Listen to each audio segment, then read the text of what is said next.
Hello! My transition screen is broken, it looks like, so we will not be using that. Oh! Just in time, Mr. Noodles. I don't know if everything is set up properly because, OBS had an update, and there's clearly some things missing on my setups. Also, I haven't streamed in a long time, so please forgive me if a lot of things are broken and bad and wrong. I tried. I don't think it's terrible. I think it's usable, but it's not great. I also would have liked to have a few more things set up, like some Valentine's emotes and stuff like that, and sub goals. But I literally got into the country like a few hours ago, and I really need a nap. So instead, you just get me. But I am really excited to be back. I don't know if this camera angle is working for me here. I wish I was centered. But that's okay. This is still going to be fun. Regardless, I'm very warm.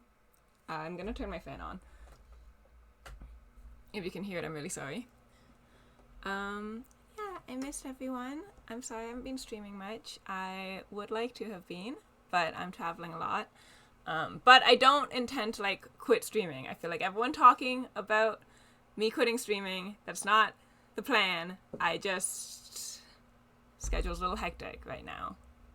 Hello, streamer! Also, I'm backlit. I swear I look cute. Oh no, I look so shiny! Thank you, Mr. Noodles. If I have what anymore? The ability to stream? I do not. I absolutely do not have the ability to stream still. But I'm gonna do my best. I also wrote down a stream schedule and I don't remember what it is. It's a very vague stream schedule, very open to changes.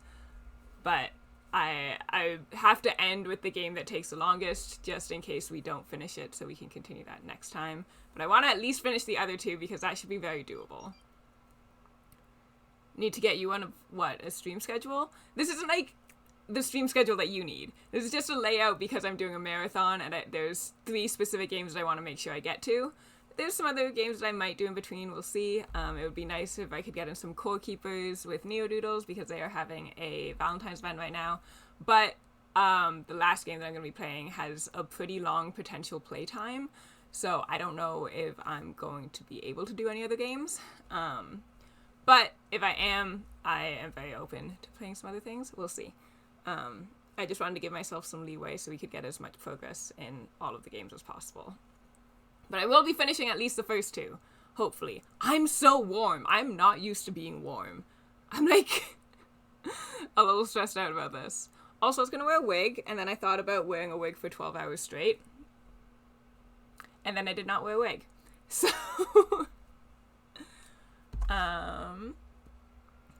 so I'd love to play chords. Let me know when you want to do that. Yeah, we'll see how the timing is going with the other few games. Honestly, I think that I'm not going to have, as large of my community and chatting audience as I had before I took such a long break, which means that, because I accounted for time for chatting, so if I don't do as much chatting and it's just gameplay, we should make a little bit faster progress than I accounted for. Being warm is bad, but I want to be cute is the thing. And this took a while to figure out. Although I also did give myself leeway for, we might have a costume change in the middle of this because I might get uncomfortable. I only planned for being comfy in terms of not wearing a wig. I only 50% planned for being comfy in terms of everything else. I also, I want you guys to be proud of me, because even though I didn't have time for a lot of setup, I do have 2 extra bottles of water so that I don't need to leave and refill my water cup 3 times during the stream. I'm probably still gonna have to do it eventually because 12 hours is a really long time, but I'm prepared. Sort of. I might leave to get a snack though. I only ate one thing today and I was really hungry, so I might get hungry, but I have a few snacks up here. We'll see. I can go a long time without eating, but I think you guys would get mad at me if I did that. Okay. So I'm gonna just go through the stream schedule really quickly. I don't expect everyone to stay for the whole time, but I want you guys to have a vague idea of what the plan is. So, I'm dropping things. I'm not doing like normal basic bitch games. Oh, I see. We're already starting this, huh?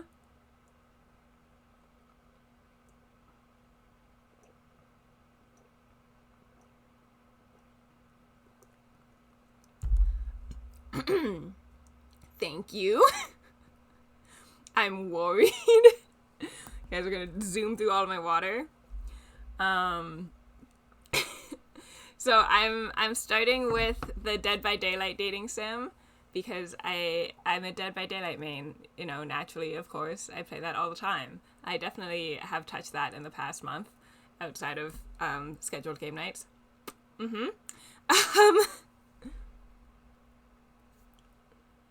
Yeah, it came out pretty recently. Not like super recent. It would be nice if they released it on Valentine's Day because I think that would be a cute little gimmick. But it came out. Let me see if I can check when it came out, actually. Will it say on the Steam store page? August. It came out in August. So I think that'll be really fun. You get to date the killers, which I think is a fun gimmick. It's not the survivors. It's you get to date, like, murderers, which is right up my alley. I guess I'm kind of a true crime girly again. I don't like thinking of myself that way. But I'm back to watching true crime stuff. But also, monster fuckers, unite. That's a clip. Anyway. Furries are wrong. They need to upgrade their monsters. And then we're gonna do... Oh, I did plan this poorly. Apparently I wanted to sandwich the... You know what? No, that's right, actually. And then, so we're starting with Hooked on You, which is a Dead by Daylight dating sim. And then we're doing Dream Daddy, which is the longer one. But I figured that way we can have the more lighthearted ones on either side. Because Dream Daddy is a little bit more of a real game, whereas the other two are definitely joke games. And then we're gonna finish with Colonel Sanders. The help, is that Popeyes or KFC? That's Popeyes, right? No one in the fried chicken fandom get mad at me for that. I think that's Popeyes. We're gonna finish up on I Love You, Colonel Sanders, which is the fried chicken dating sim. And if we have any time after that, I will... That's KFC? Fuck! Don't snitch to the fried chicken fandom. I don't know! I don't eat there! I don't eat at either of these places! Shit! They're gonna come for me! They're gonna come for me! No! See, that's how you know I'm gonna lose that game, is Colonel Sanders doesn't love me. My poultry. I'm sorry, I'm a fake fan. I came for the monster dating. I came here to fuck some murderers, to hang out with some DILFs. Colonel Sanders was an afterthought, alright? I don't, I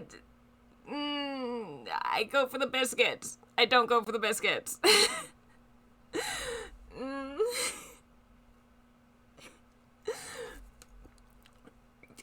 You know what? I don't... Do it longer apology within the hour.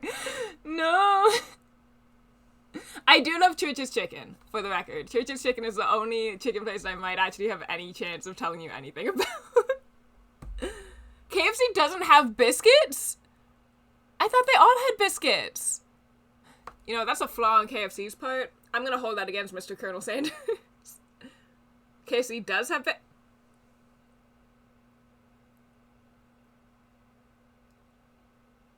What's this discourse in the chat? What's this disagreement on KFC foods? Oh, is Neodoodles trying to gaslight me? I can't tell.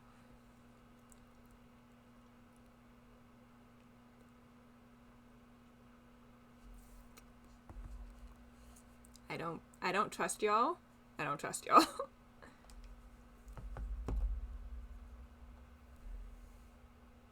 Man, I'm ignoring y'all. I'm starting a game.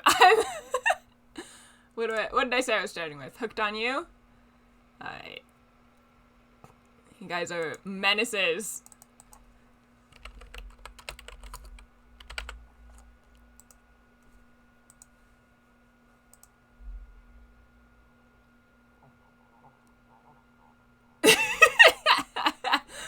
That sounds like them, though. That's probably right.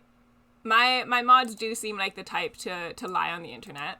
Not based on any, like, specific evidence. Oh, fuck me. Y'all know I have sensitive baby ears, and I did not check the volumes of these games prior to playing. I'm going to Google this. Does KFC have biscuits? Does KFC Canada have biscuits? Does KFC Canada have biscuits? Biscuits. Oh, there is a photosensitivity epilepsy warning on this. Hold on, I'm gonna put that on screen real quick. How do I do things again? Text? Where's text?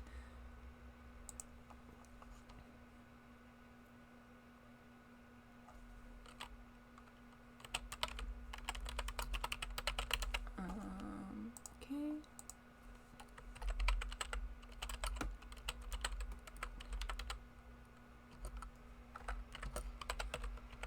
How do you spell epilepsy? This font is ugly.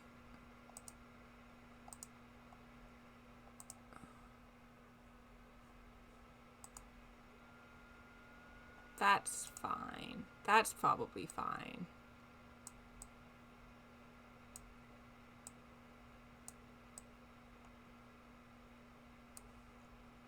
That's very hard to see. I'm gonna hope that that's okay. Game go burr.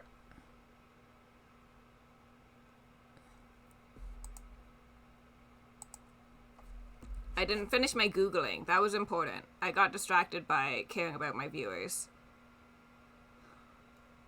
Apparently, it said... Oh, no, this was in 2020. But the first result says KFC Cinnabon dessert biscuits are available exclusively at KFCs across Canada.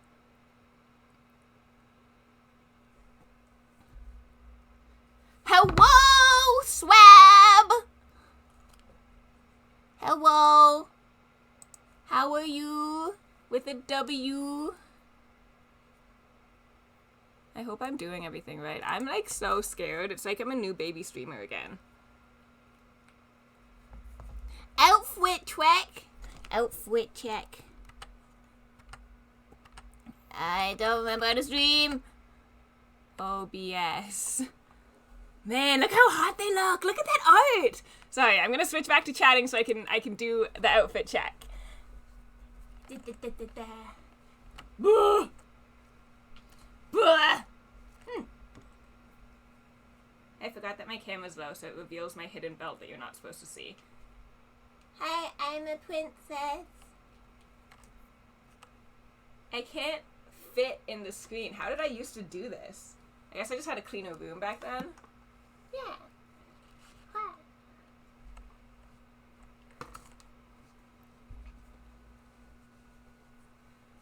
And there may be an outfit change later because I'm hot. And also, like, I'm wearing a petticoat under this. Not a real one, but, like, I have a petticoat technically. And an extra belt. And I don't like having that many things around my waist.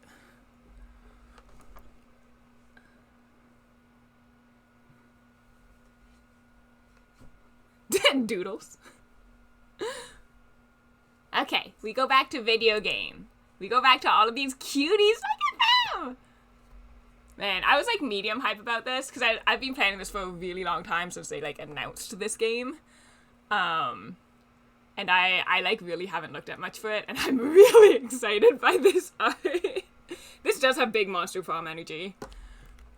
Which also would have been on the docket if I had not planned this so poorly. Which one's the ghost girl? This one? Wraith, maybe? I don't remember. I did know all of the killers that were in the game, but I don't remember all of them. Oh, let me turn... I turned desktop audio off. I turned desktop audio back on.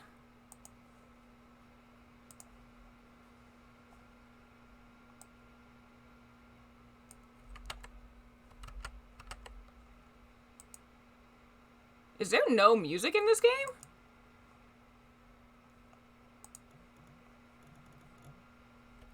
I can't...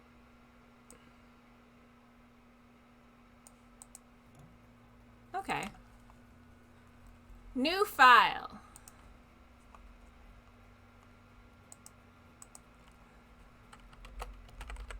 Collapsia.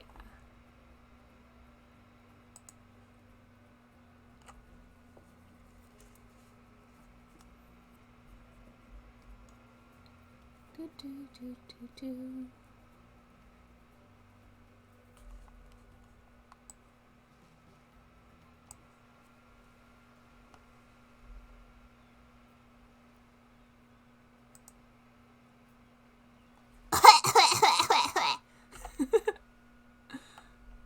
You wake up on the beach soaking wet, salt water stinging the inside of your throat as if you had nearly drowned. Actually, you know what? These are games that I feel like I should read for, but I don't think I can do 12 hours of reading. We'll see. We'll see.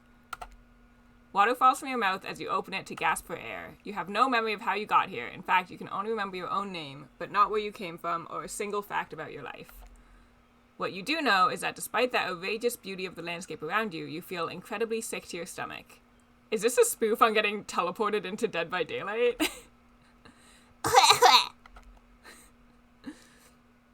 Wow, really went down the wrong pipe, huh? You need a minute, or can I go on? Wow, narrator's rude. I love a rude narrator. Can I date the narrator? Because I can give you a minute. We've got plenty of time. Endless time, really. An eternity, if you catch my drift. Is the ocean like the entity? They literally just color inverted the, like, backdrop from Dead by Daylight. Did my game change on stream? This game just doesn't have a... Okay. Okie doke. I don't like that it doesn't have a picture. Whoa, not now, Ocean. Sorry, Collapsia. May I continue? Please, go on. Okay, then. As I was...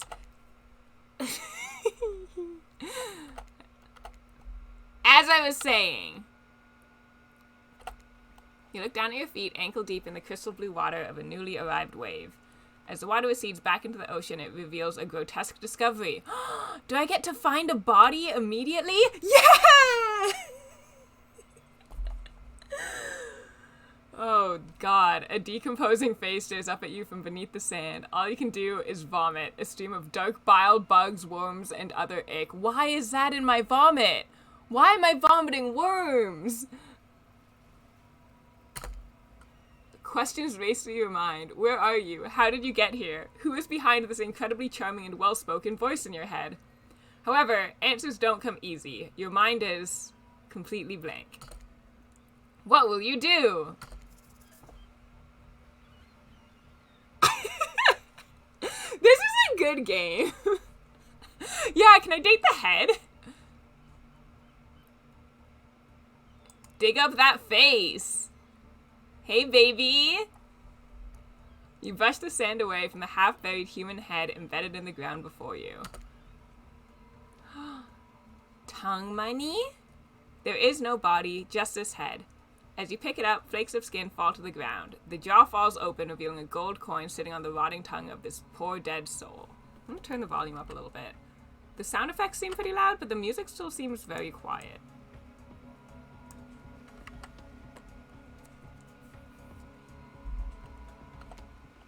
Getting your hands dirty, I see. I like that. You're a take charge type. I don't know if that's true. It's a little guy. He doing this. You examine the gold coin briefly, happily distracted from what has otherwise been an extremely confusing morning. I just decided to, like, hang out near the head. The sun beats down on you, drying your clothes. You check your pockets, but they're empty. Plenty of room for a gold coin, you suppose, and so you deposit it. I got an item! I got an item from the skull!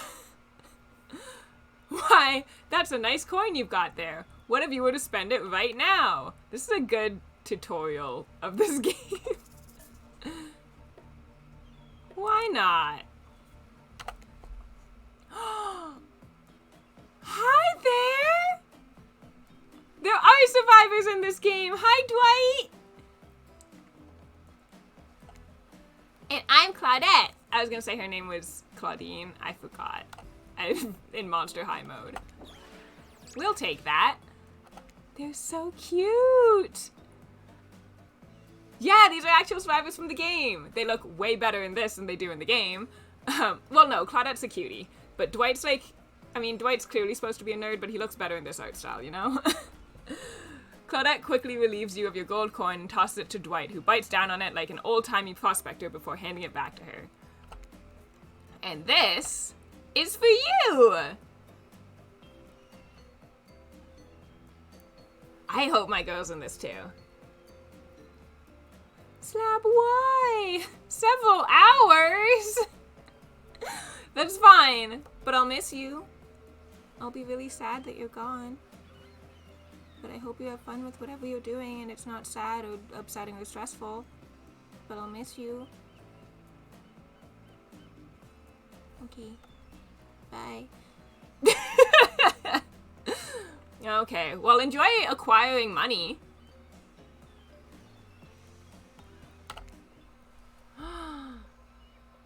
I got another head. Claudette presents you with a tropical drink. When you take a sip, you find that it's incredible. Money well spent in your estimation. No, not money. You don't know where you are. You need your...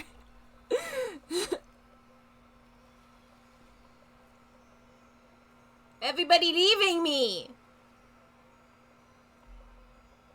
It's fine. Oh.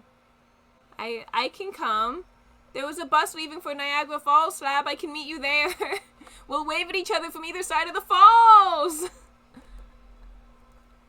I deliberately avoided dunks the entire time I was in New York. I can't come? Are you getting me presents? Is it because you're getting me presents? You can get me presents. But I gotta ask, could somebody maybe design the next one of these dating sims to be all-inclusive? It really takes some of the fun out of a fantasy vacation to be watching your wallet the entire time. I like that. I like that criticism.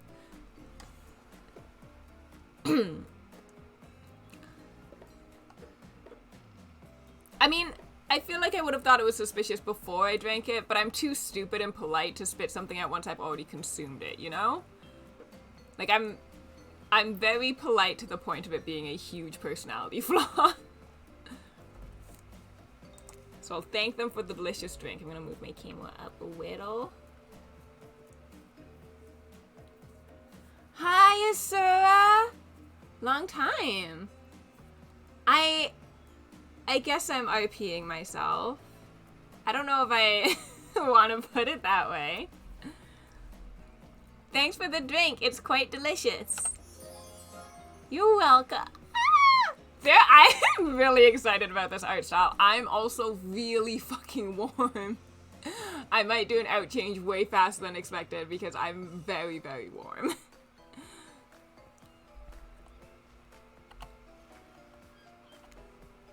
Did someone just thank us? Go with it, Dwight. It's normal to be thanked for doing a good job. Trust me on this one.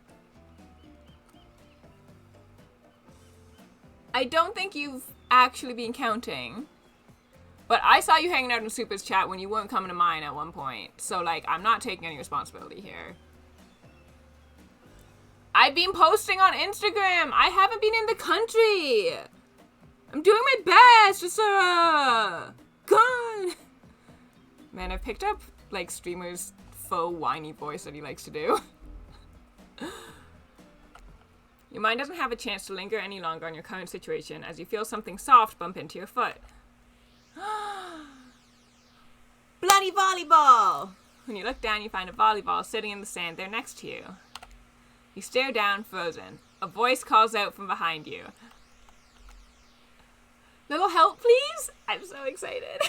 I love Huntress. You turn around, and when you see what's waiting for you, your jaw just about hits the ground. Let me see. Yeah, cutie!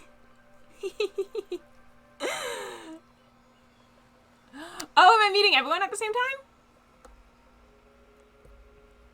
I'm really excited. Look at all the good art! Ew, why does his vein go through his scars like that? 4 gorgeous monsters stand halfway between you and a well-tended volleyball court. Oh my god, the fucking upskirt for no reason. This is a not safe for work game. Should I put that in the title? Should I? 18 plus, anyway. It's the Dead by Daylight dating sim, Asura. Each of them oozes with undead energy, a magical aura reaching out and penetrating you via your eyes. Don't specify that. Your heart begins to race. Curiosity, fear, desire. You can't help but stare at these casually dressed, let's call them killers. I don't know, not to be judgmental, but that's just the energy they put out there. Cute, cute. I love spin-off games. So many competing feelings rush through your mind at once that you are completely paralyzed. It's not registering sometimes when I click enter. Hello? Hello? There are weird days, and then there's this. All you can do is look down at the ball and back up at this monstrous lineup of, well, literal monsters. Sexy-ass monsters, though. I'm excited, and I have also just realized I shouldn't be reading this out loud because I played other dating sims, and reading those lines out loud are extremely uncomfortable.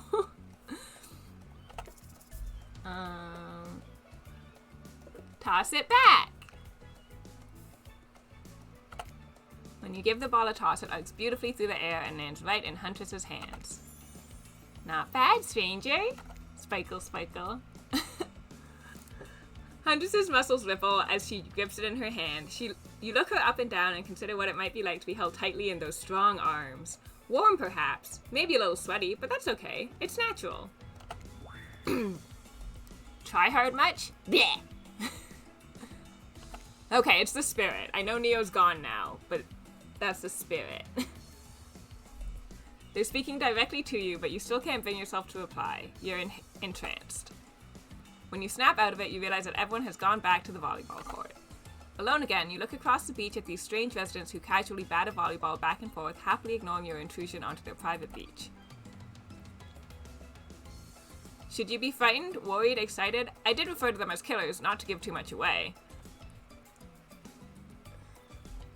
Yes, Asura, I feel like I very loudly call myself a monster fucker on a fairly regular basis. I don't think... I'm pretty sure that the characters that they introduced are the only characters from the game that... Or, like, the killers that they introduced are the only ones that are in the game to date. But I would love if they did expansions with other killers in here. I would love to see Oni, too. Oni, unfortunately, I assume they can't do any of the, like, crossover killers, because I would also love, Pyramid Head and Onryo, but I think they gotta stick to the, you know, main cast. Trickster feels a little bit too easy as well. I'm feeling Huntress, though. I've always liked Huntress. But at the same time, damn, they are looking very appealing in their own way, and nobody so much as lifted a blood-soaked finger in your direction. Hey, I'm Rich! How you doing? Don't be scared, Kalopsia. You were made for the... I can't do the thing I'm trying to pretend I know how to do. Yeah, I wasn't expecting her to be that jacked, but, like, she is pretty buff in the game, and I feel like that's pretty canon because she's supposed to, like, you know, axe and stuff like that.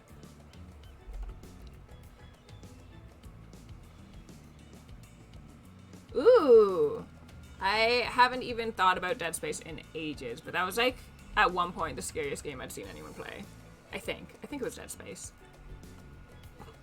Well, geez, if the spooky ocean voice says not to be scared, I'm sure it's all going to work out. With no good reason not to, you decide to head over and see what happens next. I have not seen the remake, probably. It seems like you've derailed the volleyball game just by showing up. You derailed the game just by showing up, nitwit. And I guess you're also a nitwit. Look, it's best to just go with what Trapper says when he says it. That's a policy I hold for pretty much anyone who always seems to have fresh blood on their hands. Trapper's kind of cute, but, like, I hate Trapper in-game. You know? Spirit's also very annoying in-game. Maybe should I just go for the ones I like in Dead by Daylight? Hey, don't worry about it. It's all just a game. Existence, that is. Besides, you seem a lot more interesting than a silly game. Huntress is a flirt!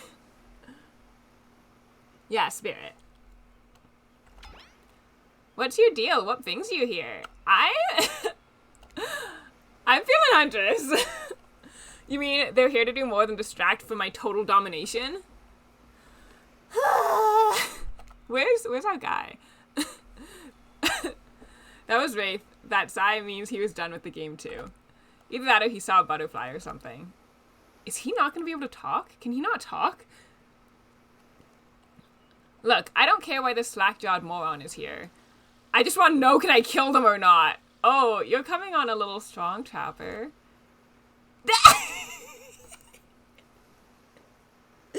I really like that he went from kill mode to...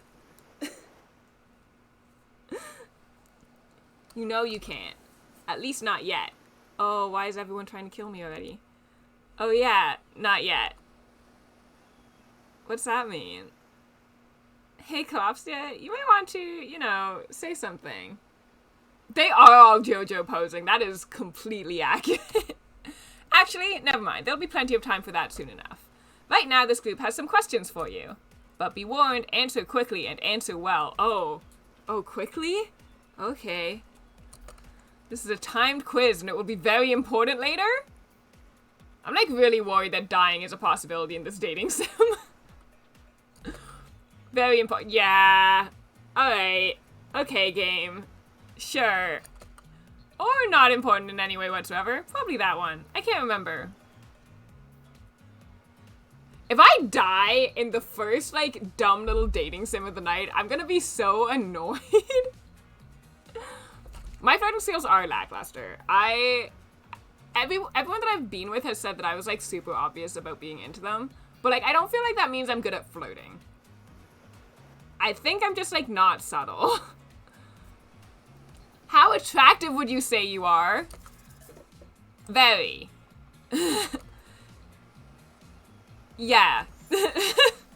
His muscles are so tight you can practically see the blood running through his veins. That's disgusting. If you could have any superpower, what would it be? Oh, Wraith can talk. Invisibility, flight, super strength. Invisibility. I really love flight, and I'd love to be able to fly, but invisibility seems more useful. You are, Wraith. Shut up. What was your best subject in school? History?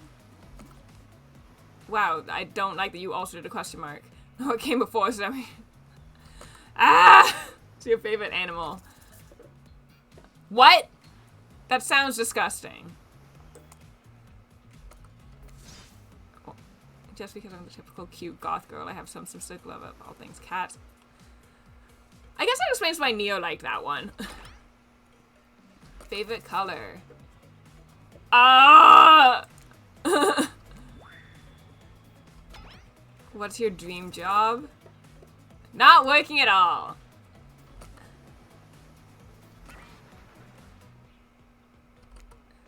How old are you? Are you a boomer?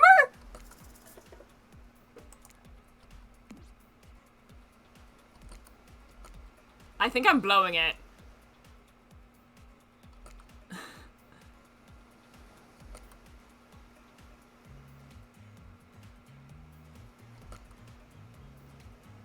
We're teaching lessons now, narrator? You rascal. Kill or be killed is the rule on this island, even for faceless voices. I'm sorry I haven't been reading. They just really scared me with it being timed. Tell me, what's the best flavor of ice cream?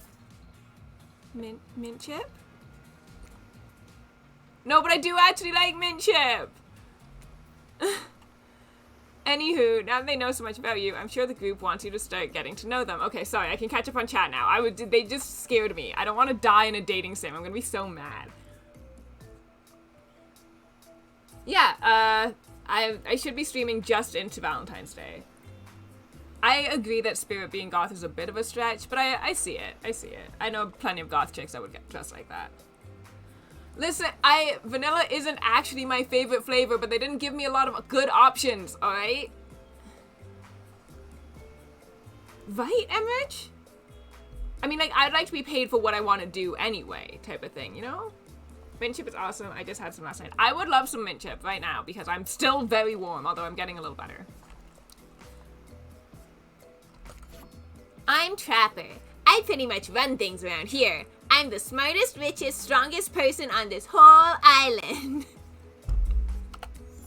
I don't like losers. If you want to know what a loser is, say hello to Wraith. Hi, I'm Wraith. I'm nothing like everyone else.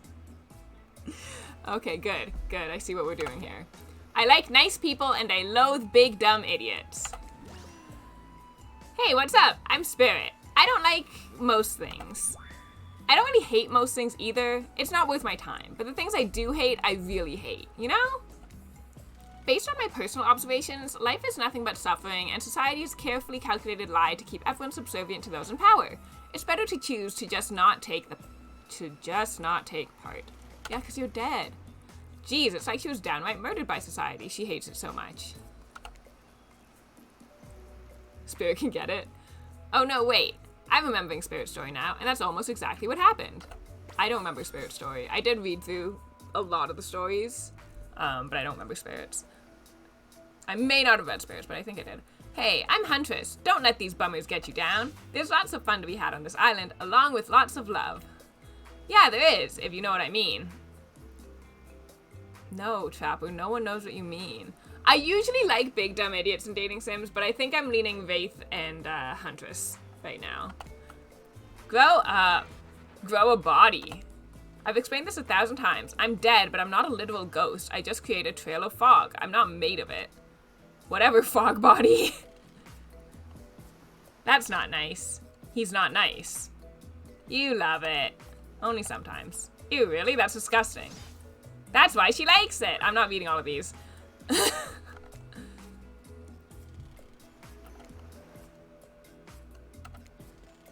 Besides, if I know this crew, and I do, they'll want to show off soon enough.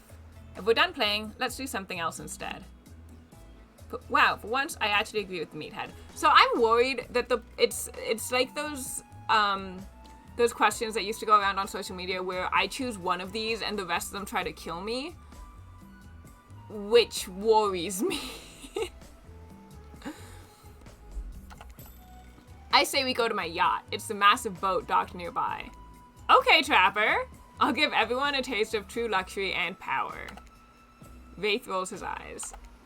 Don't mind him. He just hates fun and happiness. No, I hate the endless, desperate, soul-crushing pursuit of wealth, the way it's flaunted needlessly, and the cruelty it engenders. Yeah, Wraith's my type. What about hanging out by the pool? I find the water calming, simple, beautiful. Yeah, you like to get stepped on, you little simp, we know. Hey, what about our volleyball game? We can exercise and have some fun as a group. Are you all serious? There's a perfectly good lounge to chill out at right here. I'm tired, and besides, I hate being in the sun. Where do you want to go? What's this? Yacht, pool, no. Pool, beach. None of these are a yacht. Right? This kind of looks like a yacht, but then which one's the pool?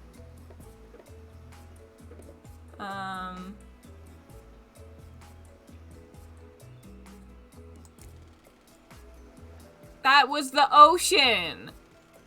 I'd be down for a dip in the pool. It's a Dead by Daylight dating sim. Also, hello! Whoa, the pool? You actually want to go to the pool? God damn it. Okay. Well, I mean, sure. Why not? I've got good ideas. What's wrong with my ideas? The pool is great. Everyone knows that. All over the world. If people agree on one thing, it's that pools are great. Wraith, insecurity is not attractive. Look, we've got a whole ocean right here, and they still put a pool in because pools are just, you know, great. It's a real special treat. Wraith, you gotta chill. And you thought it was bad when he stayed quiet. Yeah. Buddy, it's okay. We're cool. We're just hanging out. It's fine. No, it's, I'm pretty sure it's made, like, it's real. Hold on. For just one moment. This is Dwight and Claudette, our activities coordinators. They're also the cooks, waiters, bartenders, janitors, and every other job. They're the only help remaining on the island. This place we call Murderer's Island. Cue dramatic musical flourish.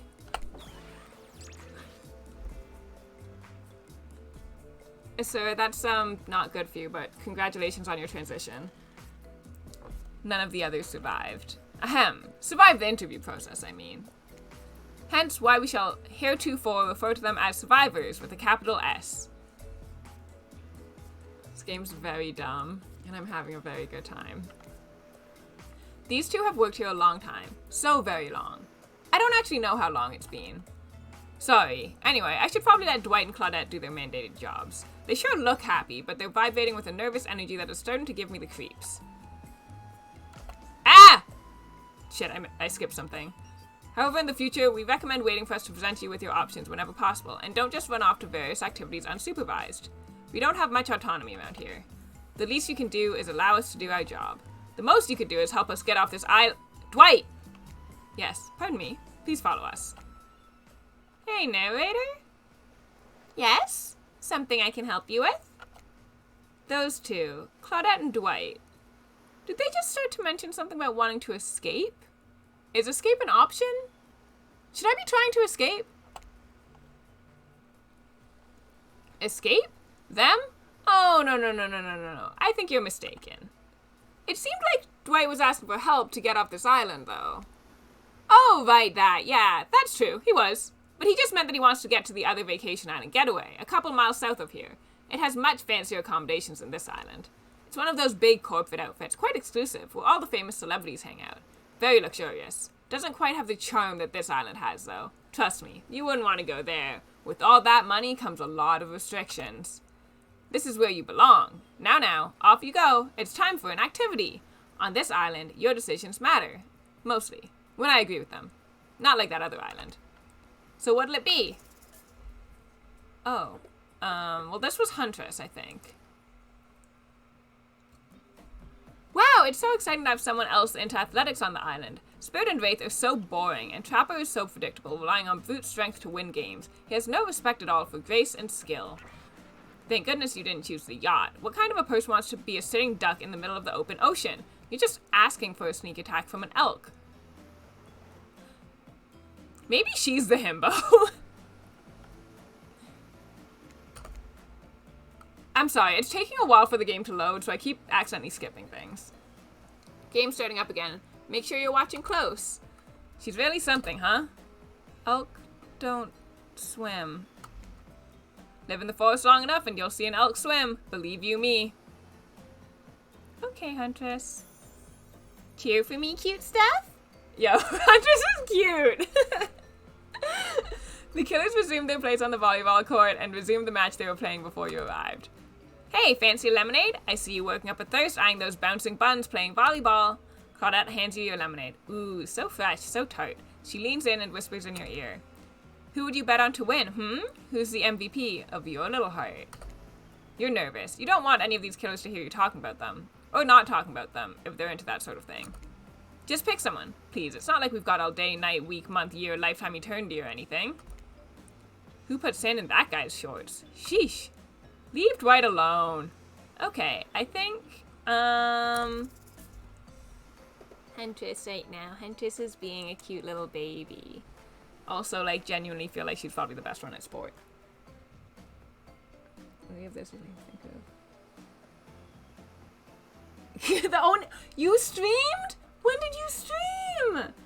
But also, like, yeah, I see it. I'm only playing goofy dating sims today. Or, like, goofier dating sims. The second game is a little more serious, but it's still definitely, like, not. Maybe I should stay too warm.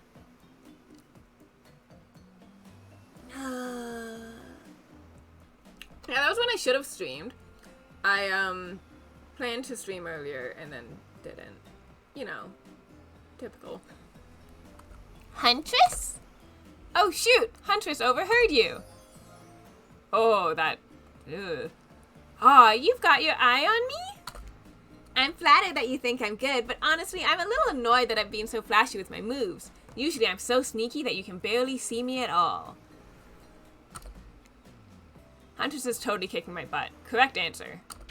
I'm allowed to support the other people on this island, right? Oh, geez, I have no idea what the rules are here. Are there even rules? I should have stayed in my secret my secret Larry. Wraith, bro. Wow, what a game. What a game? Question mark? It's a tie. Can there be a tie in volleyball? No one knows since this is everyone's first time playing. These killers don't usually have time for team sports amid their busy schedule of brutally tearing survivors to shreds. Hey, is Claudette crying?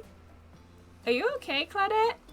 Probably just shedding a tear for her lost fellow survivors. You know, this resort had 4 employees when it opened. Who were the other 2? It's nothing. I'm totally fine. Whatever you say, boss. Oh look, the killers have dispersed and are all cooling down in their own way.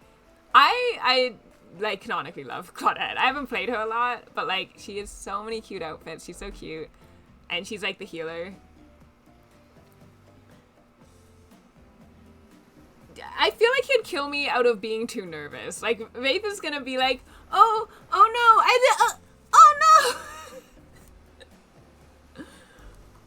Like, he's gonna be too embarrassed, so he has to get rid of me so that no one witnessed it. Spirit is reading a novel. Trapper is stretching sensually in between chainsaw curls. Wraith is standing on the beach desperately hoping that the sand will swallow him up, and Huntress is doing some target practice with her bloodied hatchet. Okay, well that makes Spirit the most attractive one, but that's in one scenario. The rest of their personality's bad. Yeah. See, you all get it. You all see the vibes. You feel a nudge. Dwight is looking at you expectantly. You should really make a move. Life is short. You could get snuffed out at any time of day.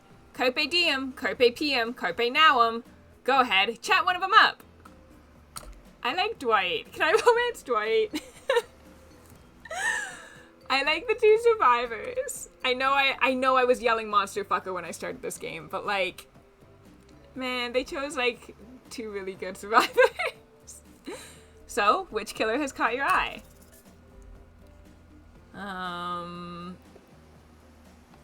What was Huntress doing? Target practice? That's better than disassociating or whatever the fuck Wraith is doing.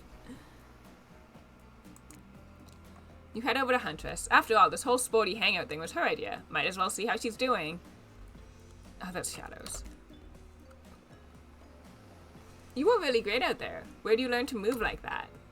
I wonder if I could have turned voices on. Whose moves? My moves? These moves? They're nothing. I love her. Huntress blushes a bit from beneath her mask. It's cute on cute if you ask me. Sometimes you gotta look past some bloodstains. Oh, happily. She's also, like, one of the least bloody, you know? A lot of men have run for their lives in my presence. You really learn a lot about what the human body is capable of in those types of scenarios. I love to exercise. In a way, we're all running for our lives when we keep in shape. Alright. I guess I've never thought of fitness that way. Maybe it's time to start. You know, you never know who is coming for you through the bush as fast as they can, propelled forward by hunger, desperation, or just plain old boredom. Huntress, you're spooking me a little bit. Doesn't seem like boredom is going to be your problem, shown by all of these characters. Survival, on the other hand. She's not wrong! You're going to need to compensate for your lack of a killer instinct. What's your style? I don't know what that means.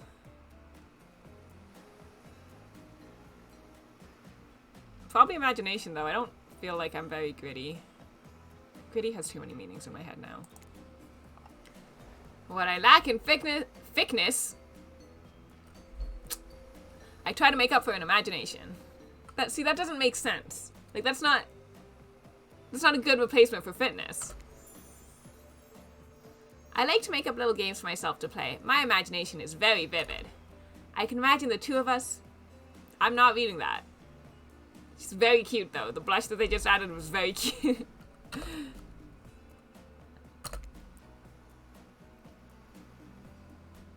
Oh, I do. I don't talk to them. I relentlessly bully them. Shaq, you still here?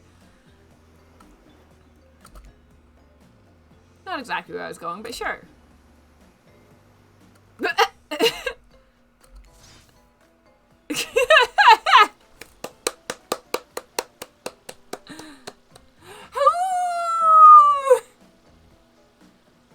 I love her! I made the right choice! It sure sounds exciting. My blood is pumping just thinking about it. Oh no, wait, I'm playing the monster fucker game and I chose the furry. Come on everyone, the fun and games can't be over already. I get it. Volleyball, not ruthless enough. Look at us, we crave action. We crave excitement. We crave the thrill of the hunt. That's concerning, Huntress. It's time to see if our friend here has the hunter's instinct.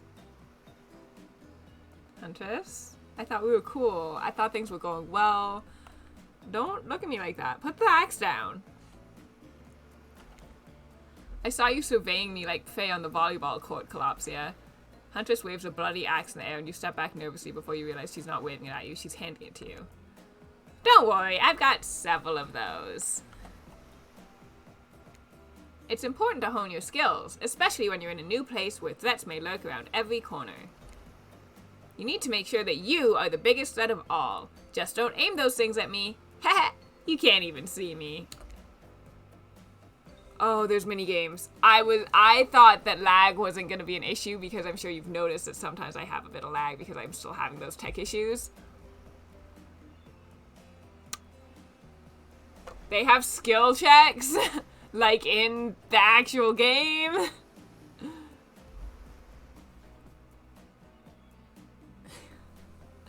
You think I'd be a Scaly? Asura? On what grounds? I'm like a little offended. If it's like dragon or dinosaur grounds, that's a little more acceptable. But if it's like snake or something, I'm a little confused as to where you got that. Hey, Noxinator, welcome in. I thought my audio is like pretty reasonably okay compared to like the sounds I often make. Okay. And on the body, you're going to be pointing at. Sometimes.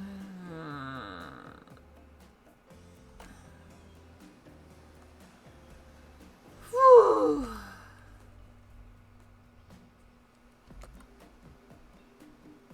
No, but I don't, okay, let's go skill checks.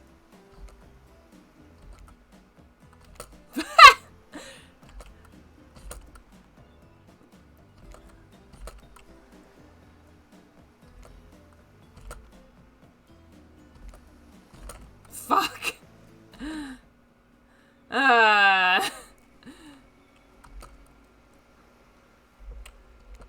For the record, I am, and you got 6 points. I can do better, I swear. Just like a little out of practice. Thank you, Noxinator. I'm only home for 3 days, which also I have like a lot of things I need to do in those 3 days. It'll be fine though, I'm sure it'll be fine. Hatchet throwing? Cool, I guess. I like my stabbing to be a bit more up close and personal. Get away from me, Trapper, pervert.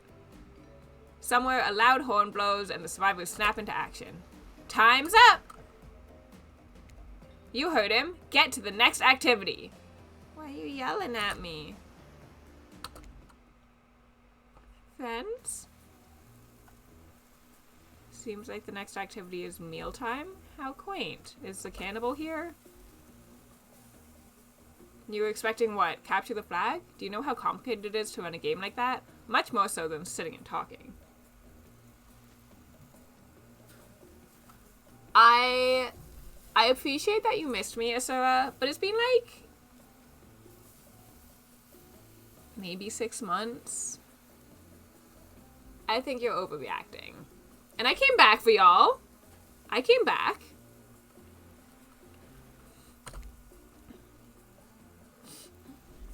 You arrive at the cookout area to find an assortment of picnic tables scattered around. What were you expecting? Some kind of grand hall with a huge banquet table? This ain't some prestigious fancy epic like you'd find on cable. Dwight and Claudette usher you to your seat, but there's very limited seating directly around you. And, oh great, terrific, it seems that everyone wants to sit next to you. They can fight each other for the spot. Even better is that they don't want to sit next to certain other people either. To start, no one wants to sit next to Trapper. I love that everyone universally hates Trapper. That's very funny. Meanwhile, he refuses to sit next to Wraith or Trickster. Trickster! I said that this was too easy to put Trickster in here, but alright. Oh yeah, Trickster is here. Surprised? Yeah, well they don't call him Expected Sir. I'm sorry, even I get nervous around crowds of killers, and my whole shtick gets a little flustered.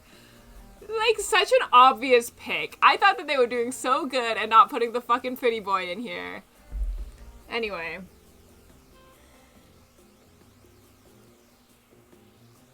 Sir, if you have kids, that's a you problem. His kids have mortgages. Congrats on your, generational homeownership. Hey there, you're looking good, Collapsia. Real good.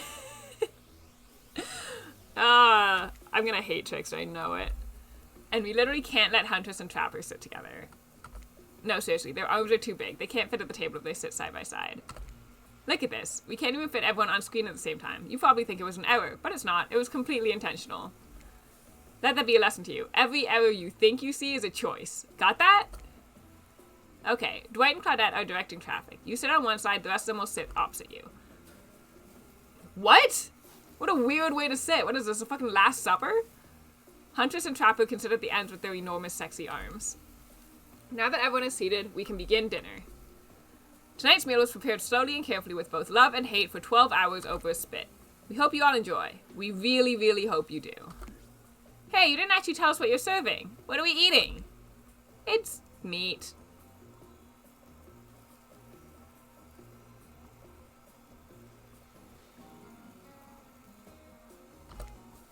Seasoned with a specific number of special herbs and spices that we simply can't divulge. Stream continuity! That's KFC, right? I'm like so scared to be wrong now. That's KFC, right? Tell me this is a tie-in. Tell me I'm right.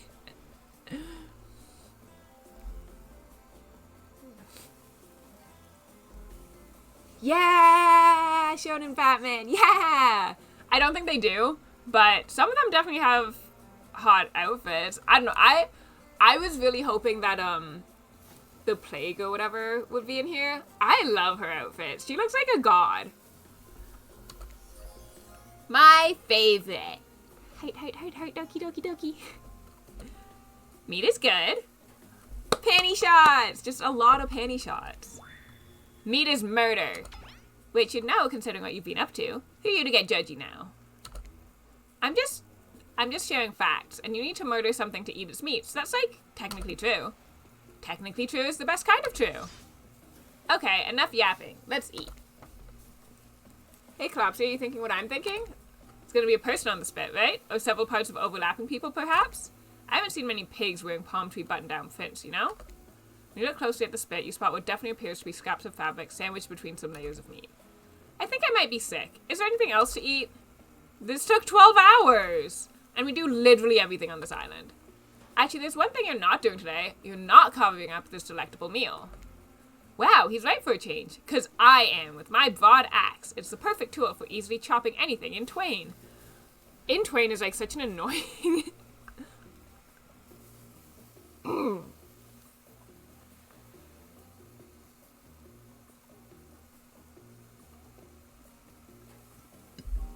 What I'm hearing is COVID was Jesus' fault. Mark Twain. Just like in half. I think twain is like more of like a part. I don't think it specifically means in half. But I'm not sure. I've basically only seen it in contexts like this, so... First, who says twain? Yes, Trapper! Sometimes I swear it's like we're all from completely different historical eras. Second, I'll handle this with my cleaver. Fast, powerful, and clean. At least it's clean when the meat is cooked. No blood. Ugh! You two and your ridiculous bicep swinging contest. Enough. Grow up. Obviously my gorgeous katana is the only option. Obs. Okay, she's like really cute there. That's very cute. She also has like a really good color scheme. The hell it is. Oh, I'll show you both my katana and send you to actual hell if you'd like.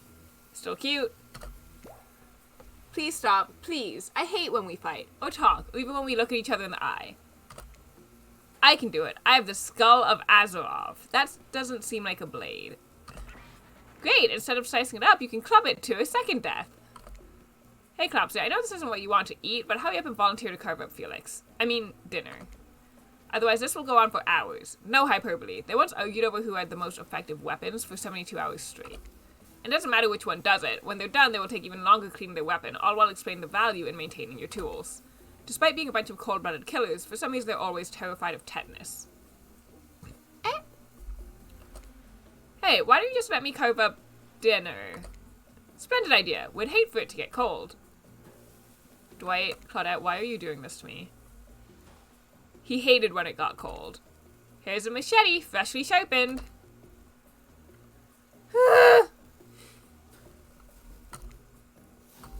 Why are they giving me the tutorial every time?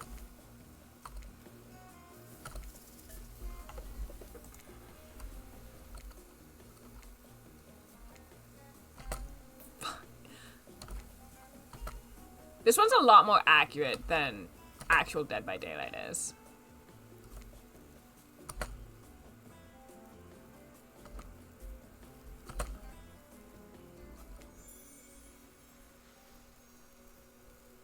Machetes are dumb. Dinner is finally served. For real. The sounds, especially coming from the masked killers while they eat, which involves lifting their masks and shoving food up behind them, are nasty.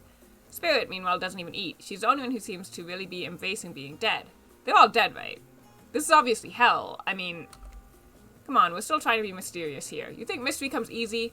Claudette and Dwight aren't the only ones who've been working their asses off to make this night perfect.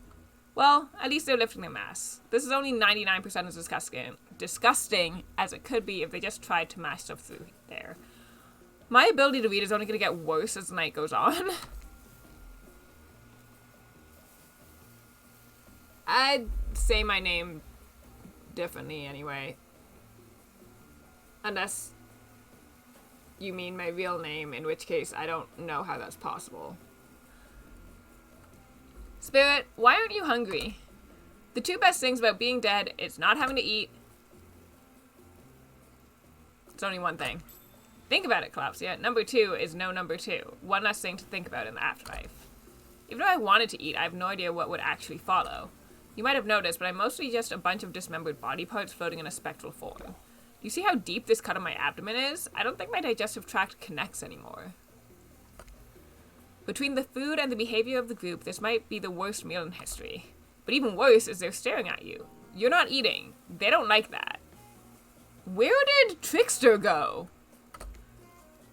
I think they want an explanation why. What do you want to tell them?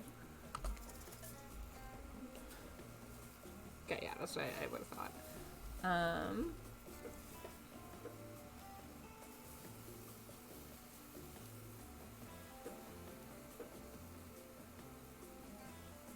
I'm sorry? Actually, it's not the food or the company. I'm just super self-conscious how I look when I eat. I was just pretending to be grossed out by dinner so I'd have an excuse not to chew in front of everyone. Sorry if that makes things awkward. I'm actually extremely hungry. That's not what I meant when I said sorry. It's not what I wanted. Yeah, watching people eat is gross, but try to relax and not worry what everyone thinks. It's so important to always remember people are watching you, judging you, definitely not ignoring you. Right? Guys? Is anyone listening to me? Typically a group that includes one, if not more cannibals staring at you with meat juice dripping from their chins would be quite scary. However, right now, you're barely able to keep your head up, let alone get scared and run away.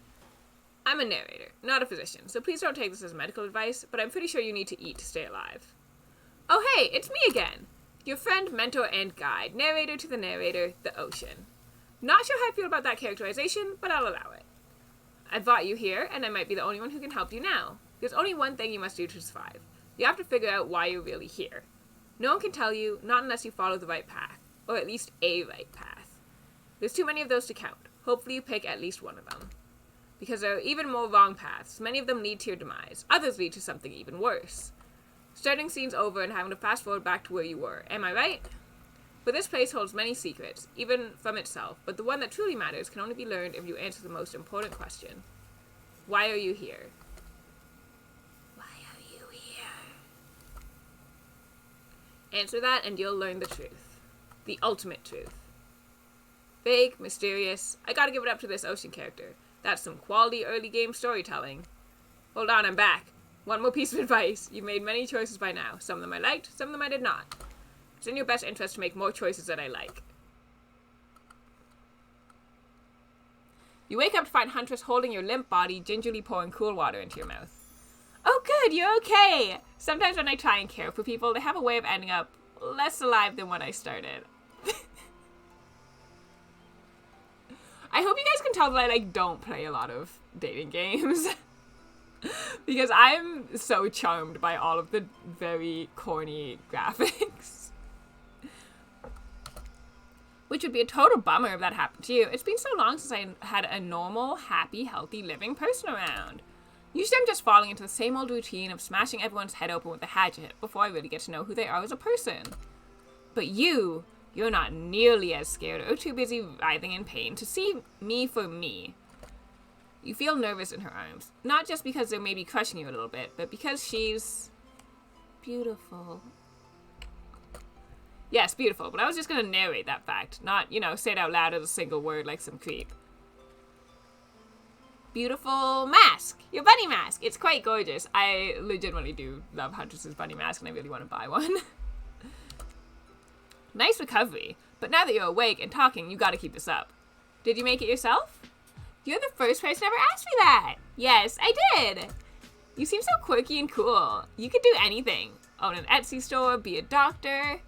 Why is it that you kill people?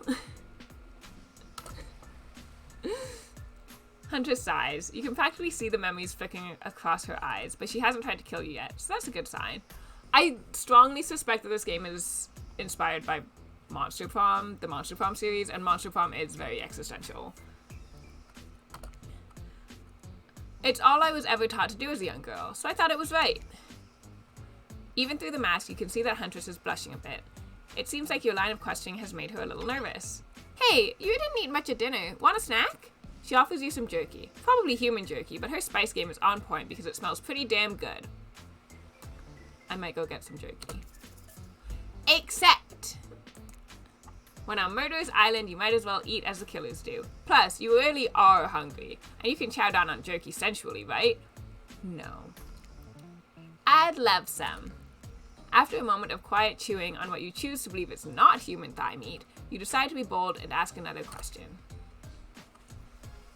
Have you ever been in a relationship before? Dang, you're really going there. You do not play around, Collapsia. Huntress takes a moment to think deeply before answering. I must say, it's quite amusing to see this hulking bombshell get all twisted up with these personal questions. Kudos to you, Collapsia. There was this one deer that looked at me quite provocatively in a clearing once, but that doesn't count, does it? God, she is a furry. You hear the faintest giggles bubble out from behind Huntress's mask. Haha, you're so cute, Huntress. No, it doesn't count. Whoa, what's this? You found something in the sand. Huntress reaches down to pick it up. It's a hair clip, probably left by some little girl who was playing on the beach long ago, who is definitely still alive and not at all dead. Huntress closes the bag of jerky with the hair clip. Seems like she's a little mixed up on how exactly this particular item works. The Little Mermaid? Should you go with the flow or show off some of your knowledge of advanced humaning?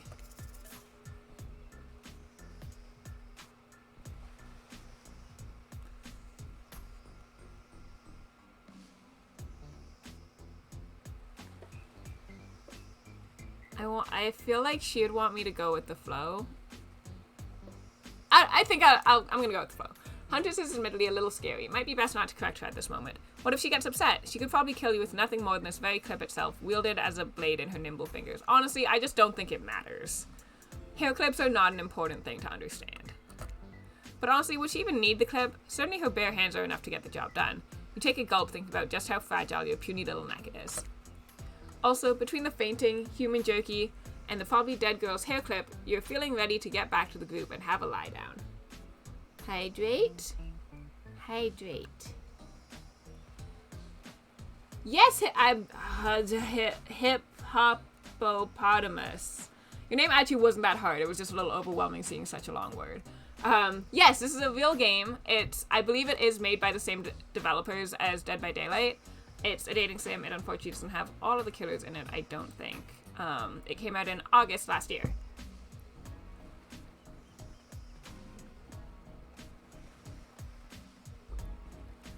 Been wanting to play it for a while, and so far it's been very fun. Hey, Jakey. Where's the rhinoceros? It's very good shown in Batman. Good thinking. Wouldn't want that jerky to dry out. I hate to break this to you, but never mind. Yeah. Just as things are really heating up, you hear a flurry of footsteps behind you, and you quickly spin around, ready to fend off whatever new danger has popped up on this strange island. Only to find that it's Dwight and Claudette sprinting across the beach, clipboards in hand, which they're waving in the air above their heads. It's very important that we stick to the itinerary, and attend each event as scheduled. Playing sick for cute flirt points was not a part of this evening's activities. That's strictly slotted in for after campfire story time. At this rate, we'll be late. They're gonna playing sick? No, I don't want them to die. I hope they don't kill Claudette and Dwight. No time for excuses. Well, there is, but that's scheduled for after what comes after the flirting. Go, go, go, go, go! Huntress is canonically pretty thick. This is like a little exaggerated, but like all dating sims are gonna be a little exaggerated. Once everyone has gathered at the fire pit, Dwight and Claudette quickly make an announcement. We're not going to blame anyone in particular, but someone, and we're not going to say who, so don't worry, you, hasn't been sticking to the schedule. That means that we're behind on time for evening activities, and we'll only have time for one person to share their special spooky nighttime story. Just one story? But story time is my favorite activity. This is a narrative-heavy experience.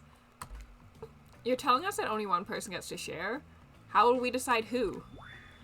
Oh great, we have to decide as a group? That never goes well. Whoever did this, step up now. I swear I won't be angry. I'll merely chop your head clean off. No fuss, no muss. Voice trembling, you realize this is probably it for you, but you embrace your fate. So, sorry everyone, I think they're talking about me. To be honest, I still don't understand how this whole schedule thing works. I guess I lost track of time while I was passed out. Been there before, even though it's taking some pressure off me, which is an absolute dream come true. Is it really fair to pick on the newbie? Seriously, has anything here ever happened on schedule even once? Damn it, Donald, if you try to flex that authority gimmick one more time, so help me, I'll snap your head off so quick and I'll drown you in this blood, Cynthia. Fuss and muss are back on. You two know I love to hack, slash, and slice. You just, like, really brutalize both of their names. We all know you love to kill. It's almost all you talk about. Nobody named any names. Who even knows any names? Not us. I've announced my name. Who's Donald? Who's Dwight? Who even knows anymore? Call me nobody. But we still gotta get started on story time, so... I love it when they pay attention to details and change the nameplate. Clopsia, who do you think should go? Ah, damn it, that's a name. Please, pick somebody quickly so that this tropical vacation doesn't turn into a bloodbath. I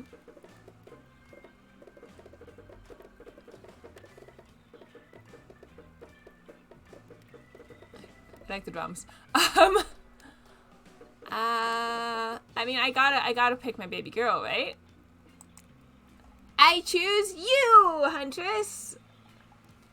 I also am missing Daddy Pyramid Head, but I assume that they can't use ones that are technically from other franchises. But I do love me some Daddy Pyramid Head. Same thing with, I would like, well, I guess Onryo wouldn't be here because I think she's canonically a child. I don't know if she's what age Onryo is supposed to be portrayed as. Whoa, whoa, whoa. I think Sarah also mentioned wanting Oni to be in the game earlier as well. This entire experience is being carefully crafted to avoid an IP infringement lawsuit. Let's be careful with the catchphrases, will ya? Huntress steps up to tell her story. The campfire flickers in her faraway eyes. There is a village outside the deep and ominous red wood. No child dared step foot past the threshold of thick trees and brush that separated safety from the unknown. Grown men that ventured in often would never return, and the sounds that echoed out into the village were something inhuman. The women of the town told a story to the young children, hoping that it would be enough to dissuade them from curious exploration beyond the boundaries of the village. They told of a creature that lurks in the woods, half woman, half beast, singing like a siren, haunting, beautiful, her voice the last relic of her humanity. It lulls all who hear into her domain, and not precocious child nor fierce soldier can escape once you are in her clutches. Those who've seen her say she wears a mask of hair stained with the blood of so many poor souls. The hatchet she wields has been brought down brutally on the skull of many an unsuspecting hunter. The nightmare doesn't end there, for what's a hungry beast to do in the frigid winters with nothing but hunter meat to live off of?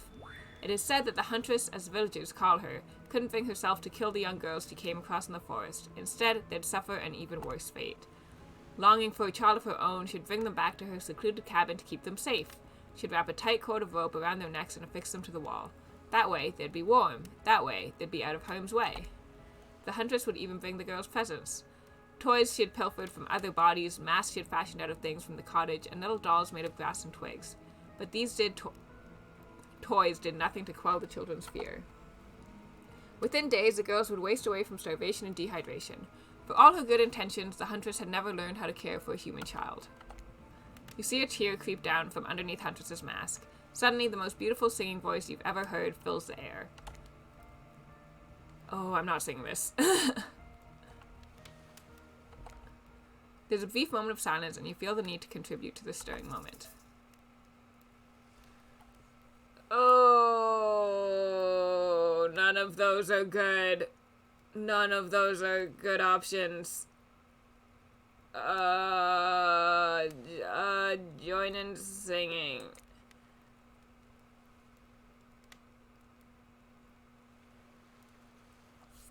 Is that the right lyrics? Oh, Huntress, can't believe you know this song. You share an intimate glance across the campfire. Wah! So close your eyes and fall asleep. I cannot sing. I'm not. The song ends and you are both met with silence around the campfire. I love that song, Bayu Bayushka, the old Soviet lullaby, right? It is a song my mother used to sing to me before bed every night. But now I must go. The memories, they are so much. On that note, everyone decides it's time to take a break and split up for a little bit so that they can all have a moment alone before bed. Everyone leaves and you're alone by the fire. The only thing you hear is the ocean slowly lapping against the shore. This is nice. A true moment of peace and tranquility that lasts for all of 7 seconds because Trickster shows up and he's blaring his latest song. Okay, so he is just like an NPC, I think. I'm not gonna sing it out loud.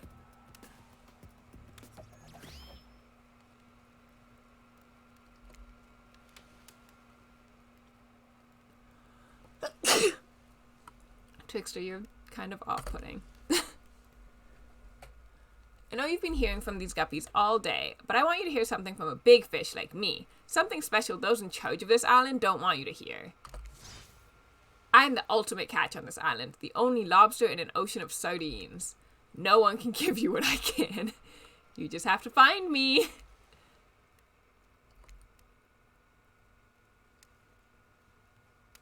he just gonna be like hiding places and I have to click on him? Huntress approaches you. Of course you liked my story. Who wouldn't? It had everything. Cute kids, dead men, a huntress. I find that all stories are better with the sound of a burning fire filling the air around you. All the smoke, however, I could do without. I'd rather eat barbecue than smell it. Let's rinse off all that campfire with a dip in the hot tub, shall we? She's so cute! Dipping in hot tubs with the huntress? You've come a long way in a single day. I'm not saying you shouldn't follow her. An offer like that. Just don't forget our little talk.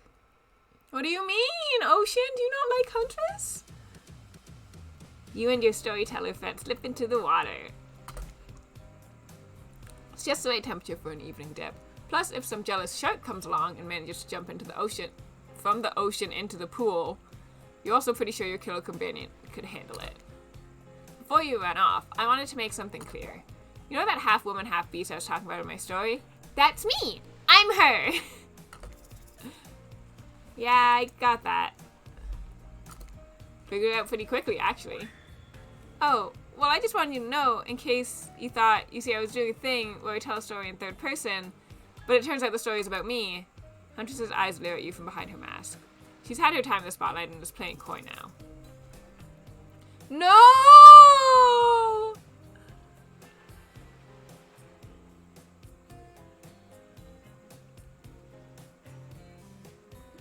I don't like those options. I can't help but giggle when I'm both about to die and also maybe falling in love. You can't believe how awkward this intimidating woman seems right now. It's actually pretty endearing.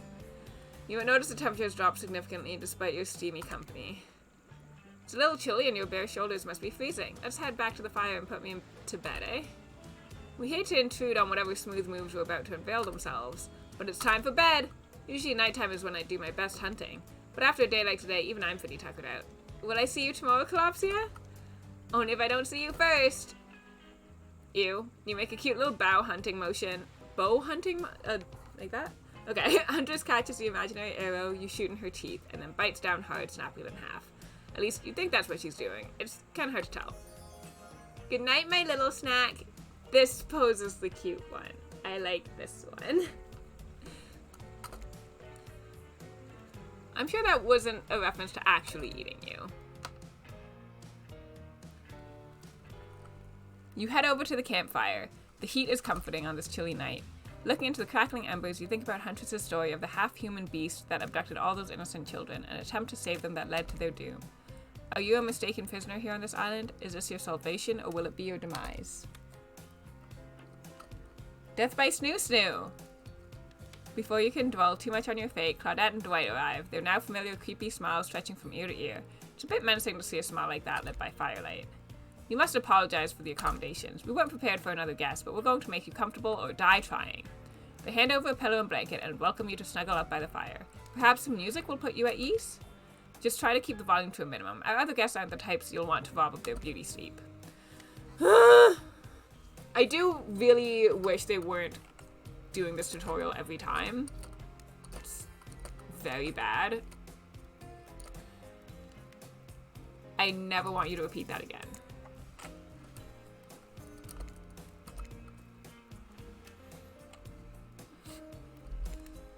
What?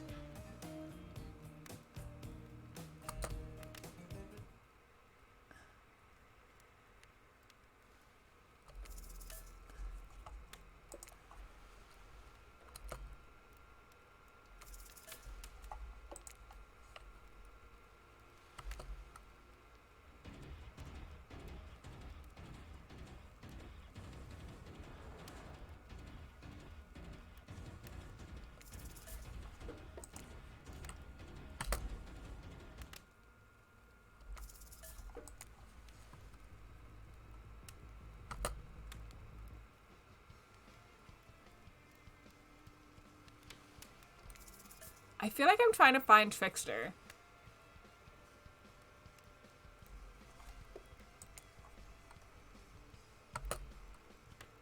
Let's talk about our community. For us, it means two major things. First of all, the community is you out there.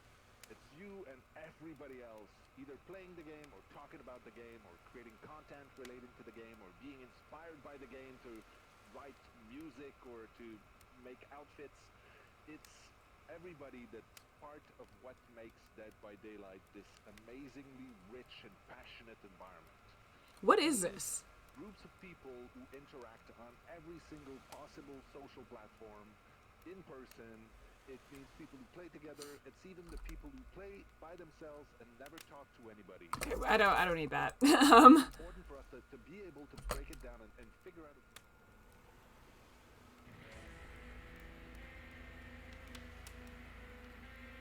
Is this Trickster?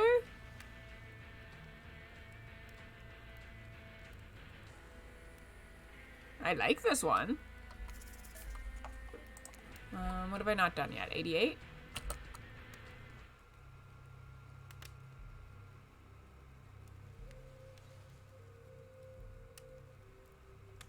You know what? That's actually good. Turn it off.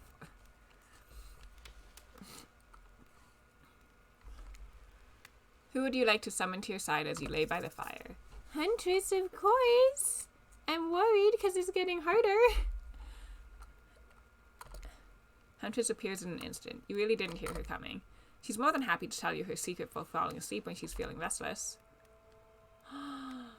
This is like very Monster Farm. If a Soviet lullaby doesn't work, this special mushroom tea has always done the trick. When I'm not coating the blade of my hatchet in it to ease the passing of my victims, I'm steeping it in a piping hot mug of water. Try it. So scary, multi-use. You finally start to feel sleepy, except maybe this isn't really a sleepy feeling. Maybe you're paralyzed. You try to keep your eyes open, but you can't. Darkness overtakes you. The dark voice from earlier speaks to you again. It shouldn't still be as spooky, but now you've had a whole day of strange voices in your head, but this one is still undeniably odd. Really worked up a sweat watching those killers toss the ball around, huh? Would it have hurt so much to go splash around some cool ocean waves afterwards? I'm just saying. I'm out here, you know? You awake suddenly to see someone looming over you.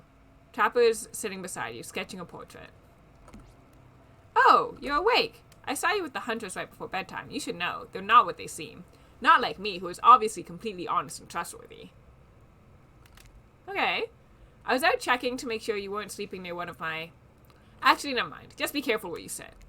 But since I'm here, I'd like to share 2 things with you. 1, I do not take rejection well. 2, the first thing is very important to remember. Were you drawing me? Trapper doesn't answer. You aren't drawing stink lines radiating out for me, are you? Still nothing from Trapper. Look, I'm not an easy guy to get along with, but I'm an easy guy to spend time with. That will make sense if you choose to spend time with me tomorrow. Hey, Moose! I am live! I'm doing a little marathon as kind of like a little apology for being gone for so long. I am going to continue to be gone after this as well. But, you know, when I'm here, I want to make up for a little bit. The rest of the scum live like rats. They wouldn't know a good time if I bit them on the ass. I mean that literally. Point is, if you select me, you're in for a day of luxury, extravagance, and fun. Yes, I said fun. And if I don't pick you, remember what I said earlier, or it might be the last thing you ever forget. Trapper, I'm not into this. But hey, you look tired. Get some rest, sleep. Maybe even sleep well if you can. Just try not to roll over to the about 15 feet to your left. Finally alone, for real this time, maybe, you drift off to sleep again. Hopefully, you're not poisoned.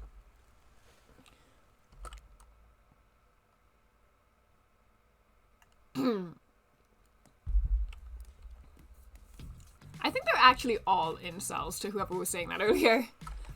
Wait a second, where are we? This isn't... Oh, geez, it is. It's one of those reality show confessional rooms where all of the contestants talk directly to camera. That's cute. I think today really went well. Those were some of my first interactions with someone who isn't a parent that didn't end in bloodshed or untimely perishing in my Russian cottage. So I'm counting today as a win no matter what happens. What do I think of the newcomer? Do I have to say? Oh, I do. Okay, Attractive, mysterious. I really don't know that many other words since I was raised by my mom in the woods until she was skewered by an elk and I had to wash her entrails off my sarafan. That being said, the other 3 should make sure to be on their guard. I don't know who this newcomer will want to spend time with tomorrow, but I for one will not let my guard down easily. Who knows about the others? Wraith, I think, knows more than he's letting on about this place, but he's a hard nut to crack. Meanwhile, Spirit is just screaming all the time. Major buzzkill. And Trapper? Oof. Where do I even begin with Trapper? He's buff, sure, but daddy issues much? Sheesh. Look, I don't need anyone. I've been perfectly fine on my own since my mother died. I eat a fine diet of raw deer, bear, and human. I'm fit as a fiddle. That being said, something about this newcomer makes me think that I might be missing out on some huge part of this thing called life. This is weird. I don't care enough to kill this person, but if anyone else wants to, I don't care enough to stop them. Might have to just kill Dwight to feel anything again. Alright, Trapper, jeez. Yeah, today was fun. I don't want to get ahead of myself or really, invest in something that might hurt me, so I don't know. Coward. Maybe we'll just see how it goes. Or maybe they'll realize I'm not the one for them. They seem pretty smart, so that's probably what'll happen. I gotta learn to go easier on myself. Who could love me if I can't love myself? Have you ever felt absolutely nothing inside? It's fine. I hope that secretly I am also a killer. I hope that at the end of this, I go on a killing spree. That would be a very fun twist for me, and I would like that a lot. You open your eyes, the sun is shining, there's not a cloud in the sky, and you feel great. Totally well rested. I have like a weird stabbing in my finger. Like I have like a splinter or something. Feel bad. You're not even suspicious of the fact that you fell asleep by the campfire but woke up several yards down the beach. No, I'm suspicious of that. Wait, are you on vacation? Was yesterday nothing more than a strange dream? No, not a dream. You really are here for another day. Why? I have no idea. You're obviously a weirdo. Speaking of weirdos, I see the rest of the gang is hanging out on the beach. This is definitely not a dream. You wouldn't rule out a nightmare just yet, though. At least they make for a sexy bunch, no? And talk about sexy. Here comes Trickster carrying coffee. Why are you back? Okay, Trickster. Why are people just handing me drinks repeatedly?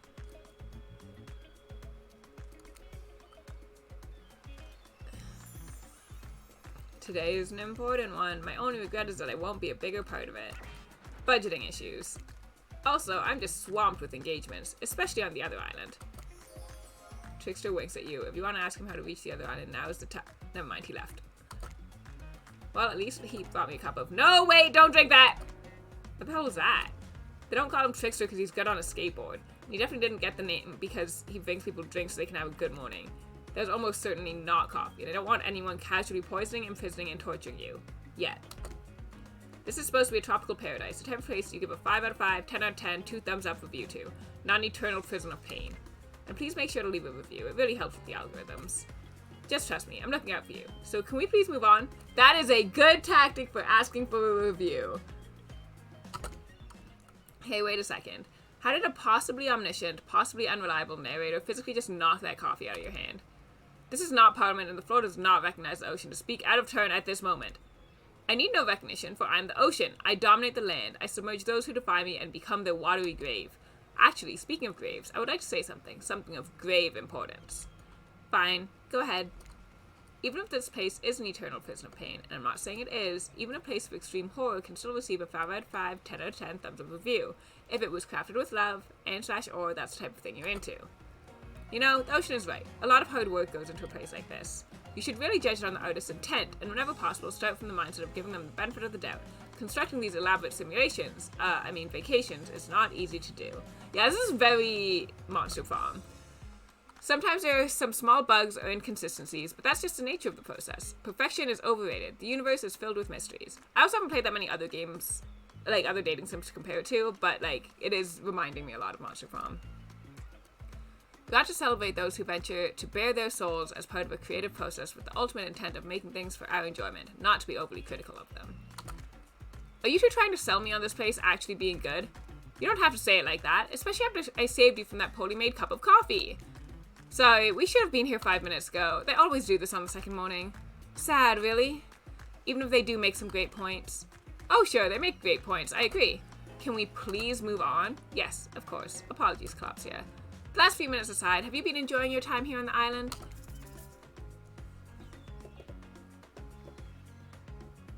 Yes, I'm not suspicious. There's no option. I want to say this, but this is very funny. This one. What an encouraging response! And we're so glad you're not suspicious. Hey, Claudette, maybe Collapsia isn't suspicious because I figured out what they're actually doing here. 0 chance. They're still clicking. Even right now to see how you'll respond.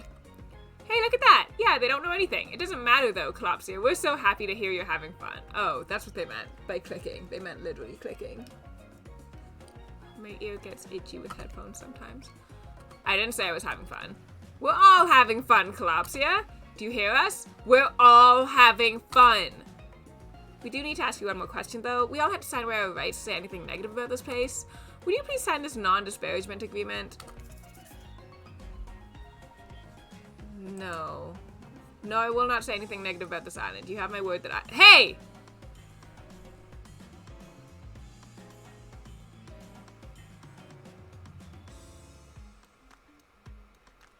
It's not what I said. Alright. Alright. Cool. Yeah, great. Everyone's happy. Sure. Yes. Yeah. Hey, Kalopsy, it's still totally cool if you have constructive feedback. The place to leave that is in a positive review, because we all know that nobody reads negative reviews of games or results like this. Very cute game. Anyway, I see Dwight and Claudette have gone into a trance, and with the grumbling I hear from your belly, that can mean only one thing. Breakfast.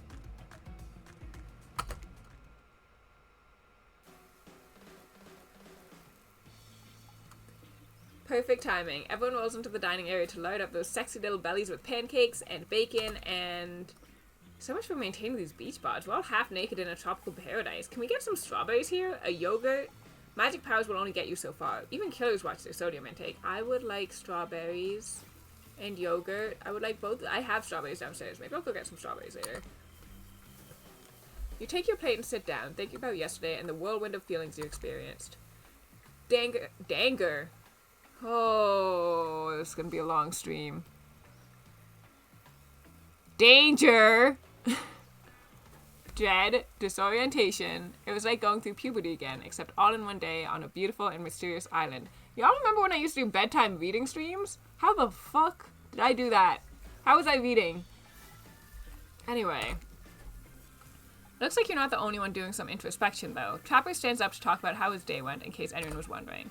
Personally, I wasn't.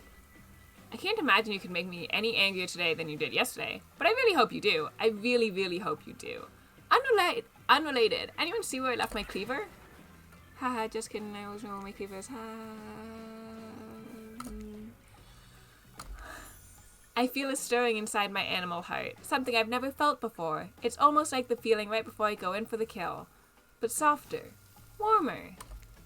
Sounds like it could be love. Or maybe just indigestion from all that raw beef she had last night. Beef? Oh, jerky. Ah, well, that surely must be it. No one else would weirdly stand up during breakfast too. And just like that, here comes Spirit. If I look especially well rested this morning, it's not because I slept well. As you know, I'm much too dedicated to finding revenge to ever sleep again. But because you all really left me alone yesterday to be my best, not constantly annoyed self, and I thank you for that. Now, if you don't mind, I'm going to go back to quietly resenting being trapped here with you all while looking cute doing so. Gething Wraith has had enough time to work up the courage to speak in front of a group. Ah, perfect. There he is. Take us home, Wraith. Oh, hey, that was fun yesterday, huh? Yeah, I mean, not like too much fun. That'd be weird, but like a good amount of fun. And now they're all looking at you expectantly. Wait, are you supposed to stand up and explain how yesterday made you feel? I think I need to process everything by myself. I'll see you all soon. Damn, what a power play. Keep them wanting more. You're getting good at this game. Sexy true-to-life experience. Shame you didn't get to eat any breakfast, but so be it. No, the breakfast wasn't humans, though. I wanted that. After breakfast, you head to the hot tub by yourself to clear your head. Yesterday, it was in short, a lot. Before you get there, though, something catches your attention. You hear that? Who are you addressing? Me? Well, yeah, I guess. That is okay, right? You know, I might be pursuing a relationship with one of these 4 fine killers, but it feels like the person I'm getting to know the most is you, narrator. It's only okay in so much as it serves to illustrate that you've lost your mind, seeing how I'm not real and all. Yeah, I heard it this time. I think it's coming from behind the pool shed. No, stick it in there. A little more.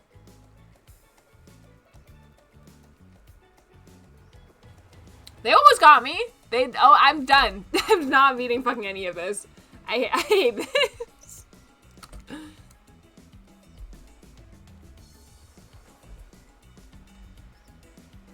They really just like make all of these games unfucking streamable, huh?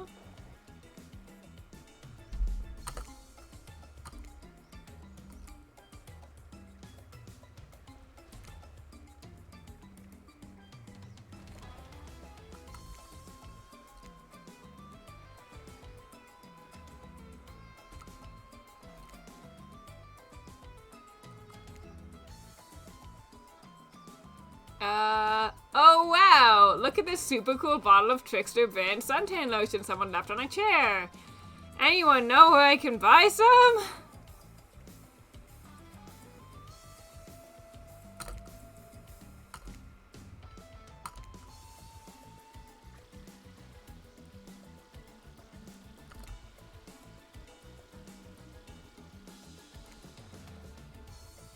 What do you think we were doing? You were doing... I don't know exactly what you were doing, but it sounded like fun. You think two people trying to find new ways to kill each other in a desperate search to make their own death permanent is fun? Oops. We got 5 minutes to ourselves every day, and we spend it hoping if we stab each other in just the right spot, we won't get resurrected. I've come to believe that the key is finding the exact place we need to bleed out from, and I believe that place is in our appendix. Why else would it be there? Makes sense to me. Did you actually think we were... me and him? Dwight? Bullying. You don't have to laugh that hard. They get it. My life is a nightmare, and yet somehow it's never been worse than right now. Let's go, lover boy. I noted all our entry wounds, and our 5 minutes is up anyway. Good luck, Clopsia. You're going to need it. And hey, if you figure out how to escape this island, please make sure your ghost tells us how. That was both a tragedy and a comedy. A cragmedy. Shut up. I like it. Anyway, where were we? Oh yeah. You're heading to the hot tub by yourself to clear your head. Yesterday was, in short, a lot. So far, today has been exhausting too. But you're dedicated to achieving a true centered sense of calm. No drama, no bullshit, just soaking up sun in a heated pool. Today you're on a date with you. Ooh, I like that. I want to be on a date with me. Who would make the first move? And aside from that disturbing thought, all is going to plan until a shadow blocks your precious sun. Spiky tipped, like a palm tree is bending over to screw with you. I don't know who that is. But it's no tree at all. It's... oh, it's just Trickster again. I was really hoping it was going to be another new character. Breakfast was weird, huh? Everyone just getting up and announcing how they're feeling. What's that about? Some forced kind of check-in with the group? I don't like it. Fishy. Kind of lazy. Whatever though, breakfast is dumb. No one should eat before noon or after 4 p.m. Yeah, I do intermittent fasting. You see my abs, by the way. Anyway, you can see them later on my private stage on the other island. You know, IP Island, where all the Hollywood celebs hang out. If you play your cards right, I could give you a private show. Why does he look so angry? Catch you around.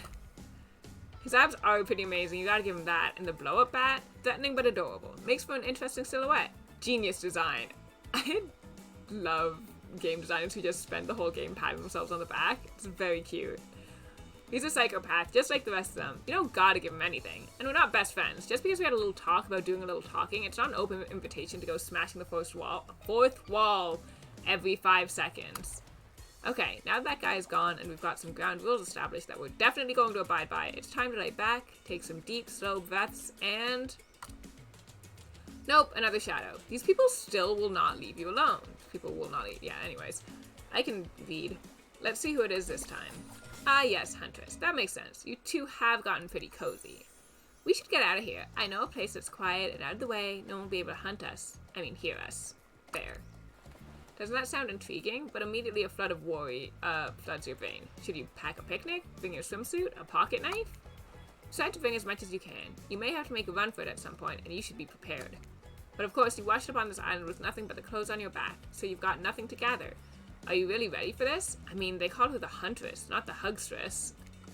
You look up at this towering goddess trying to form a sentence when suddenly, before you can decide if you want to go off with her, the Wraith interjects.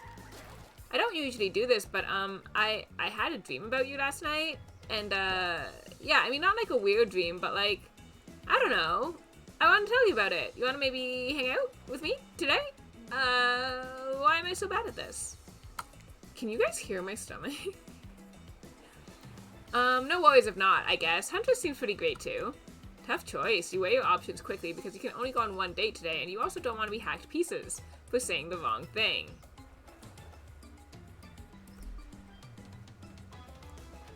I want to know what Wraith's dream was about, though.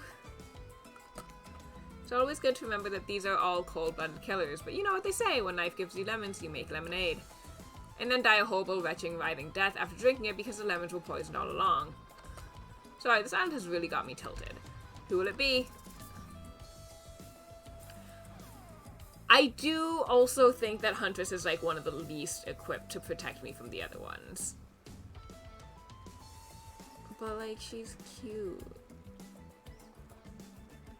Find out about the dream out of sheer curiosity, or spend the time with the one that I actually like. The one that I actually like. I gotta go with Huntress.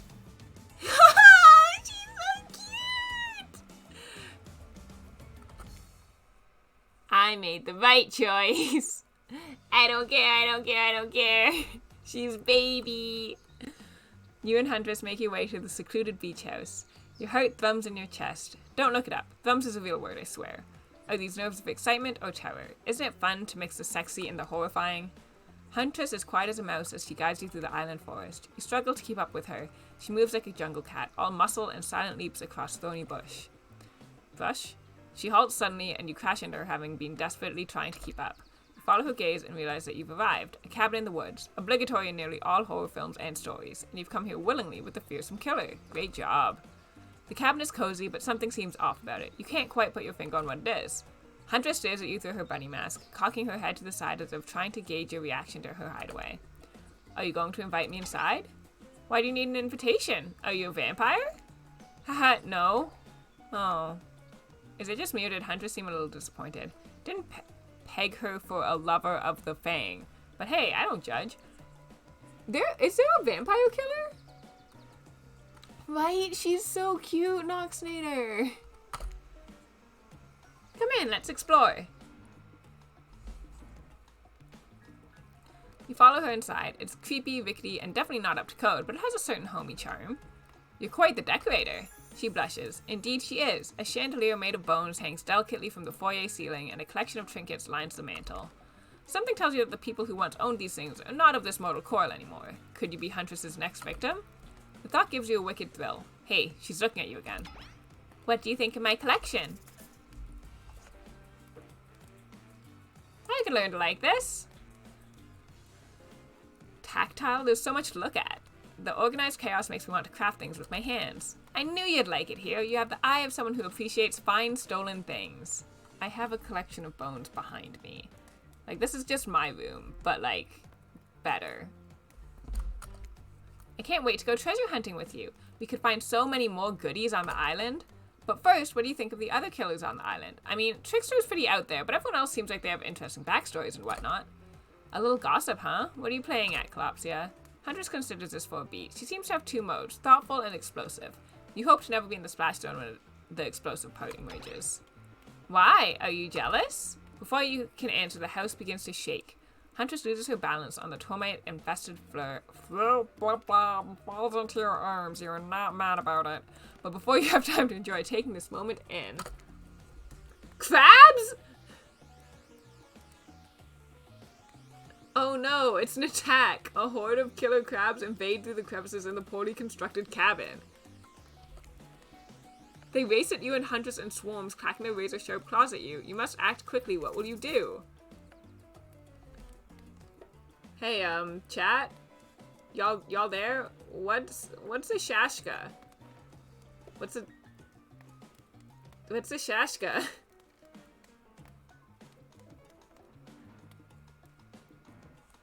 I'm googling what a shashka is. Shashka. Okay. I figured it was a weapon, but I wanted to make sure. Gardening tool. Okay. Grab a shashka. That you definitely are. Yeah. Yeah, I definitely... Yep. Back to back with Huntress, you both hack away at the attacking crustaceans. You manage to slay the majority of the killer crabs. The ones you miss go scurrying away back into their hidey holes. Huntress turns to you with a gaze that's full of passion and intrigue. However, before it bubbles over, she looks away, suppressing this feeling. Is she nervous? Huntress sits down on the wicker couch and begins cleaning the guts off her hatchet. It's an obligatory scene for every killer. You're just happy to not be the source of what she's wiping off. Looks like we're having crab for dinner. She doesn't smile at your joke. She has that ponderous look on her face again. You join her on the couch. So off, I was thinking of a scythe. I think, like, what came up when I looked it up, it was kind of like a sword or a saber or something. It looked very similar to a katana. You join her on the couch. Man, sometimes those near-death experiences really get me thinking about what I want in life. I think I'd really like to start a family one day. How about you? I don't. But... Wait, she's gonna kill the kids, though. I'm still gonna say this one. That's what you say when you're flirting, even if it's a lie. I mean, it's a life-changing decision. You have to make sure it's right. A good answer. You never know what kind of weirdos are out there. What were you like as a kid? You try to imagine this giantess as a meek child in a puffer coat wandering about the forest. Huntress chuckles, her laugh quite cute and soft. I was so innocent. We hunted to survive, then went back to the cottage, and Mother would tell me stories and would drink tea and imagine life far away from the woods. Somewhere like this. I suppose I finally achieved what she wanted from me. Hello? Please?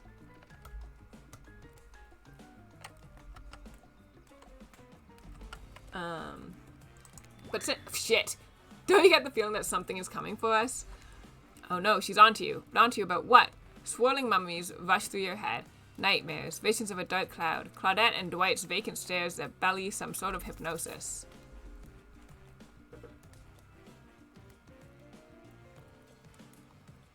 Totally. I think you're on something. What do you know? How long have you all been here? Do you remember anything at all about why we might be here? I've been having these dreams, seeing things. I think we're all serving some greater purpose here. Huntress reveals a strange object that she stole from near the stage where Trickster performs. It has some strange symbol on it. That's fair, Shonen Batman. Truthfully, it doesn't seem that strange to you. It's just a glass bottle. However, the label is interesting. She hands it over to you, but before she can explain her theory, Claudette and Dwight burst in on you and interrupt. We have a dramatic announcement, but it needs to happen back at the beach. Just got kidnapped. You arrive at the beach and realize you were set up. There's no big announcement after all. What we have here is a good old-fashioned rivalry. It's true, exactly like that voice that we cannot hear and certainly aren't referencing says. We were forced to interrupt your lovely date by another killer. They are here and ready to make you an offer of love you won't be able to deny. Trapper emerges from the water. Is he in slow motion? He's pure thirst. He's Paul Newman on horseback. He's Denzel on the cover of GQ. Manly manliness brought to life.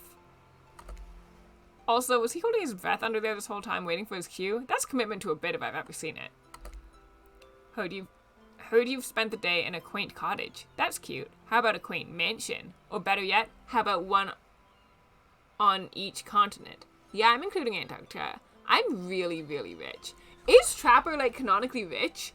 Because they're, like, really focusing on the fact that he's rich. I was not aware. Think of how cozy we can get there in a snowy 10-bedroom chateau. One of those pools that is half indoor, half outdoor, but nice and warm throughout. I do love those pools. That way you can kill a mama polar bear from the outside while watching her cubs cry over her body from the inside. Okay, Trapper. Really, and by deal, I mean evil. Plus, you really want to hunt for your food for the rest of your life? With me, you get it both ways. Savagery and someone to clean up after you. Blah, blah. Sounds nice, huh? My ability to speak, real bad.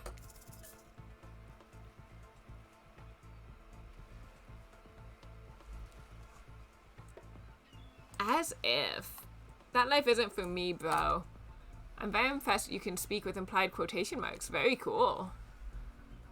This guy's a total douche nozzle. Try hard much? He's like the turn-of-the-century Pacific Northwest version of a Wall Street foe. Trust me, it tracks. Patrick Bateman with a huge chip on his shoulder. You wouldn't go with him if he were brandishing a cleaver at you. Oh shit, he is! Thanks, but no thanks. I'm into a quieter lifestyle. I relish my independence and don't need someone to wipe my butt for me. You run back to the huge arms of Huntress. She hugs you tight. So tight you think you feel the life leave your body for just a moment. But it hurts so good. You know what? I'm impressed that you stood up to me. I appreciate someone giving me their honest, totally honest opinion, even if that opinion makes me want to carve out your liver. And the butt wiping comment? That's not what I meant by clean up after you, but I'm hiring someone to do that for me at the moment. For me, the moment I get home. Trapper leaves and you turn to Huntress, walking in slow motion back into the water. It's pretty weird. He's just gonna stay in there all night. Shall we continue our date? She's so cute. Huntress leads you back to her cabin. You thought you'd remember the way, but it's like the forest has completely changed. Nothing is familiar. Better not get lost out here. Can you believe that guy? Classic Trapper, pulling a move like that. I'm so glad you chose me, though. I don't think we've explored all there is between us yet. She winks a bunny-masked eye and scoops you up onto her back. Huntress runs through the woods with you piggyback riding her. The wind ruffles your hair. Animals clear a path for the mighty woodswoman as she races by like the lead from that famous teen vampire drama in that one scene where he calls her a spider monkey. Huntress doesn't call you that. Whee! I don't remember him calling her a spider monkey. Eventually, she gently lowers you to the ground and you take in your surroundings, a wooded clearing in the forest. Huntress prances about like a deer in a meadow. I like to come here sometimes to clear my head and hack up a few cute woodland creatures. Foxes are my favorite to slaughter. They think they are so cute and sly, but I see right through them. They're just assholes. Great with hot sauce. Huntress hears rustling and darts off to find its source, crouching down low like an animal. Now you're alone in the middle of the forest. Which way did you come from again? No idea. Your sense of direction is all off. A mellifluous voices floats through the air, landing upon your ears like syrupy honey. Come find me, oh Huntress. Already.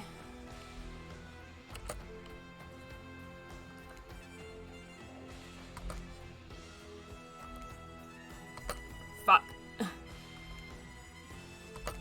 Fuck!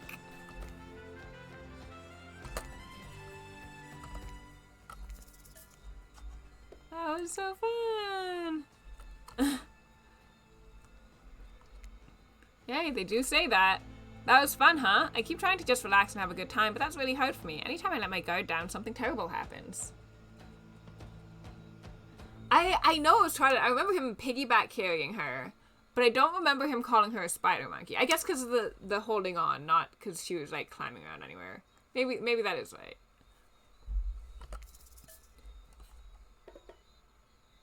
Wow!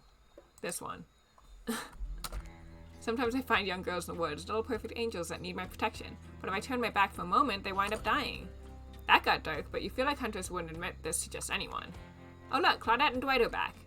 Okay, we swear we are here for a good reason this time. Yeah, no one is manipulating us this time. It's just time for dinner. Come get some grub.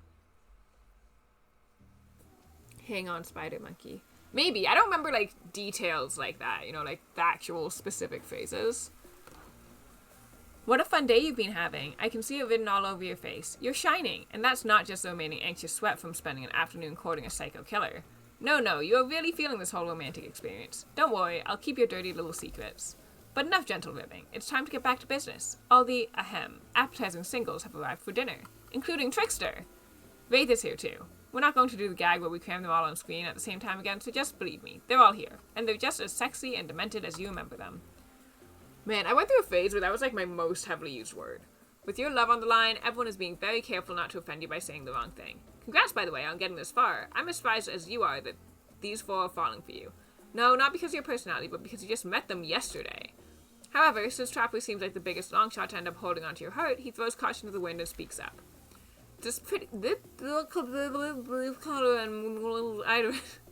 But hey, letting them have this one moment in the spotlight is the least we can do, and heaven knows they won't do any better than that. If I'm dining solo, I'm eating what I want, and you're all eating it too. Lamb shank, rare, salt, pepper, no sauces allowed, and serve it with one single piece of broccoli so Wraith won't complain. I like broccoli. Gives me horrible gas. Oh, I don't like that. Buddy, wait till you smell what rare lamb does to my bowels. It's awesome. Dinner will be served shortly, but certain power brokers would like to know about your day. Would you like to share your day with the rest of the group? You've had an interesting day, that's for sure, but how will you describe it to the others? Say too much or too little and it could affect your standing with the group.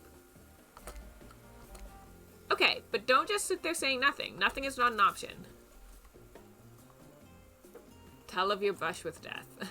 Today was nuts. We went to Huntress's secret cabin and killer crabs attacked us. It's true. I'll fall asleep tonight to the delicious sound of crunching crustaceans. That would never have happened on my yacht. I grind them up. Much more satisfying way to kill crabs. At least those kinds of crabs. I have a little comb for the other kind. Dwight and Claudette bring out dinner. Oh. That took me too long to get, and I'm, like, really upset about it now. Oh my goodness, my light is getting, like, really dark, huh?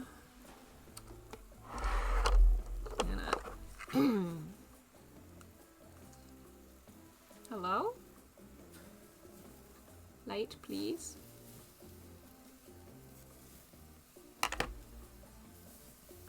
I don't want to use, like, my full light yet, because it's not that dark. I'm just going to put one of the colored lights on. Everyone eats in silence. No one trusts anyone now, and they are all very tired. Oh wait, no, sorry. That's a very supernatural horror thriller set in Antarctica. Not a charming parody dating sim set in an undisclosed tropical paradise. Bony appetit. Wow, Claudette. Terrible. No, almost everything we serve has a lot of bones in it. Even the vegetables. Impossible to avoid on this island.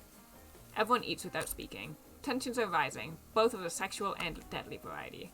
When everyone finishes, Dwight and Claudette come back to clean up the table. They linger around you as they pick up your plate, take your napkin, and dust crumbs off of the table. What would you like to say to the servants? Thank them! Your top-notch service is much appreciated. Everyone, if you would please be so kind as to follow us to the fire pit, would greatly appreciate it. We've been told something big is going to happen, something that will change everything. You can go willingly or you can go unwillingly. You have no choice. Tough cookies. Did you have a choice on how you said that, dweeb? Yes, and I immediately regret how I did. Good. Something needs to change around here. Fire is rebirth. Fire illuminates the soul. I hope the fire isn't too smoky. Smoke hurts my eyes. I have pretty sensitive eyes. I'm also horribly afraid of it. The fire, I mean, not my eyes, because of childhood trauma involving fire. And finally, everyone starts moving toward the fire pit, if only to get away from Wraith's complaining. Thing reference, they just won my 5-star review. I don't think I caught the thing reference.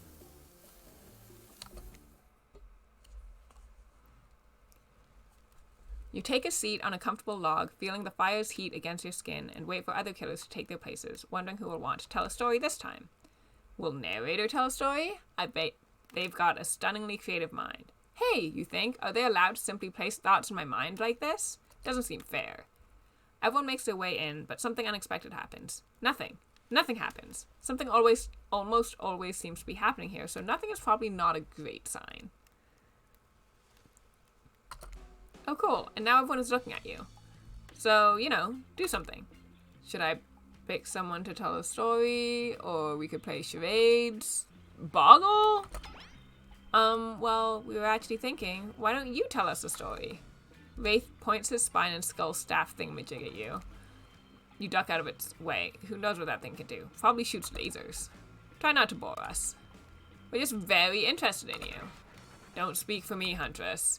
Now, you can't tell if you're warm from the fire or if it's your nerves heating up. I know that the fire is right here, but maybe if we stop talking about it all the time, we can start to pretend it's not here and doesn't, you know, threaten to burn us all alive. He's not supposed to hear me. Get out of here, Wraith. Klopsy was about to make an important decision without telling a story or not. About telling a story or not. Oh, tell a story. I hope it's a mystery. Okay, so what type of story do you want to tell? Mystery's not even an option. That's so funny. Romance seems like a bad call. Like, they're just gonna get, like, jealous or something. Adventure. Alright, you like your Dwayne The Rock Johnson movies? How about some adventure? Now we're talking. It's not my favorite, but I respect your choice and will nod politely. You don't have to say that, Wraith. Just nod politely. Okay, ready? Here goes. I really like to go fishing. Solid Hoppy, great foundation for a story, for sure. You pause. Everyone is waiting with bated breath. No pun intended. Oh wait, that's it? Not much of a story. Barely even a thought. My pun was better than that story. You sure that's all you have to say? I'm really worried about what this game is going to do to me. No, I was just kidding. So what type of story do you want to tell? Personal? You're scaring me.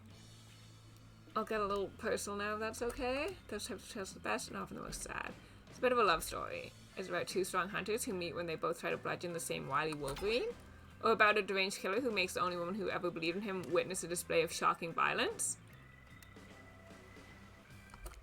Not quite. It's about my parents. They met at a party in college. He was hosting. She had been dragged there by some friends. Oh. They couldn't have been more different, and yet, as the night went on, they were drawn to each other. She made fun of his taste in music, and he took an interest in her major, women's studies. They were married within 2 months. Bit soon to know if you can trust someone, don't you think? It's so sweet! Exactly. I learned a lot about love from them. If you know, you know. Some people don't need years to get acquainted with someone. Yeah, I don't know about that. Like, if you're making one up, it's different. But, like, this is like in a job interview when they list some random thing that I've never thought about before. I was like, can you tell me more about a time when you've had to do that? No? Like, I don't know.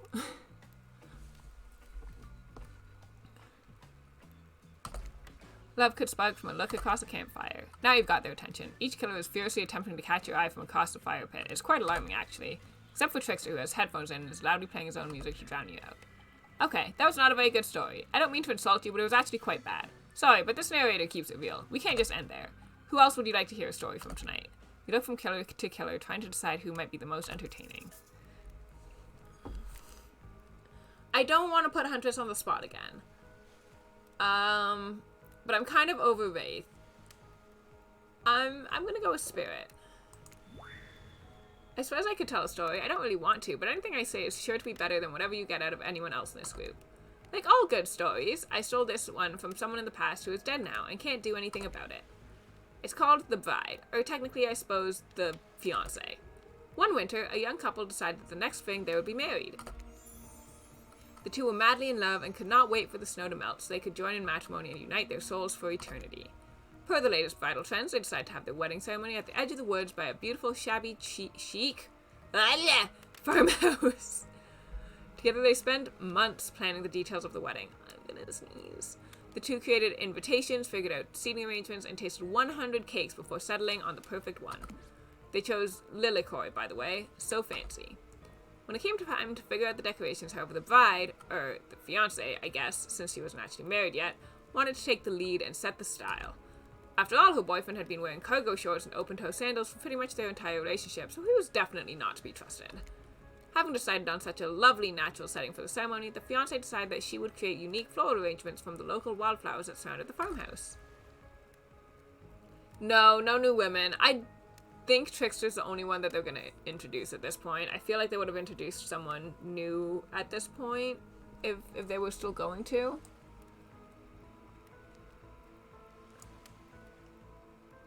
Like, I don't know what you mean by that, but no. As soon as the sun rose on the first day of spring, she set off into the woods. Each day she spent hours mapping out where the best blooms could be found and prepared to pick them herself in the morning of the wedding so that they'd be at the height of their freshness and beauty. Enamored with the incredible variety of flowers in the woods she surveyed, the bride, or the fiancé since they had not yet been married, became obsessed with knowing just how many there were so that she could choose the absolute best. Why does she keep saying that wrong?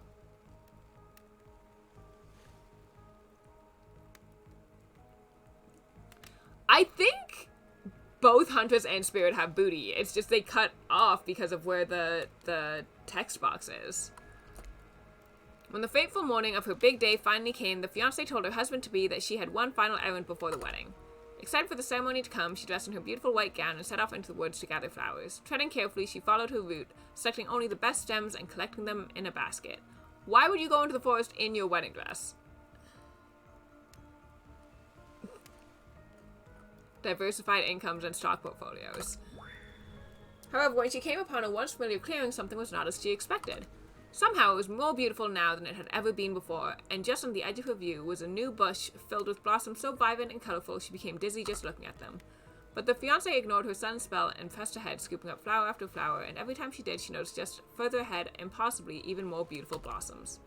Carried by the sweet fragrance of spring air, the bride, or the fiancé, crept farther and farther into the woods until she turned a corner, stepped over a mossy fallen tree trunk, and realized she had been here before.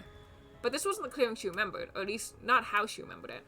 The flowers were suddenly overripe, decaying, falling from their stems into festering moldy piles on the floor. Where bees had been, now only flies buzzed. Where the scene of flowers had once intoxicated her, the odor of mildew now made her sick. She turned and looked back, but the path was dark. Into a shadowy glen she walked and walked and walked. That day, as guests gathered at the farmhouse, the fiancé was nowhere to be seen. Her friends, family, and love began to look for her, but to no avail. They searched the pasture, the tree line, and into the forest, but there were no beautiful wildflowers or young lovers to be seen. Just old dead trees, trampled vines, and moss-covered rocks. The fiancé stayed a fiancé for eternity, always wandering, looking for fresher blooms to clip, but never finding them. Distracted by a never-ending search for perfection, unable to see that you are loved for who you are, out there all alone, I thought it was beautiful and sad. Just like someone we know. How was story time? A lot of people like to take pot shots at sequels, but I think every good story deserves a follow-up. When you think it's the end, the sequel is almost never as rewarding as the original. That's why I'm much more of a fan of the episodic style of storytelling.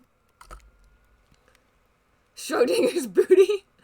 You did not spell Schrodinger's correctly, but that's okay, it's a weird name. Knowing it's a series takes a lot of pressure off any individual installment and builds a greater sense of community between audience and creator. Dead by Daylight does not have a sequel. Tell me, Clopsy, if you could delete any sequel from existence, what would it be? Don't answer that. We don't actually care. We're just here to make sure that we seamlessly move on to the next segment of the evening. Avatar 2. I haven't seen it. I've heard that it's not terrible. What's it doing? What's it adding to anything? God forbid my small talk get in the way of a romantic twilight moment. Dwight, I'm gonna need you to shut your yap trap. You know that we need to get back to that thing we do whenever we're not on screen. Okay, you have fun tonight, and try not to, wink wink, end up dead. Why did you say the words wink wink out loud, and what kind of double entendre are you getting at with the end up dead thing? Dwight is physically incapable of winking, not since the accident, and you do know that all of these people are despicable criminals with double-digit kill counts, right? Double digits not that bad. Like, for that to be like their whole, you know? Like, I'm just surprised it's not in the hundreds. Huntress was taking out a whole village.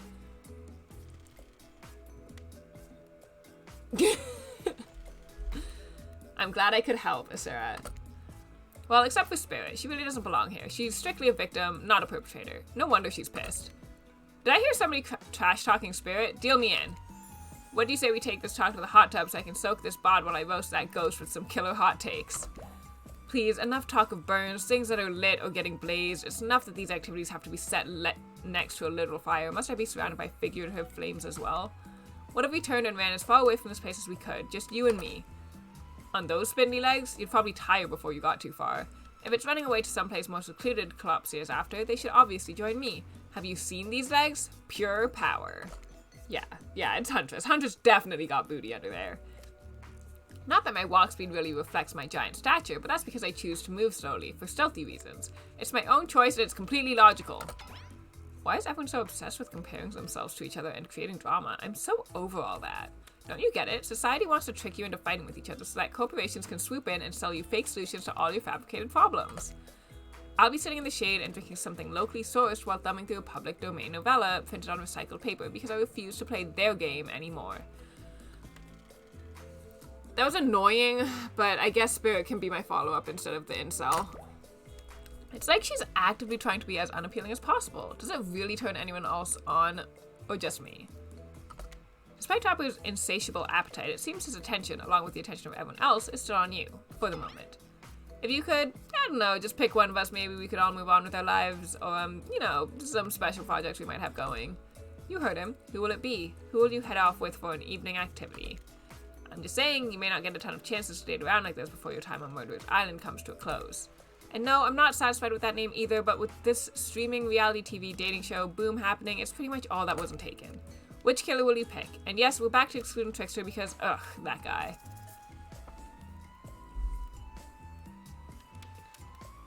I kind of want to choose Spirit, but I feel like I have to choose Huntress. I think maybe I'll choose Spirit in the morning. I don't know how many, series these go. Yes, Asura. I agree, and that's kind of, why I hesitated, but I still feel like these guys, they're undead. They've been alive for centuries, some of them. I feel like it's probably in the hundreds, you know? Like, triple digits, not, low hundreds. Just triple digits in general. Huntress? You know, I had the feeling you'd pick me. You've got good taste. And I don't just say that because I'm considering eating you. Spirit! Spirit, come back! I made a mistake! Huntress licks her lips as she eyes you up and down. You've never felt like a little piece of meat this much in your life before. What have you gotten yourself into? Let's go over to the bar. I'm going to make you into something special. You and Huntress whisk yourselves away to the bar, and when you arrive, you find an arrangement of arts and crafts supplies? And are those taxidermy tools? Cool. Are you freaking out? I'm not freaking out. You wonder what's going through Huntress's head. Though she's bubbly and enthusiastic, you're always terrified she might snap. Something on your mind? She smiles. Drink this!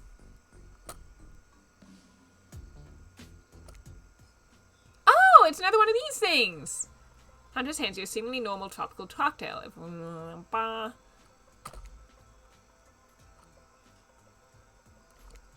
Bombs away.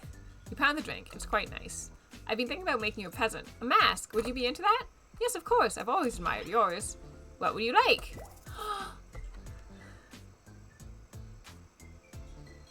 I feel like copying her exactly isn't the right call. She doesn't like... I don't know. She's top 2 creepiest. In the game or in, like, Dead by Daylight? Like, there's only in this game or in Dead by Daylight.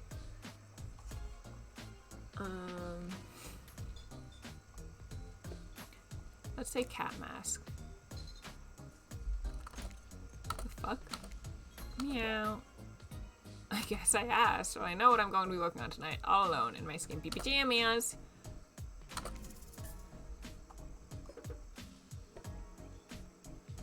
This deserves a celebration. Like you're in some... Okay.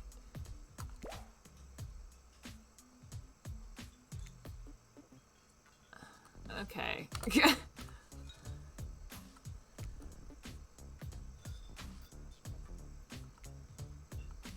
I'm thinking...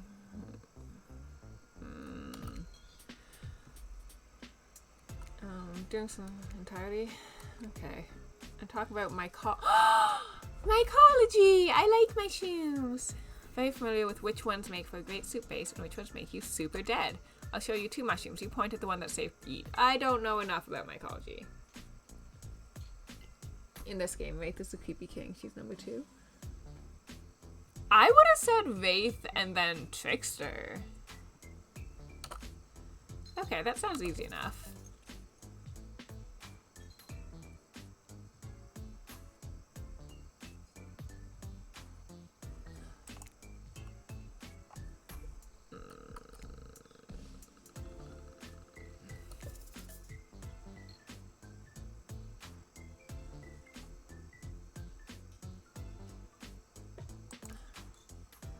Okay.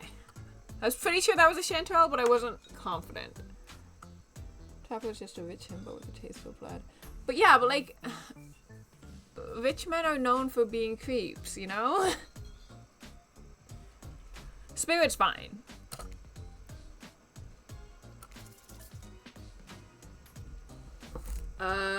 This one I don't know. Why are you green? Safe?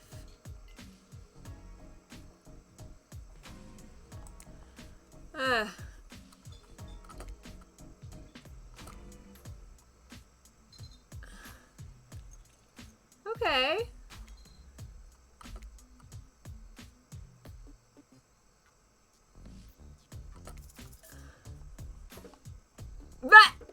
That's a wild answer. You're no bumpkin.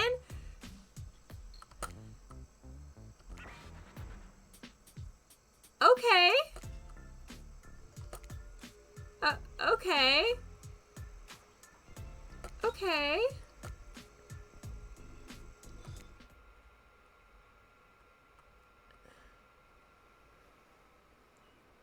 What about the one on the left? The gang's all together again on the volleyball court. Seems like only yesterday you were sitting on the sidelines watching everyone get sweaty. That's because it was? Oh, it feels like I've been here a lot longer than that, actually. It's so late that the sun is already beginning to rise. Better get this over with quickly so that you can get some beauty rest. I do not recommend the eternal damnation of perpetual narratordom. Good thing you've really used your time well since then. Oh boy, reading a lot is starting to hurt me.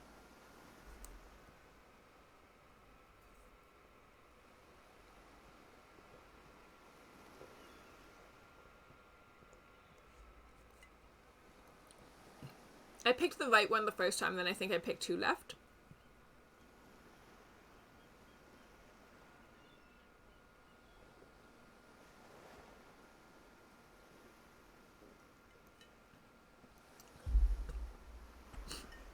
So you're full of shit if you're trying to pretend you wouldn't be into that. Really getting to know the gang. The brain, the mogul, the basket case, the psychotic bunny girl. You know, the 4 types of people. Okay, cool. So we're just doing Breakfast Club? Anyway, everyone is gathered on the volleyball court for a new type of game. Pick your dream date and see who Collapsia chooses. Who's ready for a round robin? How round are we talking? No, not to eat, Huntress. Each killer gets 2 minutes to tell you all about the dream date they have planned for you tomorrow. In no particular order, which is a weird thing to mention, right? Almost like the order does matter. Spirit, why don't you go first? Get this over with, and then you can go back to reading your book. Stop talking. Hit us, Spirit! Figuratively, damn it, Dwight. You gotta watch your words with these people. Tomorrow you'll spit in the face of God, die, and be reborn anew. Spirit, that's scary. That's it? If you're not intrigued by that, I don't want you. Go draw Clarinet with Trapper. Dig up whatever mysteries with Wraith. I don't know what those guys do all day. Do you want to at least specify which god you'll be spitting in the face of? All of them. Okay then. So hydrate tonight if you intend to hang out with Spirit. Trapper, without further ado, would you like to make us all uncomfortable by pushing the boundaries of what's acceptable not only in polite society but within the narrative of this in-world event and also the larger meta-narrative of a Dead by Daylight dating experience?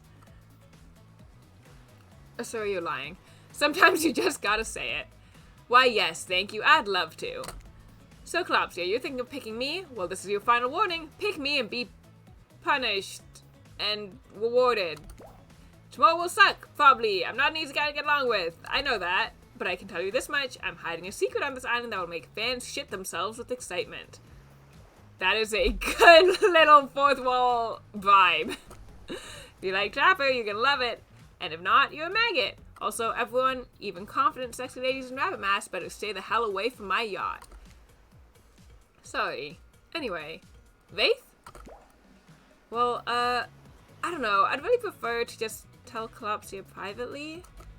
I don't really know how that's going to work with these game mechanics. What if you just whispered it to Klopsia? Wraith considers this for a long moment. Too long. That's fine. Without moving, Wraith lowers his voice to a barely audible whisper. Tomorrow we have to find my bell. And then I can finally tell you about what I've been working on. It's going to be really special, the kind of thing where we will really bond. And maybe finally get off this island. And maybe then we can go on a real date. So you want to just look for your bell? You done? Is that it? Wraith nods, proud. Okay, buddy. Great, Huntress, why don't you take it from here? Tomorrow morning, I'm planning on a nice atmospheric breakfast on the yacht. Don't worry, Trapper won't even know it's gone. What was that? Nothing. Go away. Then, boy oh boy, I've got such an adventure planned. It involves hunting for treasure. What kind of treasure are we looking for?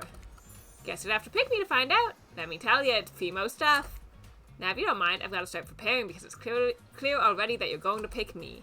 Confident, mysterious. I like it. And time's up, everyone. Gosh, you'll need to dream about these options so you're ready to choose in the morning. Now go dream about all these swoon-worthy options so that you're ready to make a choice come dawn.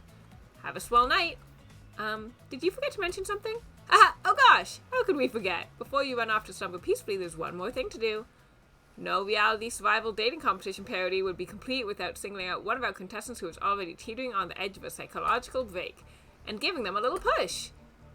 Hold up, this has been a survival dating competition parody this entire time and I'm just now finding out about it? Come on, the signs were there. You just didn't read them. Welcome to Murderer's Island. It's now time to eliminate one of the killers. Oof, it's like a butchering, but it hurts even worse. You can't kill a killer, but can you break their heart? Do you dare to even try? You mean, that's right, tomorrow one of these sexy slicers will not be eligible to take you on a date. Who's it gonna be? But why? Because it's dramatic? Because it's surprising? Because it's a classic reversal of fate? And it will hurt someone's feelings. Someone dangerous. What's it gonna be, champ? What's your thought process here? Trapper seems like he might throttle you in your sleep if you eliminate him. That being said, at least you'd see him coming. Spirit could be anywhere. She floats, and I hear she can disappear. Hard to track. Eek, if you get rid of Wraith, he might cry. And although I totally support normalizing men crying and being vulnerable, it just seems like he might be an ugly crier. Huntress, you might pretend to be okay with it, but then you'll start seeing her behind every tree. What I'm trying to say is, I don't envy you, boss. So which sociopath are you eliminating? Okay, guys, I don't know if there was a Twitch integration on here. I don't think there was because it's a pretty new game. But I want input. I think it's between Wraith and Trapper for who I'm getting rid of. But I would like some opinions, please. Who do we want to... I honestly, I don't know if Trapper will kill us if we reject him. He responded pretty well when I was negative about it. Trapper gotta go. Okay, any more vote? I can make a poll, can't I? Can't I make a poll? How to make a poll. I've only made a poll in other people's streams. And all my mods are sleeping.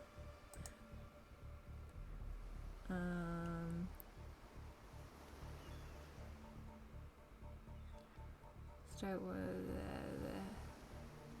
prediction. Start prediction.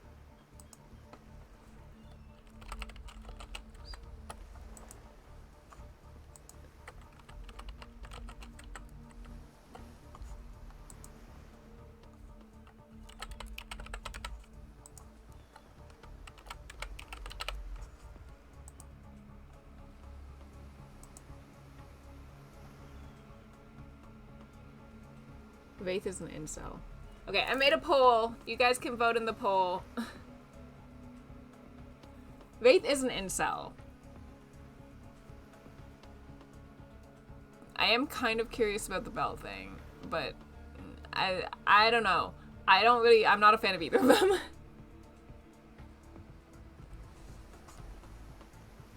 How do I see my poll? Y'all haven't voted?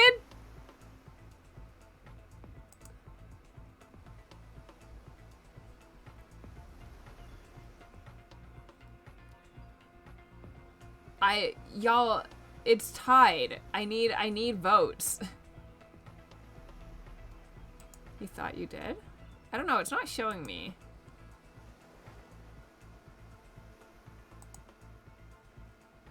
Maybe if I also watch my own stream.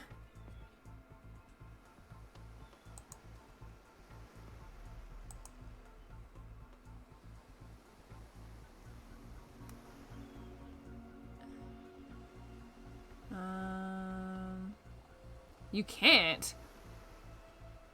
Maybe I'm just bad at this. Okay. No! No, not that!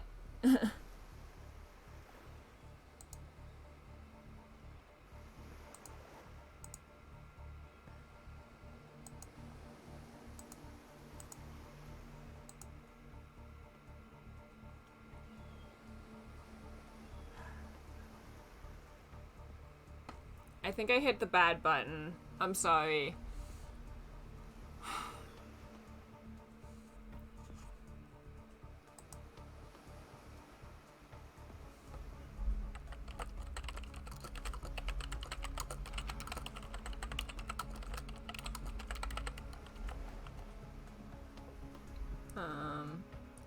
I assume an ad is running right now because there's a timer on the side.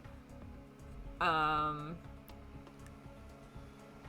I'm just gonna wait a couple more seconds.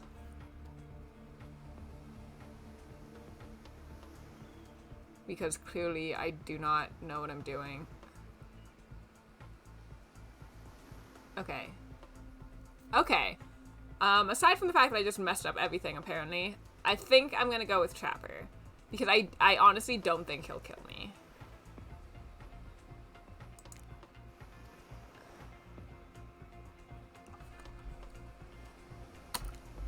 That's fair.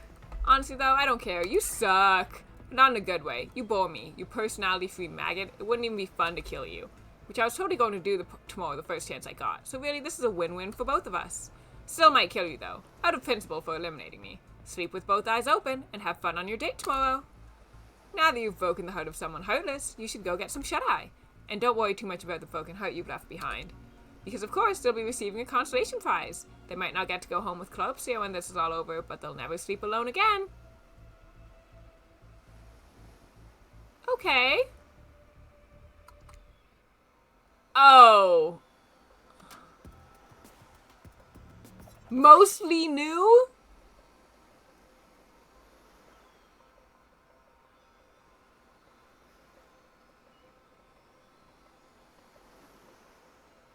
Okay. Okay.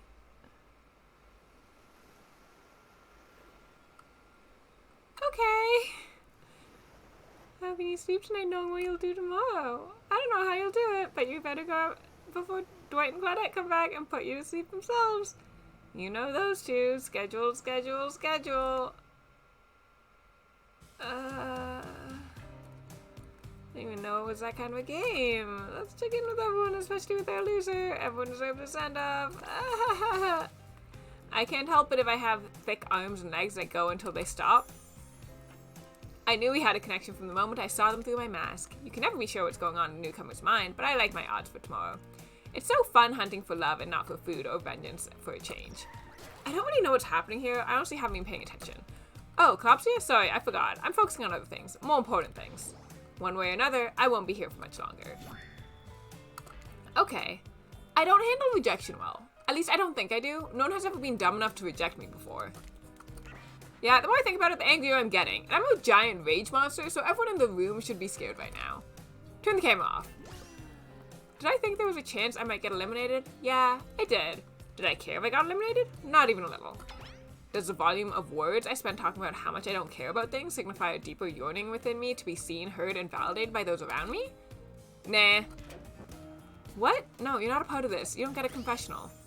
It's cool, man. I'm not a part of anything. You feel me? I'm not a cog in anyone's machine. I'm my own machine. This whole thing is pretty cute, though. Charmingly low budget, old school marketing vibes. And yeah, I kind of wish I wasn't so busy right now. I'd definitely be down with a reality show style dating competition with survival elements. But I got my new album, upcoming tour, finalizing the new sneaker line, producing a limited series on my life, starting a new social media NFT crypto app, and doing these private gigs over on IP Island. My dudes, you gotta come check it out. IP Island, it's dope. It's where the real killers are hanging out. Fully licensed, no legal drama, lawyers, take a hike. I'm gonna tell everyone that Trickster said that about them, don't worry. I'm talking your favorite established characters from all over pop culture that can't be seen on this island. Hell, you probably can't even mention them, like Don't you say it. Look, we get it. You're very popular and in demand, but we have a game to get back to, and I don't want to get sued. Pyramid Head. Pyramid Head. No one cares about Ghostface. Pyramid Head.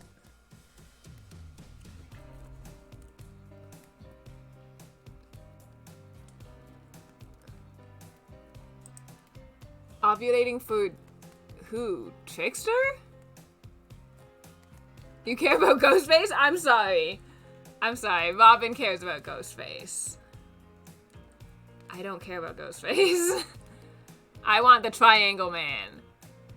Ghostface, like, fine. Or whatever, I guess. No pyramid heads? You're a hater, Robin.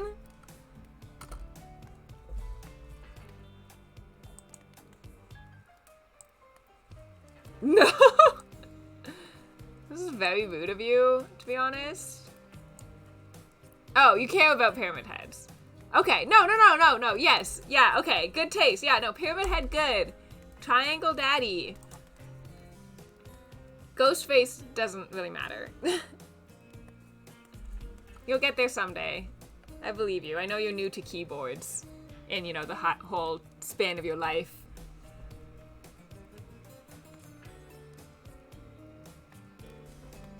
I can't tell if I'm frozen on stream. Am I frozen?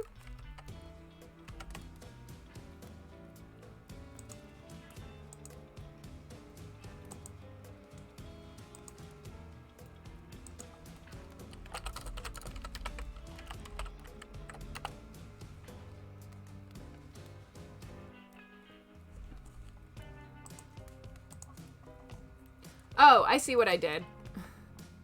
I see what I did. I'm smart. I have brain cells. I somehow paused stream on Twitch. Hold on. Everything is gonna be fine. Cool. There we go. Everything's fixed. Yeah.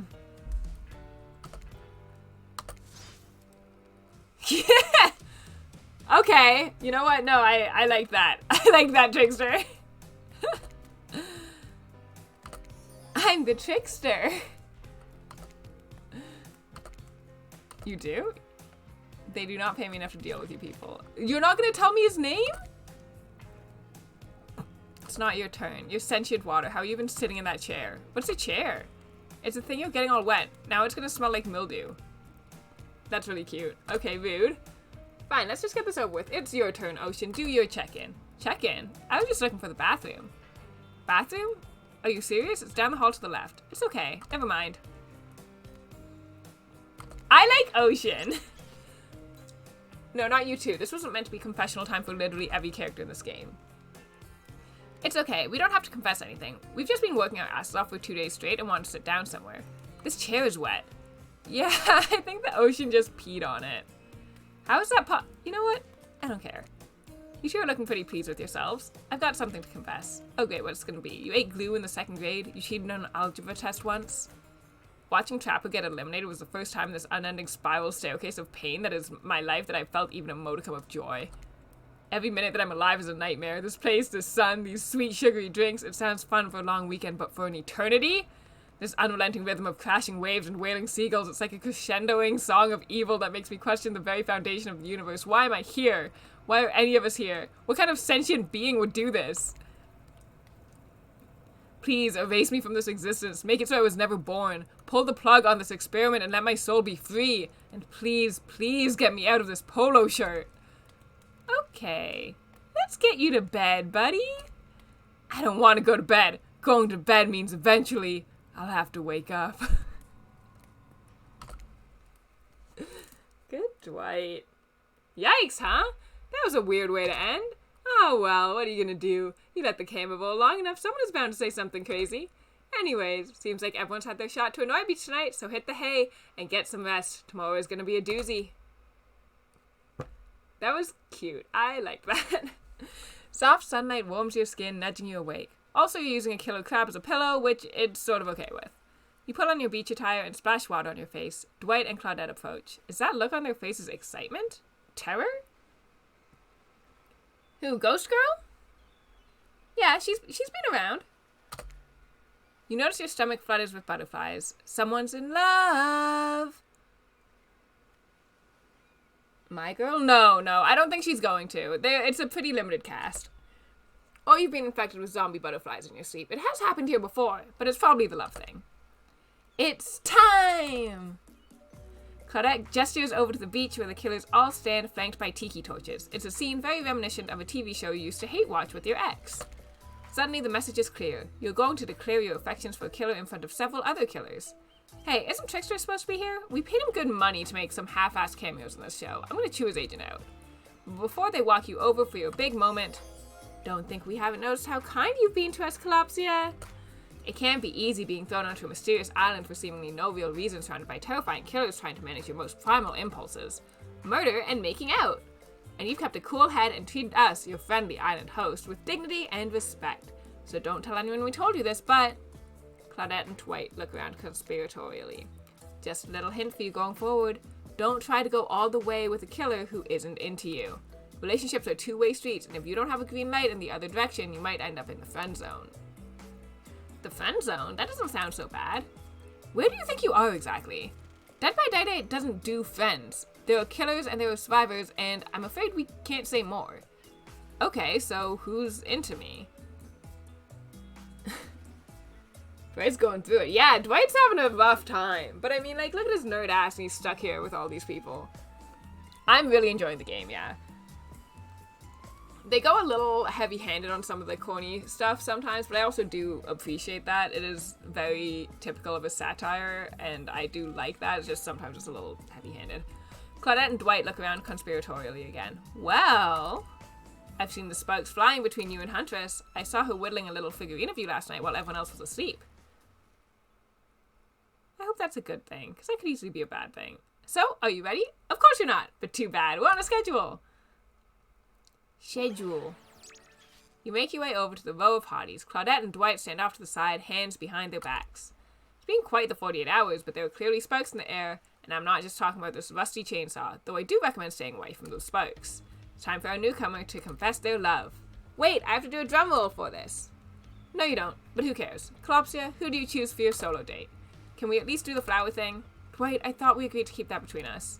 No, not that flower thing. The thing where the suitor gets a flower as a symbol of the contestant's love and affection. Oh, right. I suppose. But no roses. They're such a cliche at this point. Well, that's good, because I tried to pick a rose, but I got an ouchie, so I settled for these. Oh.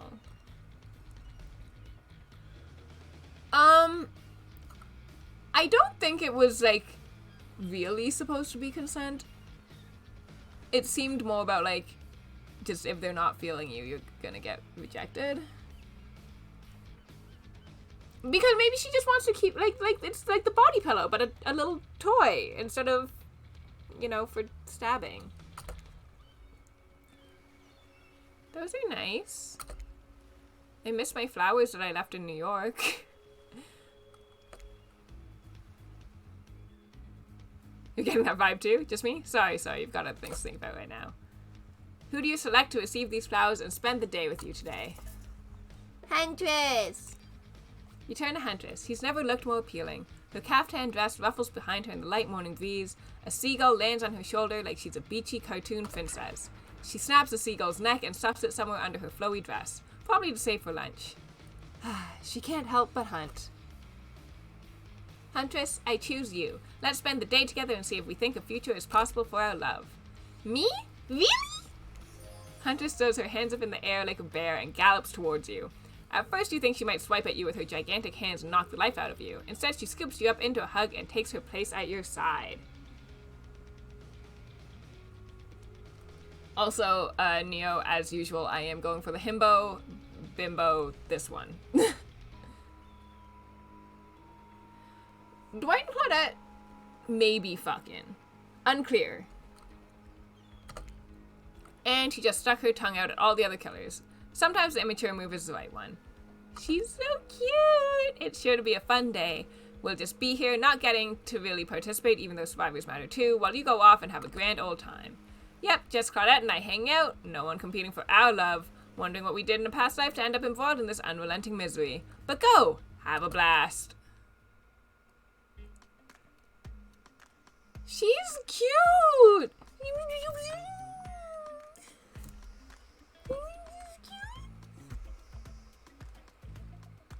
She's adorable, and I've always liked her mask. He's a baby. Huntress eagerly leads you to the yacht to begin your romantic day together. You have to admit, warm, salty air on your skin, the sound of crashing waves. This is a pretty perfect morning, just you and Huntress. Hey, cuties! Ah, Ocean's here too. Hello? Hi, Jaster. Cool emote. Thank you for the follow. Welcome in. I'm gonna say that based on the emote, you're here because I'm doing a monster fucker stream for Valentines. If you're here for another reason, feel free to defend yourself. I'm just, you know, assumption. Did you know that I'm teaming with flesh-eating bacteria and dead bodies? That pesky ocean, always killing the vibe. You turn to Huntress. You sure you're okay here on the ocean? I know you don't like to be out in the open. Something about being here with you makes me feel safe. You both sit down at a beautifully set table on the deck of the boat. A wide spread of mouth-watering breakfast goodies are arranged in front of you. Oh, just swing through.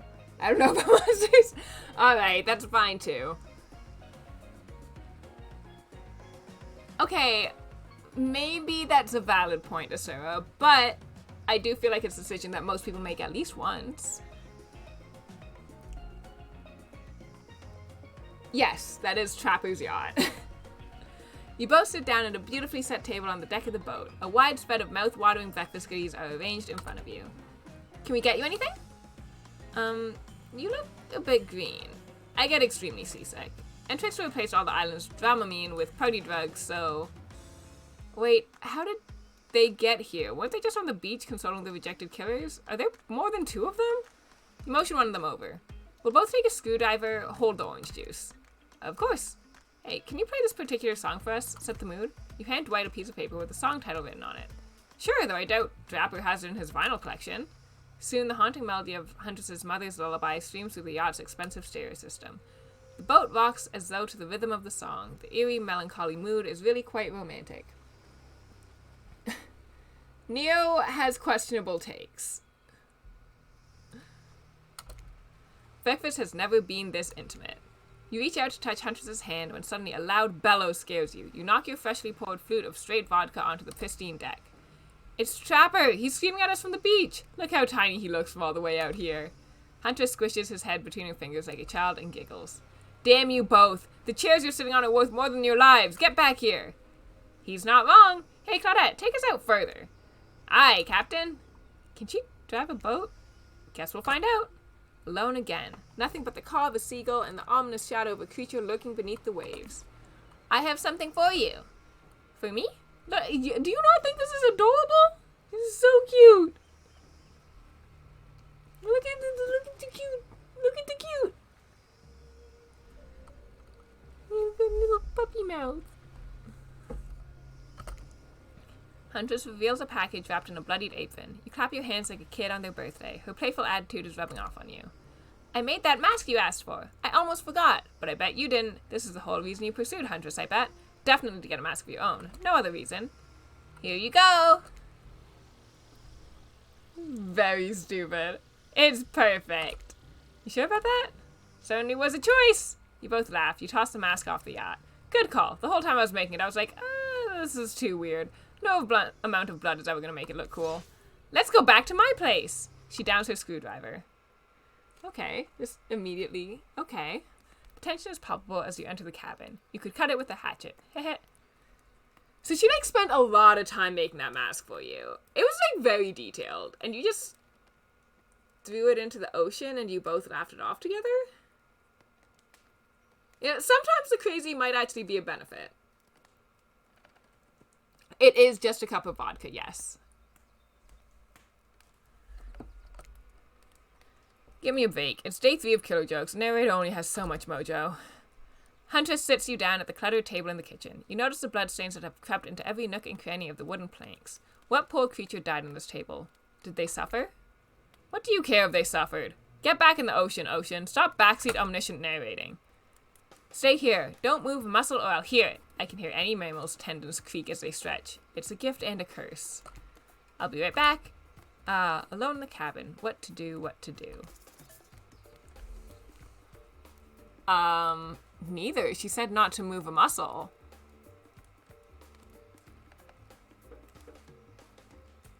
Freak out. Fine, you've called my bluff. I literally have to listen to you and your farms or else the damned ocean will have a conniption. So what's the deal? Am I ready for this? Is it smart to get intimate with a known cannibal? She kills on command and doesn't even clean the blood off her apron. You mean her Seraphan? Shh, she's coming back. Wow, rude. What's that in her strong yet delicate hand? You reach out for her, long to stroke her blood-matted hair and scratched up shoulders. I thought we could get warm by the fire.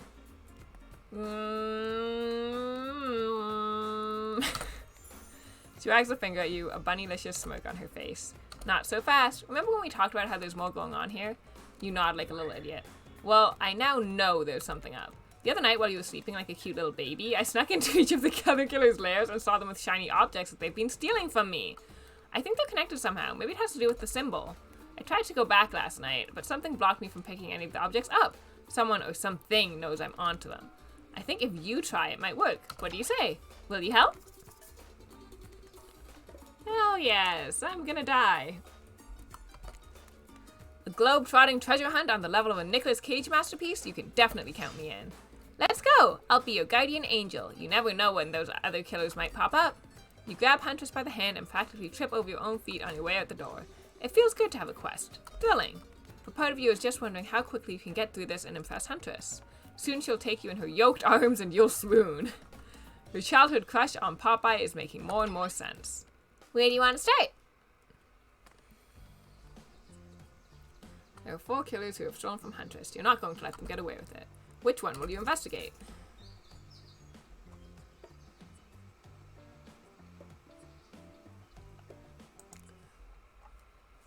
Cosmic Dump.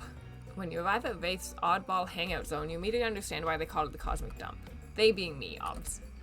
It's as if there are items and elements from all over the universe in this space. Also, it's a damned mess. But it's undoubtedly a special place. The very air you breathe makes you feel that you're part of something much, much larger. I'm going to go hunt us some lunch while you find the object. You'll know it when you see it because it's extremely shiny. How long have you been standing there? Are we ever really there? I don't have time for your existential crisis today, Wraith. Huntress and I are totally gonna get it on soon. I think. I hope. Look, I need to find a special object you have hidden here. You stole it from Huntress and she knows it. So you're trying to figure this whole thing out too, huh? Come check this out. Bit of a subject change, but sure. It's Wraith we're dealing with after all. Wraith leads you to a telescope. Though Through it, you can see a far-off island in the distance. Holy smokes, is that... Sorry, I actually have no idea what that is. Would you mind filling me in? It's IP Island, where all the coolest killers from intellectual properties that we're legally obliged not to mention by name hang out and party with Hollywood celebs and Silicon Valley moguls. That's not even all. Zoom in over there. Whoa. Hi!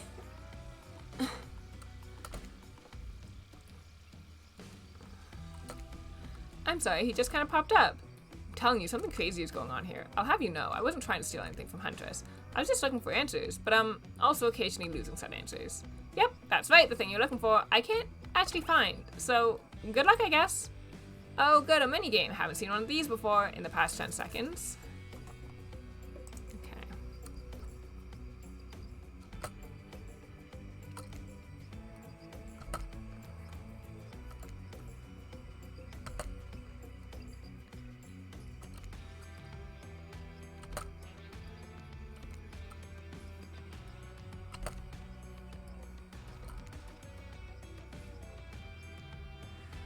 Ugh.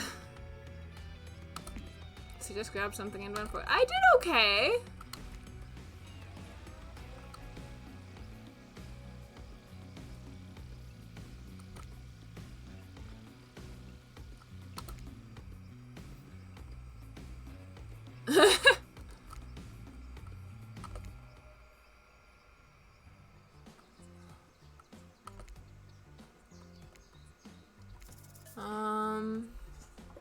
Let's go visit Spirit.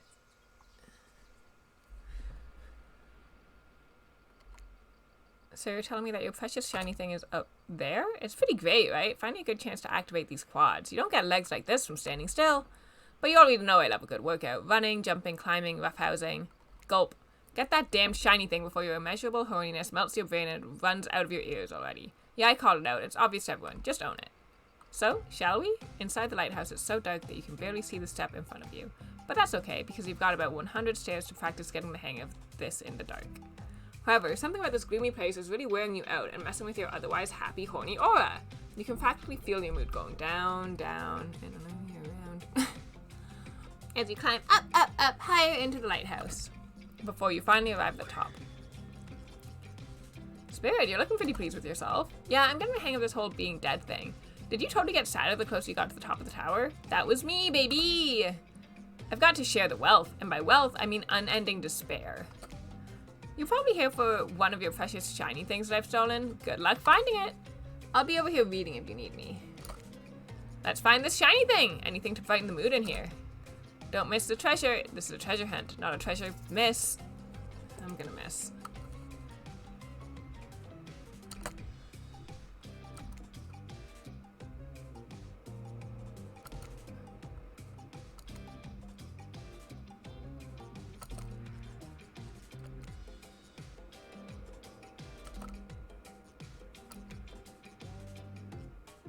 Jeez.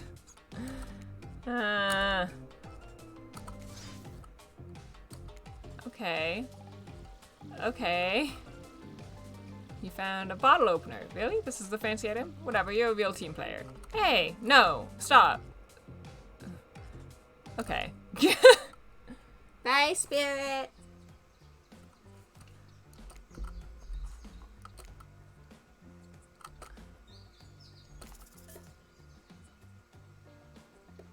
Let's go to Trapper.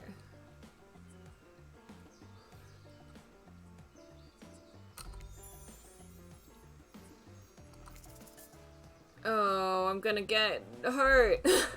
Forest.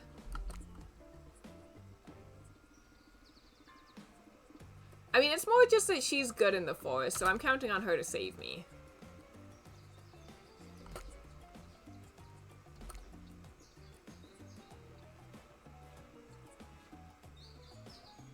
Am I dead?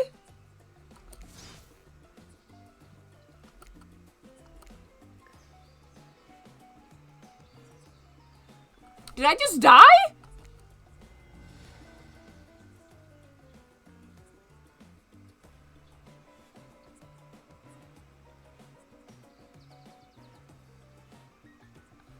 If I hit try again, where does it start me from?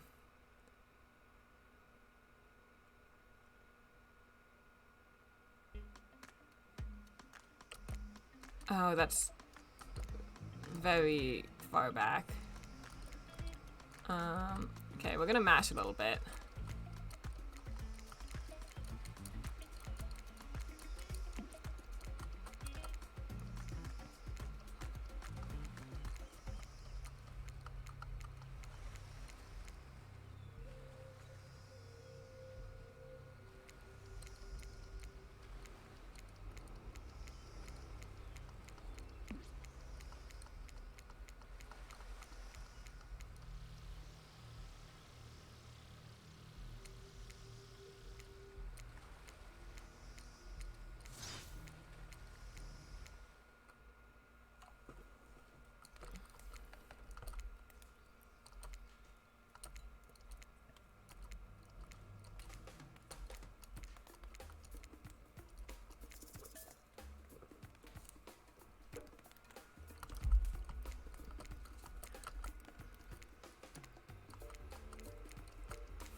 This game did read me like a book, though.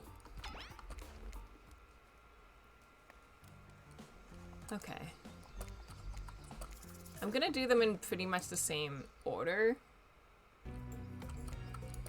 And if I die again, I think we'll just switch to the next game.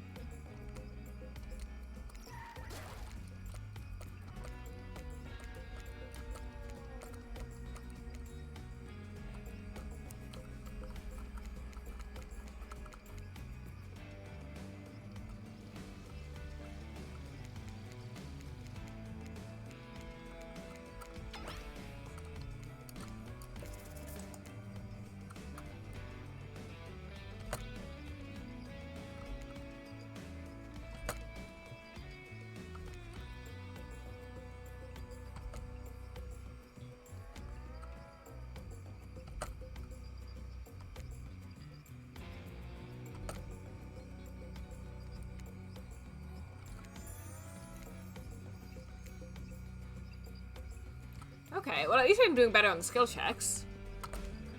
Let's get out of here. It's the same glasses anyway.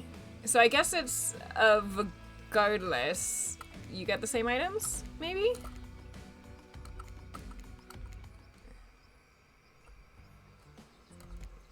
Okay. Spirit. I'm curious if it's random every time. Like, if I choose underground, is it still gonna be wrong?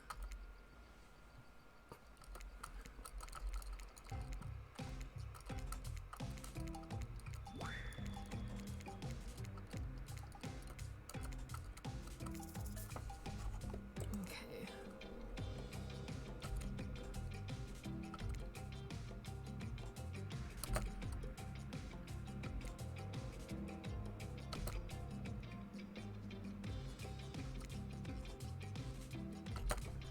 Oof.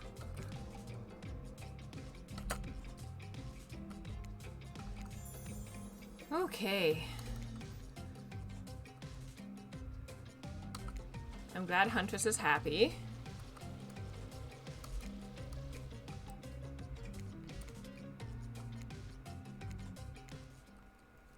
Okay.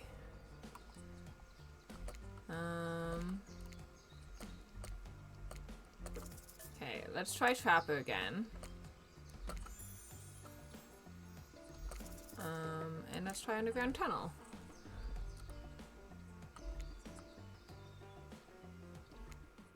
I feel like it's probably random. Oh, maybe it's not.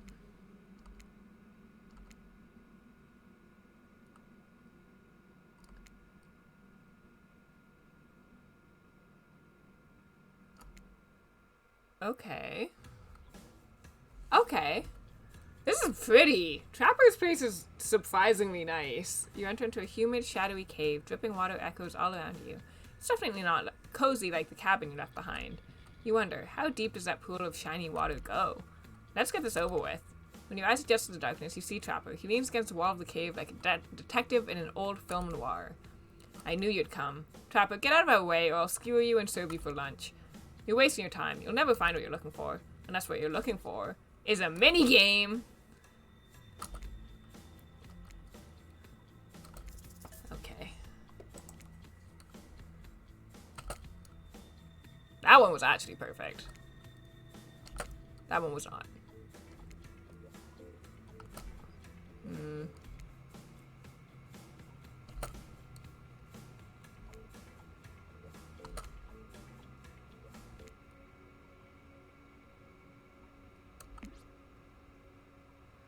Okay.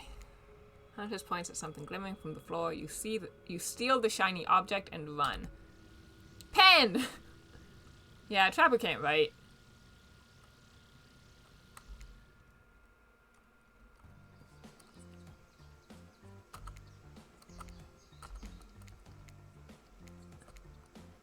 Okay, let's go visit Trickster.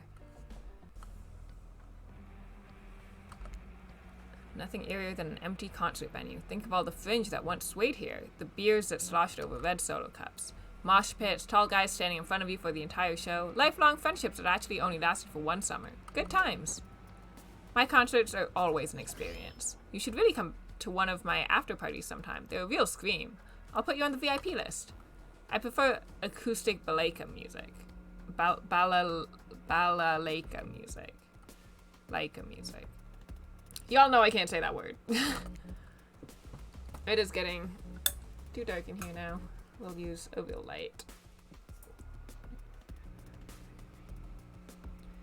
Never listen to music, and I think sampling the sounds of people's screams is very been there, done that.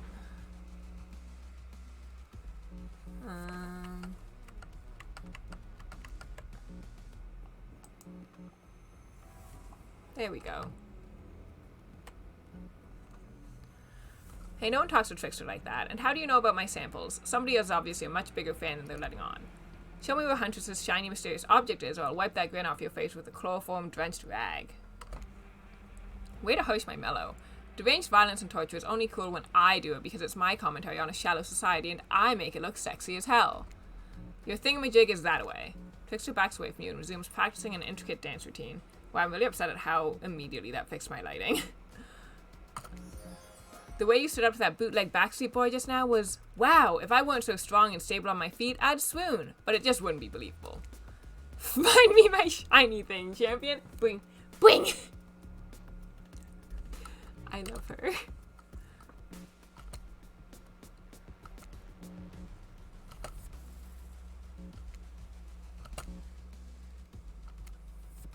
Shit. Nope.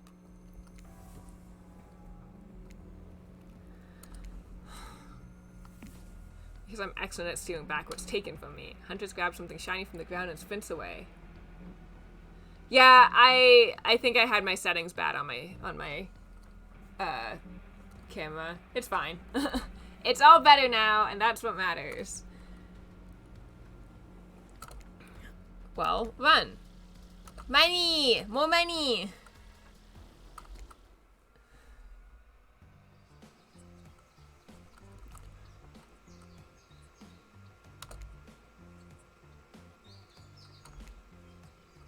We make a pretty good team, you and I. What can I say? I appreciate a fine collection. Now that yours is back in order, maybe we head back inside to appreciate it, and you collect a certain other gift I've been meaning to give you. A special gift? Is it shiny? I suppose it could be, if you ordered up enough. I'm going to be ill. When you enter the cabin, it's dark, barely lit, deep shadows stretching from wall to wall. Somehow it manages to be a little bit terrifying, but also a little romantic. But you barely even notice. You've got other things on your mind.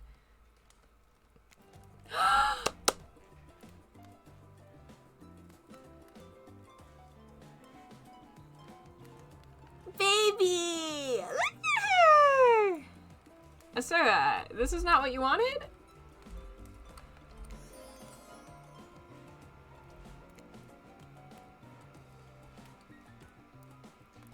I already know I'm not gonna read much of the those ones. But wait, who is that? Who is that? Huntress quickly pulls her beach cover back on. My darling! An older Russian woman bearing a striking resemblance to Huntress sits, warming her hands by the fire. She turns to you, and you're shocked to see that she appears to come from a completely different time in history, wrapped in old, unfamiliar clothes that are completely out of place here at this beach retreat. First of all, mommy hot. Without thinking, you blurt out, what?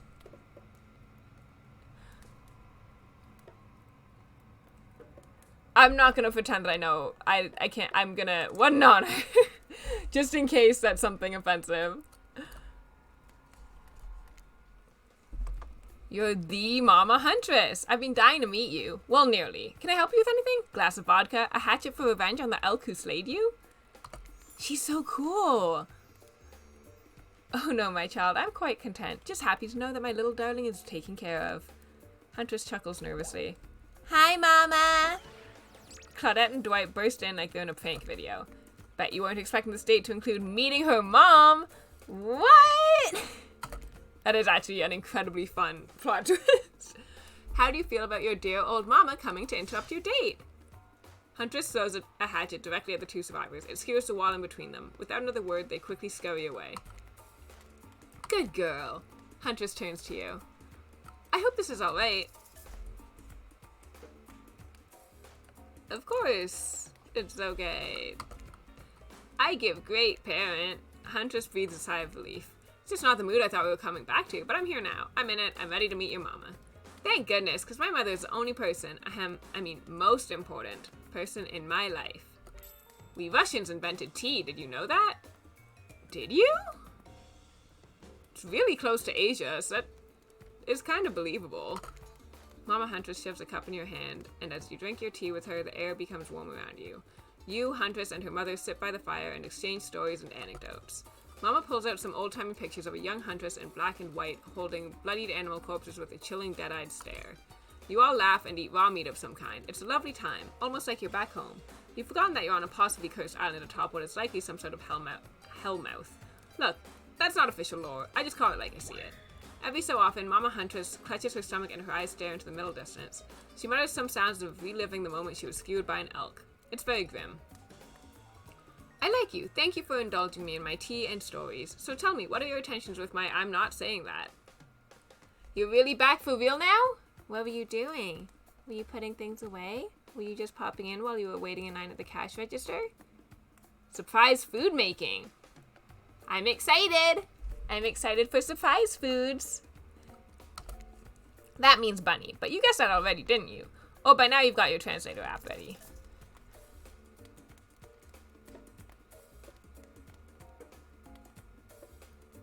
I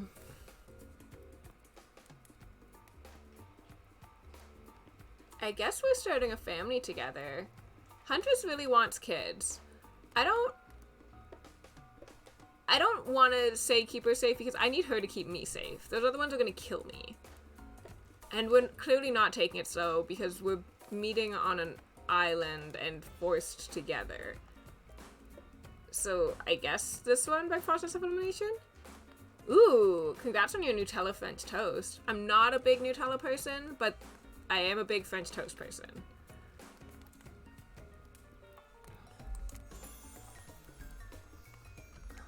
To forge our own forest dwelling with a brood of 6 at least, hunting side by side forever. 6? Nah. She reaches into her bloody cloak and pulls out a handkerchief with a flower on it. For you, the one worthy of my Anna. Use it to clean your hatchet of viscera. Anna! You take the handkerchief. It's soft and smells of spices. I'll take good care of this. Hi, Seal! How are you? And thank you. I've had it for a while. I always forget that I own this. I'm good. I haven't been able to stream much, but I've missed it, so I'm doing this little marathon to hopefully make up for it a little.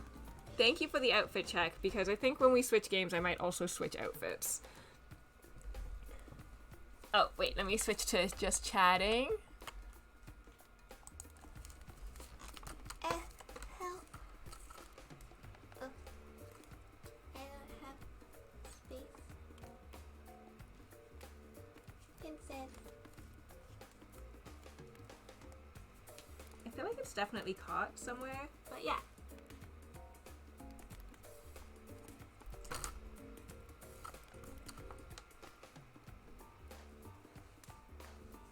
Yeah, I'm not on Twitch in general very much anymore, either watching or streaming, but I do like the platform and I will eventually come back to it more regularly, for sure. Thank you. I also have a bunch of hearts on my face. Can you guys tell that the highlight on my nose is a heart? We get really close to you. Do you see it? Does it make me look way worse? I'm watching with a little bit of delay on stream. I think it's visible.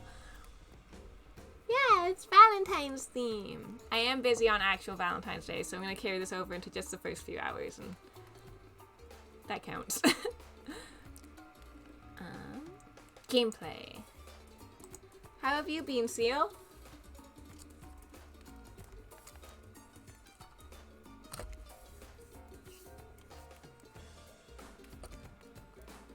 Her, on the other hand, she can take care of herself. Huntress is ecstatic. You've won over Mama. No easy task. My time on this plane is coming to an end. The weird magic from that ghost girl's black lighthouse won't keep me here for long.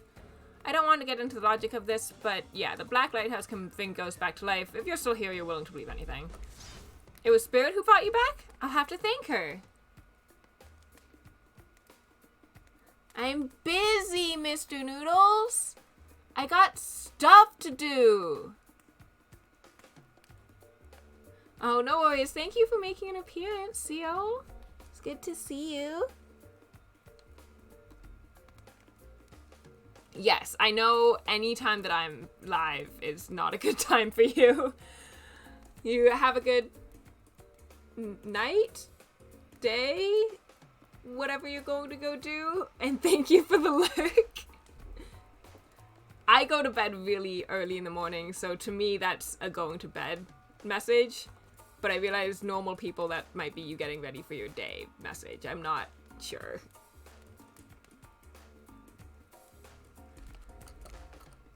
Huntress' mama begins to fade. Huntress cries. You can picture her at 6 years old, lying over her mother's dead body. I'm just going to chop this under here because I'm sick of trying to keep it in place.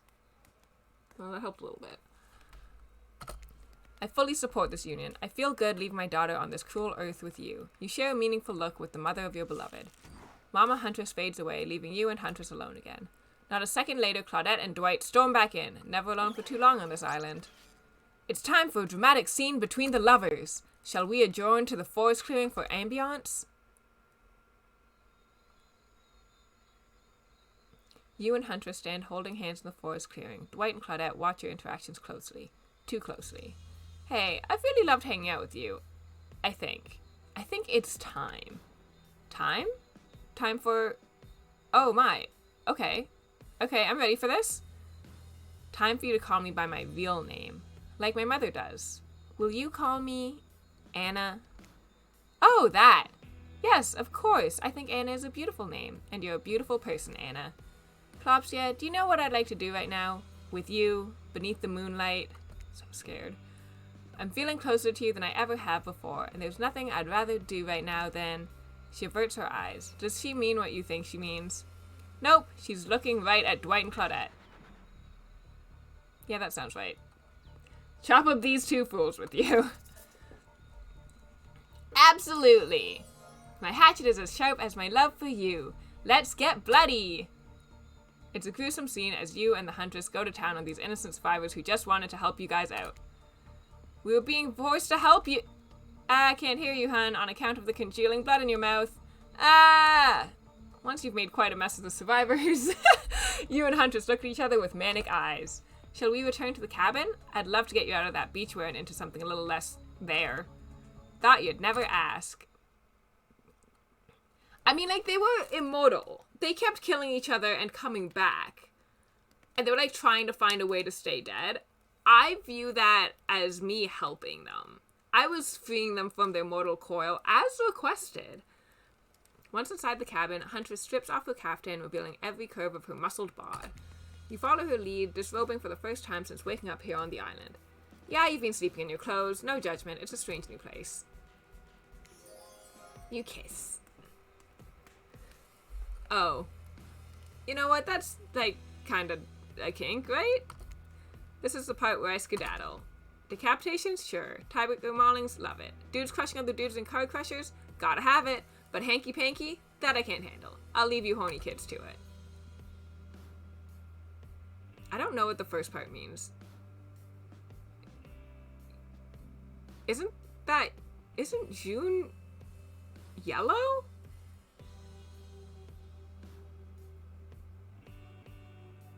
Whatever. Casse-beau. Casse-beau? Whatever. Just because Huntress speaks Russian doesn't mean I do. I speak Canadian French. It's a thing. Look it up. Get away from me. Am I nervously running my mouth now just to give you 2 time alone in the dark? Maybe. Stop me if you've heard this one. A hillbilly, a doctor, and a clown walk into a bar. Do not put any of those 3 into this game. I hate all of them. Fine, we'll get back to it. Post doing it, you and Huntress lie together in the warmth of the fire. Everything is so perfect.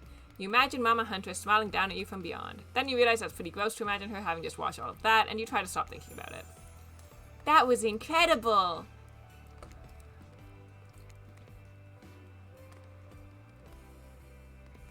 Buku Chagama. Hello! I like the emotes. I like the spinning emote a lot. Oh god, a severed arm claws its way through the doorway, leaving a trail of blood in its wake. No, we've walked right into a scene from a horror film. As soon as people have sex, they die. Not when I'm around. Huntress procures a hatchet from out of nowhere. Was I in bed with you guys? The wriggling torsos of Dwight and Claudette follow their chopped up limbs. Slowly, the pieces of their bodies start to put themselves back together. No way. Well, I was right. They're still alive. They're fine.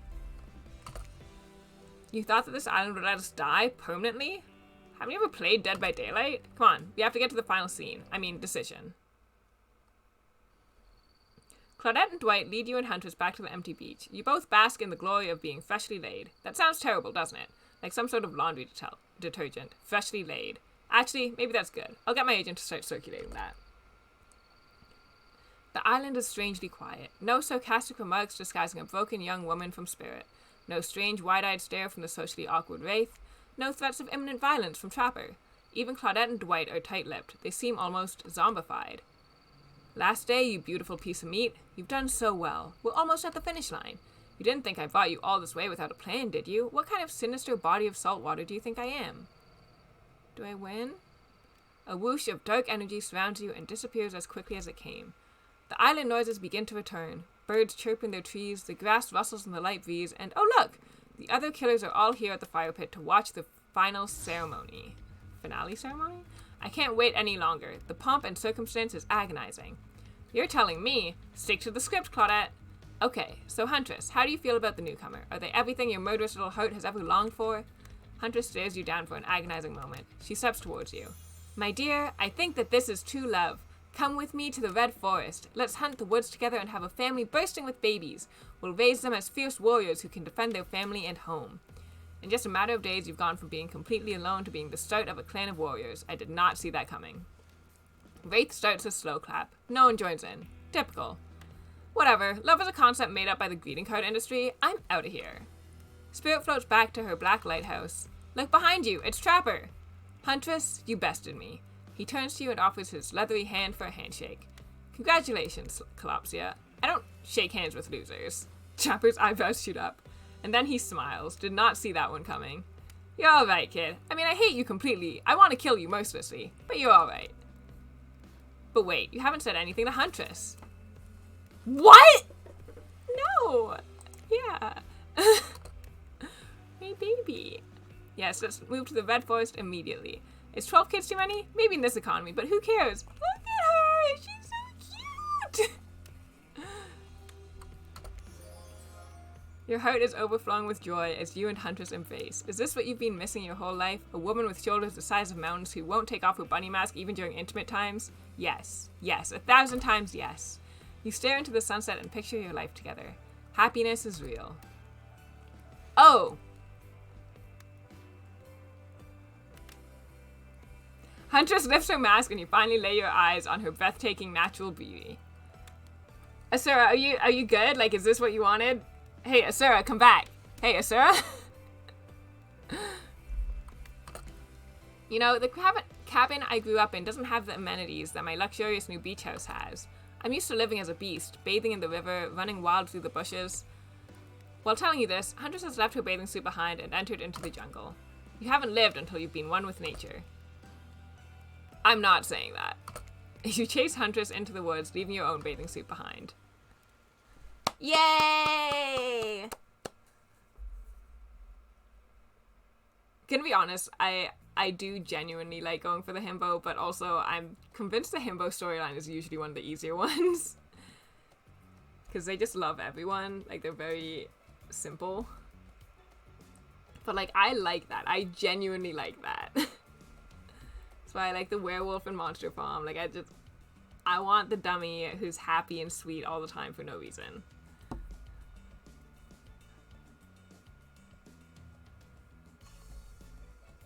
Okay.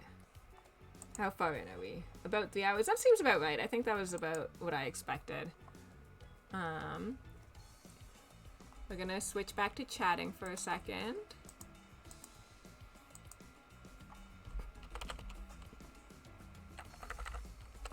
And change game category.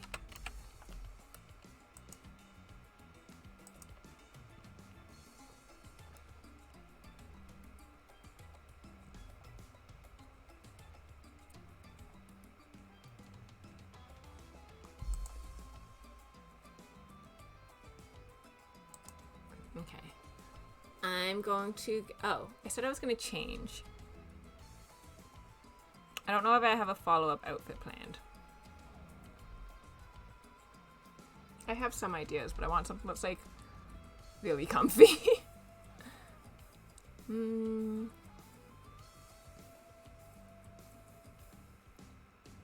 I might toss you on...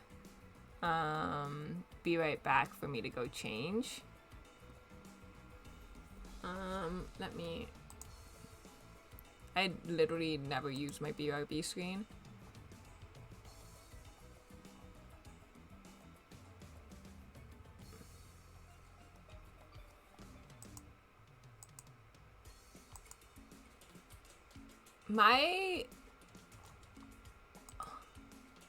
All of my gifts are broken.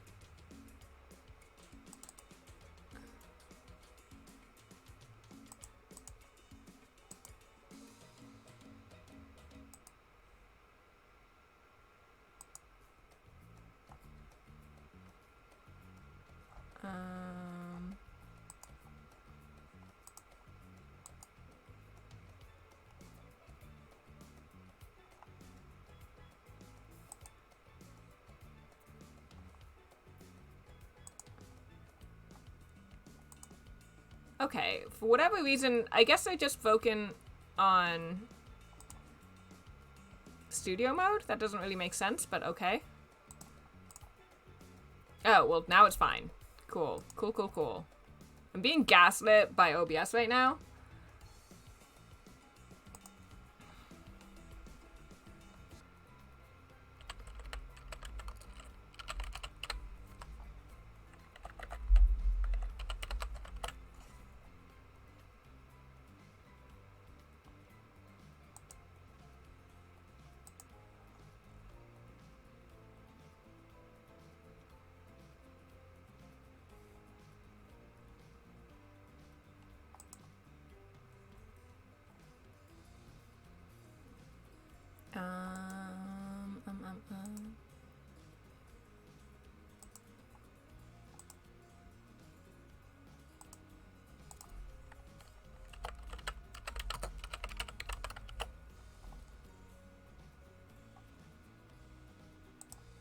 Can I change the color?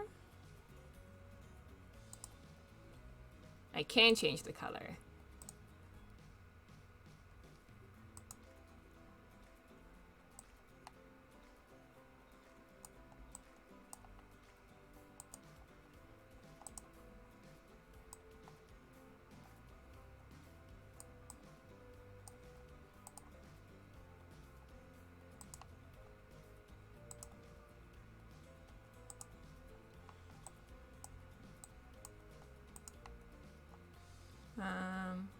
That's fine.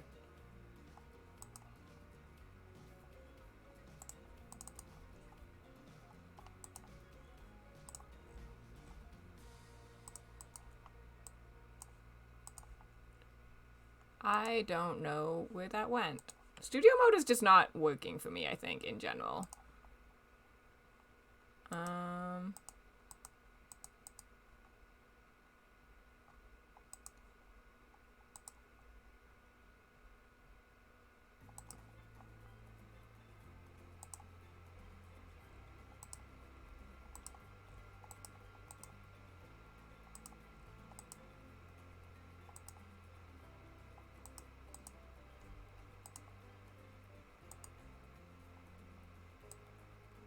Why is that enormous and really ugly?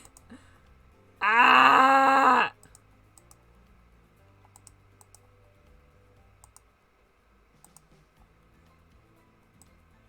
Wow, that's hideous. Well, I'm not gonna keep messing with that, so... I'll be right back.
And you should be sorry. I was trying to be committed. I made it through one game. I feel like that's not the worst. I'm back.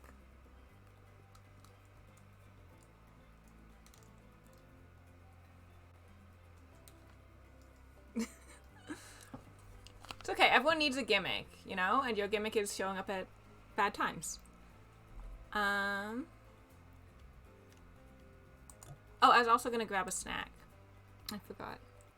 Yes, I am doing a game change. Did my game category change? I think my game category changed.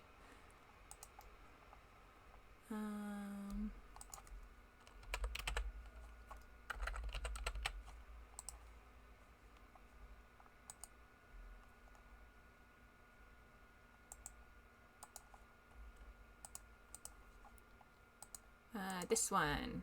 This game. And while that's opening, I'm going to... Oh. It has settings. I think that's okay. It's made by Game Grumps? Whatever, not important. Give me 1 second.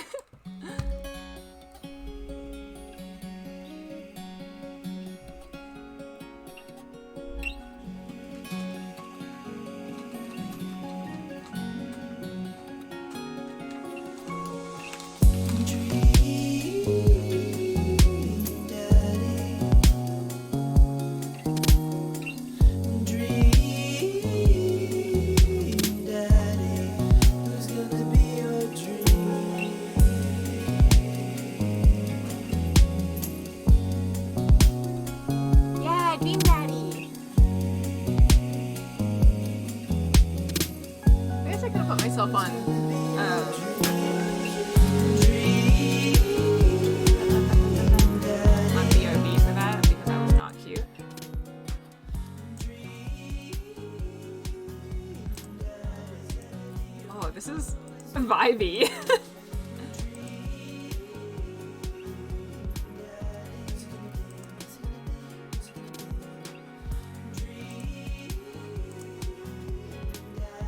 I'm very into this.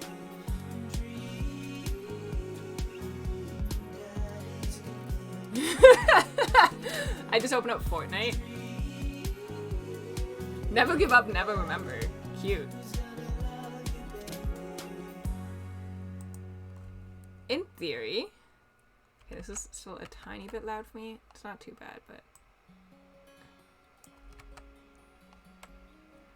okay.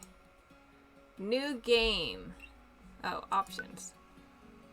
Streamer safe mode. So smart.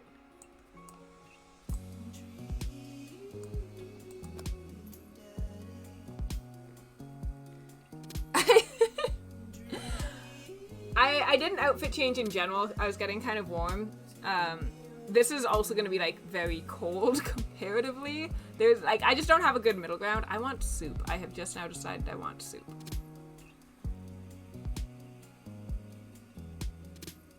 I'm not going to stop to go get soup though. It wasn't specifically for this game. I want to be very clear that this was not specifically for this game. It just needed to change. Yes, we have incredibly different taste, Mr. Doodles, so I think that'll be fine. Yeah. Neurodivergent, fuck you. I think I can do that, hold on.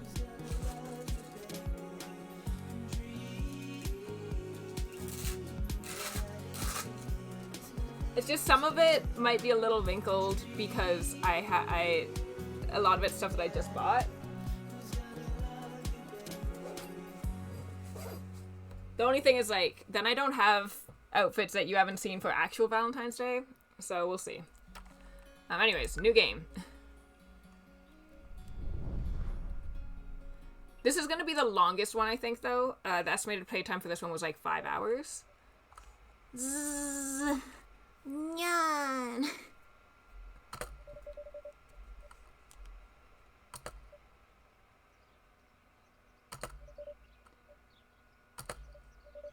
Dad, wake up! Am I dad? I'm dad? Pretend to be dead. Bleh.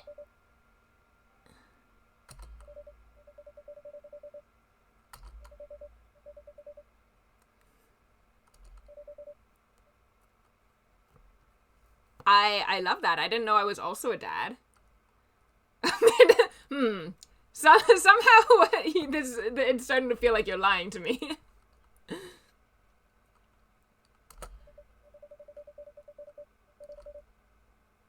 Over my recliner. That's very dad. That is huge dad energy.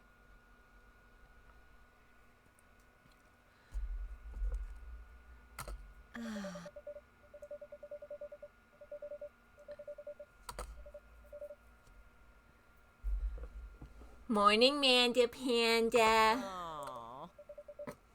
I'm with dad.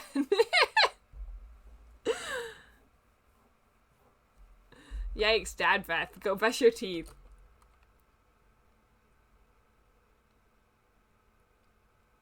Did turning on streamer mode just turn off all the music? I get to build a dad?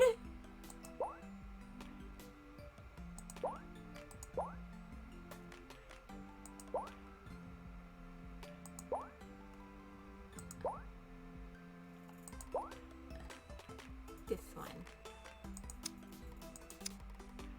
Hair is optional. No, he's gonna be a bear.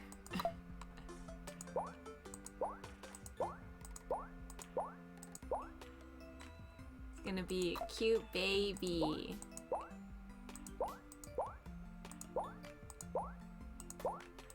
I don't love any of these.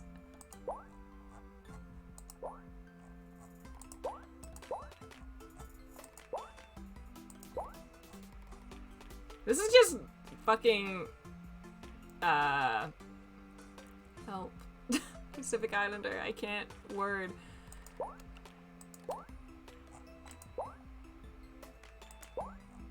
This is like, this feels like dad hair.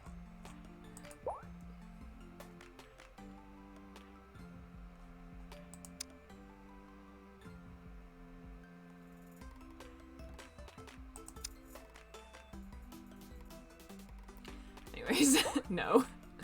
Oh, Superman!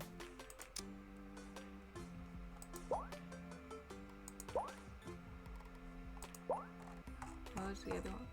This one? I kind of like this one. What hair do I want him to have? Pink hair? Like streamer? Like everyone's favorite streamer?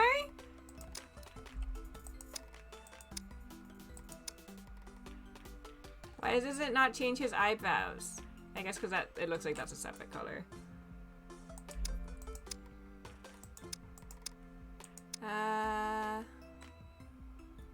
I think dark gray is kind of nice. Eyes. Yeah, just permanent hard eyes? Sad. Oh, even sadder.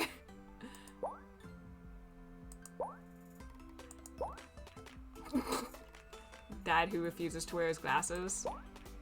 I don't need glasses. I'm not old. Oh my god. These are very funny options.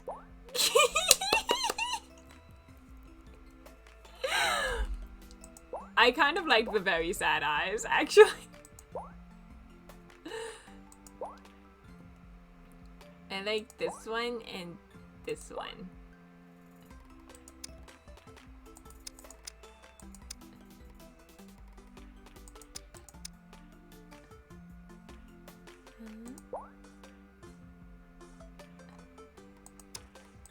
If I'm doing the happy eyes, I want them to be darker, I think.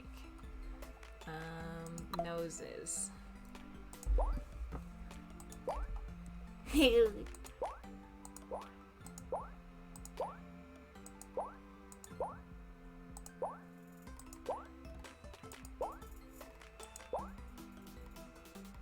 That one.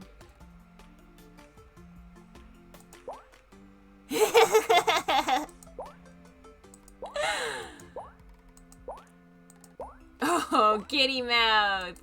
Why? No. Strong no. That's cute. That's really stupid.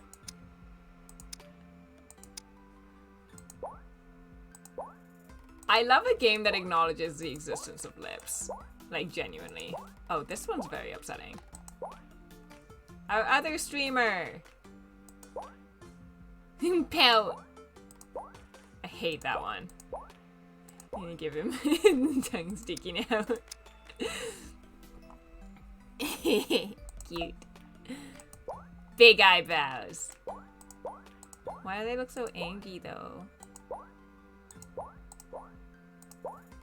Okay, well, gotta do. Oh, wait, what are these ones? Those are cute. Okay, those ones will work. I'm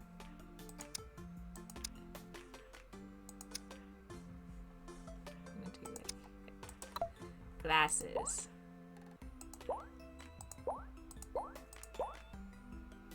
Big! No big. The big doesn't go with his facial expression. He's a goofy dummy.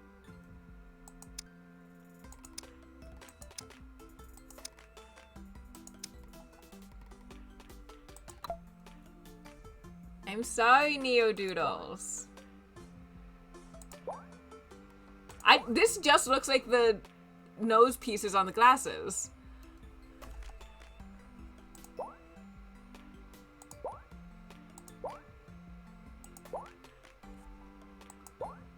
I don't think I want him to have a piercing. Also, his eyebrows are not up there, which is very funny. Okay, let's see if the vibes look any better with the glasses.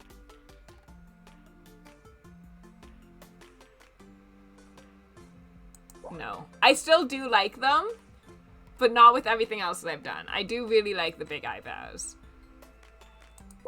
But honestly, almost all of the other eyebrows look a little too angry for this dumb baby face that I've created.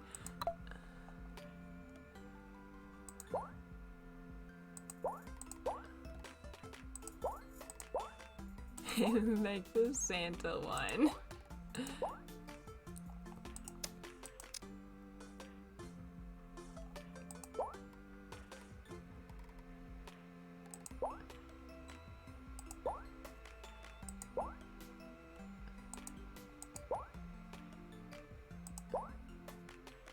I over-committing to him being, like, very old?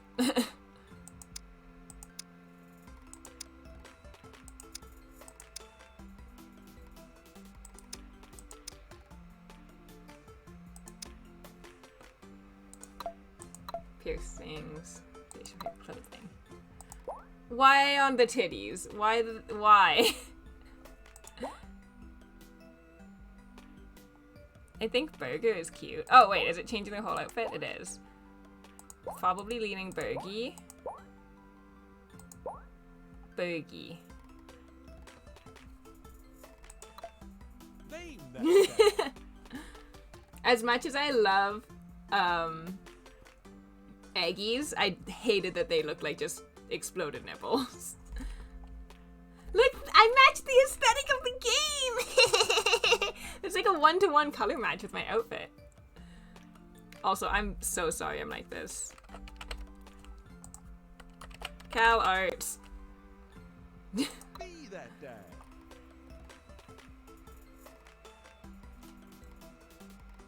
I'm gonna eat my cookie.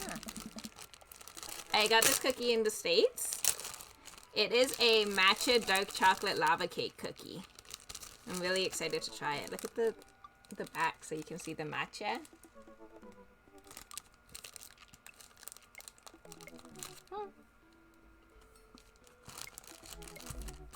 It's probably a little dry because I left it waiting for a little too long.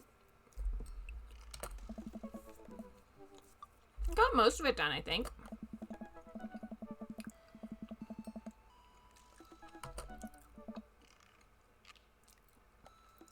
Hello, Mr. Noodles. I'm Mr. Oats.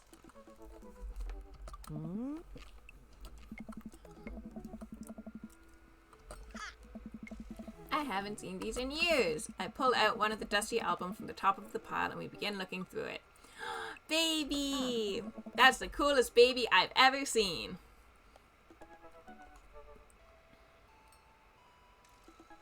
Father. Put the sunglasses on you. But whenever we tried to take them off, you'd start crying again.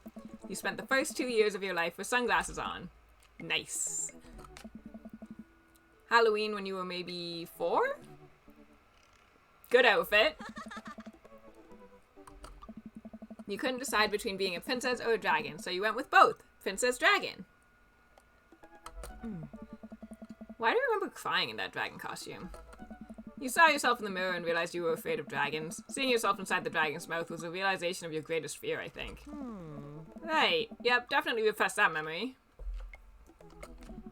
And this was you in your horse phase. Dad. I believe you named that plush horse Sir Horsington the Brave.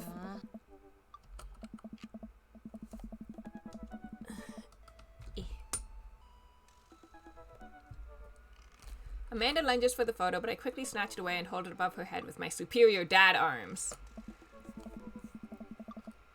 Nice try, but this is important blackmail for later down the road. Go ahead and try me. I've seen pictures of you and your ska band. Ouch, kid. The Communist Manifesto had a chance back in the day. I look off into the distance and reminisce about that rad horn section. Hey, it's Emma P. No, Dad, that's Emma R. I didn't meet Emma P until high school. Honey, I promise you wholeheartedly that I will never stop mixing those two up. Dad, Emma R has been my best friend since I was 7. Give it, like, a little bit of effort.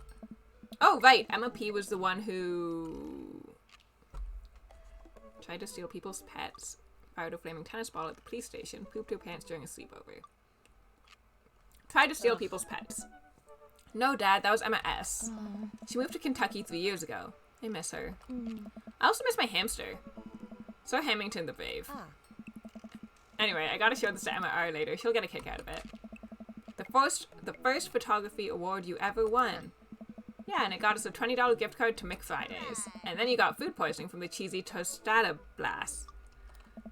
I think you mean food poisoning, you know, with a Z. Dad. Still can't drive past McFridays without gagging. Still proud of you, though. Amanda reaches deep down into the box and pulls out one last photo. Neither of us say a word. We stare at the photo for a long moment. Finally decide to break the silence. This was the day you were born. It's kind of a funny story. We got into a car accident right there in the hospital parking lot. It wasn't anything big, just a fender bender. But of course, I was freaking out, and the little old lady who crashed into us was freaking out, and I didn't know what to do. I love the number of options. I have mixed feelings about the fact that, like, you have to be a, like, generally, traditionally male-presenting dad. But, like, the mother or father, the different, like, ways that you could have acquired this child.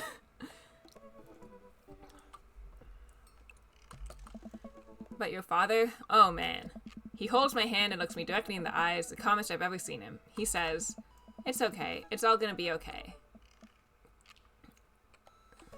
Also, like, I get why it has to be traditionally male. It's fine. He was right, you know.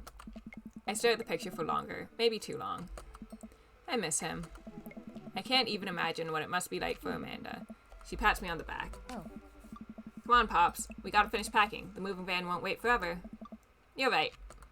Eh? Amanda and I pile into the car and take one last look at the old house. So many memories here. Hard to believe your father and I bought this place almost 20 years ago. Hey, remember when I shattered the front window playing catch? You always had very strong arms. Hey, remember when I shattered the other front window pretending to be a robot who breaks windows? You were a very imaginative child. Yes. Hey, remember when I broke the back window We get it, Amanda. You break stuff. And there'll be plenty more stuff for me to break in the new place. Memories to make and stuff to break. You ready? We sit in silence for a moment. I watch my daughter grow up in this house. It will forever hold a place in my heart. But it stings a little bit to leave it behind. I'm ready. The moving van begins to pull away, and I get the car into position to follow it. I watch our old house, disappear into the rearview mirror. I got hit with a big wave of hungy just now. Hey yo, I'm back again. Congrats on finishing Dead Space. Do nothing at work except for watch my stream. That's important. That's how you get money. So what? So sell me on a cool new pad. I clear my throat and do my best cheesy announcer voice. Nestled in beautiful scenic downtown Maple Bay, our new house features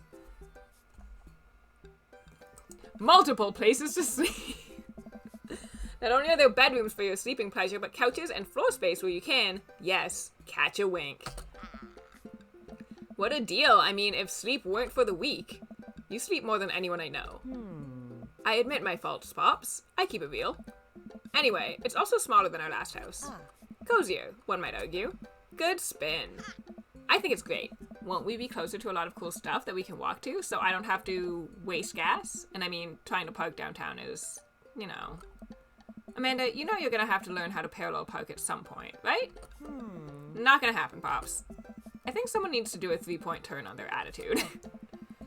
I don't know how to do that either. Have you met the neighbors yet? They didn't specify, but it seems implied that other dad is dead, yes. Or, I guess they could be divorced. That I feel like it's still reasonable to be a little sad about that if he just, like, left or, you know, was incarcerated or something like that. Out of the picture, in general. Not specified. So you won't have to chase any rowdy teens off your lawn. You are the very teen you mock when you say that, honey. I'm in my last year of high school. I'm practically dust. Yeah, you're a real... Don't you dare. Senior. That I know where this is going. Citizen. I'm just gonna ignore that. But I won't forget it. So what's item number 1 on the new house agenda? Well, first we'll need to forge a path through the solid wall of boxes that's blocking the living room. I still have to install the washer and dryer. We need to go grocery shopping. Pops, cool your jets. You have to promise me that we're going to take a break and explore the neighborhood.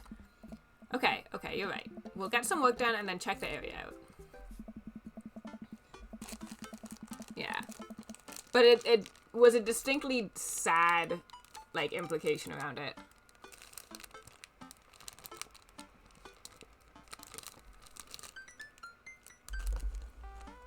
And, like, not bitter. We pull up to the new house and step outside. The lawn is freshly mown, and the for sale sign is still in the yard.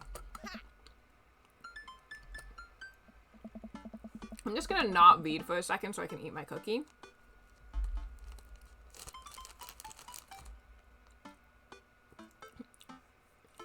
I mean, I think he could still not be dead, but dead seems like the more likely implication.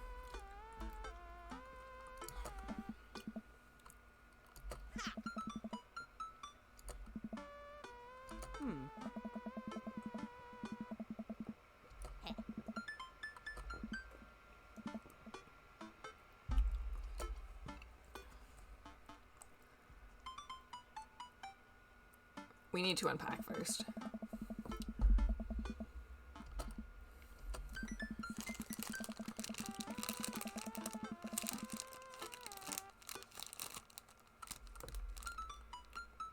Yeah.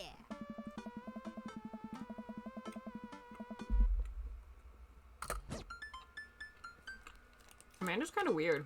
I like her.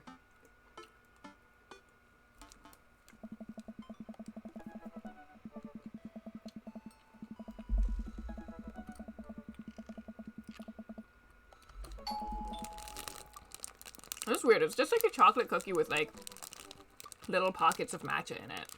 It's nice though.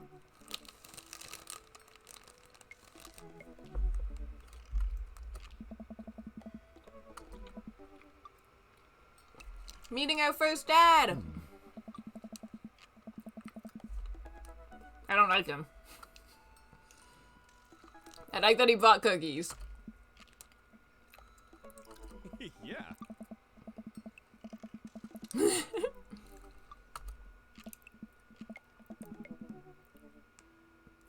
That's cute, though.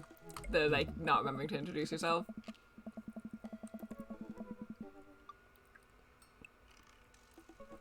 You could have gotten some points if you had baked the cookies. You're losing points again because your daughter baked the cookies. Oh. Okay, okay, points are back. A couple points are back. Yeah.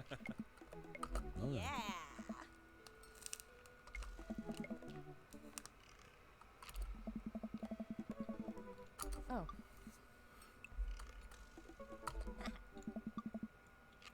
Lawrence of Arabia.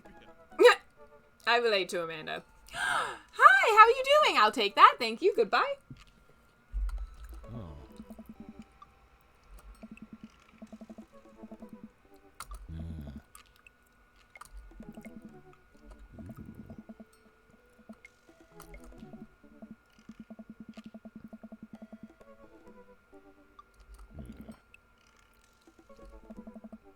No, that was good. That was good. Be rude.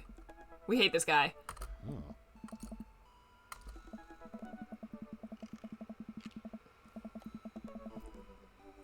Buy some more pink shirts. Everyone get pink shirts. It's Valentine's Day. They're about to go on sale.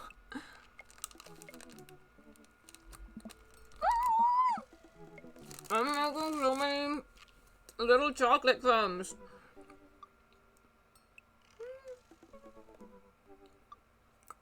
You guys like watching me just like lick my hand, right?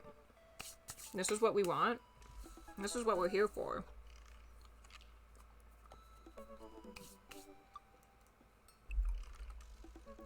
Pink! Pink, pink, pink! I was getting warm. Yeah.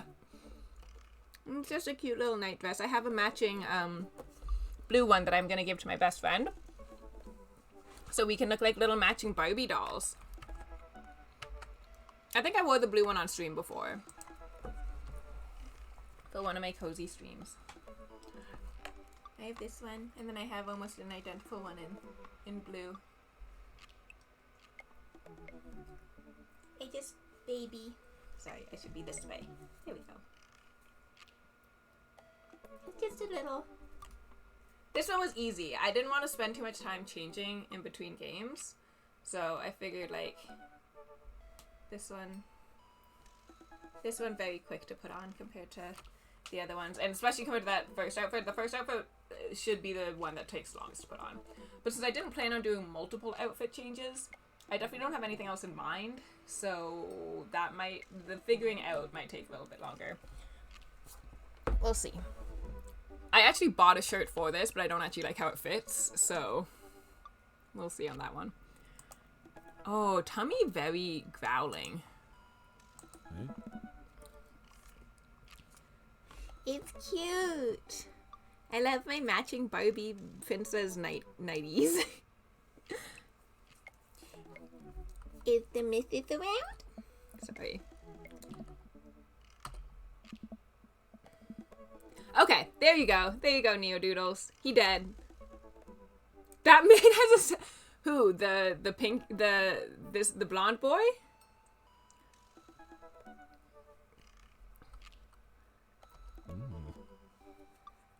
I am not sure if I share that impression.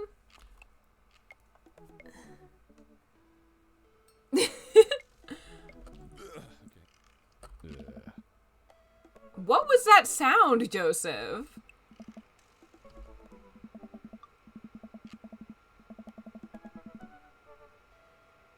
Wow, you're both bad at this.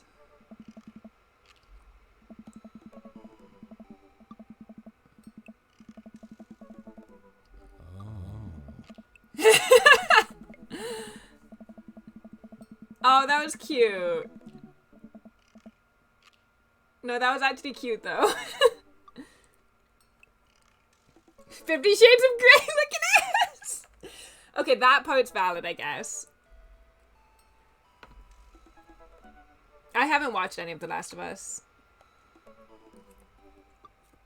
I mean, the people who didn't watch Game of Thrones were always right, and were proven right when that finale came out, I feel like. And, like, don't get me wrong, I enjoyed Game of Thrones when it was airing. I was absolutely on board with that, but, like, it always made perfect sense to me to not want to watch that show.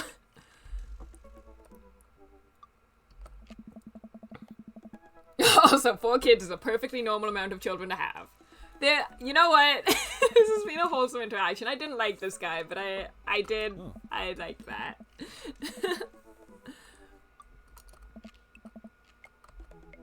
I mean, this is like the first dating sim that I'm playing that I don't think is distinctly supposed to be satirical. So, like, maybe these will actually be somewhat likable characters, because usually they're all bad. Most of the dating sims I've played, all of the characters have not been great, so this is nice. Hey, in all seriousness, raising a kid on your own can't be easy. If you ever need to talk about stuff, I'm the... No! No! You're back off the list! You're back off the roster! Get out! Joseph, out of my house! God, you're blowing it, Joseph! That's cute. Nice.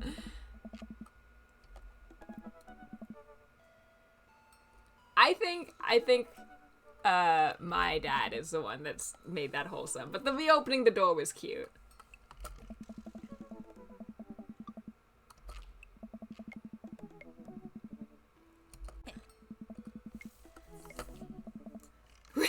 In my tummy.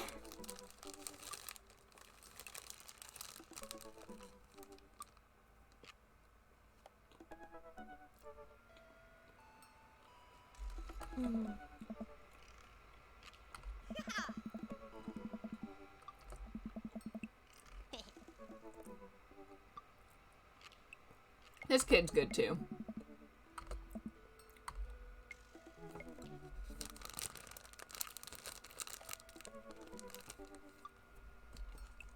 Listen, he probably does, but we're not immediately going right back to his place right after talking to him at our house. No.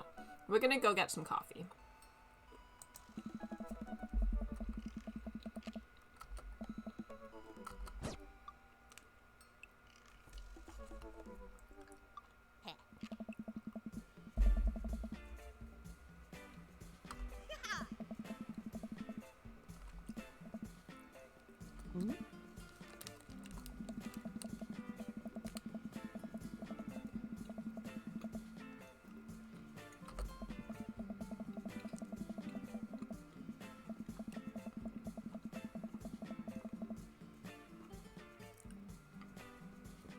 Am I a socially awkward little freak? Am I anxious? Am I a little scared of interacting with other people?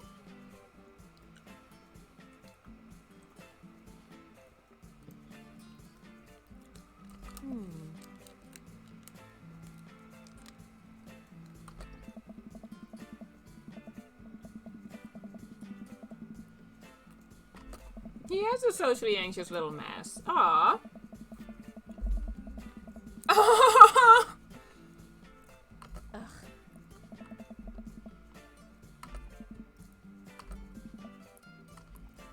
Hey, Okay, he's cute. I have a very easy to predict type. Aside from my, like, dating sim type of just biggest, dumbest himbo around, outside of that, my type is very easy to predict as well. This seems like best dad so far out of what, 3? 2, 3? Also, yes, Pedro, very good. Very good boy. Very funny man. Personality type feels like he could fit in this game.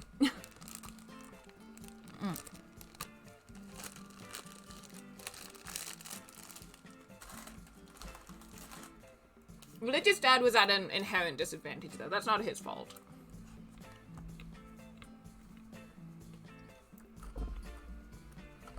hey, dude. You already look like her dad. Oh. Hey.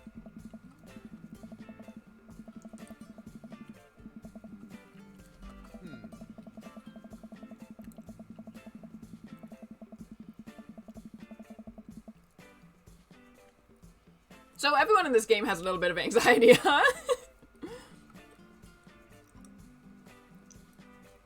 Hey.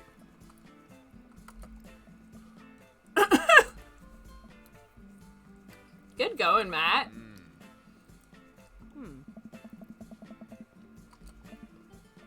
I'll have a...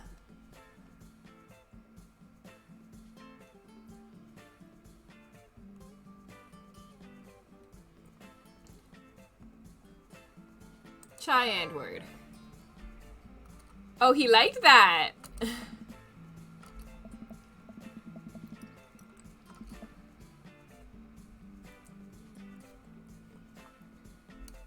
Hey.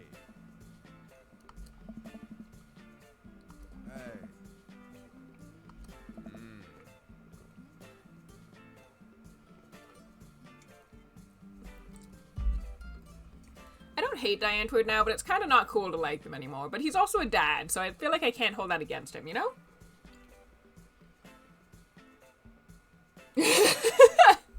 You're doing great, Matt, sweetie. You're doing so good. Hey.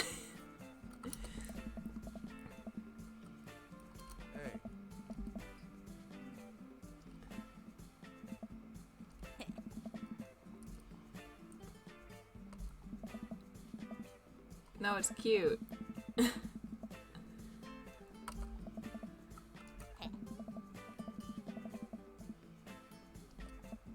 Aw, Cal's being rude.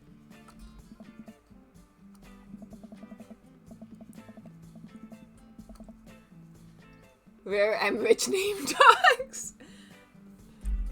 I feel like Matt's a pretty easy name to dox, actually.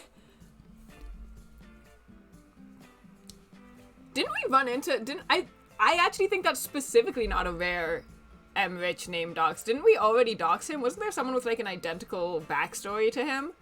There were 2 people in my chat at one point earlier on when I, like, was still pretty new to streaming who had the exact same, like, career path, name, and approximate living situation or something.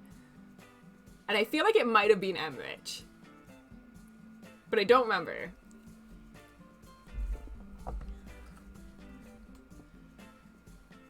Probably was me. I don't know. If you guys aren't remembering it, maybe it wasn't. It happened to somebody, though. It's real, I swear. Okay, it's comfier than our couch. This place is right next to our house, and that guy seems not only cool, but also just as uncomfortable with talking to other people as you are. You should totally become friends with him. I don't know. Come on, what do we say about meeting new people? I can't meet new people if I always stay inside and also don't go outside and also don't talk to people. See? We're making progress. Matt sets our drinks down at our table and I immediately burn the roof of my mouth. Good one. Hi, we're new in the neighborhood. I'm Amanda and this is my dad, Cal. Wow, what a good kid.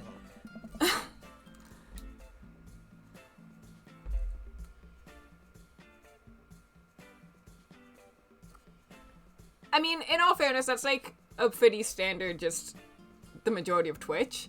I think it was like slightly more specific than that. Maybe not much more specific though. But like, yeah, Matt's not a super uncommon name. And I think it was something similar to that. So maybe.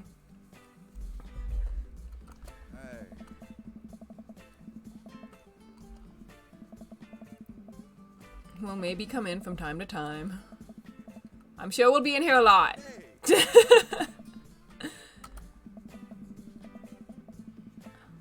Is everyone just giving this kid cookies? Yo, this is the life. This is a good day for for Amanda. If I was this kid, this one guy bought us cookies, then we went to this coffee shop, and this guy just gave us some banana bread. It's going great. Well, I think we're gonna have to taste test it first so we can get the full flavor profile of, you know, and really appreciate the flavor sensations of. Yeah, we need to give that Nana Bed a taste if you want us doing free creative labor. I think that would be commensurate with I've taught it well, who we have trained for this day. Yeah. I'm enjoying this. I relate, Shonen Batman. I have not been having a good time. I have a whole notes thing on my app of just incoming and outgoing expenses and income that I'm gonna have to transfer to my Excel spreadsheet and then send off to my brother and hope that he can make heads or tails of the bullshit that I've spewed out onto there, because I don't really know what I'm doing. But I have just recently had to start doing that, and it is not fun. Right, yes, that. Yeah. This is amazing! That's cute. I'll be able to give you dad band puns, but I'll give it a shot. Banana bread Kennedys. Grateful banana bread. Right said banana bread. Right, I know I should know the right said one, but I don't know what it is. I'm gonna say banana bread Kennedys.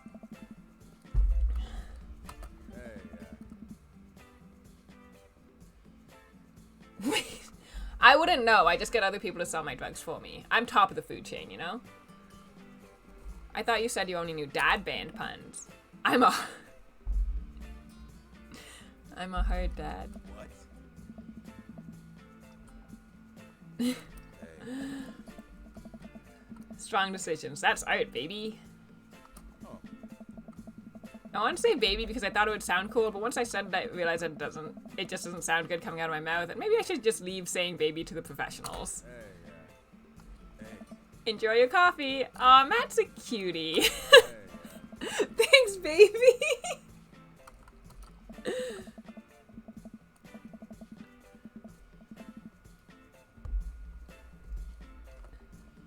Oh, this guy's very edgy looking. This guy's friggin' Wolverine. I hastily look away, hoping he didn't catch me staring. Who is that? That's rude. You're flirting with someone else right now. Eyes on the prize. Hey. You can go flirt with that guy later, when you're not right in front of this other guy.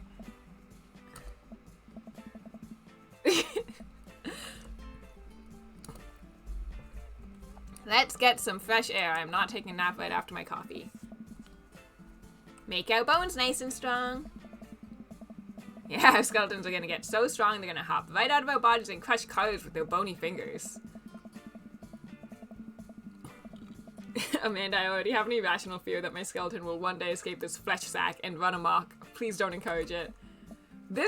I'm really enjoying the dialogue in this game.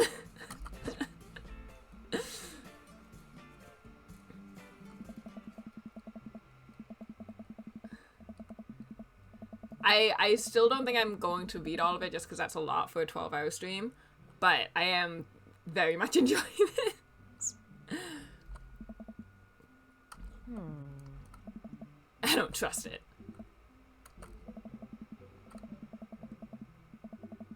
Government operative. I enjoy it. I think it's a good irrational fear. It's good to get creative with your fears. Huh. So I just stared at that guy and they didn't introduce us? Okay. Heads up! Bonk! Good. Huh.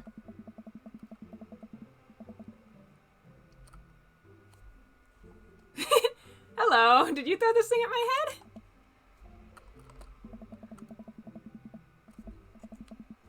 This is the cutest dog!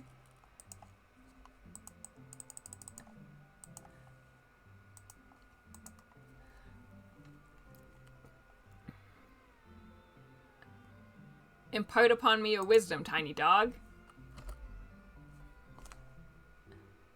How did you know?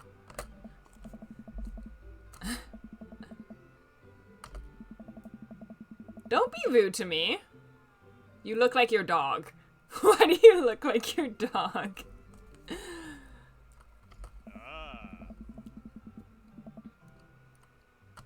Stop bullying me.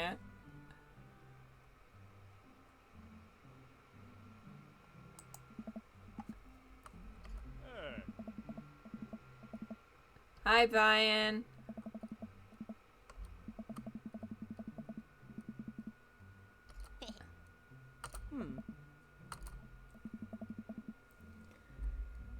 Wait, there's a snake here.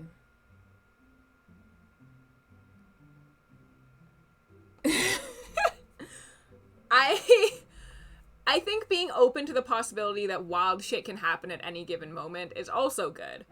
I do hate that though. I can't remember if I've seen that video or not. It sounded kind of familiar at the beginning, but I'm not 100% sure.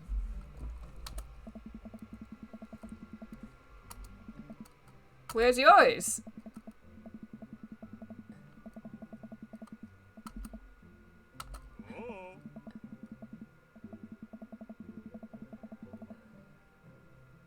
Oh.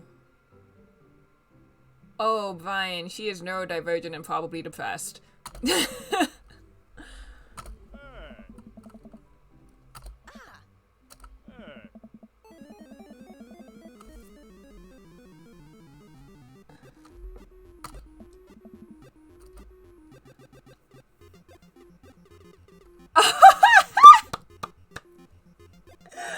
Game is cute. Game is very cute.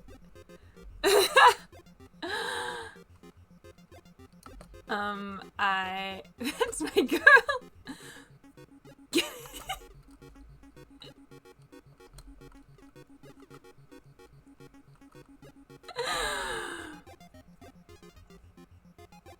What's DHTR?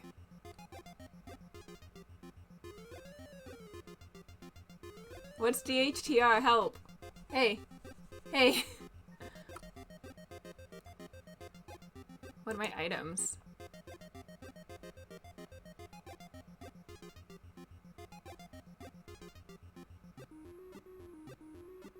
That's the child art.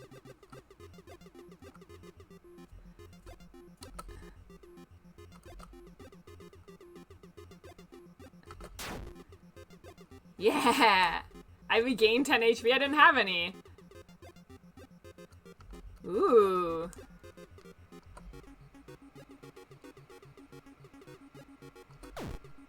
Ooh.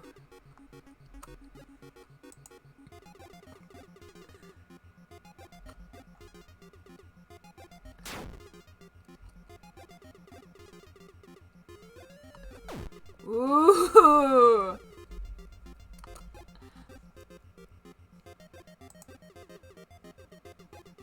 Oh, I see.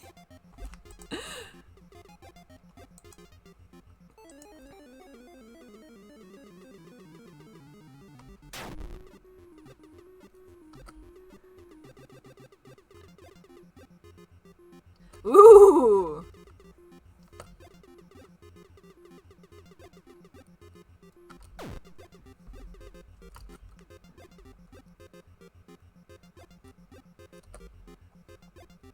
See what other items I have. Spelling bee photo.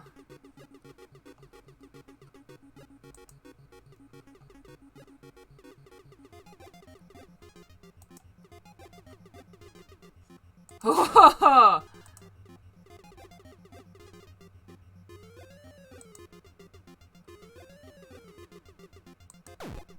oh no! That hurt me!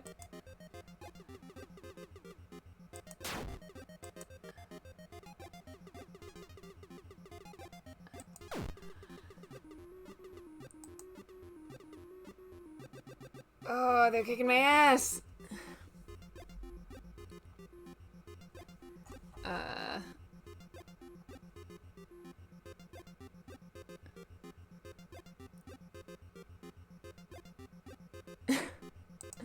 So I see you have a thing against snakes specifically. This is not Pokemon. I can read this part out. I just am not, I can't keep reading everything for a 12-hour stream. So I'm trying to, like, pace myself. I'm reading, like, the fun dialogue, but this part I feel like is not as important to read. I like snakes because they all have, like, the kitty mouth.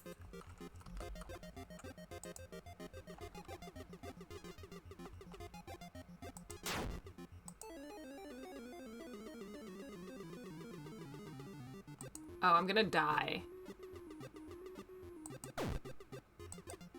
I'm gonna die!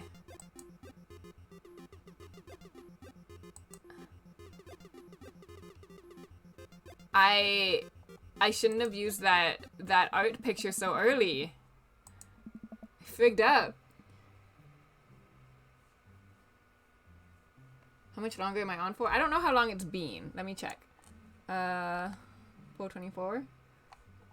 What's 12 minus 4.5? 8. Close enough. I nailed it, actually. Where the frig? Here we go.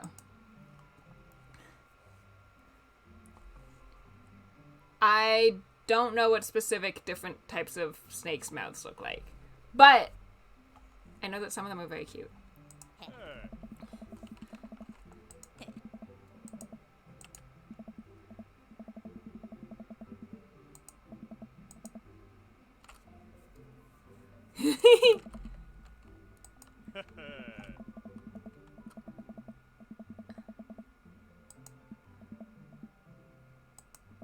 I like that Vine kicked our ass. That is attractive to me.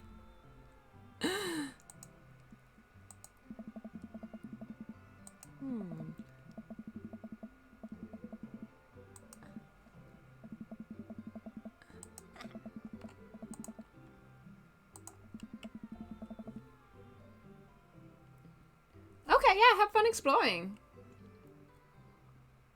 I don't know if I'll have time for the bird dating game, but I can start making a list of games to play next year for Valentine's Day. I'm really enjoying this so far.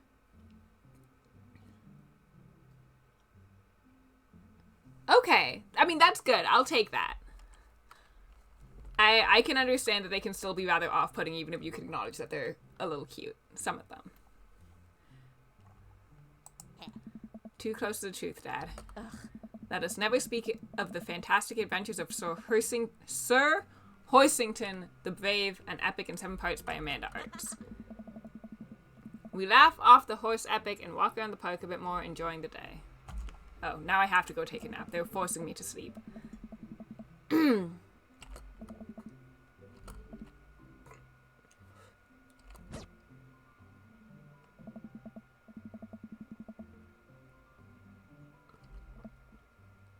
Hey!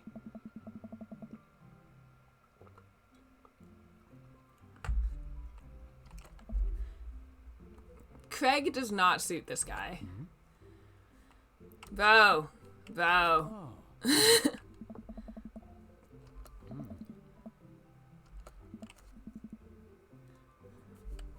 Hey!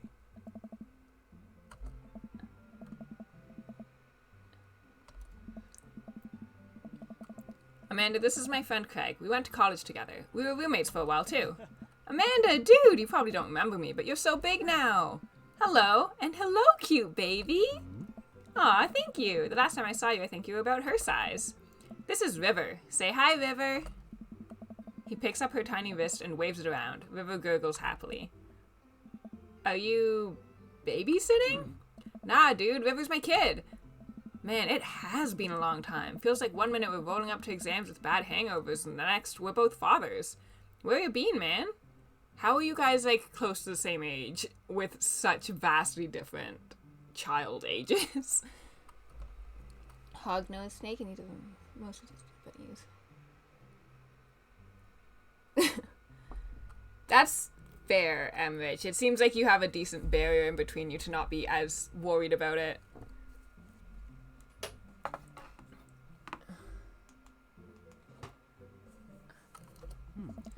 I was working out in California and just relocated the business back to Maple Bay. No kidding. Amanda and I just moved to this side of town. How's Smashly doing? I used to follow a snake page on Instagram as well. I don't anymore because I was getting tired of seeing just basically the same thing all the time, but... Hi.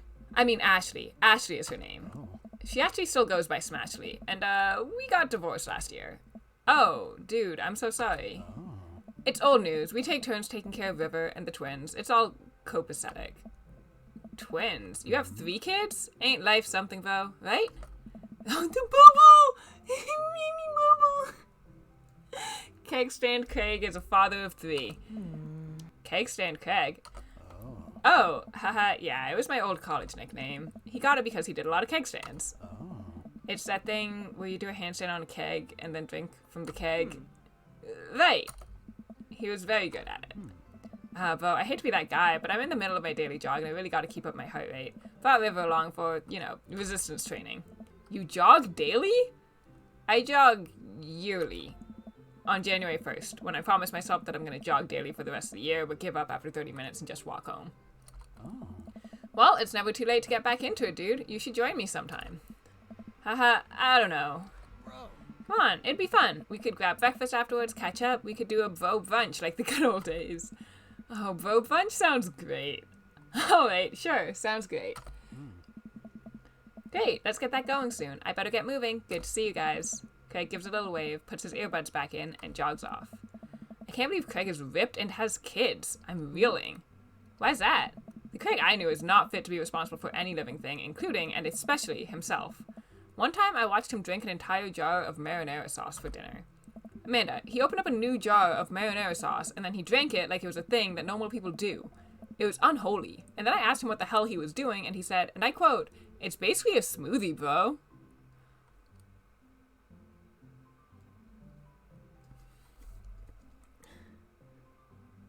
I mean, I did, but that's not my point. My point is that his kid's 17. Like, Amanda's almost an adult.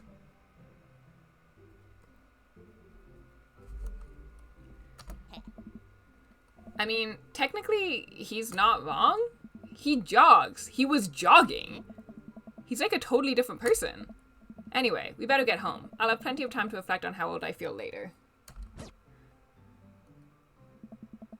Amanda and I flop down onto the couch. Amanda has to shove some empty boxes out of the way before she can sit.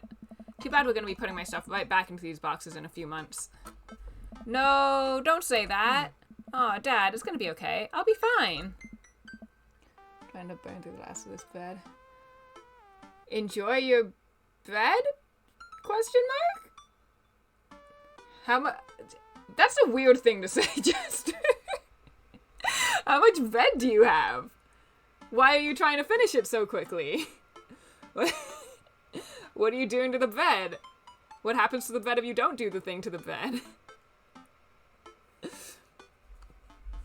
I know. It's just, you're my little girl. It's gonna be weird not having you around. I'll come visit, and I'll text you every day, and I'll take lots of pictures. I mean, obviously, I'm a photography major. You promise? Of course. Are you gonna be okay by your lonesome? Oh, come on, I'll be fine. I'll get a dog or something. Bought brioche bread to make Nutella French toast and I have like 6 slices left over. You should mail it to me. I love brioche. Brioche is the friggin' best. Well, brioche is the best white people bread. Other ethnicities have other breads that I like a lot.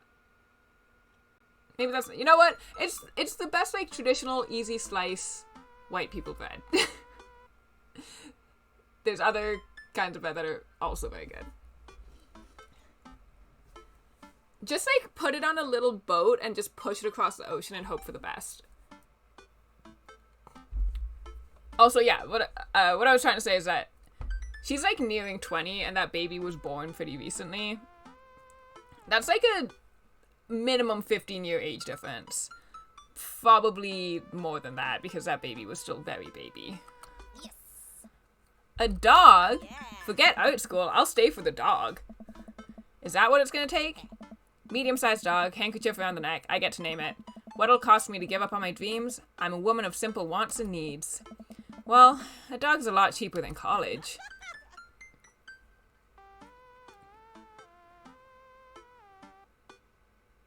What? No, this guy's kid is 17. And the other guy's kid is a baby. He just had his kid way later in life, is what I'm saying. Assuming that they were around the same age when they were in college, which maybe they weren't. Suddenly, a pile of envelopes slides through the mail slot. Speaking of college, Amanda darts over to the envelopes and shuffles through them. She pulls one out and throws the rest back on the floor. This is from McGowan College of Art and Design. Open it. But I'm scared. It's just an envelope. Yeah, it's just like my entire future. Not a big deal. She takes a deep breath and rips the letter open with her teeth. We have a letter opener, but okay. I hold my breath while Amanda's eyes dart back and forth scanning the letter. What does it say? The admissions committee has reviewed your application, blah, blah, blah, blah, blah. Her face drops. Regret to inform you that we are unable to offer you admission to McGowan College of Art and Design. Oh, sweetie. It's okay. I kind of saw it coming. I knew I shouldn't have put that experimental stuff in my portfolio. The admissions officer told me they just want to see portraits or whatever. I pull Amanda in for a big hug. You're an amazing photographer. I know how much work you put into your portfolio. Some other school is going to want to snatch you up for sure. Yeah, I know. It's fine. Are you actually fine, or are you just saying that? I'm fine. Really. Her face says the opposite, but I probably shouldn't push her on this. Oh, and before I forget, Emma R and Emma P are sleeping over tonight. So, you need me out of the way because I'm painfully uncool? I would choose more delicate phrasing, but yes. Well, I'll have you know that I conveniently already have plans for tonight, so you'll have the new place to yourself. Yeah? What are your plans? Quick, think of plans. This game's calling me out. Being academically judged on my photography. That seems soul-crushing. It is. I say this a lot, and I think a lot of people that go to school in creative fields have a similar opinion, which is it really... academics are not good for fostering creativity. Especially because you're being graded on it.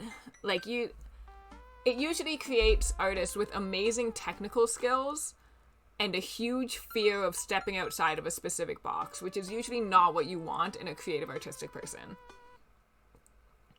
And, like, they're right, that's what sells. Like, that's why you have things like the CalArts space. You have everyone that started doing Terry Richardson photography when he got popular. They're just taught to do what sells, and they're not taught to do or encouraged to do what they want to do.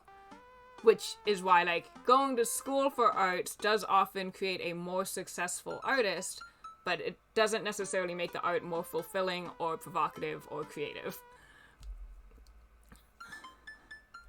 I'm going clubbing! I think I'm secretly the mayor of this town is very funny, but I want to make this, like, old anti-social man go to a club. I'm gonna put on a nice outfit and go tear it up on the dance floor. All the hottest dance moves, the lawnmower, the sprinkler, the running man. You know, the ones all these the kids these days are doing. I've been critiqued by a YouTuber who roasted me with zero positivity. Being creative is hard because it's so opinion-based. I do think that's very scary. I've seen a lot of people submit to YouTubers and stuff like that for opinions on their work. I also just, like, I'm a coward, and I wouldn't submit to someone who I hadn't watched enough of their other review videos where I'm like, oh, they did a lot of really nice stuff, and they were mostly nice, and if they did, like, the compliment sandwich and stuff like that, so I'm not gonna feel totally destroyed by it. But, like, props to you for, like, going ahead with that, because I would be very scared. For anyone who doesn't know, I do art, and I have for a really long time, and I specifically don't post a lot of it on social media, like, almost ever. I do create things a lot less often than I used to, but I also just don't post things because I'm scared. Alright, but I'm not going to come pick you up if you pull anything this time. Not again. I'm just kidding. I'm actually going to go to bed. I'm wiped. Have fun with the Emmas. We'll try to keep it down. I know you're not going to, but I appreciate you saying that. And don't forget that you have that meeting with my English teacher tomorrow. So, not that publicly though, someone saw my photos and it's not fun time. It'll be good. Yeah, that's... Rich, was yours, like, solicited? Because it's way shittier to leave, like, an unsolicited negative comment on someone's stuff. Obviously, it's incredibly common, we know what the internet's like, but I do feel worse for you if it's something that you didn't actively seek out a review as well. Alright, Mr. Vega. Yep, totally remembered. I'll be there. Awesome. Night, Pops. Okay, I'm gonna refill my water cup a little.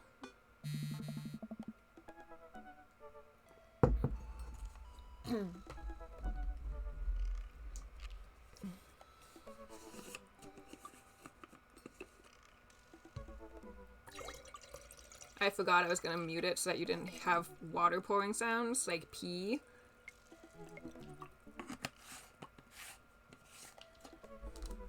Oh. I spilled a little bit of that on me. I didn't actively seek out a review at the time, so they just decided to dunk on me. No problem, Emrich. I forgot you were at work.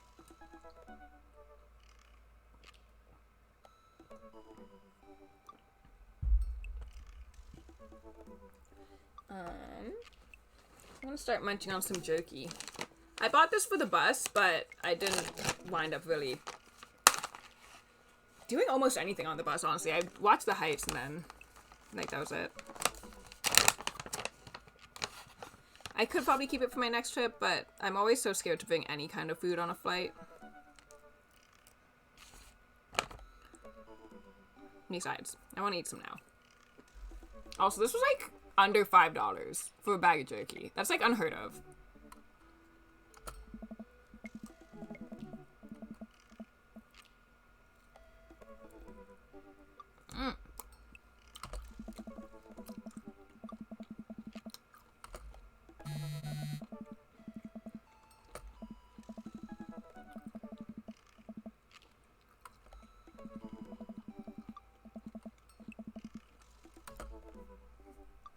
Go see Craig.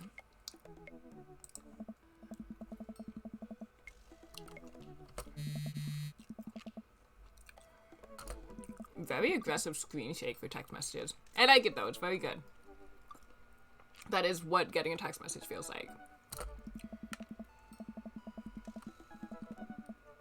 You fell asleep on the couch while your friggin' kid had a sleepover? How? Where were they? I guess in her room.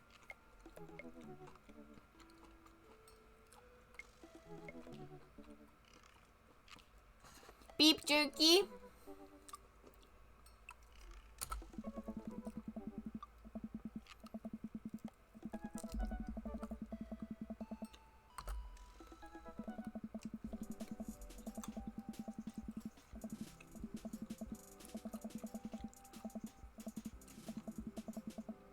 Oh.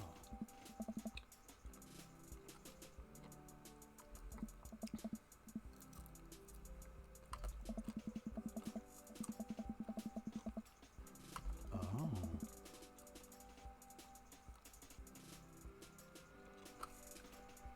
Do people drink coffee like a pre-workout? I feel like I've had this discussion before, but I don't actually know the answer.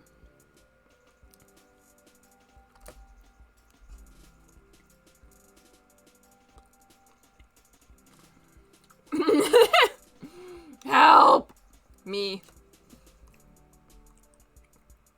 I'm gonna say with your help, I am.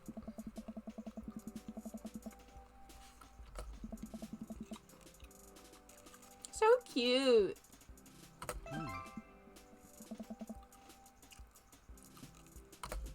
Hey.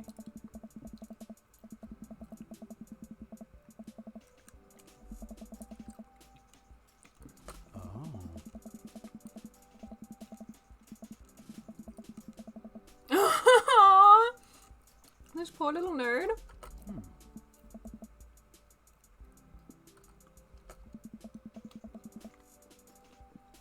I'm eating this because they mentioned jerky in the Dead by Daylight game, and it made me want jerky.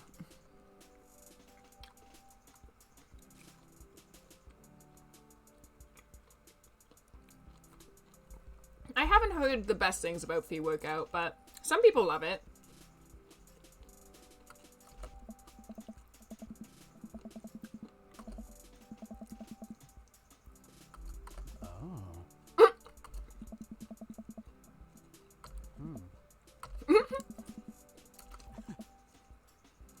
Hey.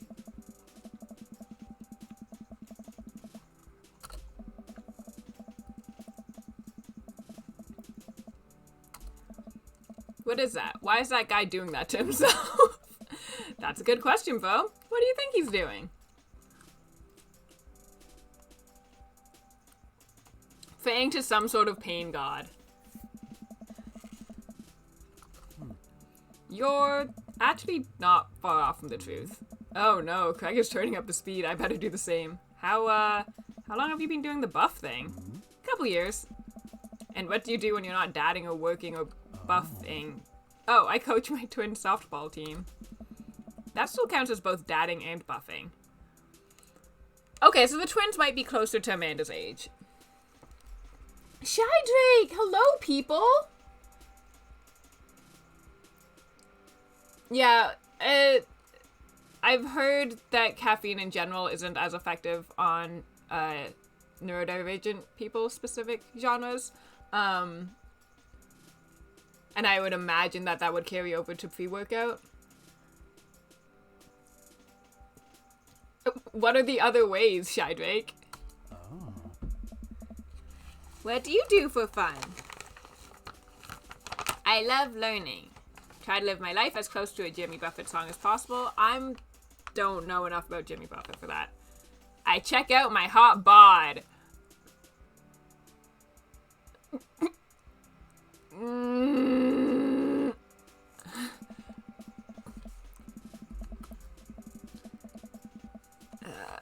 You sound very pretentious. Oh, okay. Well, that's a little better.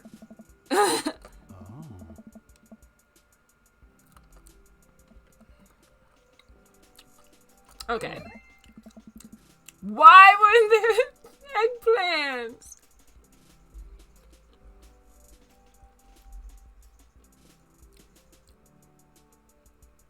Okay. It sounded like poison. Okay. That seems very, actually, way more worthwhile than what I've usually heard about it.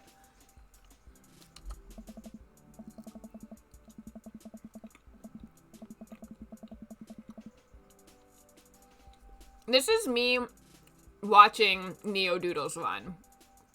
I can't run to save my life. If I had to outrun something, I would simply lie down and let myself be run over or die.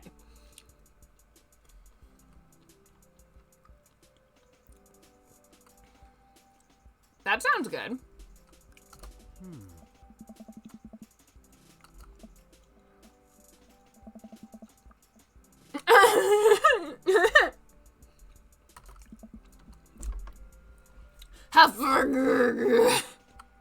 Me. This is very accurate. This guy is Neodoodles. He has the eyebrows. This guy is me, dying on the treadmill. Me and May 9K allied in our suffering through cardio.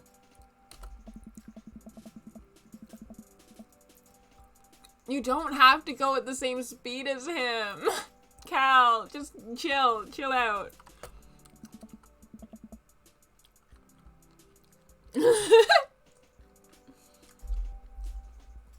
Yeah, Craig cosplay when? Hello, Josh.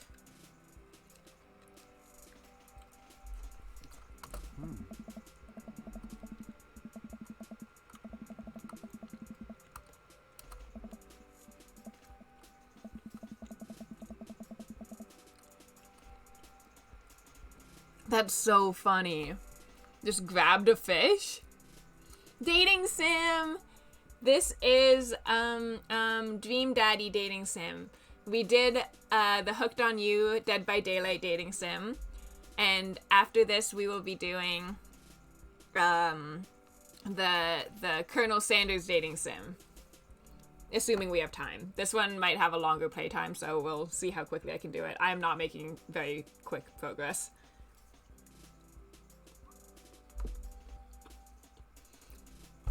I don't know. Vine was kind of fun. I'm kind of liking this guy. I thought that the first guy was funny, but unfortunately he's religious, and that kind of disqualifies him. I honestly, this game has much better characters than most of the other games that I've played, so I don't have a specific favorite yet. I do think this guy's cute. We'll see, because this is the game that's going to take the longest, so it'll depend how long this game takes. Bro. And you panic, run up to me post-keg stand with a dying, dirty fish in your hands as you scooped off of the ground, and you're yelling at me that we have to leave. This is really funny. So we're running out of a fat party with a fish and trying to give it mouth-to-mouth resuscitation, and we get home, get him into a bowl of water, but the prognosis was grim.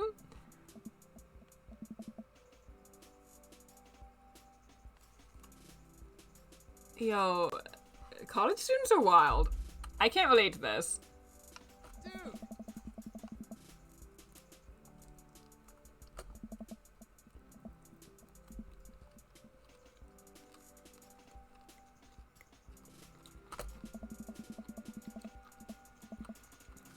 Bro. I agree with you, Josh. I think this is fake. Made up story for clout.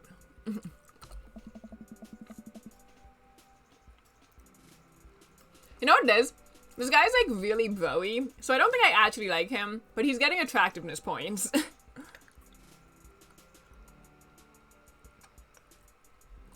I say bro a lot. I don't think I say dude as much.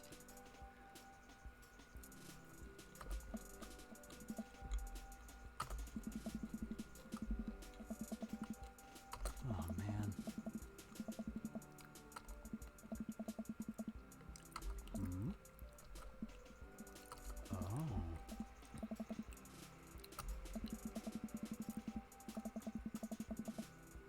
Oh.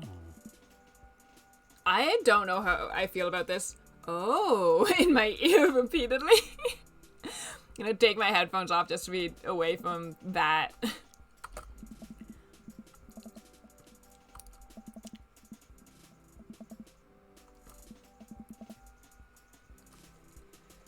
Nice. Hey. Speed. No pun intended, bro. Bros don't get bros protein shakes. No! I'm trying to fuck.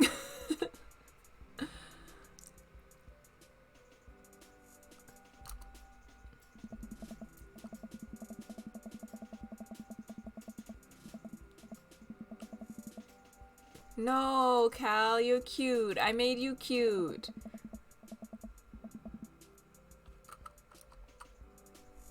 Don't forget about your meeting with Amanda's teacher. Yep.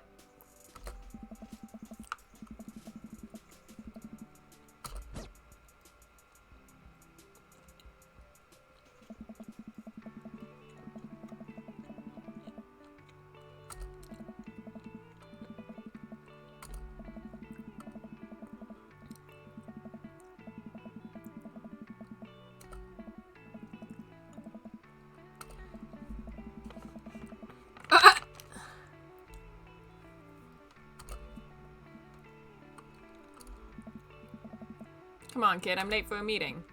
Mr. Who? Mr. Vega. I don't know. Have you tried the exit? Okay, wise guy, are you gonna help me or not? Fine. Up those stairs and to the left. Can't miss him. I head up the stairs and walk around, unable to find Mr. Vega's class anywhere. After a couple of minutes of searching, I head back downstairs. That punk youth sent me on a wild goose chase. I get back to where that low-rent Gerard Way is standing, fully ready to give him a piece of my mind when suddenly a head pops out of the classroom next to his locker. Oh.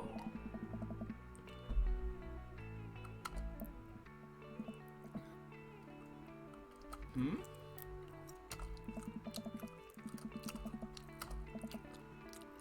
We're not cool. Oh.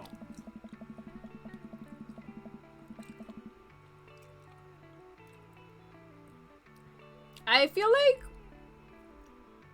I know a higher number of girls who drink protein shakes than guys, actually. I know a higher number of girls that are gym bros than I do guys, actually. I'm into it, actually. I can't tell if you're being sarcastic, but I'm into this guy.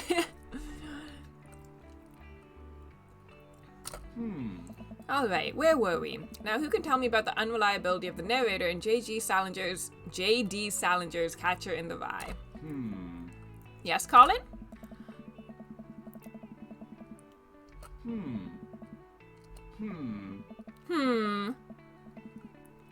Alright, everybody. Very funny. Colin, please sit down. Now, Holden Caulfield is an unreliable narrator in the sense that the bell for the end of the period rings. All of the students immediately get up and make a break for the door. Remember to do the reading and answer the response questions on page 194 in your textbook. Nobody's listening. Oh. Or not, I guess.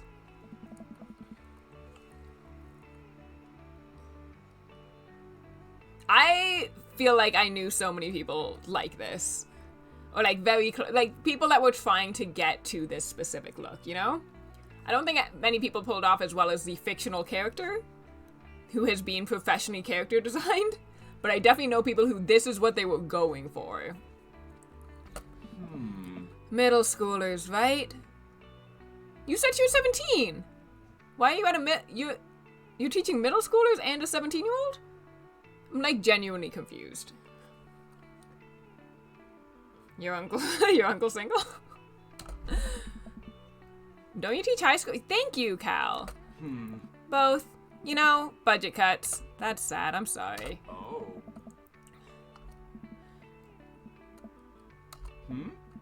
Please, call me Hugo. I don't normally do these impromptu parent-teacher meetings, but as I'm sure you know, Amanda's a very bright student, and I'm concerned about her recent behavior. What's going on? Amanda has never been the most engaged student, but I know she cares. Recently, though, she's been falling behind. She's not completing assignments and has been doing rather poorly on tests. I'd normally chalk this up to senioritis, but this is strange. I thought Amanda always shared everything with me. It hadn't even crossed my mind that something might be wrong. I just wanted to ask, is everything okay at home? We just moved. But it was only to the other side of town, and Amanda was more excited about it than I was. See if you can talk to her about it. I know she values you a great deal and would appreciate your guidance. If she keeps heading down this road, I know how important art school is to her, and I would hate to see her miss out on scholarship money that she clearly deserves. I'll make sure to talk to Amanda. Thanks for letting me know, Hugo. Anytime.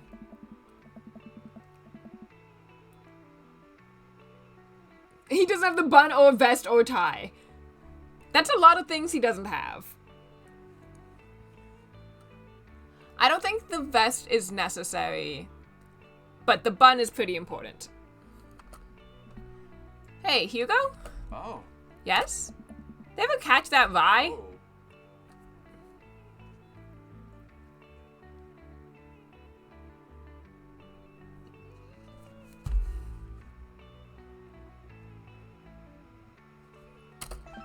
Yes. So stupid. I hate it here.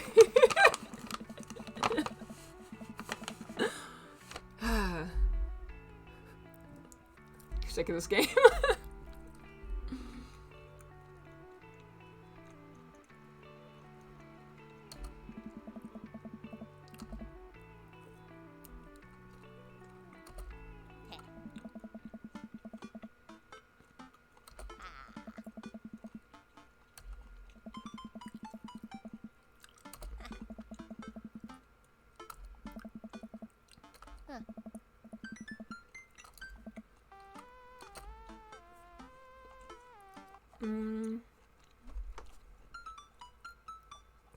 Let's go to the mall food court. I want to meet some more dads.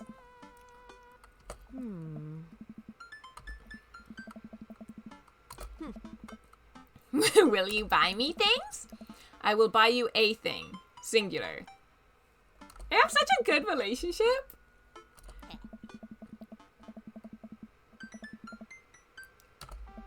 You know, sometimes when a kid gets older, they find they have to keep things hidden from their parents. And that's okay, because sometimes that's what kids do. And that's okay, but also sometimes it's good to have the parents' perspective, because, you know, maybe the parents have also dealt with similar situations. And maybe they're a little cooler than you give them credit for. Anyway, what I'm trying to say is that it's good to share. Love you. Have you been reading my tweets? You have a Twitter? What? Never mind. Look, sweetie, Mr. Vega said you haven't been participating in class and that you're not turning things in. Oh, I'm fine, Pops. Senioritis and all that. I thought you liked Mr. Vega's class. It's fine. He's fine. We pull up to a stoplight and I eye Amanda. She's still texting. Just, I want you to know that you can talk to me about anything. Uh-huh.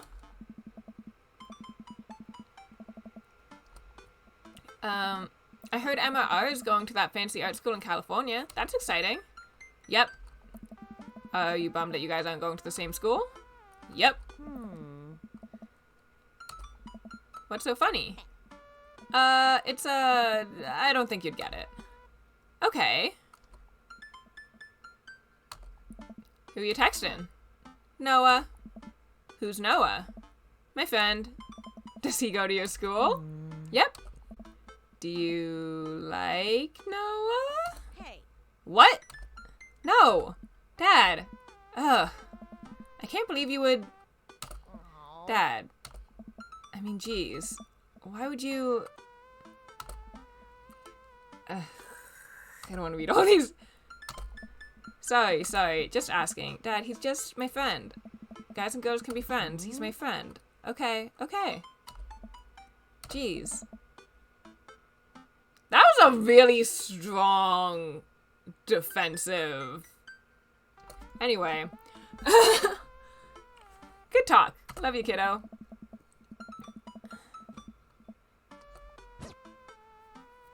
I still maintain that they have a pretty, like, unusually healthy relationship.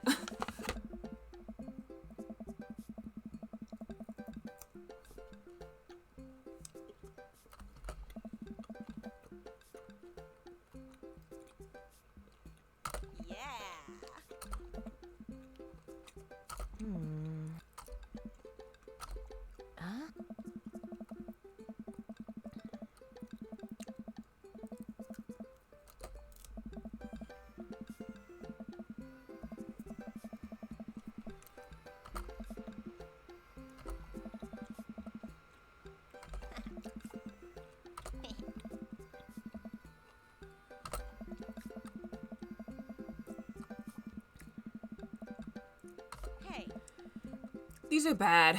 These are very bad. But also strangely delicious. We have to eat through the pain. So, can you explain memes to me? Wait. I'd like to take that from the top. I don't think he'd call them memes. I think he's asking about memes. Can you explain memes to me? Which meme? All memes.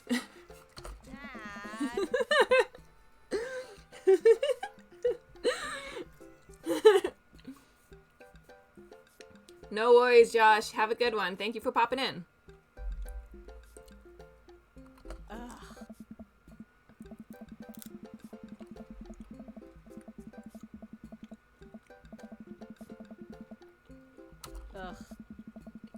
I do still have my Insta.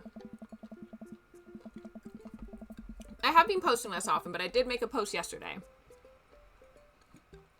I'm probably shadow banned, if we're being honest.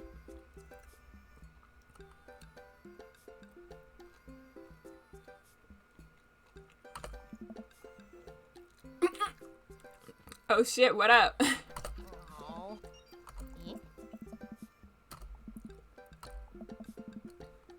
Want to go to that goth store? What?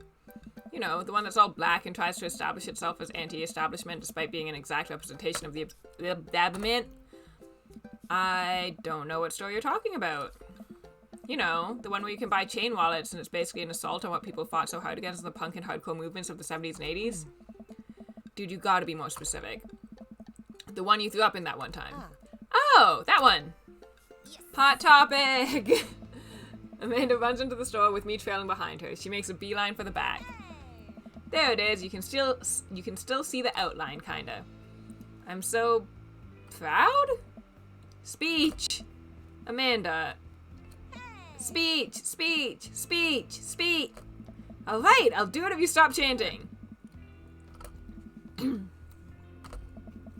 Thank you all for joining us here today to commemorate an historic moment that would forever shape history. On a day very much like today, some 5 years ago, our very own Amanda Ann Arts had too much blue raspberry slushy on an outing to the mall. After begging her father to take her to Dead Goth and Beyond to buy rainbow suspenders, she proceeded to throw up all over a display of My Chemical Romance merchandise. Her loving father then had to pay for said merchandise, which to this day remains among our possessions. Thank you.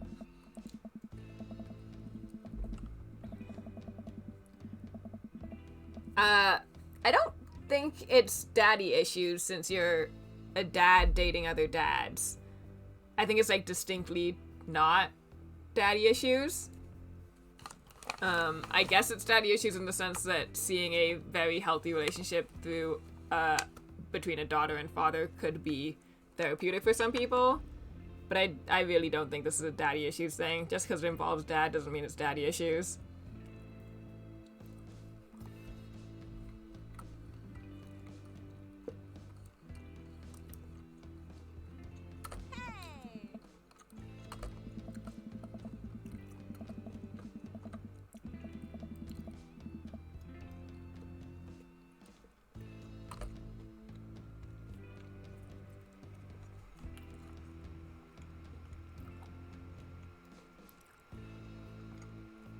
Mugs.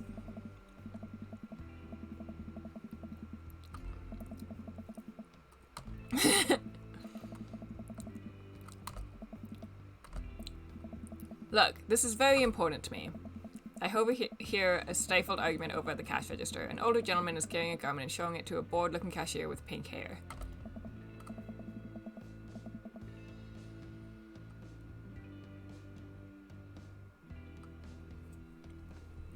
So everyone has daddy issues.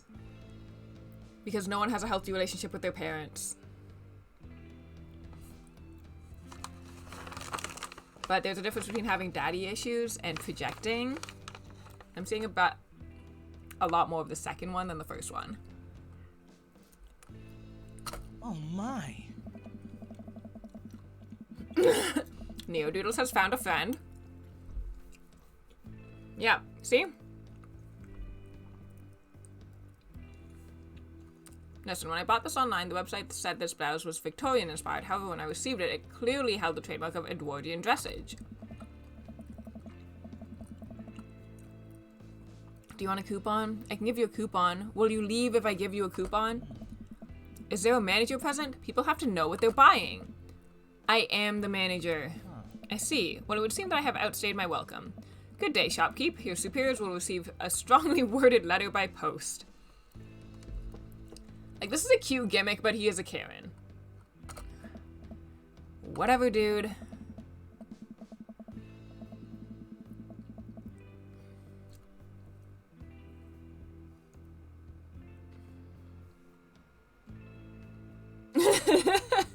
Let's go not to see our dads is very funny. Amanda trots up to me with a t-shirt in her hand. Oh boy, here it comes. Hey, Dadtron 5000. Yes, I'll buy it for you. Wow, that was easy. Thanks. At least it's only one this time. Amanda pops the shirt onto the counter and grins at the cashier. I love your hair. The cashier says nothing and brings Amanda up, radiating hatred. I hand her a 20. So what's that guy's deal? The cashier rolls her eyes so hard I'm worried she'll pull something. That's Damien. He's in here all the time. He's obsessed with Victorian fashion or whatever.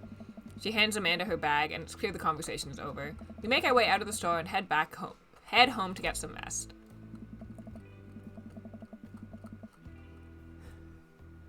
Amanda and I sit on the couch trying to find something to watch over bowls of ice cream. Oh, cool! Long Haul Paranormal Ice Road Ghost Truckers is on. Your favorite, right? Oh, hell yes. They have to make it over the Canadian tundra before the ice road melts, but also they're hunting ghosts. Also, the trucks are haunted.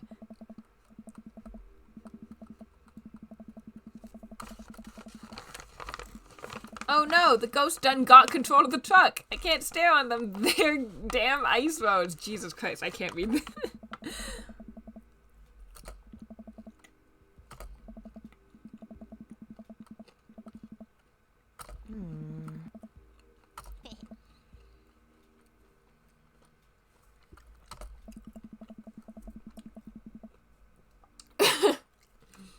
I would watch it. I would watch that show.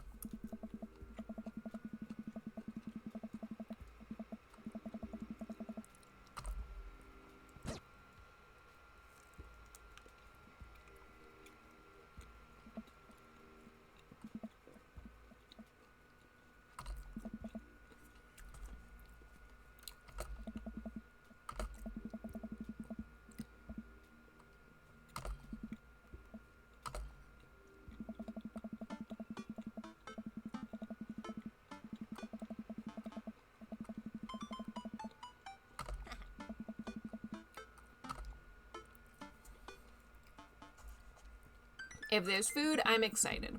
I'm all over those terrible store-bought sugar cookies that everyone brings to parties. Yeah, those are bad. Which means there are more for me. Don't you want to meet some of the people in the neighborhood? I'll probably end up standing uncomfortably in the corner with a plate of food and hope that nobody talks to me. Dad, you're a beautiful work in progress. We will get that butterfly to emerge from the cocoon. The social butterfly. Well, we better start getting ready. We definitely don't want to be late. What? No, we have to be fashionably late. Who shows up to a cookout on time? You know what? We're going early, just because you said that.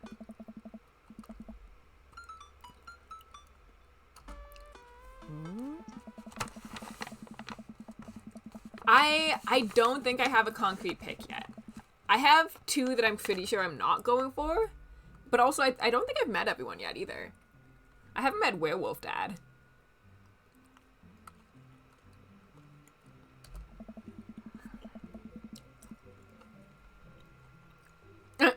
That's cute. Hey, there's Joseph. I wave to get his attention. The moment he sees us, he jogs over, arms open wide. Oh. Welcome! I'm so glad you two are here.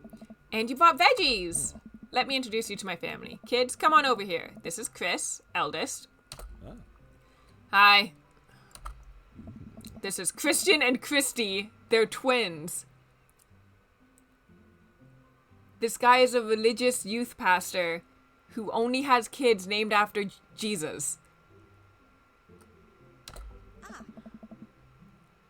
Oh my god, and they're haunted. And they all dress the same. I don't know anything about the Werewolf Man yet. I like the hipsters. The hipster and the jock are kind of doing it for me. Although there's more than one hipster, I think. Krish? Our youngest Krish?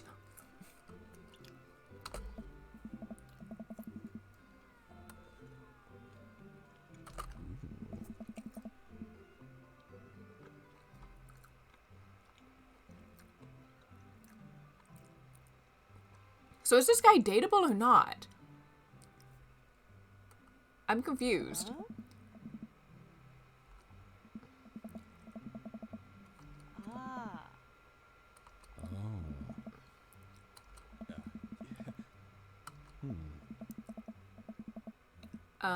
Okay. I'd shake your hand, but I have a glass of wine that I need to tend to.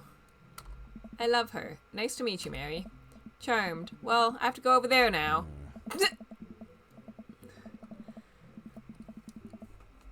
Is there like an active option to be a homewrecker? It seems like they're strongly implying that they don't have the best relationship and he's still romanceable.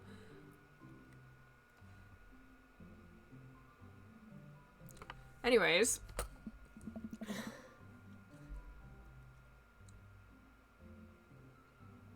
Yeah, I'm very... I don't... Okay, let's, Oh, I think Robert might be the werewolf. Yeah, there's the werewolf guy. A haggard man nursing a glass of whiskey eyes me up and down. You're drinking whiskey already? Whatever, I wasn't judgmental to the wine lady. Hey, I'm Cal. It's nice to meet you. Charmed. This guy's sleeping with the wife. I have a new headcanon, and it's that Robert's fucking Joseph's wife. It's Joseph and Mary and their kids Christ, Christ, Christ, and Christ.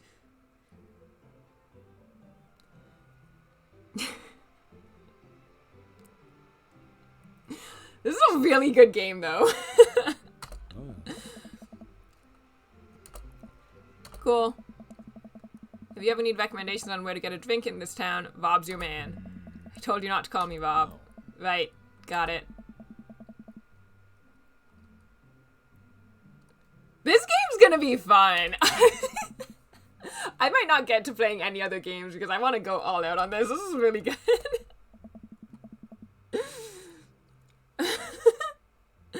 Wow, I think I've actually met everybody else. Oh. Great. I bet you're excited to get to know everyone better. Hope you both enjoy yourselves. Amanda and I mill around and try some of the food spread out on the table. I pick up some deviled eggs, and Amanda grabs a small paper plate and immediately begins piling it with baked goods. I relate to Amanda. Ugh, I don't want to have to make friends. Come on, Dad. Who are you going to party with when I go off to school?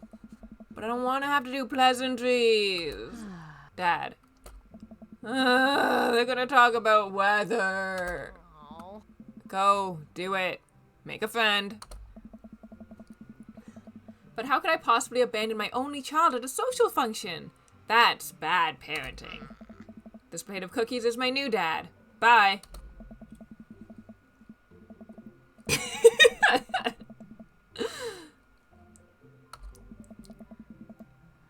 Coffee spoon.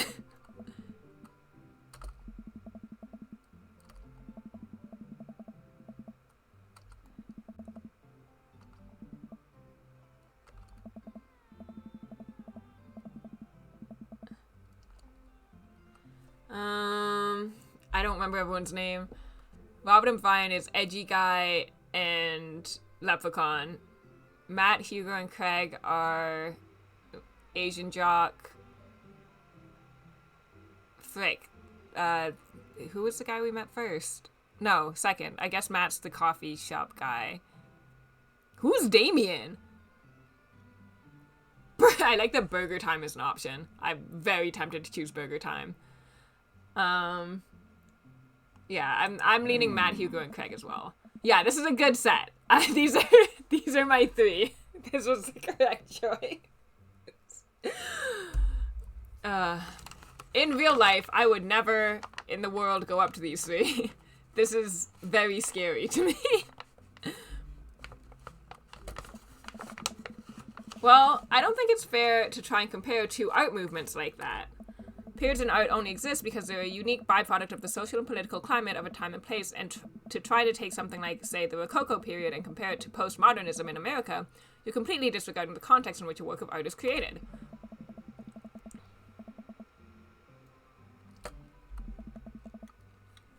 Dude, I have no idea what's happening. Yeah, I feel like these are the hot ones. I want to talk to Craig, but my nerd ass wants to listen to this. That kind of comparison just eliminates the reason art movements are so important in the first place. You're not wrong, but I think there's no harm comparing one work of art to another. You could definitely say one painting is better than another if you're evaluating technical skill from a purely formalist standpoint. I agree. If I showed you a Matisse and then something by the Dutch masters, which one would you say shows more technical prowess? I am so lost right now. Well, sure, you could say that the Dutch masters were technically more skilled, but I would argue that while the Dutch masters were better painters, Matisse had better paintings overall. Art is dead! Well, that's pretty subjective. How do you mean? Well, that painting of the guy with the apple in front of his face is pretty nice. Matisse rocks. Oh. That's a Magritte. I didn't think that was Matisse. You're fine, dude. We were just discussing the importance of context when talking about artwork. Listen, all I asked was if you liked Van Gogh or Picasso better. Van Gogh! But they will represent two completely different art movements. How could I possibly choose between the thick, creamy impasto of post-impressionism and the abstractionist beauty of cubism? Easy by not choosing cubism. Man, that's all way above my head. Oh. Me too. Craig is a Chad. I'm also interested in Matt and Hugo's combo. I'm loving all of the art nerds we have in here. This is good. This is a good time for me. I'm having a good time. It's all good, man. The cool thing about art is that we all perceive it differently. A single piece could have a totally different effect on each person that looks at it, and that's awesome.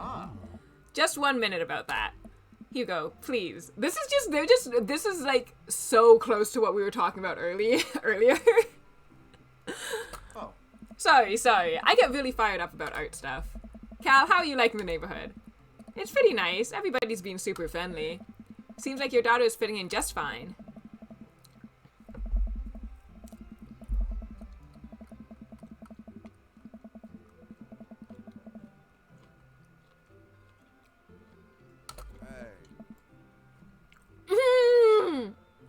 I like her design. Best kid design so far. It's the flower crown. I thought you'd look cute in it. Well, there's only one way to find out. Put on the flower crown, put on the flower crown, put on the flower crown. Yeah! Am I cool now? That's cute. That's cute as hell. Nope. But you're slightly less uncool than you were before you put it on. Hey, gal, this is my daughter. Hello. I'm Carmencita. Dad, look, I'm making friends. Are you making friends? You better be making friends. Yeah, actually. Amanda, you remember the cool barista from the coffee shop and my old college friend? And, your teacher? What? Oh, hi, Mr. Vega. I didn't realize we were neighbors. Oh. Yep. You still gonna get me that overdue term paper? Aw. Great seeing you. Amanda finger guns her way out of the conversation like a champ. I love Amanda's character, but Carmencita has a really good design. The hair and the like very colorful outfit with the overalls, very good. She learned the finger guns move from me. I'm very proud. Oh. She's definitely a charmer. Speaking of which, where did my son go? Huh?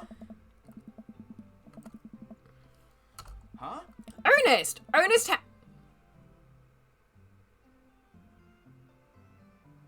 Are you smoking? Ernest is holding a lit cigarette. Nope. Unbelievable. Excuse me. What? Some nerd asses wrote this game. Kids, right? Man, I do not envy Hugo. The last barbecue we had, Ernest tried to shove a sparkler down Joseph's pants. Nearly burned down half the yard. Ernest is a terrible child, but that's very funny. Kill the religious leader. And the barbecue we had before that, he actually burned down half the yard. And then it spread onto my lawn and burned down half of my yard, too. Oh my god, this kid looks like the biggest shithead. Hey, everybody. Sorry about that. Cal, this is my son, Ernest. Hello.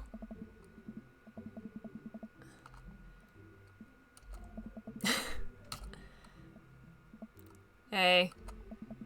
Nice to meet you, Ernest. What grade are you in? Does it matter? Oh. Ernest!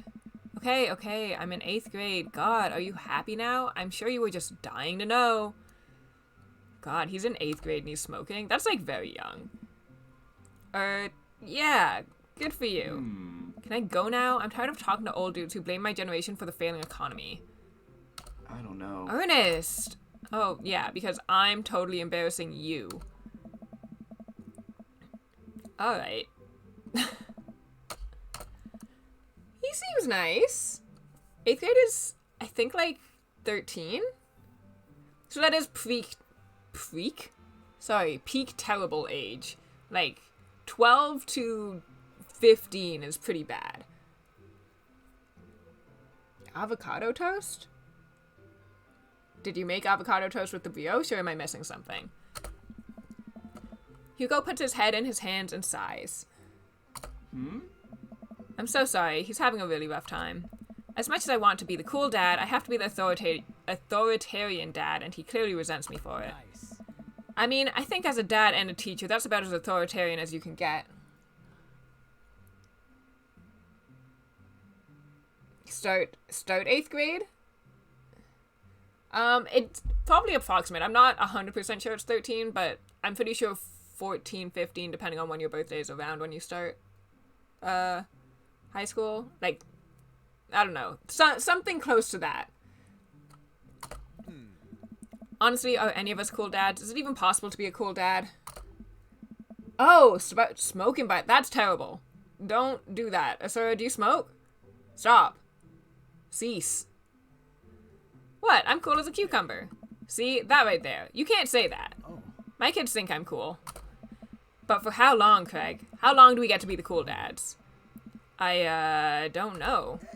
I think we just have to accept the fact that as dads, we've become the machine we once raged against and accept our fate to unironically wear socks with sandals. Your kids may think you're cool now, but the moment they hit puberty, you're doomed. Amanda's 18, and she still thinks I'm cool. Oh, she's 18. I thought she was 17. Maybe she had her birthday? I mean, that doesn't matter. My point to stop smoking applies to all ages. I'm just extra horrified that it's normal to start smoking at 13. But you should also just not smoke in general. I yell across the yard to my daughter. Amanda, I'm cool, right?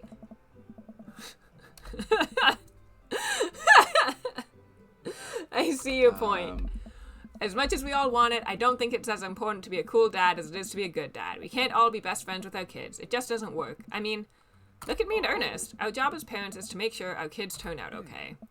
Yeah, you're right, but it'd be nice to have it both ways.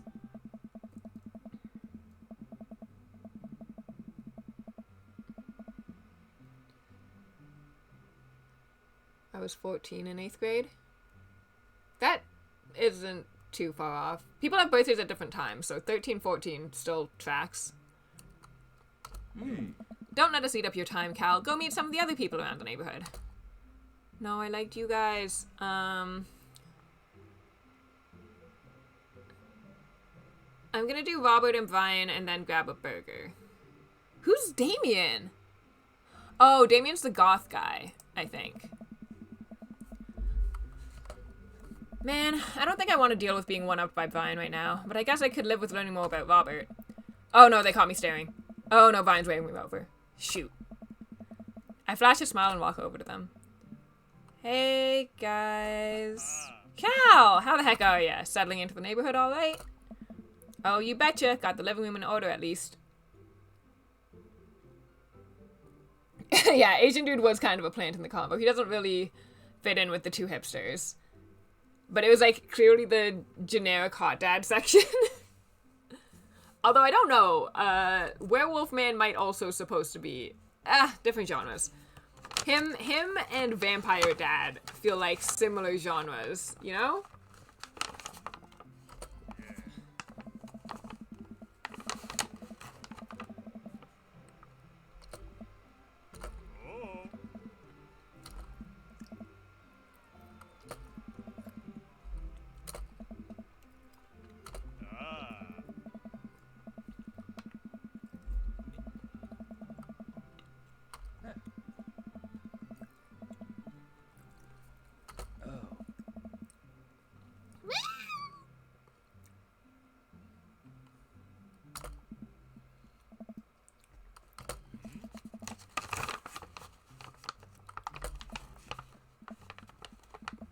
Making art. Yep.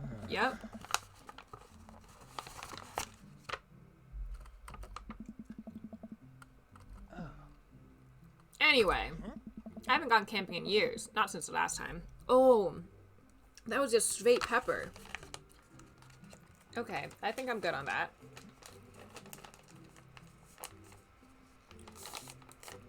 Yeah! He doesn't have to be. He's, like, not threatened by the dad bod guy, but he's, like, actively stealing the other guy's wife.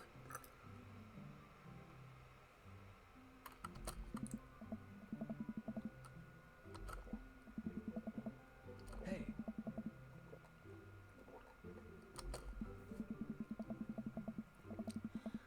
I hope he got bitten by a wolf. Old Johnny Boy and me were out in the backcountry. Johnny Boy's a strong kid. Met him in my army days. Comes from Kansas. They build him tougher out there. Anyway, things go south pretty quick. Johnny Boy breaks his ankle when the rope vid snaps. You can see the bone popping out through the skin. Johnny Boy's screaming now, crying for his mama, losing blood. We're 2 days out from the next living soul, and here I am with my dear friend bleeding out in front of me. Alright, Robert. I'm able to dress the wound, but now I got a fireman carry a 6 foot, 180-pound man over some of the toughest terrain I've ever been in. I won't lie to you, there were moments during those 2 days when I thought about leaving old Johnny Boy, but you build a bond with your brothers in arms, and that bond never breaks. I got that boy back to civilization, but I lost some of me out there. I guess that's camping for ya. Yo, Robert, you're laying it on way too thick.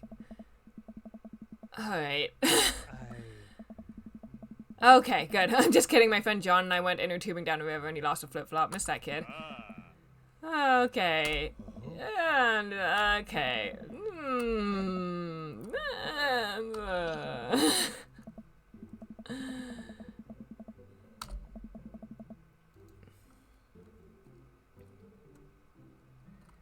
Yeah, Robert's a little afraid. Oh no, the ghost locked the doors. Quick, hit the emergency escape button. But trucks don't have emergency escape buttons. Then hit the brake, I guess, and then we'll get out of the truck. The imaginary truck. Anyway, we're safe from the ghosts, but how will we ever survive this Arctic tundra? Daisy, you might have to eat me. Are you prepared to do that? I'm prepared to do anything to survive. That's cold-blooded. I like that. Although I'm not sure I have the materials required to properly cook you. You know, that reminds me of the last time I went skiing. Robert. Wait a second, are you guys playing? Long Haul Ice Road Paranormal Ghost Truckers? Yeah! Amanda and I love that show. It's the best, especially that episode where Callum hides Flint's keys and Flint retaliates by breaking an ancient cursed urn and sending the spirit after him. Yeah, it's such quality reality television. I don't watch a whole lot of television, but I do enjoy that show. That and war documentaries. Robert, I hate you. Alright, Daisy, I found us a couple of bugs. They're gonna make a great meal. Lots of protein. Gonna keep us from starving out here in this harsh, icy wasteland. Robert's worse than religious dad. He's just like made a personality out of jokingly trauma dumping. But there's a whole table of food right over the... Daisy, it's a game. We're playing pretend. It's what kids do. Live a little.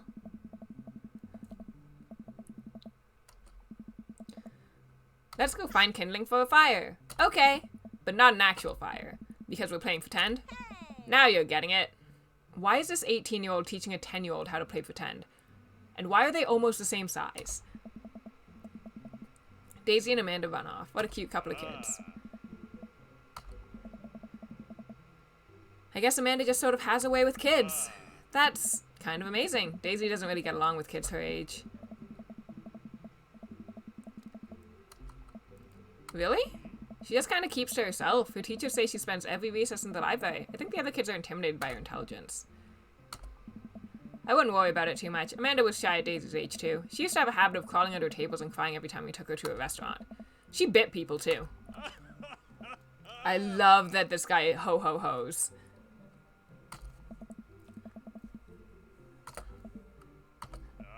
Well, since they're getting along so well, maybe we should try to put together a little play date for them.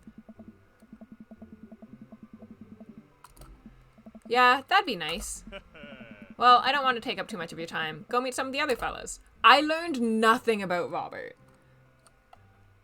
I'm gonna get a burger.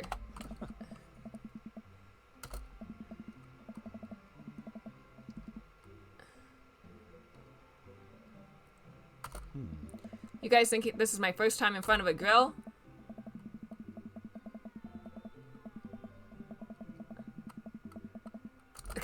Okay, you probably didn't know this, Cal, but Joseph's known around here for his grillmanship. He's ungrillevable. Alright.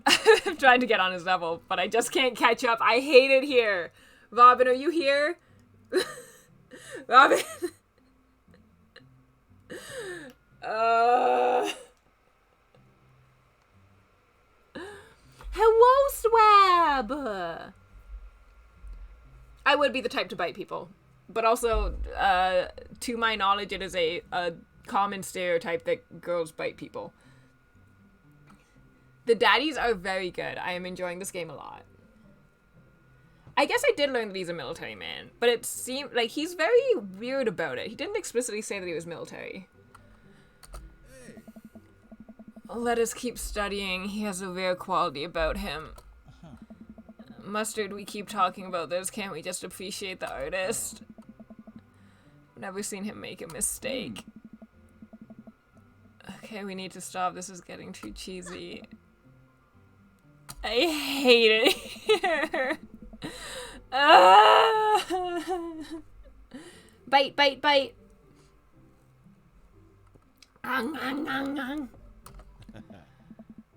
Alright, guys, the food's ready. Please form an orderly barbecue.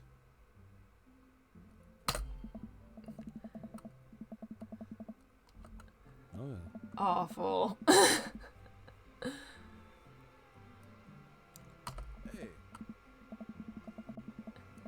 Feels like there's a real community here. Totally helps when you're just a single dad trying to raise a kid. We're happy to have you here, man. I think you're gonna like this neighborhood a lot. Oh. Plus, Amanda seems to be getting along with all the kids. If she decides to get into the babysitting game, she'll really make a killing. Hey, why don't you add us all on Dad Book? Dad Book? Yeah, it's a great social network for dads to keep in touch with each other. We're all on it, so if you ever need to reach out to anyone, that's the simplest way to do it. Sorry, I'm just an old-fashioned dad. Social media goes over my head sometimes. Don't worry, Pops. I'll help you figure it out. The rest of the barbecue goes smoothly. We all trade stories and drink beer as our kids play on the lawn. Amanda breaks up a fight between Carmencita and those weird twins. I think they wanted her soul. Oh my god. Amanda and I walk back to our place as the sun sets over the neighborhood. Pretty fun party, don't you think? I mean, I got a burger in me. I felt like I was at a networking event. Wish I could have been playing Paranormal Ice Road Truckers.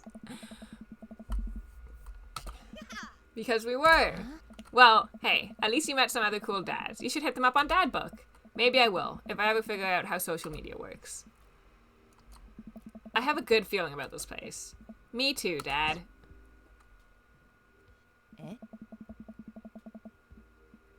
Hello, Mr. Alt-Tab. You didn't like Dad Book? I'm in, blah, blah. Any big plans for this evening? Actually, yeah, I'm going out with some friends. Oh, is that okay? Of course. Just keep me posted and be home before midnight. You got it. And be careful. I will. Make good choices, of course. And call me if you need anything. Dad, you're not going to do the thing where you wait silently for me to come home in the living room with all the lights off, are you? What? No, I've never done that and I will never do that. Okay, do you have plans for tonight?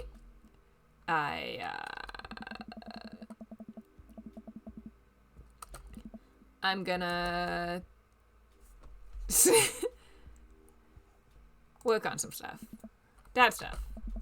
I'm just relaxing tonight. Have fun, okay? Great, see you later.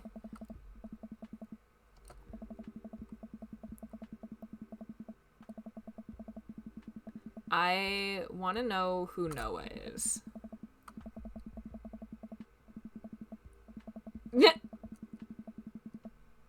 That's me. I can make things, but only garbage.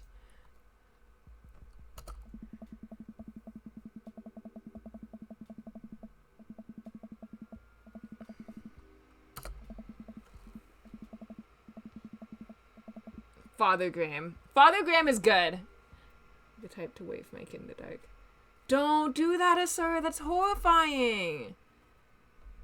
I think, like, staying up in general because you're worried or something is one thing. Don't just sit in the dark like a creep, like you have a fucking shotgun. Hey, kiddo, you good?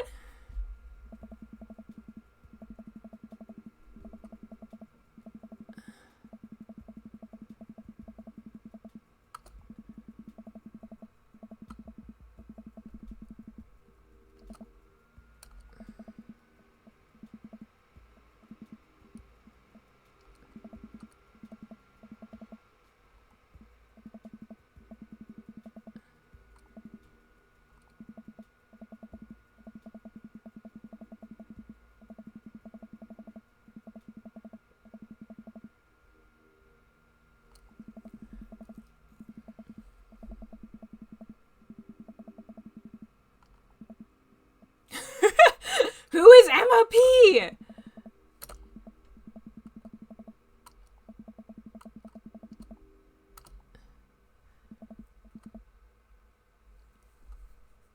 Hydrate, thank you.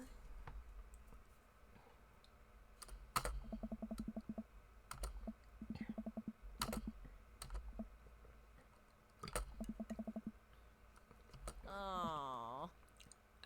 Yep.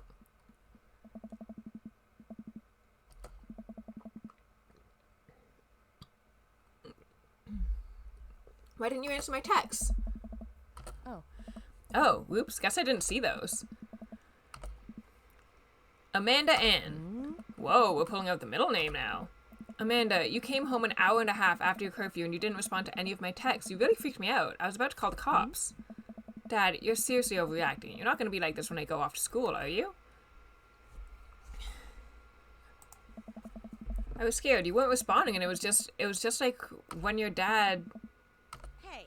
Oh, Dad, I didn't mean to. You really scared me. Just, please don't do that again. All right, I'm gonna go to bed. Nailed it. Amanda closes the door to her room, and I head to mine. Geez. As I'm falling asleep, one thing she said keeps echoing in my mind. You're not gonna be like this when I go off to school, are you? I definitely didn't sleep well last night. I brew some strong coffee and make some scrambled eggs for Amanda as a peace offering. She eventually wanders into the kitchen. Hey, I thought about what you said last night. I should have texted you. I said I was gonna do it, and I didn't. I honestly just didn't even think about it. I'm really sorry, Pops. I won't do it again. Well, I trust you to make good choices. Sorry for freaking out on you. I trust you to make good choices. I also thought about it, and I'll try to give you your space from here on out. I gotta trust that you can take care of yourself.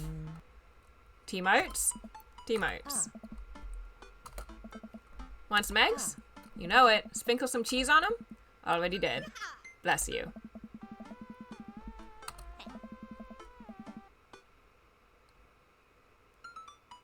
Milk is better? I love the daughter's character. I really like the weirdo little Carmencita's design. She's got overalls. Wait, one more thing before you go. What? What's Dad Book? It's a social media platform. Wait. What? What's a social media platform? Dad, I have to go to school. Come on, Amanda. I'm an old man. I can't put together a Dad Book profile on my own. Alright, I'll help you sound interesting on the internet. Alright, Pops, we gotta fill out your profile. Let's get some likes and dislikes. Yeah, more character creation! I'm having so much fun. Milk is trash. Milk is garbage. Milk bad. Tea and coffee both good. Coin collection? Watching the History Channel. Sleep! This one.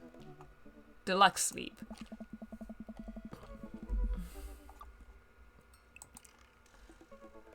The Lost Shaker of Salt. For instructional purposes. A boat. I'm an awful person. Strong dad arms, tennis shoes with long white socks, a well-manicured lawn, street smarts, top-tier grillmanship, comfortable with crying. Street smarts! For manuals and instructionals. That is an insane choice.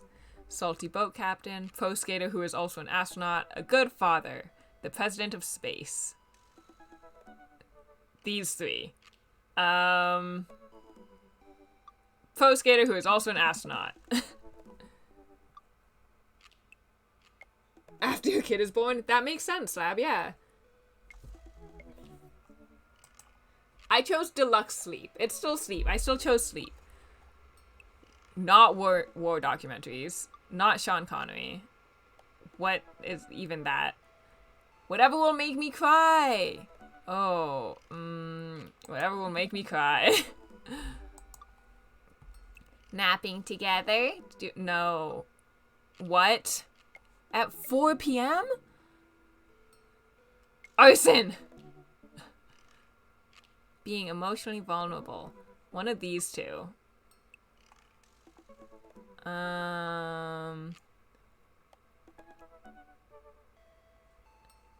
Emotionally vulnerable. Sensible cardigan. Nope. My book of word jumbles and a pen. A cool knife. My cripplingly low self-esteem. I frequently forget my phone keys and wallet at home sometimes. Oh no. I like this one. I like this one. This one's just true. I like this one.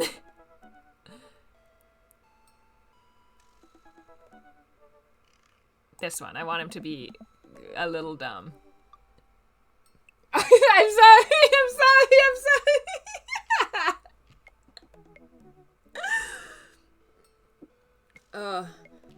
I was talking to someone yesterday because I made that post with the prison toilet, and they said that they could picture me getting arrested, but they weren't sure what they would see me getting arrested for.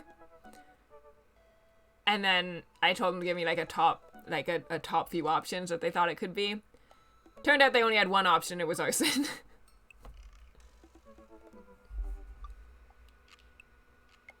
Tomato, tomato, tomato, tomato. I'm sorry! I should make a tomato emote. Conspiracy theories. How proud I am of my child. Potential ends of the world. If I'll ever be able to love myself as much as I love my grill. When I can next get a cup of coffee. Lawnmower. Potential ends of the world. Yeah, that was actually kind of fun. I could totally spend all day on here just looking at people's profiles. Okay. I promise I'll make some friends. Go get him, Dad. Welcome. You've got dads. I've got dads? Uh-huh.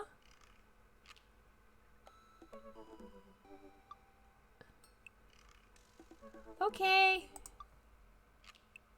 Oh, I can't write?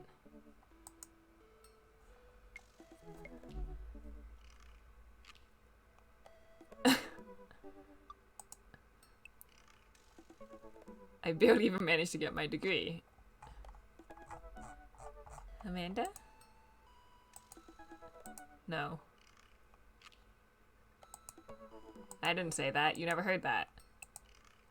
I was a great student, I swear. I graduated at the top of my class because I worked hard and ate all my vegetables. Wait, do you even remember what I majored in? I declined to comment. Cool.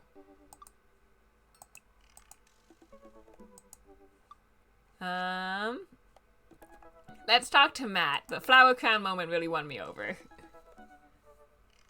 Sweet. I don't know. I'm pretty sure it's gay. But I think you also get homies in the process.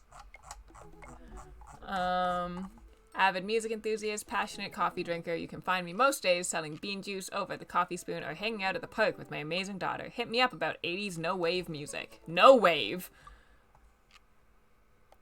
Perfect my cold brew setup, one drip at a time, baby. I thought you gave up saying baby. Fine tunes to pass days away. Multi-instrumentalism. That is weird. Ugh, hipster. Very gay.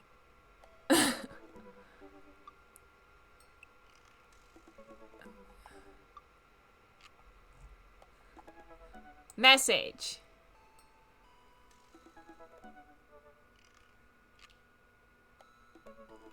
I would love a homie sim.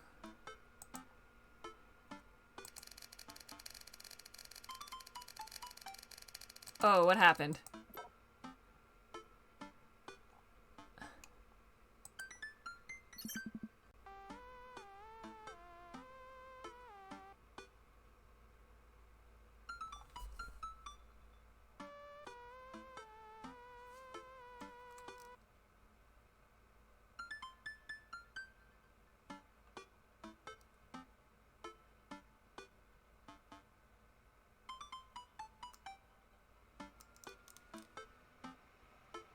I was hearing weird singing that is apparently coming from nowhere. I thought maybe it was like coming from the game and only through one side of my headphones. But it doesn't seem like that's the case, and I don't know what that was. What the fuck? I still hear it.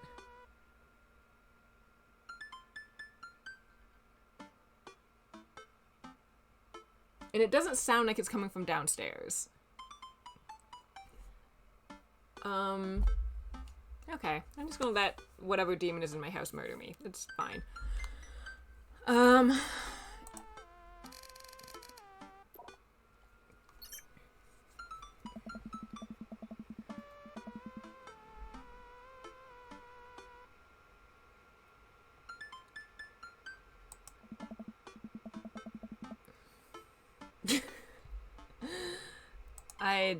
not. Hey guys, is this a real band? Is PUP Pup a real, is that a real thing? Someone cooler than me, is that a real thing?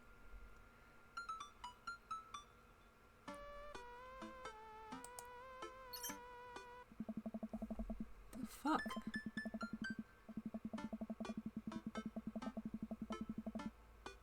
It's gotta be in game somehow. I don't know what I'm hearing.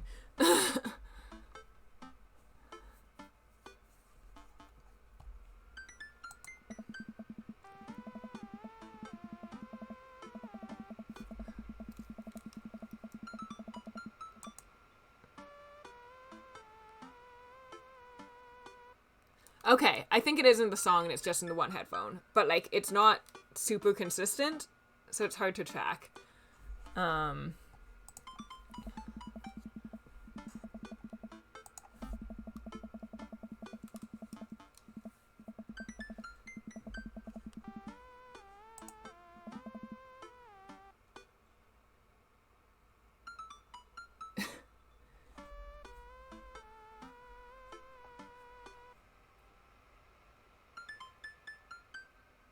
Pup is real. Should I just look up Pup?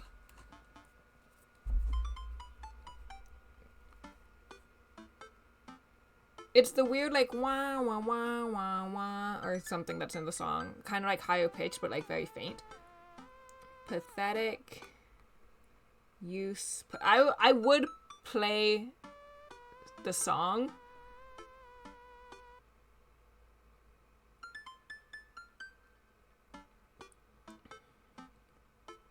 Oh my god. They are very small. They have 106 followers.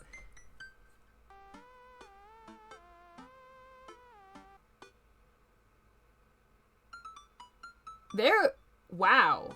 Alright, amazing pull to this video game.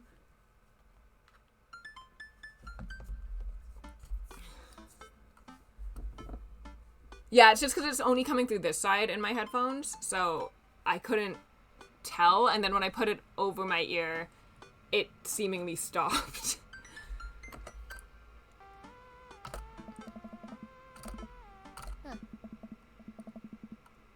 Aww! Hey, what's wrong, Panda? Oh, nothing, I'm fine. Oh, she said real words.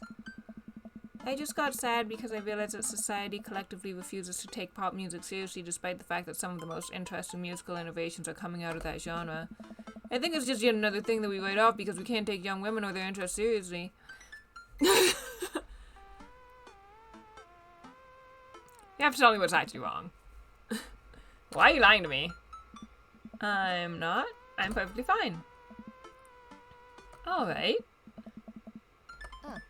Anyway, what's up? Amanda, how do I be cool? Let me put on a pot of coffee first. This is gonna be a long night. No, seriously. Matt invited me to a concert, and I don't think I've been to one since you were born. Yeah, you have. You took me to one when I was 12, remember? Oh. The one where I had to camp out with you in line so that you could get a good spot, and then you cried and screamed the whole time? Dad, it was so much more than that, and I'm not even ashamed to say it. Oh, you're not ashamed? You seemed pretty ashamed when I found all those drawings you made of those dancing boys kissing in your Trapper Keeper. Yeah, well, you didn't even find the good stuff.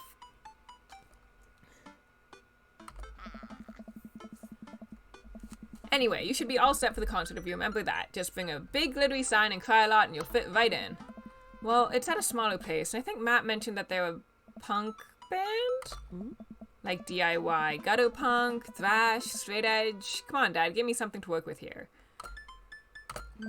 Are they post-punk, proto-punk, C-punk, Jeremy punk? What's Jeremy punk? I made that one up to see if I could get away with it. This is how I feel about math rock. They're not positive hardcore, are they? He said that they're Canadian punk? Oh, yeah, you'll be fine. Does the idea of Canadian punk seem contradictory to you? Hey, shut up! I don't see friendship and politeness as core tenets of the punk scene. Shut up! Well, punk is kind of a big genre that might not be as dangerous as you think it is. It became so much more than just rebellion. What I'm trying to say is, just enjoy the music. That's it? I mean, yeah, it's not like you're gonna jump into the mosh pit or anything. Well, that's comforting. Ah? What are you yelling about, Asura? And if a strange dude in a set your goals hoodie offers to buy you merch, don't accept it, and definitely don't go on 3 awful dates with him afterward where he takes you to a nice restaurant and then forgets his wallet literally 3 times in a row. Amanda, why did you go out with him twice? Why 3 times? 3?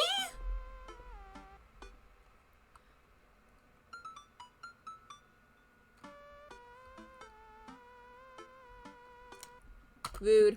Anyway. What? Never mind. Just have a blast tonight. I show up to the coffee spoon at 8 in what I hope is concert-appropriate attire. I see Matt out front, locking the door to the shop. Oh. Hey, you made it! Ready for tonight? I definitely know what I'm talking about. Well, it's been a while.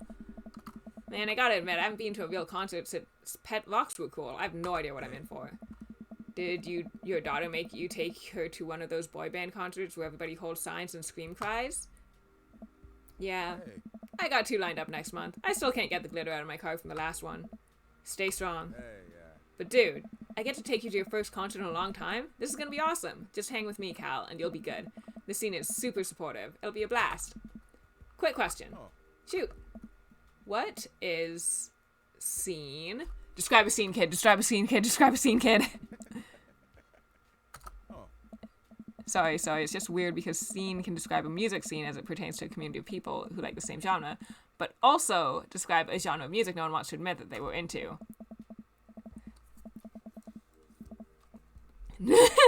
Scene kids, scene kids, scene kids.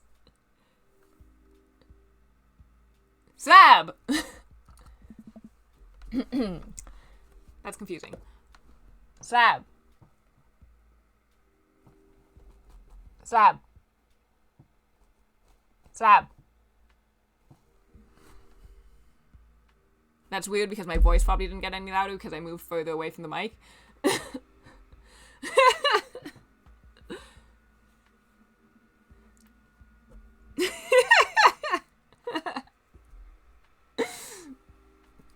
Sad. Hey.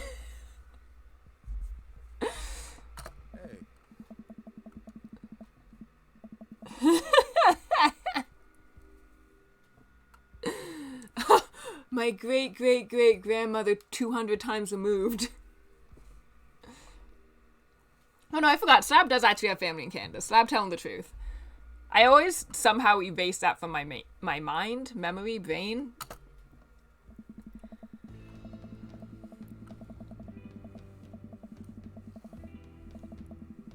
I hope they play real music by this band that no one knows. I am surprised that they got mentioned in a game that's pretty popular. Like, to my knowledge, this game got pretty popular and, like, still have such a small following.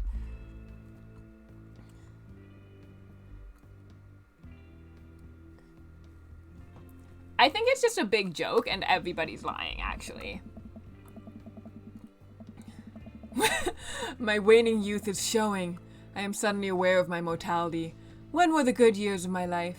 Will Amanda still love me as we both grow older? Wait, is C-punk actually a genre? Matt, you made it! I get nervous when people surprise high-five me. Me too. I'm like a small animal. Loud noises and large groups of people frighten me. Do you also enjoy curling up in a patch of sunlight to take a nap? That's my favorite thing to do. Hey. Hey. He just keeps saying, hey. I'm so afraid of all of these people. Oh. Let's go grab a beer.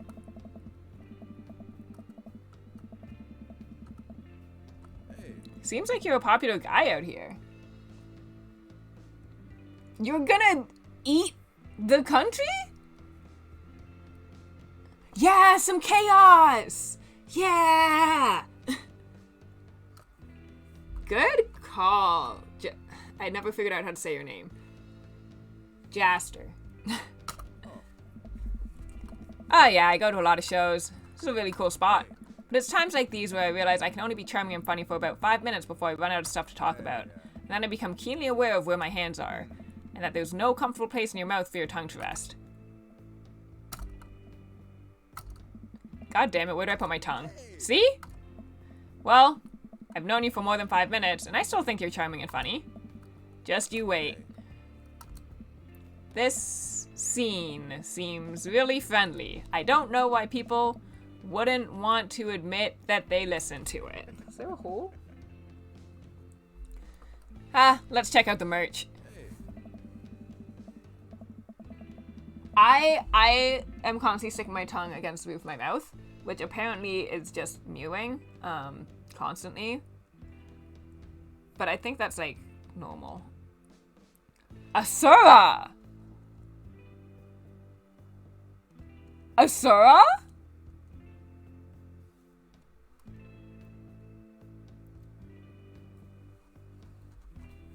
Okay.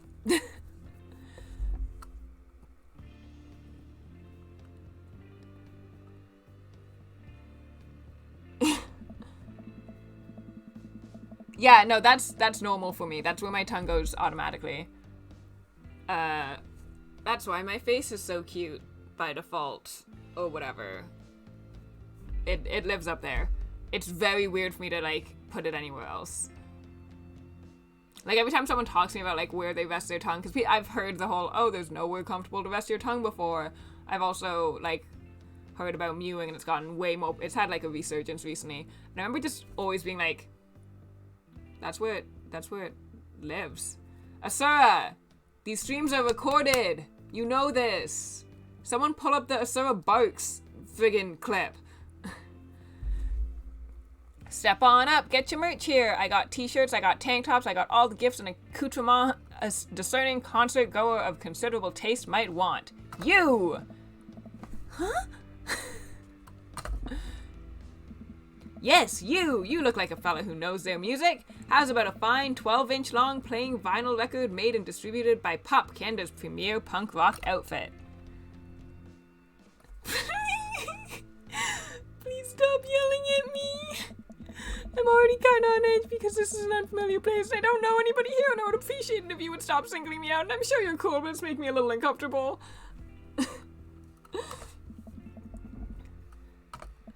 You got it. Sorry about that. I just get really excited about salesmanship. I can't relate, but I appreciate your enthusiasm nonetheless. Hey, Pablo. Your friend looked lost, so I figured I'd give him the old razzle-dazzle. How the hell are you, Matt? Hey. Day by day, my man. Hey. Your mom doing better? She's still single. If you want to be my dad, I could make that connect. Yo, Pablo. Yo. I have to deal with you every single day? Fair enough. Who's your bud? That's Cal. Thought I'd bring it out a concert, pal. Is Cal cool? Hey. Yeah. My dude!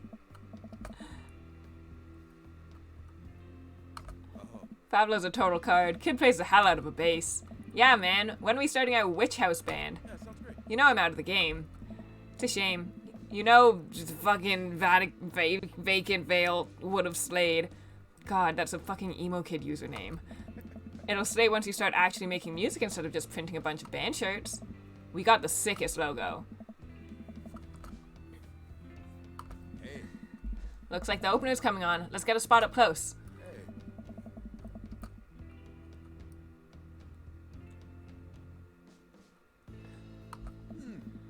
Hey. Hey, what's up, everybody? We're Jonathan Jones and the Speakeasy Choir. Is that real? Someone want to do a real quick Google and tell me if that one's real? My name's Daniel. Let's start the show. Slap. Yeah? Wow, wait, that doesn't even seem like you Googled it. Oh, okay, no, you're Googling. Okay. I thought you just knew off the top of your head. And I was like, oh my god. They're well known. Oh no, these guys. What? Oh. Oh.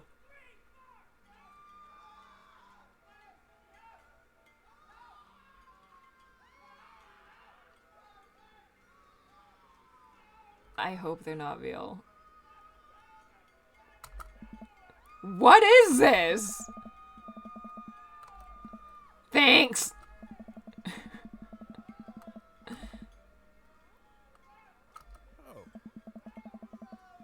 No, this one's different. This is a different band. Jesus, did that cellist just break his bow in half? I don't get this.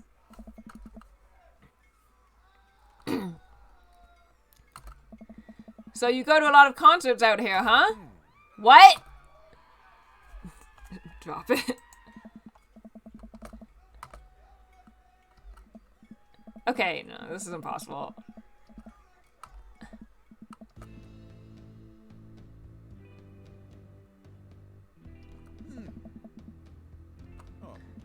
Man, that was, something. I promise Pup is much better. Okay, I think that band had to have been fake because that was, like, really bad. But, I mean, I don't know, you know? Art is subjective. I have a lot of questions that I know I'll never get the answer to. But they were also, like, distinctly negative about it, and I feel like they wouldn't have done that if they actually got a band to do that. Hey. Oh, yeah, he sprains his ankle at every show. They were being real about that. Hey. Let's grab another beer. Matt and I work our way out of the crowd and back to the bar. More and more people file into the concert space as it gets closer to the main act. It's getting kind of crowded in here. We grab our beers and I try to follow Matt back to our spot, but there are so many people that I'm having a hard time keeping up. As I work my way through the throngs of excited concertgoers, I realize I've lost Matt entirely. I stop and look around, seeing nothing but a sea of hip 20-somethings. I'm lost. How am I ever going to find Matt here? Where's the exit? Are there even exits? What if I'm trapped in this building forever? Am I going to see my daughter ever again? What if that terrible band gets back on stage? What if... Aww, almost lost you, buddy. Woo, I got really nervous for a second there. You and me both, dude.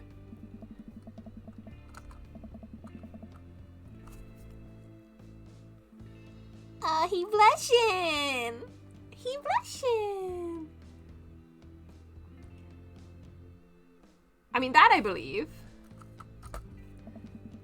We finally settle back into our spot and wait for the band to start. Busy place, huh? Yeah, Pub really brings out a crowd. So you go to concerts a lot? Oh yeah, it's one of my absolute favorite things in the world. I think it's one thing to listen to music and connect with it, but when you're in a room full of people connecting with the music just the same way that you are, that's magic. I've never heard it put that way. That's really beautiful. Also, I have to pee. Hurry up, man. They're about to go on.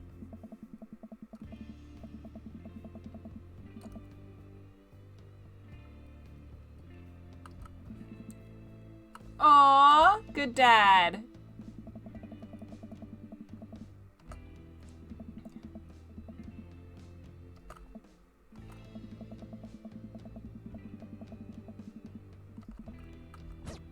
Stop losing Matt. I'm enjoying this game a lot. Oh!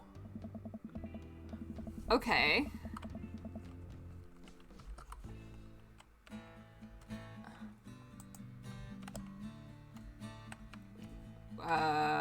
I don't know where I am. I don't know if I have control of this. Oh, okay. Should have been hearing a licensed tune. Oh. They worked really hard to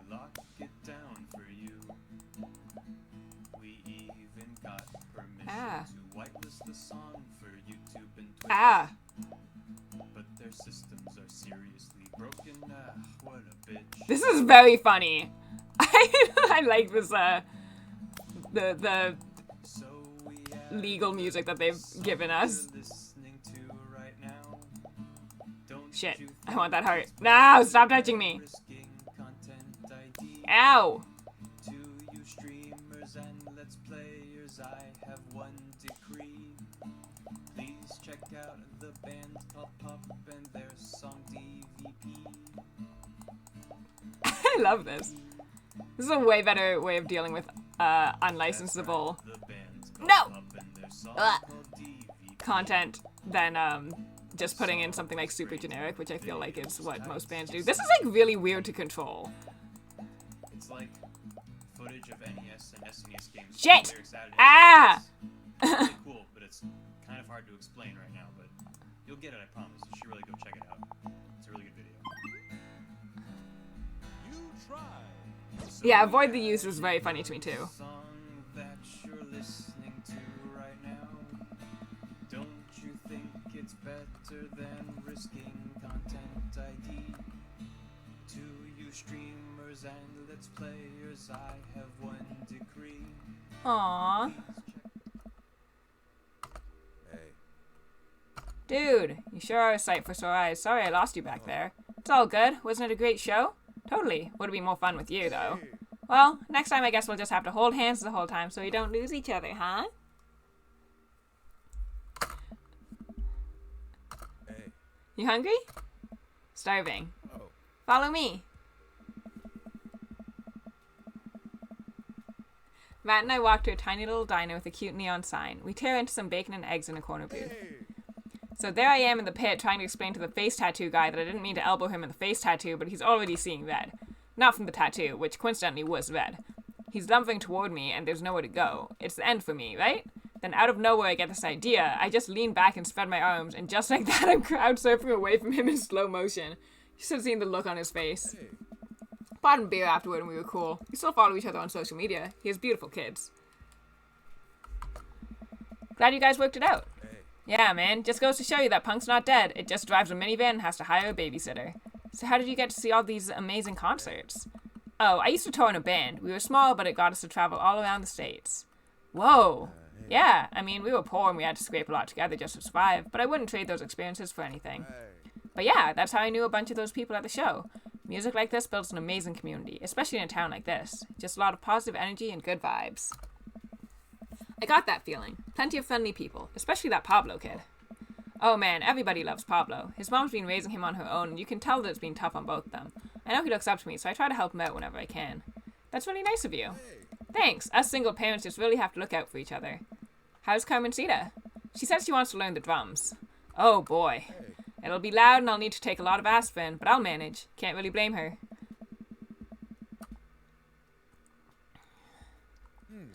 I'm trying to be supportive of Carmencita's rebellious phase, but I guess that kind of defeats the purpose of it, doesn't it? I think it would be a good daddy-daughter activity to find something to rebel against together. Hey. Like what?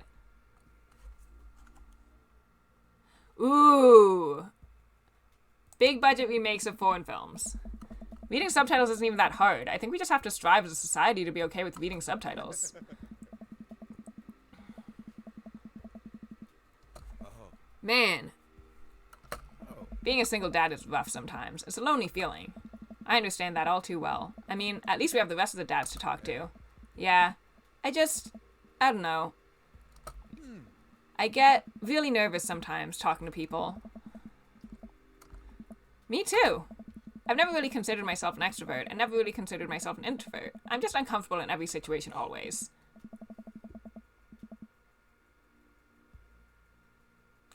You're fine. You're actually really easy to talk to. You know that?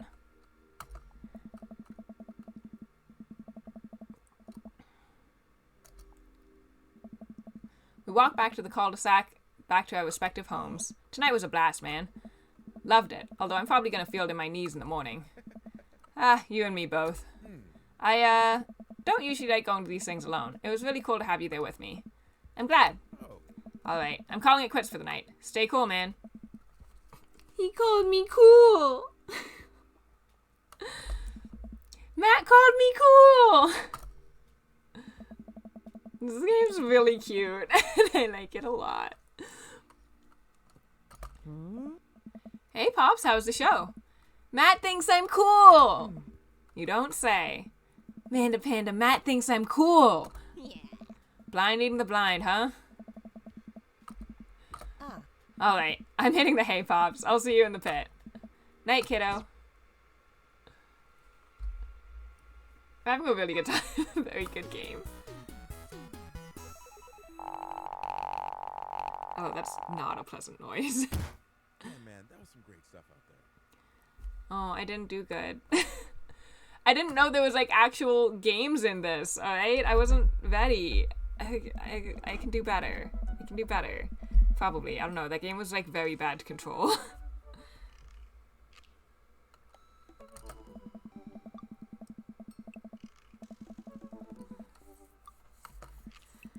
Hey, my coupons!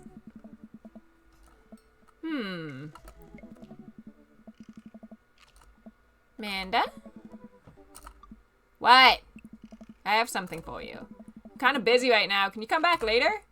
Okay, just thought you'd want this big old envelope we got from HIA. Horn Institute for the Arts? I mean, if you're busy, I can come back. Father, please. Good face. I hand her the envelope, which she tears open with her teeth. It's probably bad for your teeth.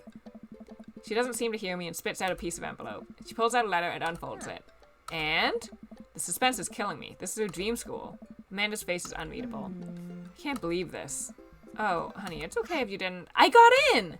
Oh! I got in! Congrats, sweetie. That's amazing. I'm so proud of you. She pulls away and looks at the letter again. Oh my god, I really can't believe I got in. Well, of course you got in. You're a great student. You nailed that interview, and your photography is incredible. Wait, Dad. I know this one's really expensive, and it's so far away.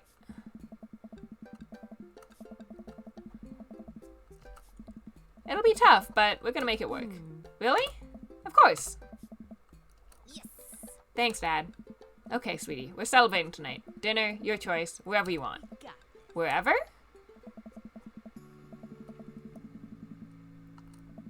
You could have chosen anywhere in Maple Bay. Cost was not a determining factor. Please, Dad, you know I'm a simple gal. Just give me a Rito with a view. I can't say I'm mad. And the dorms are right near a bunch of cafes, and there are all these galleries nearby, and there's a discount if you bring your student ID, and... Amanda, slow down, you're gonna choke on your burrito.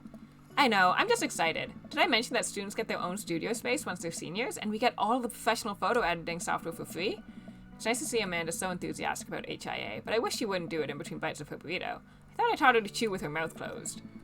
I wonder who my roommate's gonna be. You take a survey online, they match you with someone with a similar major and interests. I bet we're gonna be best friends. That's a good way of doing that. I didn't do any of that, so I don't know if that's how it usually works, but that's really cool if that's how it works. Anywhere, really. Craig and I were. A good roommate can be a lifelong friend. But don't even get me started on bad roommates. Oh no. I'm just kidding. We didn't have a bad roommate. Our only other roommate was a puppy that Craig brought home one night. We spent a semester fabricating a story about our new foreign exchange student who had a really bad cough that sounded exactly like a dog's bark. Carl ruled. Oh, they let you have animals in the dorms if you get a note saying you need one. I bet I could forge one. I think I'd get a rabbit. Or maybe a snake? Or maybe both. Would the snake eat a rabbit, though? That's what they try to do. It's a headache to move around students in dorms when they overbook, which is an unfortunate thing they do. I do know that they overbook a lot. But it's nice that they even, like, remotely take into account actual compatibility. Because living with someone who sucks and, like, is very not compatible with you sounds like such a nightmare. Oh boy, I think I'll leave all that up to you. She's so excited, I don't want to disappoint her. But I need to be real for a second. So, you know, I had that talk with Mr. Vega. He didn't tell you about the dumpster fire, did he? What? No. I don't want to put a damper on the good news, but I need you to knock it out of the park these last few months of school, okay? If you really want to go to Horns, we need that scholarship money. I know you can do it. Okay. I promise I'll try harder. Pat her on the back. Think you can handle a 14-hour drive to come home for the holidays? There's going to be some treacherous ice roads to cross. Don't even get me started on the paranormal occurrences. Well, it'll be worth it if I get to see you. Oh, Dad, don't cry. Sorry, I'm just very, very proud of you. You're all grown up now, and you're such a good person, and I hope you know how important you are to me. Okay, you know what? Maybe this is the daddy issues game, because this is like, this feels like this is therapy. Dad, stop. You're gonna make me cry too. It's too late, honey. It's happening. Dad, I can't get tears in my burrito. It's gonna make it taste sad.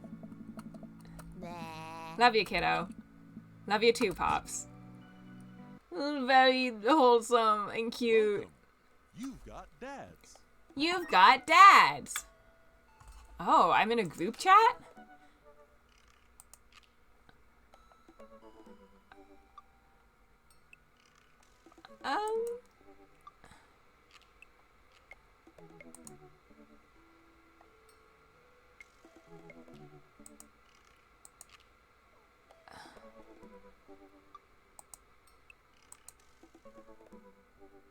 Why is he so much older than everyone else?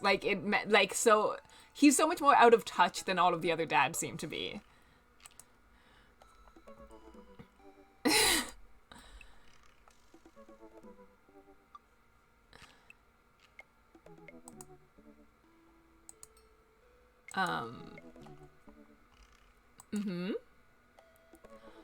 Damien is like a walking red flag.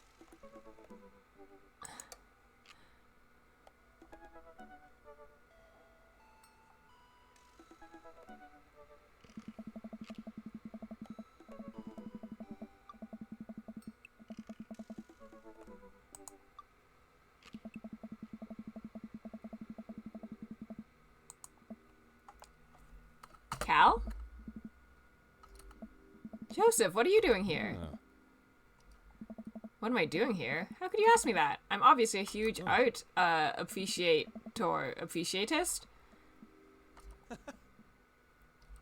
Okay, fine. Damien invited me to this art walk thing. I'm guessing he invited you too? Yep, admittedly a little out of my depth here.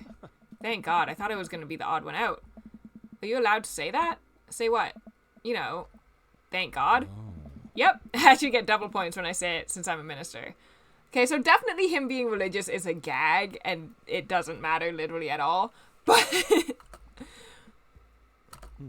the points get you into heaven. That's how it works. Anyway, where are the guys? Good eve, good eve, good eve. Evening, friends. Who's ready for some art? I like the repetition of art is dead. I have no idea what I'm in for. Same. All you have to know is that if you're ever feeling overwhelmed, there's generally always a table that has free wine and cheese. I like art now.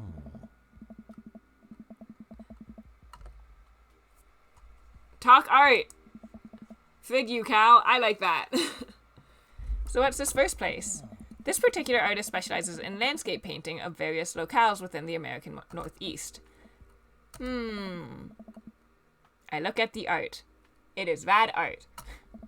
At the risk of sounding uninformed, do all of these landscapes look like butts to you guys? It would appear as if you are correct. Valid assessment, Cal. Hey, this art stuff's pretty easy. Oh, it gets more complicated. Sometimes the butts are more symbolic. Sometimes the butts are metaphors. Sometimes art is about the butts they don't draw.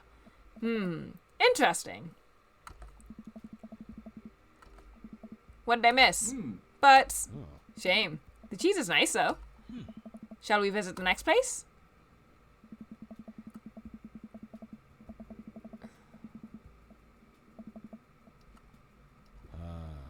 Oh, geez.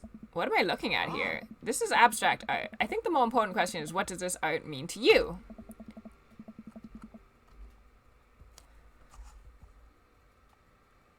It's a butt. Yeah, that's definitely a butt. While a valid assessment, I feel like the artist was trying to make a different statement. Probably how much he liked butts. You are a servant of the Lord. We're all God's creatures, even butts. Comparing this piece to the artist's body of work, I'm pretty sure this represents the sense of isolation he feels creating traditional abstract artwork in a field that's rapidly moving towards digitization. Wow, how do you figure that? That's what it says on the placard. Oh. Let's look at a few more of these.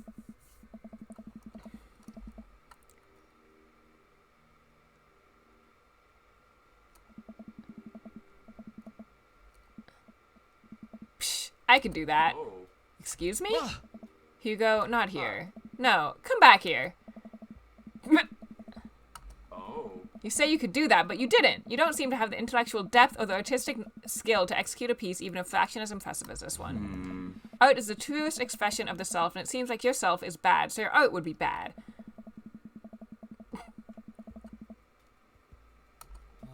Friend, he's not worth it. I don't know. I'm sorry. I just love art very much. Hugo, man. We know, buddy. You know what would ease the mood? Is it cheese? No. It's wine and cheese. Co-signed. Hey.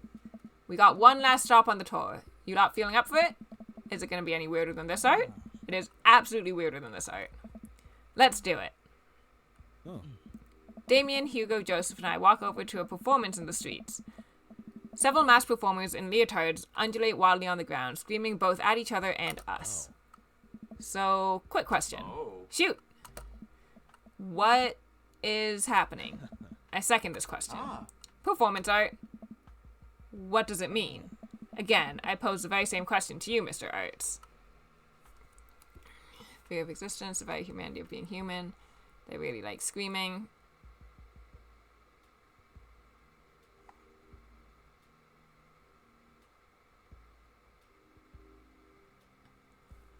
I don't want to do butts again, it's too on the nose. I'm going to do they really like screaming.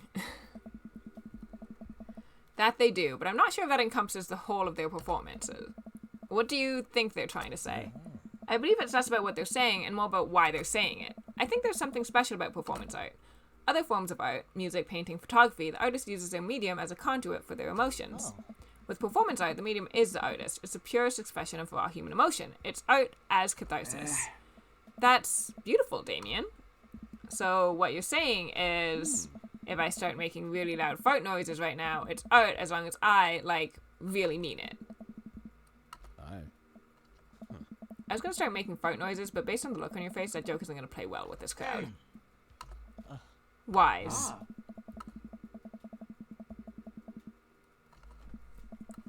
Phew! I think I'm all outed out. Agreed. I don't know how I feel about the fact that, my guy has to be dumb and uncultured. But it's fine. I get that that's standard. We make our way back to the cul-de-sac. Tiny wine and tiny cheese sloshing around in my stomach. I think what I've learned tonight, and not just what I've learned about art, which was nice and extremely informative, but what I've learned tonight is that when you put a bunch of tiny wine and tiny cheese together, it eventually becomes regular wine and regular cheese, followed by too much wine and too much cheese. The tiny cheese lulled me into a false sense of security. I felt safe with the tiny cheese. Wax wings too close to the sun. Cheese wings? Those would melt in the sun too, and I feel like it's more appropriate imagery. Plus, it'd be delicious. A nice Emmentaler, possibly. Emmentaler? Hey, if you guys were painters, what would you paint? I actually dabble in oils. I mostly paint landscapes. I'm not very good, but it's a nice way to pass the time. I think I would focus on personal portraits of people in unique professions. Like, for example, luchadors. I think I'd paint boats, seascapes, maybe some lighthouses. Mostly boats. Really? Hey. Yeah, I'm surprised you're choosing boats in favor of a long history of religious imagery and artwork. What? Boats are cool. What about you, Cal? I like still lifes. I realistically... This is just true, is the thing. I'm gonna say food artistry. Bowls of fruit, maybe some bread in there. Would there be cheese involved? See, I thought about that, and no, I can't stare at a pile of cheese for 8 hours without eating some of it, and that would ruin the whole thing. Excellent point. We finally get to the cul-de-sac. Alright, boys. Good art. Good art. Agreed. See you guys around? Whether you want to or not, we're all neighbors after all.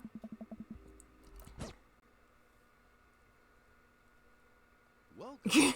You got dads. No one will let him forget about it. You chose to be a minister. Suffer. Suffer the consequences now. Why? Oh, okay. He was just the only one in color because it automatically thought I was hovering on him. I'm gonna spend some time with Craig. I do kind of want to talk to the minister more. I think the fact that he's just a joke is kind of fun. I'm gonna talk to Craig. Business entrepreneur and fitness enthusiast. This is just like a typical fuckboy.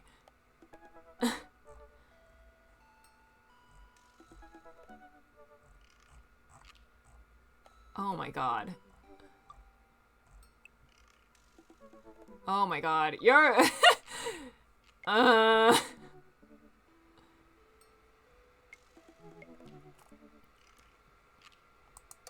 Whatever. I'll talk to you anyway.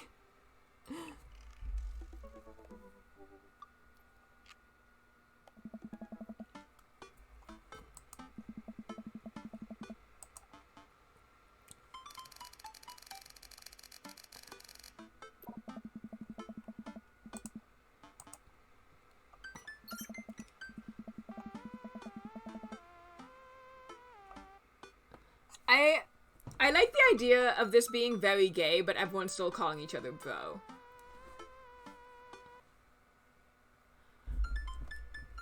Like, hey bro, what's up? I love you so much, bro. Want a smooch? Dude. We exchange a couple more messages and he logs off to prep for the game.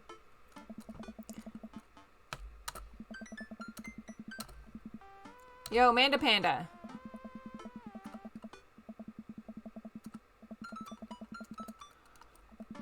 What you working on? Just a collage for class. We're supposed to make a piece that represents our goals for the future. That's a lot of dogs. It's mostly dogs, yeah. Did you need something? Craig invited us to a softball game. Wanna go? Remember that one time you signed me up for softball and you bought me all the gear and then you took me to the first game and then someone hit a ball toward me and I just ran off the field crying? And then you hid in the dugout and would scream if I tried to pick you up? Yes. I was afraid of baseballs. I thought you were a gigantic sentient softball. So does that mean you don't want to go? I'm finally ready to face my fears head on. Let's do this.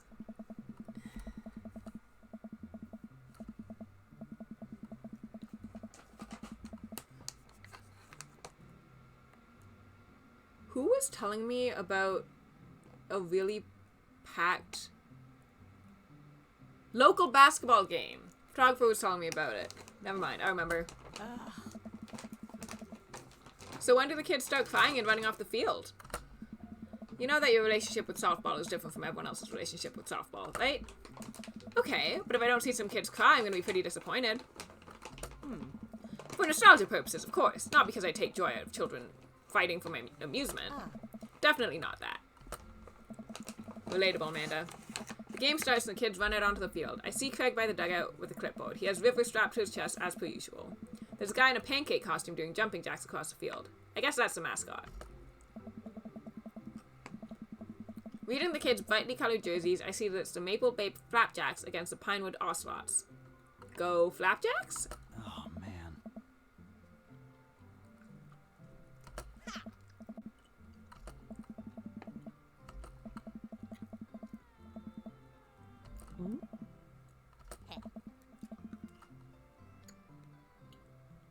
I did! We got married and ran off into the forest butt naked.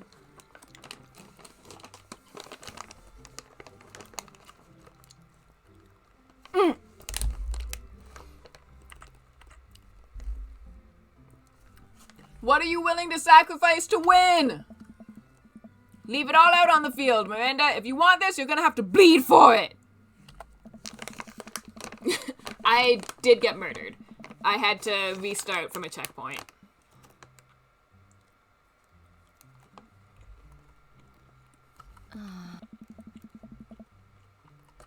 Fight a dad! Fight a dad! Fight a dad! This is an action fighting game now.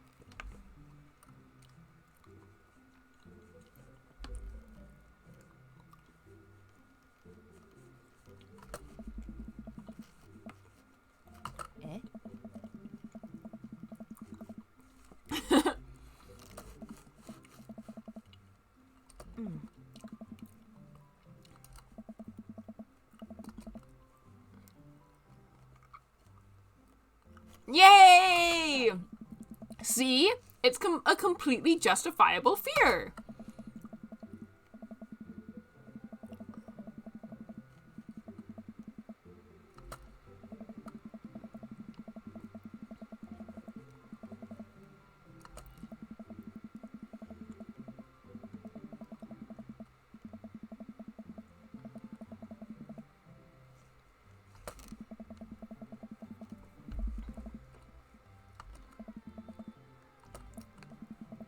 Catch it, catch it, catch it, catch it, catch it.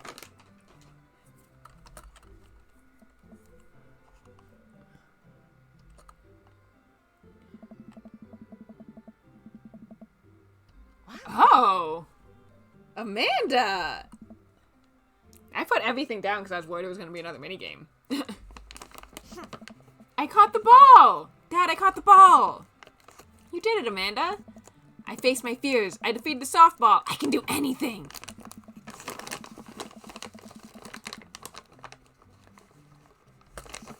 I'm proud of you, kiddo.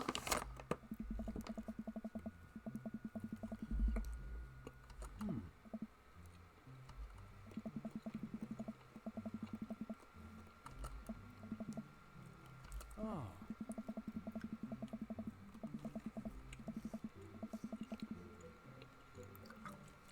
Kids! God, those are just my cousins. I think I'm related to this guy.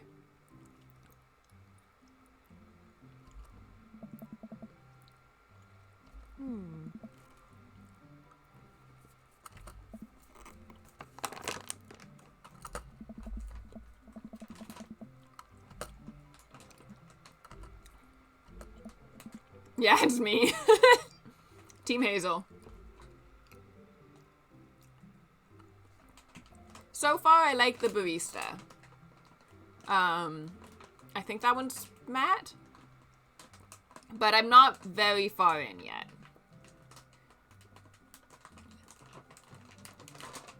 The only one I really don't like is the vampire. I don't know why, but like, the vampire guys are always characterized terribly. Vampire girls, like goth girls and stuff like that, the edgy alternative girl is always a fun character, or usually like a little more fun. But the edgy alternative guys fucking suck. Which, you know what? IRL canon, but still. Do you guys ever pretend to be each other? I don't have a twin, but I think if I did, I'd be doing that constantly. Yeah, I take all of your math tests, and I usually throw rocks at stuff, and when people get mad, I tell them I'm fire. What? We will talk about this later. Cal, Vo, I just got a couple more things to clean up, then we can hang. Sounds good. Not so fast. We have to celebrate our win, Craig. I'm taking the whole team to get pizza. Oh, I don't know if I can... Nonsense. The girls won. What sort of celebration could we have without our fearless leader?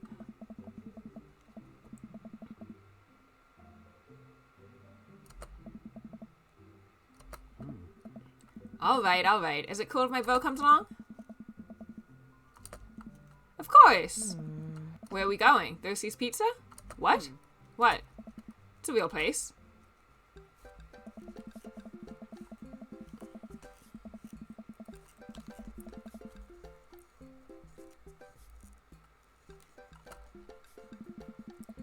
Reminds me of all the awful pizza we put into our bodies back in the day. Remember how we used to just fold whole pies in half and then put taco fillings inside?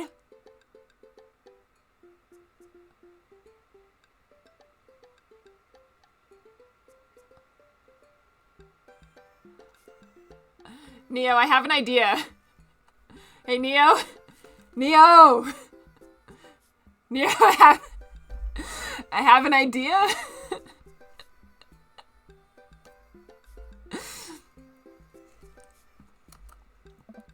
Ah, pizzacos. I can never forget. How did we survive college? Our bodies were younger back then. More elastic. More able to handle the toxic waste we put inside of us. The good old days.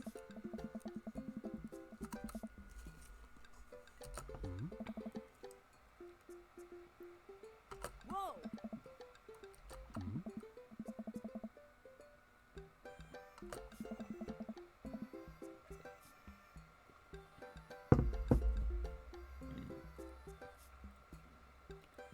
I guess I should have, like, known that this was gonna be what the whole game was gonna be.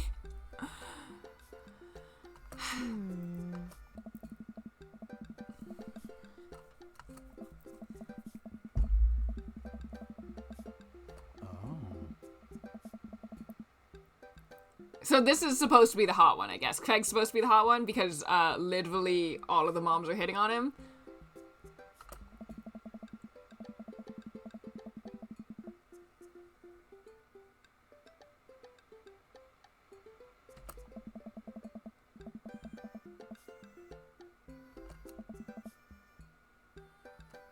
Oh. Thank you so much, dude. Yo, the baby's face! The baby, look at the baby's face. It's very funny.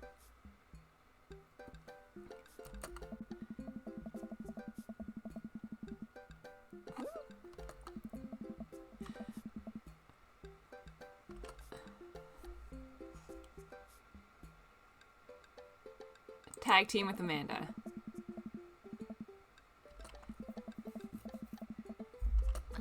Dad, I don't feel so good. I think I ate too much pizza. Oh no, sweetie, you're not gonna projectile vomit everywhere, are you? Yeah, I think I am gonna projectile vomit everywhere. Right now. Dang. Back it up, Martha. You're in the splash zone. I drank a lot of orange juice this morning. It's feeling pretty acidic. You'll be fine.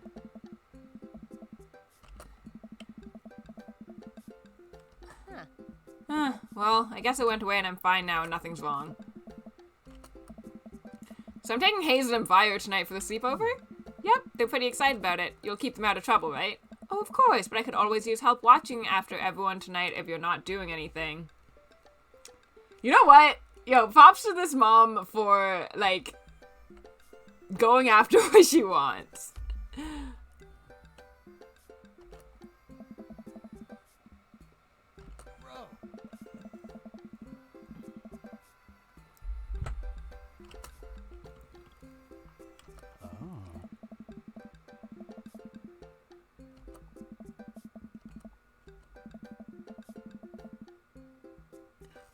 How many arcade machines do you have, Martha?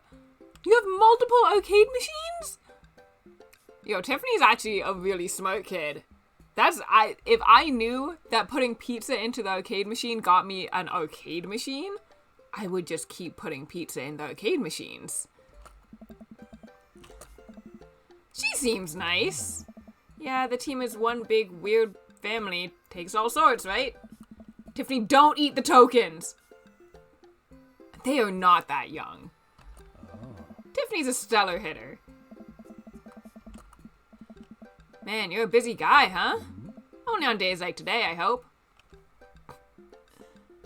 Noxinator, do you like the dad that I made then? Dad?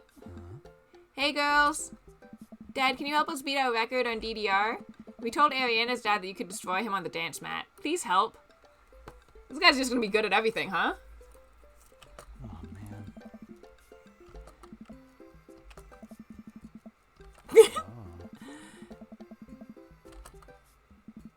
It's all good, buddy.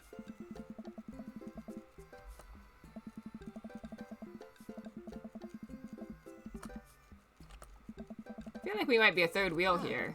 There's worse places than an arcade to be left to your own devices. You're right. Want to drop some coin on pinball? You know it.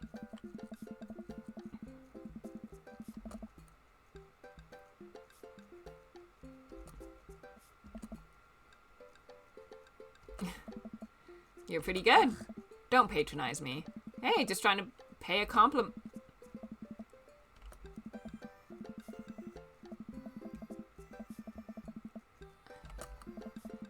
You're friends with Craig, right?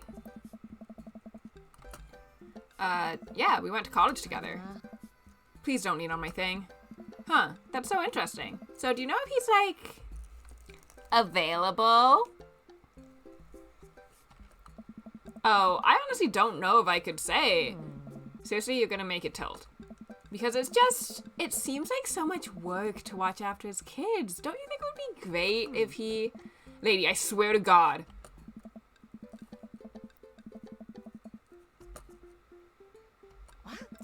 You stone harpy. What? I said I have to go over there now and put pizza in my mouth so I don't say anything that'll hurt your feelings. Amanda. Hey. Whoa! What's going on? Now's our chance. If we don't get out of here now, we're stuck here for the rest of the night.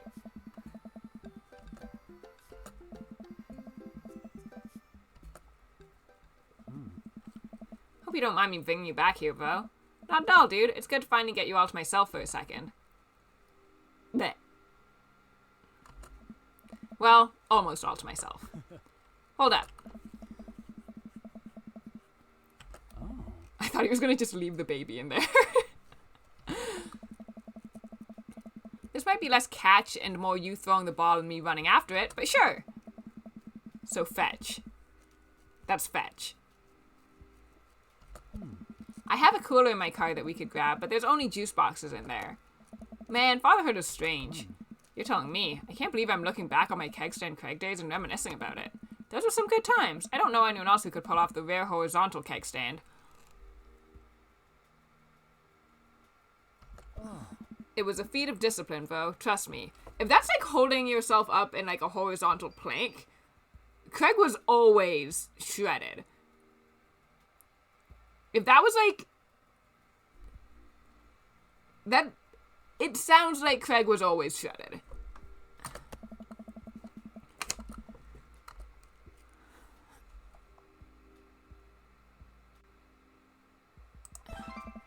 Can't believe you're a father of 3. Neither can I. You know me. I'm an indecisive person. You switched your major 4 times. Yeah, I had no idea what I wanted to do with my life, but raising kids, when Vire and Hazel were born, it all finally made sense. It was like all the time I had spent trying to figure things out led to them. I couldn't be happier about it. I don't think I've ever cared about anything as much as I care about them. I had the exact same feeling when Amanda was born. It was the best thing to ever happen to me. Could be the only thing that ever happened to me, and I would still be proud of the life I lived.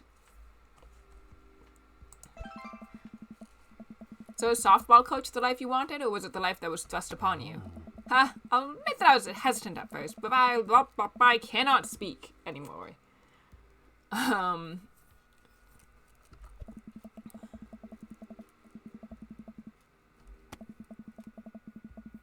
would also be afraid of a bunch of tiny children with metal bats. I don't know. They're quick and they work as a team. I've trained them too well. They'd take you down like battle velociraptors on a T-Rex. I'm gonna take a quick break from reading and eat some pistachios because I have lost my ability to do that.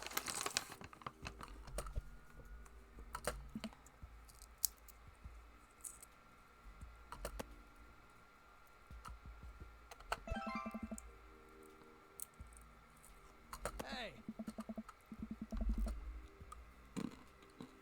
Ooh.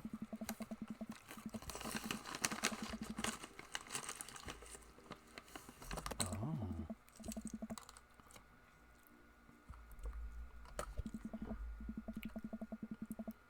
Oh. Oh. Oh my god. I like Craig, I do. But his audio lines of just like saying "oh" in my ear like that is not I'm not a fan.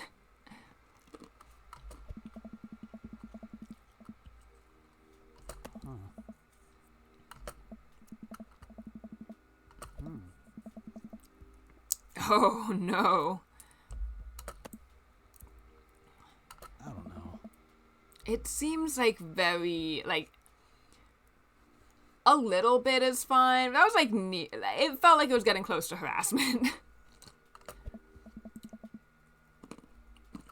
Oh.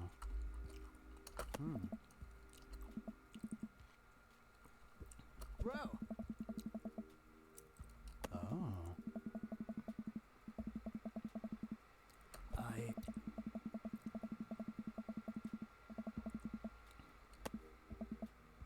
Oh. Aw, good dad Craig.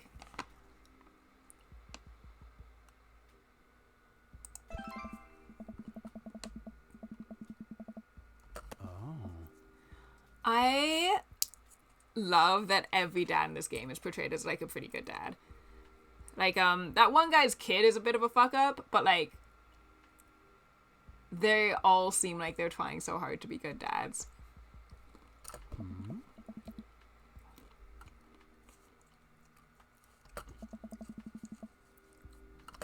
Bonk!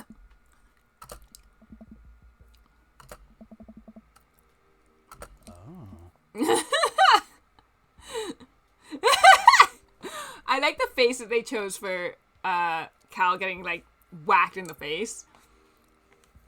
Craig looks kind of like, huh. And the baby is extremely happy about this turn of events. You okay? Yeah, I'm fine. Wait, let me do the dad thing for a second. I don't know. It's worse than I thought.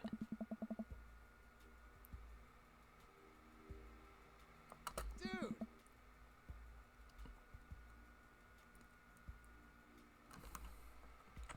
Kissing is for the weak, and I'm super strong. Wow. You can do push-ups, Cal? I'm surprised.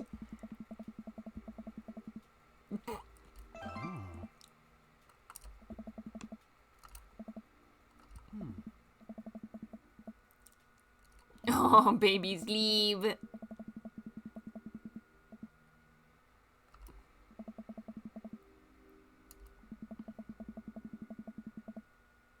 Bro! House party that got interrupted by a helicopter? That's very funny.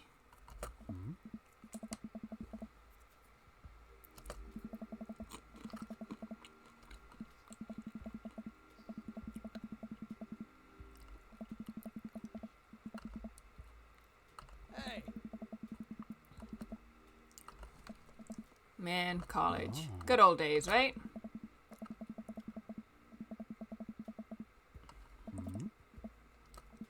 Guess not. Let me make it up to you. Let's hang soon, yeah? I'd like that.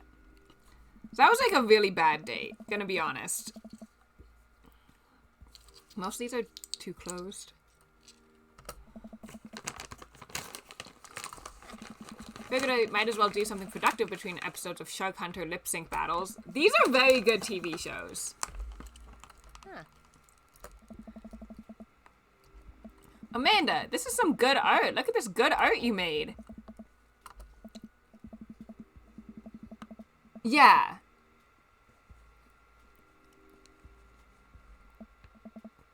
Is that me? Yep, the whole thing is about my goals for the future, and those are basically just to sit on a giant pile of money with my 20 dogs and also have a strong and mutually supportive relationship with my father into adulthood. Oh, now you've done it. Get ready to watch your dad cry. Here it comes. It's happening. Aw, Dad. You did this with your good art. Hey, how's your hang with Craig? It was good. That Craig guy sure is busy. Yeah, dude, that softball life isn't for quitters. Also, I'm very proud of you for facing your fears today. How does it feel? I'm on top of the world, Pops. I should start facing my fears more often. Oh yeah? How about tomorrow we hit some empty parking lots and practice, dare I say, parallel parking?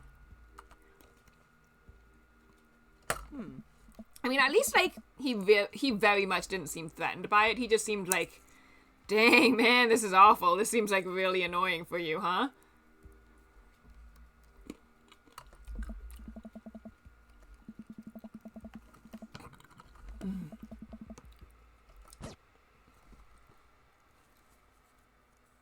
I watched In the Heights recently, and, just because it's a similar circumstance that happens in that show where, they go out and his date just gets hit on the whole time. Handled much better. Welcome. You've got dads. I've got Hi!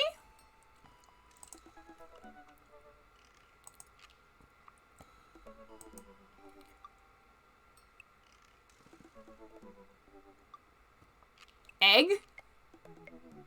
Egg, sweat. I love food.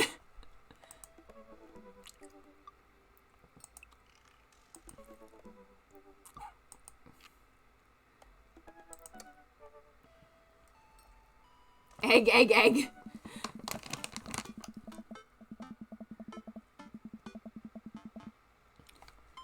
I can't wait to find out that Craig is sleeping with Mary. Does that mean Craig's like God? Because you have Mary, Joseph, Christ. If Robert is secretly sleeping with Mary, that makes Craig God. Right? Like in theory?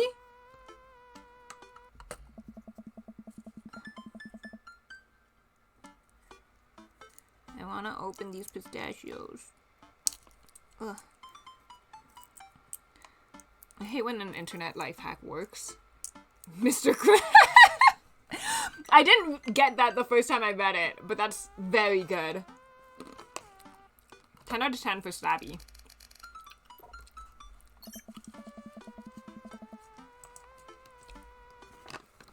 I want open pistachios. Open pistachios. Open. Ah! Open.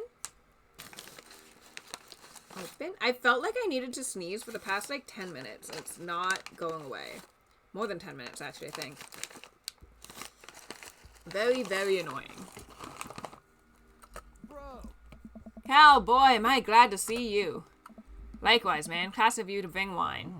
Oh, it's not wine. It's sparkling apple cider. Robert literally has a wine cellar, so I think he's good. Wow. Or at least I think he has a wine cellar. I'm genuinely unsure if he was telling the truth or not. I can never tell with him. Thank God it's not just me. I never know. He's so deadpan about everything. I usually just laugh it off, but man, that guy's an enigma. Does Robert even know how to cook? I have sincere doubts about whether he even knows how to shave properly or iron his shirts. I feel like you learn to cook after you learn those two first. One time I saw him grab a hot dog from a trash can. I mean, it was at the very top of the trash can, like, sitting above it. But still, if you were on trial, I think the jury would define that as in the trash. In his defense, I've definitely considered grabbing food from the top of the trash can before. This man is weird. Like, that's fine. I also have friends who are very comfortable picking through the trash, but, like, that's, like, this is all very weird behavior. I swear to God, if we get to the end of the game and it turns out that Robert really is a werewolf.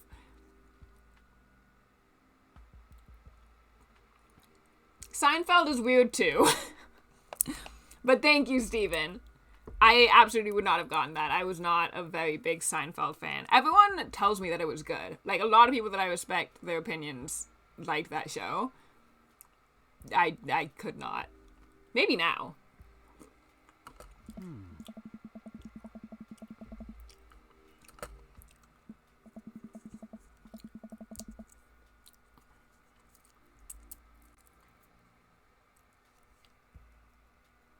Did it work better in the Seinfeld context?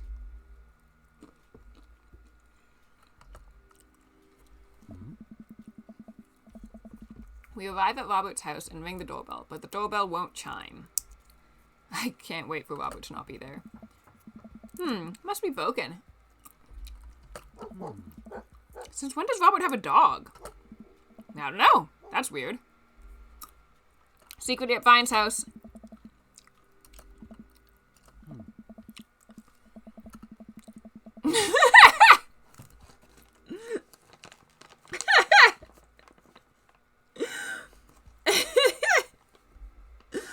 He's a werewolf! I'm right. Oh, man. Oh, my God. Oh.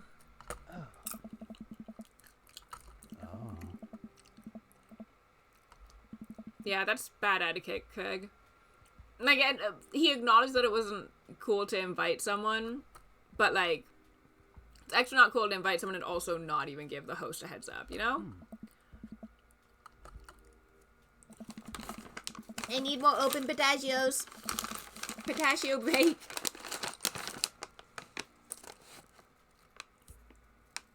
It is very messy for someone who knew that guests were coming.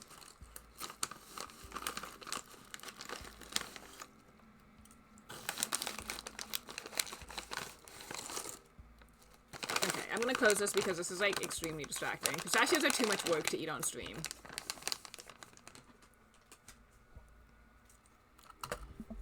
Make yourselves at home. We can... I didn't know you have a dog, Robert. Oh, yeah, that's Betsy. Have to put her up when guests are over. She'll calm down a bit. Nice. What kind of dog is she? Pipple. Rescued her from a dogfighting ring a few years back. She hates strangers. If I let her out right now, I would probably have to take you both to the ER. That tracks. Nice. Anyways, dinner should be ready in a minute. Hope you guys like ossobuco.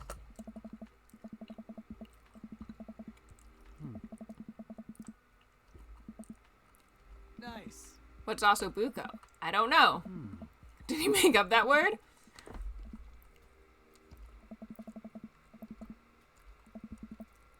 I like this situation that they've put these characters in. Damn, Vo, you live like this? It's not even like I would live like this on my own. But if I had people over, like knowingly was hosting some guests who like don't actually know that much about me super well, I feel like I'd at least clean up the main living area, you know?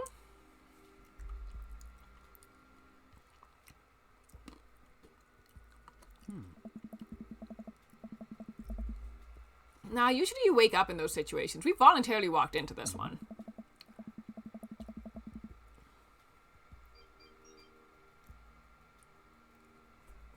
It's just the clothes and like the bag and stuff like that. It's just generally a bunch of things that don't belong on the floor and like furniture just being everywhere. Everything else is pretty okay. Although it increasingly looks like he might have a drinking problem because there are actively multiple glasses on that alcohol cart.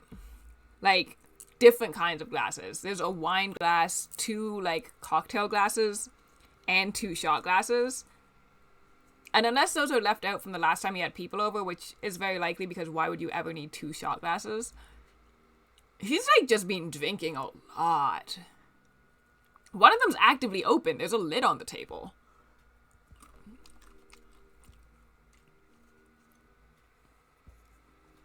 Yeah, I also took it as a collection at first, and then I looked over and I was like, that's too many glasses.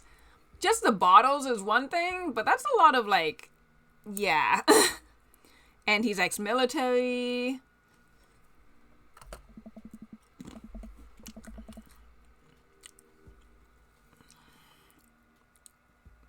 I don't have a dining table. Don't trust them. So we're eating here. Robert, what is actually wrong with you? Also, I don't have real people plates. Hope that's okay. That's fine. You're just, like, too old for this, though. You know? Like, you're all dads with kids.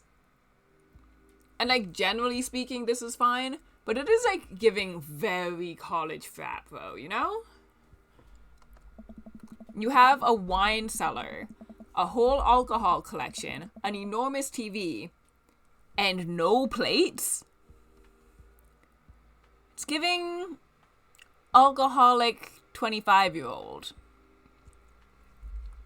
Robert sets plates in front of us on the coffee table. I still can't tell what it is. Looks like meat. Maybe. Lots of sauce. I can make out some vegetables. I think that might be rice, but it could also be pasta. Guess there's only one way to find out. I take a bite. Oh my god. Take another bite. I thought it was risotto. I'm so proud. I've been having a lot of Italian lately. Robert, I have no opinion on Robert. This is the strangest man they have chosen to put in this game.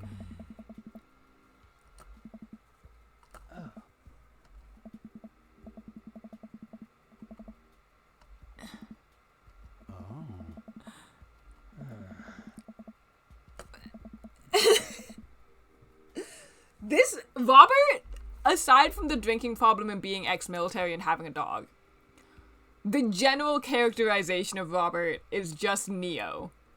This is Neo. Just lying for no reason and, like, completely imperceptible. Completely no idea what this guy is. Just saying some stuff, you know?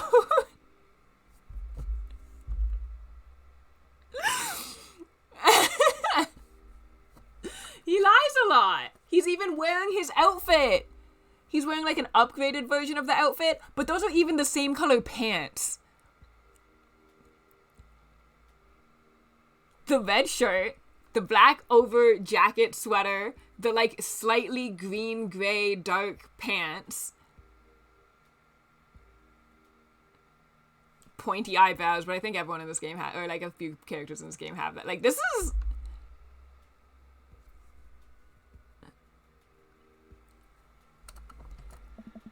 You lived in Spain? After I dropped out of college, I went backpacking through Europe, crashing on couches, sleeping in hostels, wherever. Totally broke. Worked a couple of odd jobs wherever I could, scrape together some cash. This is rough, Neo. Yeah. One night, I'm eating dinner at this little restaurant just outside of Madrid. I go to pay and realize I spent the last of my money on booze the night before. I'm in the middle of ditching when the manager catches me and puts me to work in the kitchen. Long story short, they ended up liking me, so much they offered me a job. Why not, right? Started living with some distant relatives on my ma's side. Over the course of 2 years, I worked my way up from busboy to sous chef. Learned a lot.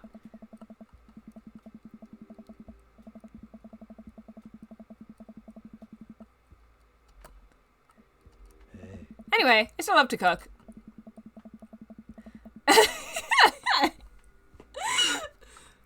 This is incredible. Really is, to be totally honest. I wasn't exactly expecting gourmet cooking here, especially not served on paper plates. I don't care about presentation. If the food is good, it should speak for itself. And paper plates are just as good as regular plates if you double them up. Hey, is it bad if I ask for seconds? Help yourself, but save room for dessert. I made lemon berry savarin. Well, aren't you just full of surprises? You bet I am. You can come over for dinner anytime. Craig. I'm gonna go get seconds. Yo, is Robert also aggressively hitting on Craig? Is that what's happening? Is literally just everyone in this game is trying to get with Craig. Me too!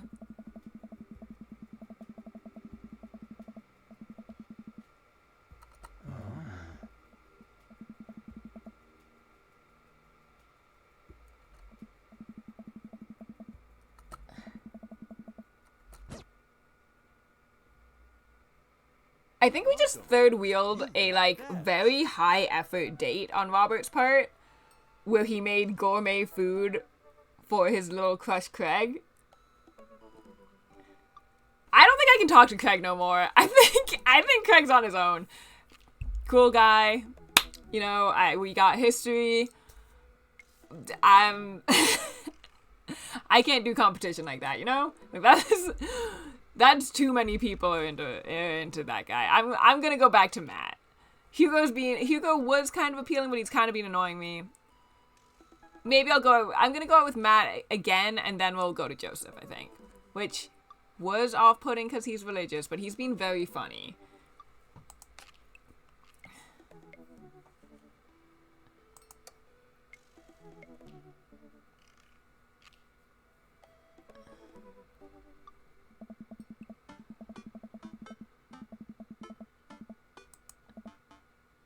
Amanda! Father! Want to go to the coffee spoon?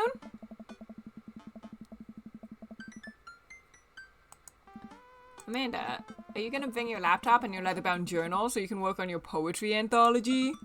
Look, honey, do you want me to buy you coffee or not? Let me grab my laptop and my leather-bound journal. I think I can romance Robert. Do you want me to romance Robert because he's Neo? Because, like, he freaks me out. Amanda and I make the short walk over to the coffee spoon. The place is quiet today, just a few people hanging out and reading books in the cozy little nooks. I walk up to the counter and see a familiar, pierced face. Hey, you were the dude I yelled at a bunch the other night. Amanda casts a sideways glance at me. I mean, I can. I don't want to do full completion because they said that takes like 10 hours. But I can definitely talk to a few more of them because I haven't talked to a lot of them, you know? Gotta get a good feel for everybody. He tried to sell me shirts. And who might you be, miss? This is my daughter, Amanda. The person I am a father to and am very protective of. An honor to make your acquaintance. My name is Pablo. Did I mention that I make witch house music? I wouldn't call Witch House music, but okay. A piercing blow to my ego, though, not one that will dissuade my need to impress you. None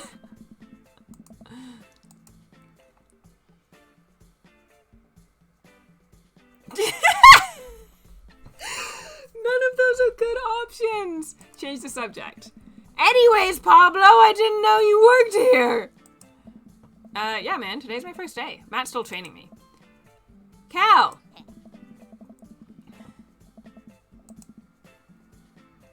Fellow cool people do. I see you've met my newest employee. At your service, although I'm only here until Vacant Vale starts their world tour. When's that? Well, we have to put out a record first. All right, Pablo. Now what do we do with customers again? Right, yes. Hello, good folk of Maple Bay. Can I interest you in a tasty caffeinated beverage? A smashing pumpkin spice latte, please. A classic. And you? Father John Misto? I feel like I kind of like Mistos. I don't remember. But like Death Cab for Cutie is a hard pass up. I'm gonna do the Misto. Dad. That might be the worst pun I've ever heard. Hey, it's pure comedy. Yeah, puns are the highest form of comedy.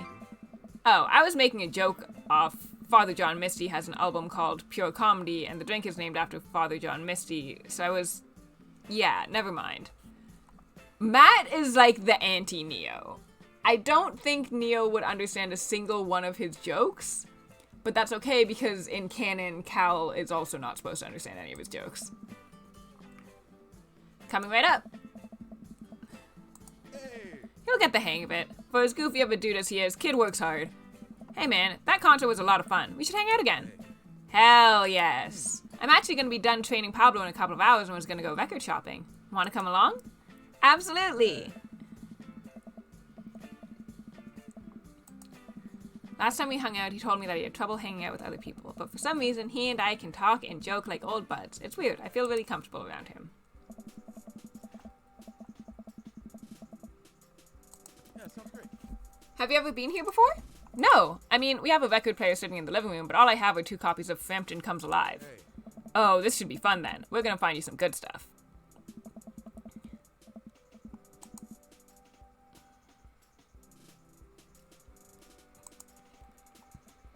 So, why do people still buy records? Isn't it kind of outdated at this point? Hey.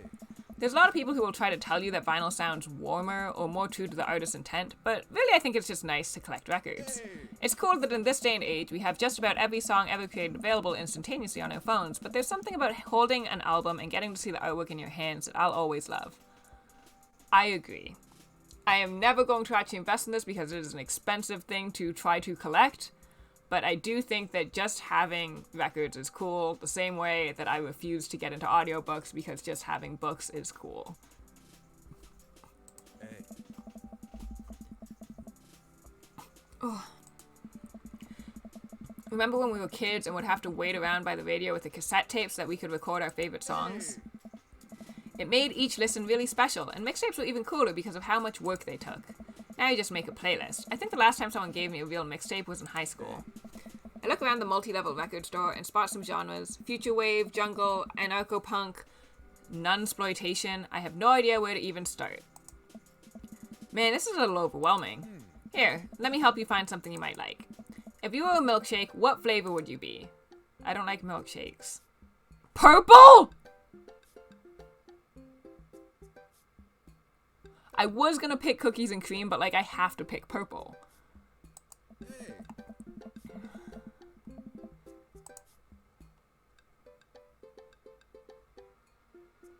What was this, air freshener?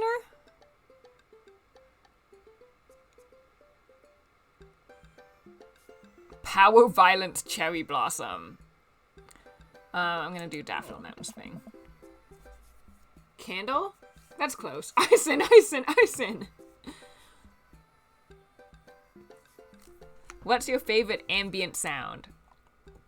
Rain, Bowling Alley, Star Trek Bridge Ambiance, Howls of the Bone Chorus. Don't know anything about what the Star Trek sounds are. I would have defaulted to Vane, but bowling alley is surprisingly, like, a valid pick. I would have never thought bowling alley, but, like, that's actually pretty good. I am, however, going to be a basic bitch and choose Vane, I think.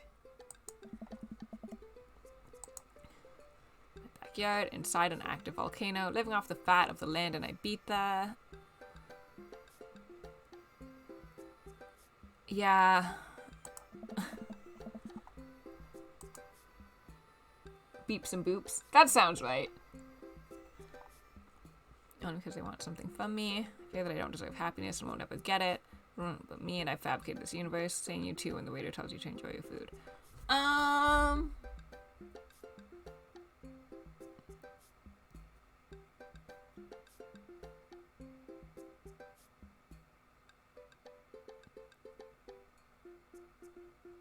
None of those first three are real concerns to me, but I don't want to choose the shallow answer either. I'm gonna choose the shallow answer though, unfortunately.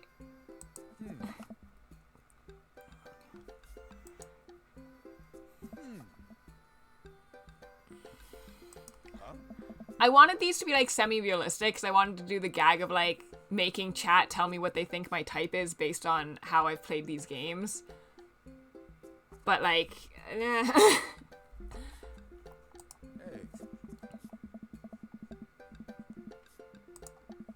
This is Dark Night of the Soul by Danger Mouse. Do we think that's real? I think that's real. This one almost didn't get released, but there are a ton of awesome collabs on it. Super underrated album. I think you'll really enjoy it. Whoa, dude, thanks for the recommendation. You're gonna have a great time with it, promise.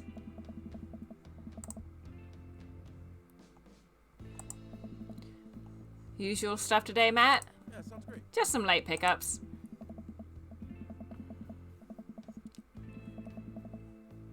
I fully believe that all of these are real. Tight. Hey, yeah. Who's the nerd? Hey. That nerd is my buddy Cal. Cal, this beacon of human charm is Molly. I got kicked out of art school for destroying my paintings at the end of every critique. Lovely to meet you. Anyway, Matt, is the open mic night still on? Hey. You know it. Are the Third Waves gonna do a special acoustic performance? I might see if I can get a few of the girls together. There's an open mic night going on? Yeah, dude, we do it every month at the Coffee Spoon. Some amazing talent always comes through. Got a flyer for it right here. You and Amanda should come by that night. Matt blushes. I mean, if you're not doing anything. Will Vacant Veil be playing? If only. I like the blushing narration. Man, what a trip down memory lane. I haven't been in a record shop like that since Vans had shag carpeting. Now that you mention it, isn't it strange to think of all those weird little musical memories? How do you mean? Well, I think music is a very time and place sort of thing. A song is important to me not only in that I think it sounds good, but where I was and what I was doing when I listened to it. There's music that reminds me of exes, of struggling through school, or being so poor that I didn't know where my next meal was coming from. All that stuff, and listening to those songs reminds me of those moments of my life. Yeah, now that I think of it, even the pop concert Amanda made me take her to is special to me. I mean, I'm not really a fan of the band, but hearing their songs on the radio reminds me of how young and excited Amanda was. And then that even reminds me of a younger me, going to see my favorite bands in concert with all my friends. We would always go to my friend Cynthia Chapman's house beforehand and smoke pot in her basement like we were so slick. Her parents definitely knew what we were doing. Wait, when was the last time you smoked pot? It's been decades. Are we just like gonna have like a hotbox date? Dude, me too. Where do you even get pot now? Is that even what the kids call it these days? I don't know. But I bet I could find out. Do you want to get high and listen to our new records?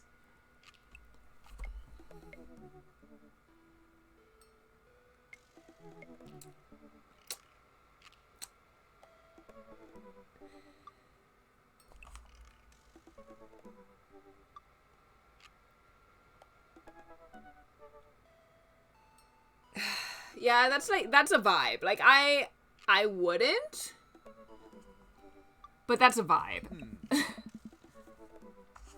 Oh. Hey. Molly's got a hookup, says to meet in an alley near the coffee shop. Hey, yeah. You realize that weed has been legalized in this state, right? Then why are you meeting someone in an alley, Matt? I definitely knew that. But we live in dangerous times. Who knows what lurks in the seedy underbelly of Maple Bay? We could find ourselves on the wrong end of a deal gone bad. Just look out for Amanda. I swear. Oh, here's our guy. Coming around the corner of one of those nasty grease dumpsters, shrouded in darkness, is a lean figure dressed in all black. Excuse me, Mr. Drug Man? Do we think it's gonna be Pablo or the emo kid? Emo kid. Oh, it's Damien's son. Who sent you? What? We're cool, man. We're cool. Says who? For all I know, you could be with the feds. Actually, weed is prove you're cool. What? I need to know that you're down or I bolt.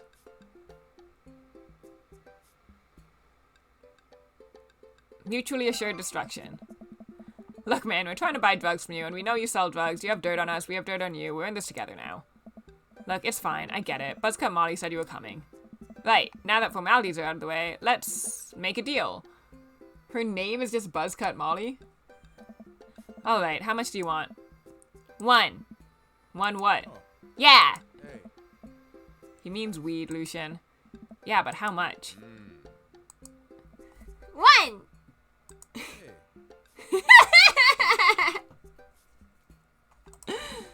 Oh my god. Look, here, take this and give me $10. Just don't tell my dad. Let's all forget this ever happened. Hey, yeah. I won't tell your dad if you don't. Smells like genuine drugs, yes sirree. Hey. That went smoothly. Yeah, we should get off of public property before we smoke this. Great idea. Let's head back to my place, yeah? I would like 1 drug, please. 1 weed. Van and I walked to our cul-de-sac and stopped at a gas station on the way to buy rolling papers and soda. I feel like I'm 16 again. I like your place, Matt. Carmen Sita's having a sleepover tonight, so that gives us all the time we need to do drugs. Oh. Awesome, let's do some drugs.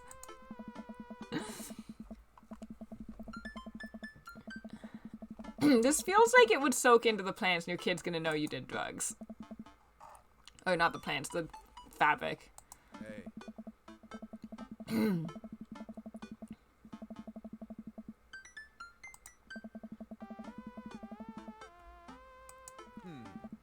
Do you want to do the honors? Please, it's your house. Oh. If you say so. Wait.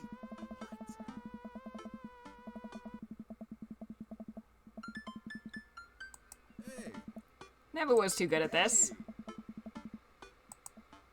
Weed cigarette. He hands me a lighter and the blunt. I think. And I take it. Well, let's... This one? I don't know if that's what people call it. This is not what I remembered. It's been a while though. Maybe pot drugs have just gotten more potent since the last time I smoked. I passed the joint to Matt and cough a little bit. Should it sting this much or am I just a baby? That's not weed. Hey. Oh god, did we develop a taste for meth? No, it's... Hey. Yeah, this is oregano. That little punk ripped us off. Oh well, we can still relax and enjoy the music sober. Good game! Good game! I was thinking it was gonna be oregano too, but then he opened it and smelt it. Oregano does not, like, you... Right? Thank you, Slab. I mean, I do also think that it looks different, and these guys, like, know what weed looks like. Like, it's not like it's some dumb... You know, Anyway. I still think it was cool to the game to do that, but, yeah. Oregano is the go-to one that they always joke that people replace with in, like, movies and interviews and stuff like that. Like, that is a common thing, but I agree. Oh.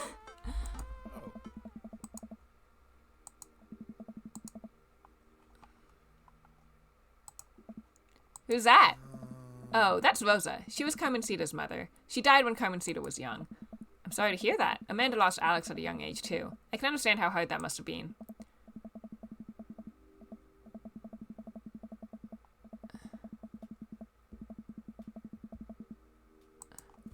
Were you two in a band together? Yeah, that was the reason I was touring so much when I was younger. We traveled the whole country in this rinky-dink little van. It was hard to start, but once we started gaining notoriety and seeing how much our songs meant to kids, it was just incredible. I think so, Slab. Yeah, I don't know if it's a real thing that people do. I have no concept of anything. But it's definitely something I've heard before, yeah. Wow, that seems like a life some people only dream of. It was, and it was difficult at the same time. I couldn't have done it without someone by my side. Rose and I knew that we couldn't do it forever. The long hours on the road, missing your family, sleeping in the van, all that stuff. So once she became pregnant with Carmencita, we put down roots in our favorite town to play in. Right here. Since she was a kid, Rosa always had a dream to own a quiet little coffee shop. She died before it opened. I'm so sorry. Don't be.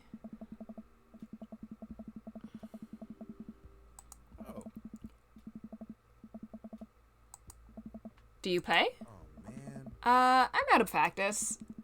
I used to jam on the keys back in the day. Oh yeah? I fronted the hottest 7-piece ska band that Eagle Rock Bay High School had to offer. No way, you had a ska phase? Phase? Ska never dies. Hey. Except for Scommunist Manifesto, who broke up after the senior talent show to pursue solo careers. Hey. Dude, that's so rad! Oh. Give me some of that two-tone love. Oh, yeah. They're, like, 99%, I think they're all bi. Yeah. You did miss the intro. They give you a choice of whether or not you want your ex or, you know, Amanda's mom to have been a man or a woman. There is no gender-neutral option, unfortunately, but you can choose male or female pronouns. And then they also let you choose whether or not you want her to be a biological kid or adopted, which is very nice because I did biological with a husband, so it's pretty good. I do wish that there were some other options in different areas, but you know, dad focused game, there's only so much you can do. Hey.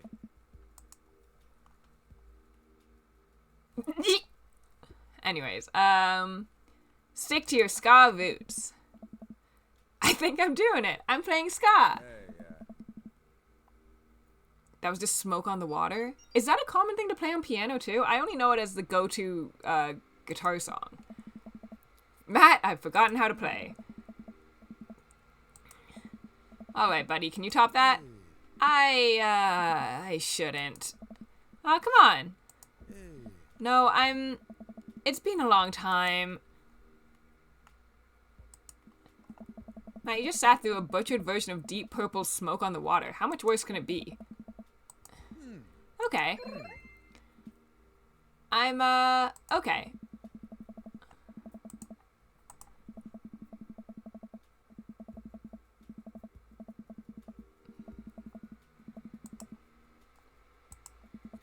This is so cool. How was that? That was amazing.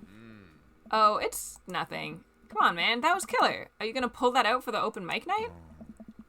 Oh, no, I never play at those. Well, why not? You're really good. I just don't do it anymore. I just don't like being up there and alone and having so many people stare at me. It doesn't feel fun anymore. Alright, man. But I hope you know how beautiful your music is. Man. Thanks. Oh. Let's never tell anyone about the oregano, okay? Deal. Wait, can I tell my doctor? I don't know anything about the health effects of smoking oregano, and I think we'll be fine. Hey, yeah. Night, dude. Night. Now kiss! Do I have two little toys? Two little toys. Now kiss! Nim, nim, nim, nim, nim, nim, nim, nim, nim, nim, nim, nim, nim, nim. I don't have as many toys on hand as Neodoodle do, but I do have some toys on hand.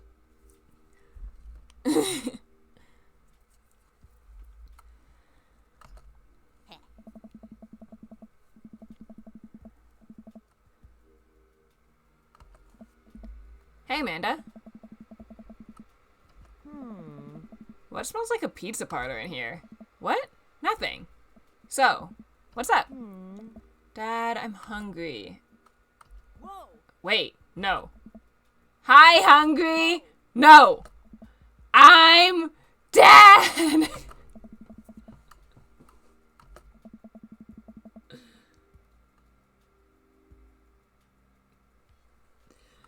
I promised myself I'd never let it come to this. Sorry, kiddo. You set it up. I spike it down. You're a monster. Want some spaghetti? Yes, please. Huh. Yeah. Yeah, Sam. Amanda and I boil pasta and heat up sauce in a pan. Well, I boil pasta and heat up sauce while Amanda watches. Despite my best efforts, I'm not able to set it on fire. How was record collecting? It was great. Did you know that Matt used to play in a band? No way. Was he good? I don't know if the band was good, but he played some piano for me tonight, and it was amazing. He played piano for you? Dude. Yeah, I brought it up that he should play at the open mic night that's happening in his coffee shop, but he got kind of weird about it. Hey, I saw a flyer for that. We should go. It's not too late to start a father-daughter punk band and play a couple tunes there. Yeah, let me break out my glockenspiel. I think I only know hot cross buns, but we can work off of the chord progression.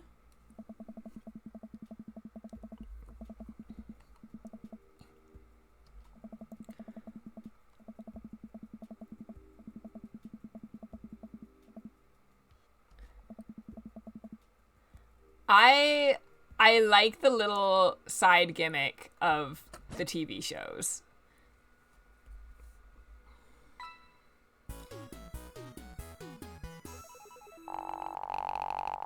Did I do better this time? It was just the playable... Oh no, I'm not doing great with him, but that's okay. Well, it's been a long day. I'm just about ready to pack it in. After a few bites of ice cream from the freezer, I turn off all the lights and walk down the hall to my room.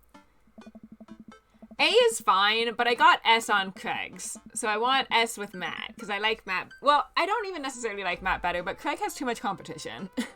Every single character is hitting on Craig.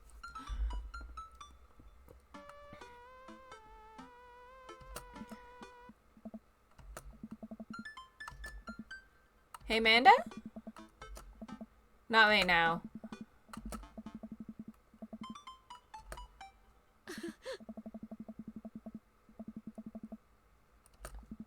Is everything okay? I don't want to talk about it.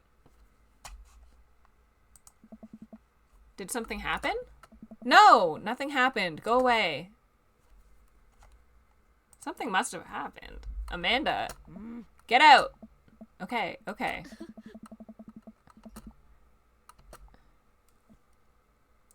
Craig does like me, and it's nice to feel special.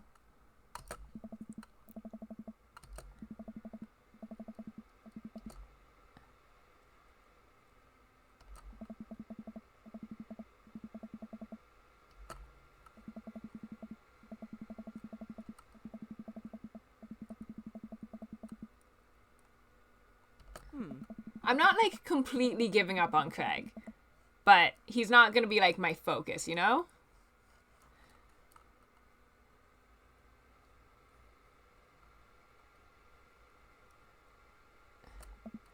Morning, Manda. Morning. So, anything big going on at school today? No. Okay. Do you need a ride to school? No. Want some coffee? I have to go. Oh. Okay.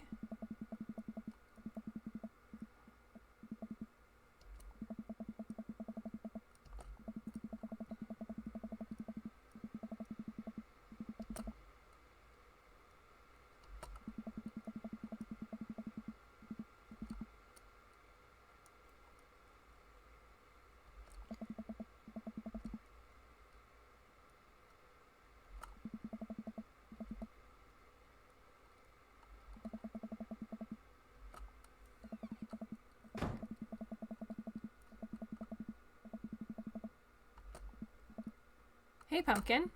What? Can you come here for a sec? Yeah. I wanted to say sorry about last night. I'm just worried about you, kiddo. I get scared when I know something's wrong, and I get even more scared when I feel like I can't do anything about it. Dad, So just, whatever it is, and you don't have to tell me if you don't want to, but whatever it is, just know that you have a dad in your corner who wants you to be happy. Honey, you know I'm bad with words, so I was hoping I could speak a language we both understand. Cake! Ta-da! Dad, it took me a really long time because I ran out of red frosting somewhere around sad and had to start over, and... Oh, this is so cute! I'm gonna cry!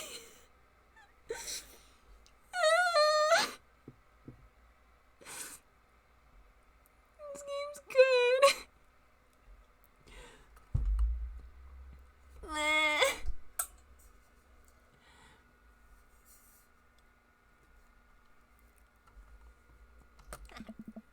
This is beautiful. It's strawberry.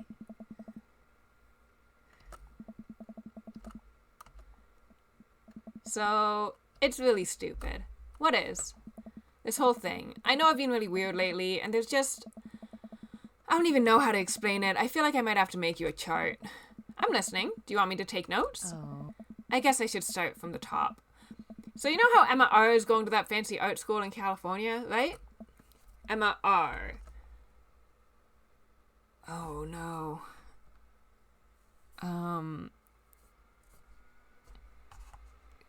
The other one.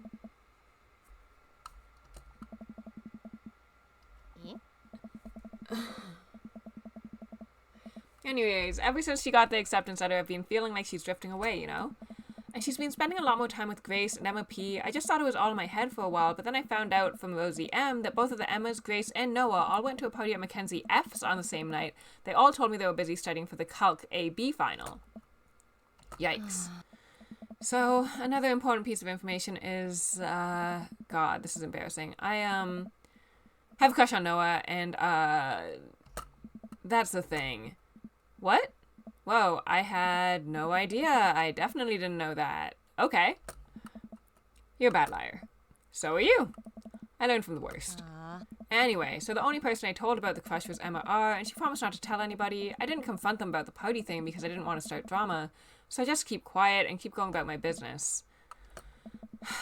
And then one day I invite everybody out to get nachos at the mall, and after not texting me back for like 2 hours, even though none of them ever put their phones down for more than 60 seconds, they all say they're busy, like, simultaneously.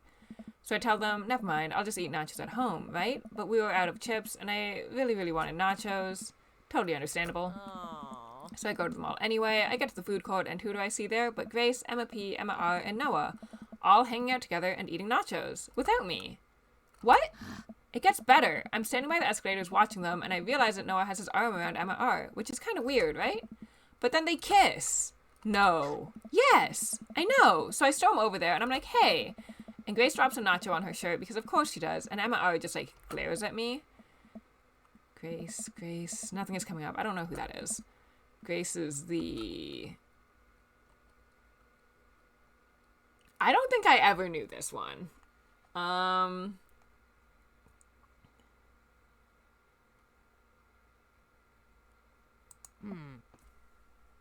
I was right! What a good guess. Grace is the one nobody really likes. Or I guess that's me now. But anyway, nobody will say anything, and I'm just like, you guys suck. Which I realize is not the most eloquent thing to say, but I was very angry and really embarrassed, and I just wanted to get out of there. I agree. So I left without nachos, might I add, which only further contributed to this shitty day, and immediately drafted a super long text to the group chat asking them why they've been so weird. And I wrote another one to Emma R asking how long the Noah thing's been going on, and sorry, I know that's a lot. You still following? What did Emma R say? Okay, get a load of this. Emma R says, you know what, let me just read it to you. This is, like, very well written. This is all really realistic dialogue. Like, other than less us and stuff like that. Like, this is pretty... I give up. I'm just going to read it to you. Give me a second. Oh, they're not... Okay, can you believe that? I cannot believe that. Did I miss something? Care so much about Amanda's social life and mental well-being, but man, do I not understand what she's talking about. This is all beyond me, but I'm trying my hardest to be supportive. They were dating in secret for, like, months. So I told her that she's being a really terrible friend, and she's like, well, if you think I'm so terrible, then just stop being my friend. And I was like, okay. And she left me on red. And then, wait, left me on red? What's that? Oh, like, she saw my message and didn't reply. And I know because there were read receipts. I don't know what read receipts are, but I'm just going to nod and pretend I understand. Gotcha. So while this is all happening, I am talking to Emma P about how mad I am because she's at least being kind of reasonable, and I'm venting to her about how pissed I'm at everybody and stuff. And then out of nowhere, Noah texts me and is like, how could you say that about me? And I'm like, say what about you? And he tells me that Emma P sent screenshots of everything, and I told her to the group chat that I got kicked out of. Alright, I think you lost me at screenshots, but that definitely sounds bad. There's so much more, but honestly, it's all just really stupid teenager stuff. The bottom line is that everybody dropped me, half my grade hates me, and now I have no friends. Amanda, I'm so sorry. I almost expected it from everybody else, but Emma R's been there since Dad died. I can't believe she would just stab me in the back like that. I'm not even that mad that she's dating Noah, I'm just upset that she lied to me about it for so long. Okay, I take it back. I'm kind of mad she's dating Noah. Like, what did I do wrong? Why did everyone just suddenly decide I'm not cool anymore? Why wasn't I enough? I don't understand. And as mad as I am at everybody, like, I miss them, Dad. This is not just teenager stuff. I feel like adults would also be incredibly upset if this happened to them. It just doesn't happen as often to adults.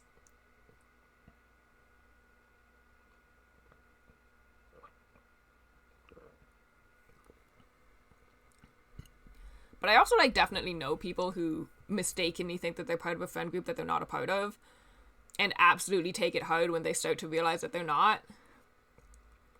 Yeah, like, I think this is all very valid, and she should not be undermining her feelings just because she's a teenage girl. I think that's, like, all very correct. Oh, no. Like, that never stops sucking. Anyways, that's it. That's the whole sordid tale. Thanks for listening. Tune in next week for more hot gossip. Wow. I know, it's pretty dumb. It's not dumb.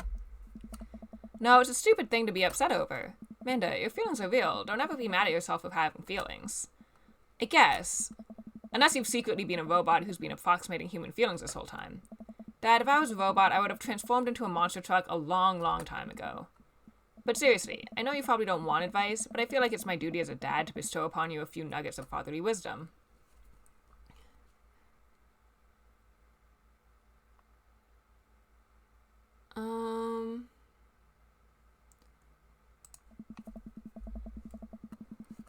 When you get older, you start realizing the sort of people you want to associate yourself with. Do you really want to surround yourself with people who would do something like that to their friend? It takes a lot of work to find and maintain meaningful friendships. It took me a long time to figure that out myself, and I wish I had learned it sooner.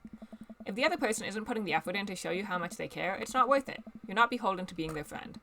Ultimately, I think this says way more about their character than it does about yours, because you're amazing, and if they can't see that, well, that's their problem. I'll keep that in mind. Did we just eat that whole cake? Yes, we did just eat that whole cake. Well, good talk. Hey, Pops? Yes? Thank you. You are always welcome. Love you, Manda. Love you too, Dad. We got a voice line for that one. It's a little hard to read for this game because they do throw actual voice lines in seemingly at random. Is this Dadmazon? Nailed the name. I'm perfect, actually. What did I order?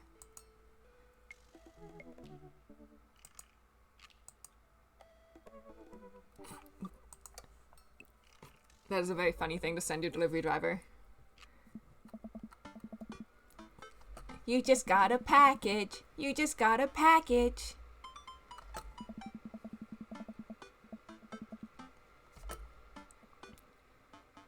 Why did you buy smelly socks? Why do you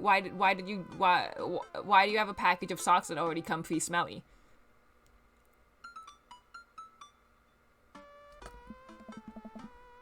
Thank you, Neo.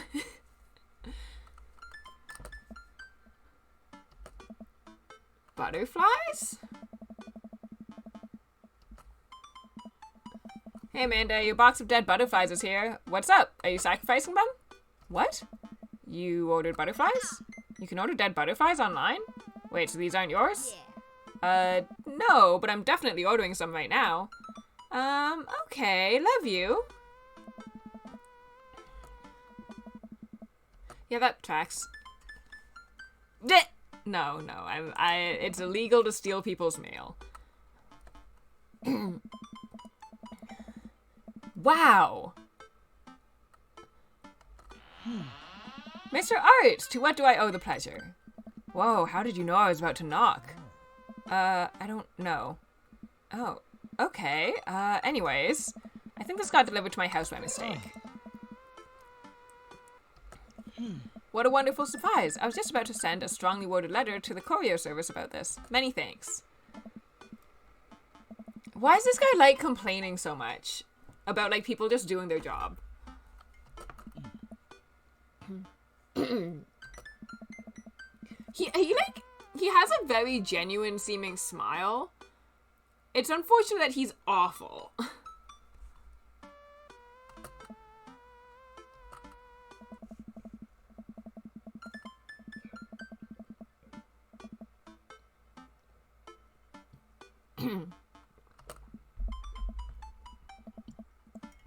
But you do all of this yourself? Of course, I find it rather relaxing. How do you... It's simple. Here, let me show you. These aren't ready quite yet. They'll need to be rehydrated overnight, so they're easier to work with. I have some over here that are ready to pin.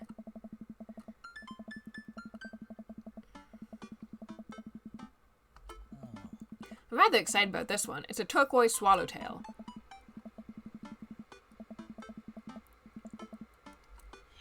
Oh, and the pigment on this one is so nice too. Anyways, pinning a butterfly is actually very simple. It just requires a delicate touch. First, I'll put a pin through the thorax.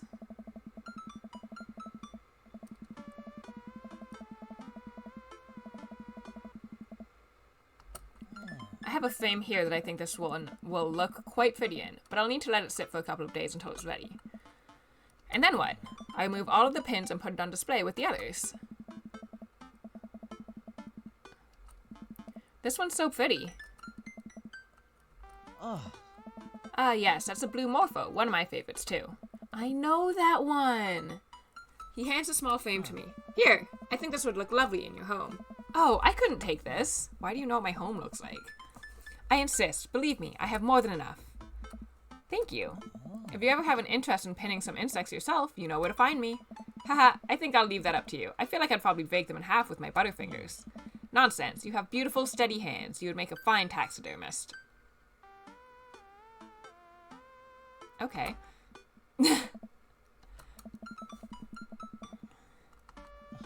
Do take care of yourself, Cal. Thanks for allowing me to share my odd little hobby with you. Welcome. You've got dads. You've got dads. Okay, so I said I was going to talk to Joseph next, right?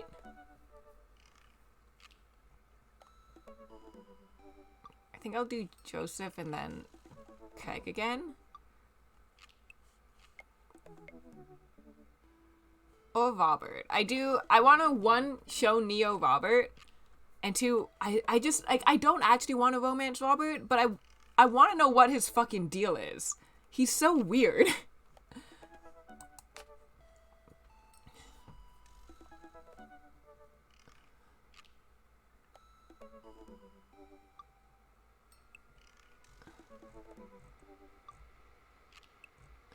Need the community in a fun mixer. My 6 string.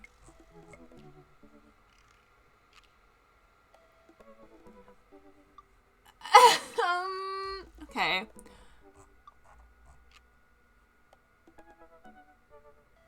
Okay. All of this sounds terrible, but he's being very funny so far. I liked none of that. I think I'm gonna go on one date with this guy and never go out with him again.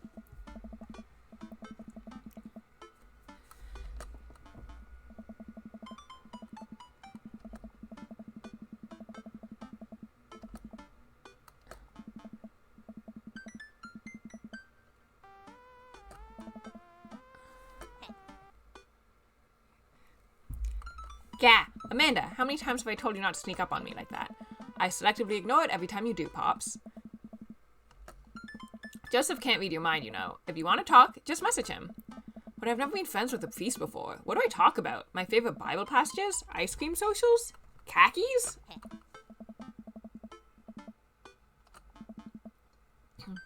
Oh. Dad.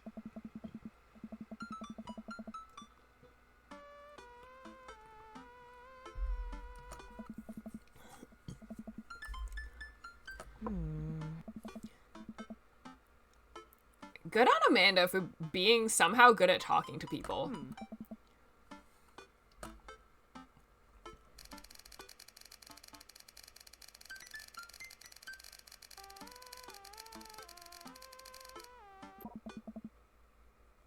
The smiley is a nice touch.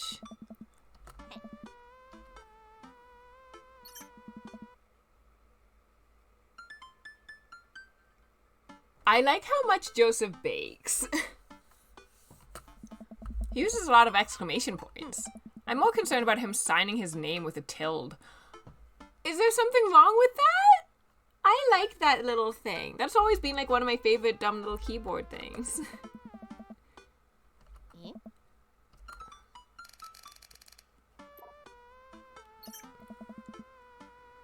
Right? That was one of my go-to faces. Hold on.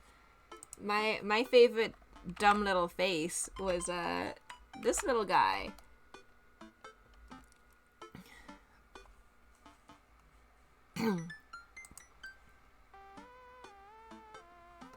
Yeah. Yeah, it's the cool hyphen.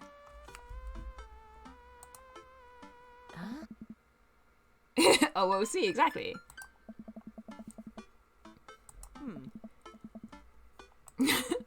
I don't make promises I can't keep. Real to a fault, Pops. Ugh. And Dad, please don't be weird about the religion thing. Me? Weird? Never.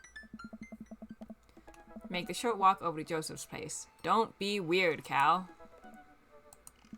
What if they hang up a bunch of crosses or collect those little porcelain babies? What if they're all praying? Do they pray before dinner, during dinner, over the porcelain babies?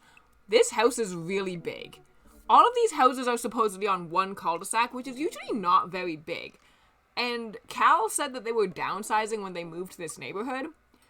Dracula's house also seemed pretty big, but like this house is unilaterally very big. Like what? This is not a house that you see on a cul-de-sac. But also, how do you even fit this house on a cul-de-sac? And also, how big is Cal's house? Because this is a downside. So how big did their house used to be? Assuming that the rest of the neighborhood has similar sized houses, because usually houses in cul-de-sacs are similar sized houses.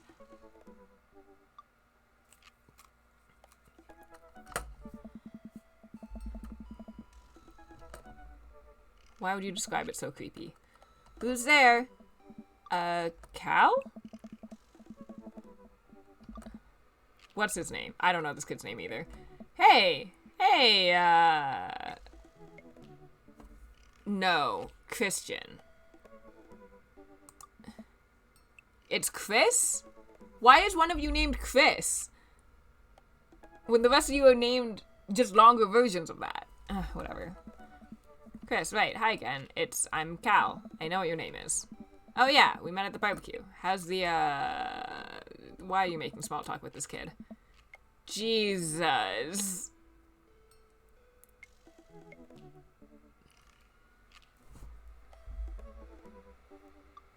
You know what? They know their target demographic, though. They know that we don't care about God.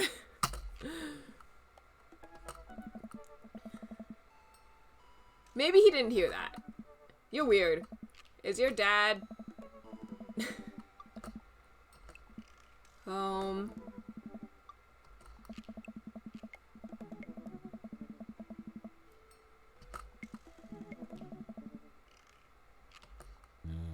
Cal, you made it. Stop groaning in my ear. No, I'm so glad you could come by. Are you ready to bake? I'm as ready as I'll ever be. That's the kind of semi-confidence I'd like to see in a baking assistant. Zip, zip. Come on in. Hey. Oh, all his kids. Oh, you haven't seen his kids, Slab. Yeah, this is a bad house. His name's Joseph, his wife's name is Mary, and all of his kids are some variation of Chris or Christ. Joseph leads me into a bright, spacious home full of nautical knickknacks. This isn't what I imagined at all. It's actually pretty charming. Oh. I believe you've met Chris, who left you outside. Oh. Chris? Are you going to apologize? Oh, right. Sorry. It's alright. Next time just be a little more inviting to our guests, okay? Sure.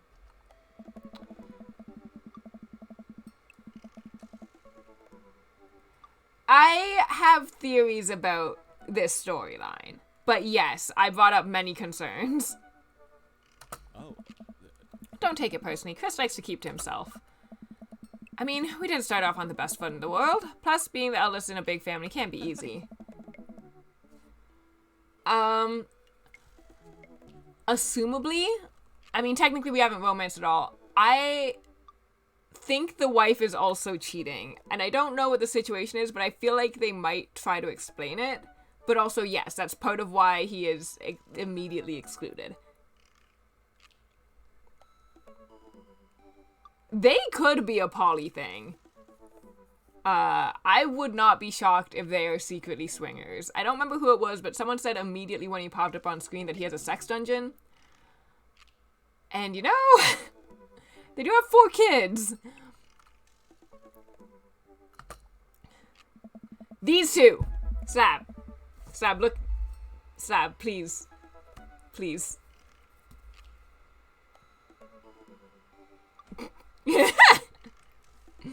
Do you like them?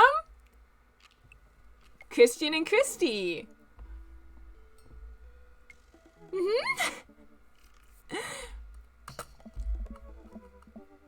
Hello, Father. Hello, Cal. Kids, come on, dial it back on the creepy twin shtick. Egg them on. Can you two say, come play with us, Danny? Oh, no. Come play with us, Danny.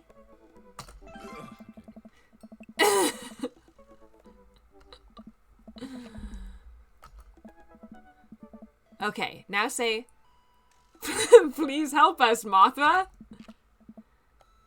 Please help us, Mothra. I wish I could talk in like the, you know how people do the like echoey voice and they're technically doing 2 voices at the same time? I wish I could do that for this situation. Oh, they are delightful. Forever and ever and ever.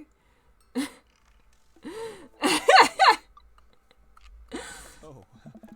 No, I can't take it.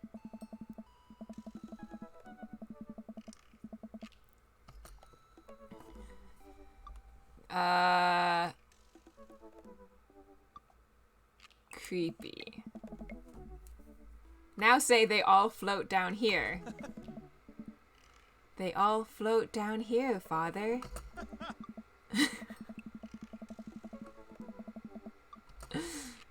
That was wholesome.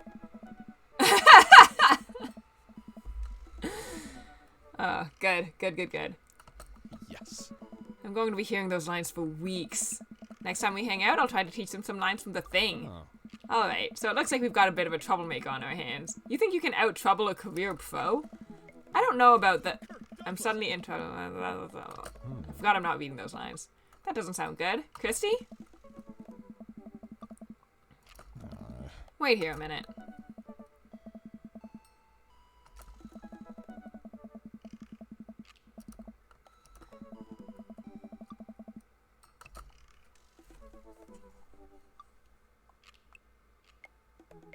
Examine bookshelf.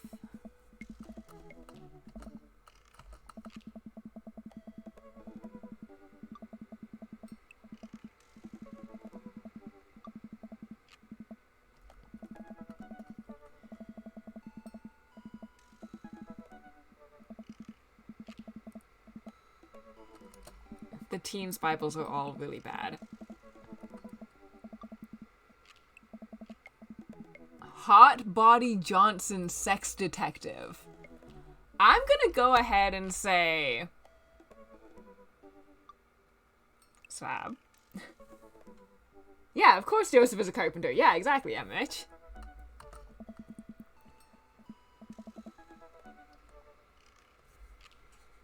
Examine coffee table. Hey, a cross. Okay. Hey, another cross. Okay. Okay. Yeah.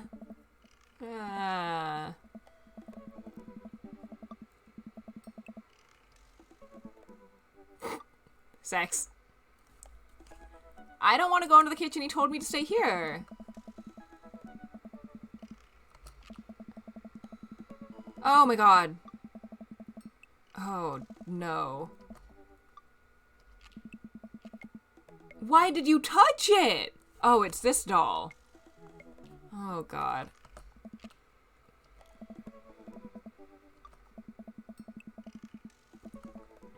I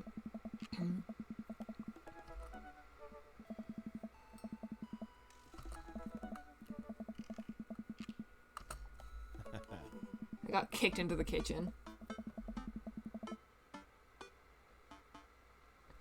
No, I guarantee you he also does carpentry in game. They are very on the nose with this Bible stuff.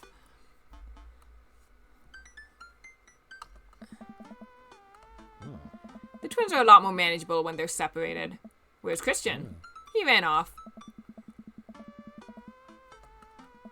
Dad, it's too sweet. You're too sweet. No, I'm not. You're so sweet, we might have to water you down with spiders. No, not spiders.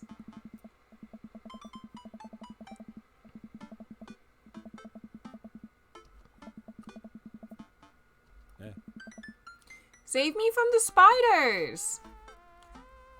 Renegade option. The spoon duel sounds very fun and like would have been my default choice, but what the fuck is renegade option?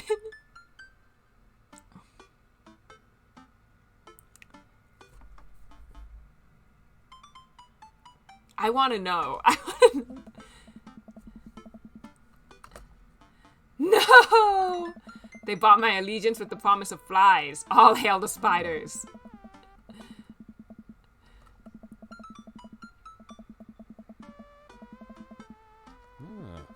Christy, don't you want to bake with Cal? Are you sure? You'll get first dibs on the biggest piece of bounty.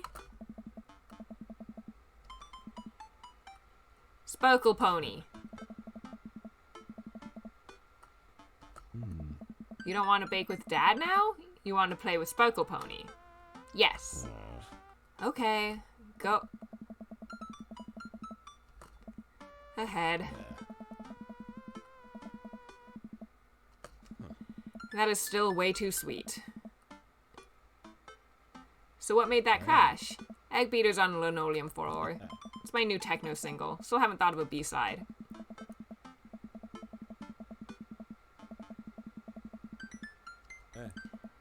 We need a fresh start.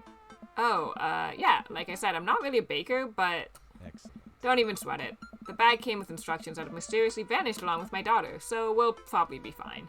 Probably. Hey. Yeah, probably.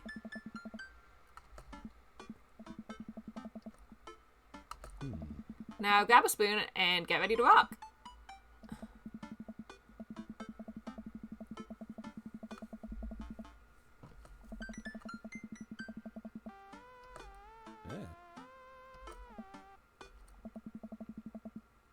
Aw, that's cute. Wow, Cal, way to use those dad skills. I bet you've baked a few box mixes in your time. Joseph.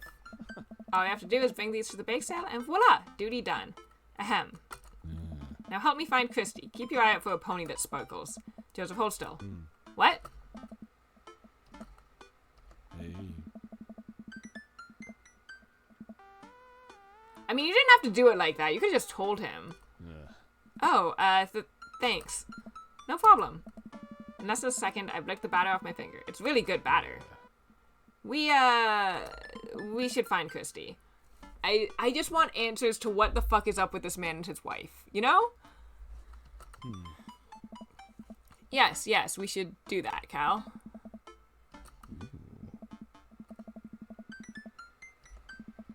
Do you even know what that means? Alpha Tango Sparkle Roger Roger. Take the brownies and the rest of the stuff I baked earlier today while I get Christy. We'll meet you out by the car. Aye. Joseph, Christy, and I arrive at the church parking lot to find fold-out tables and pop-up tents already set up. Looks like the bake sale is already in full swing.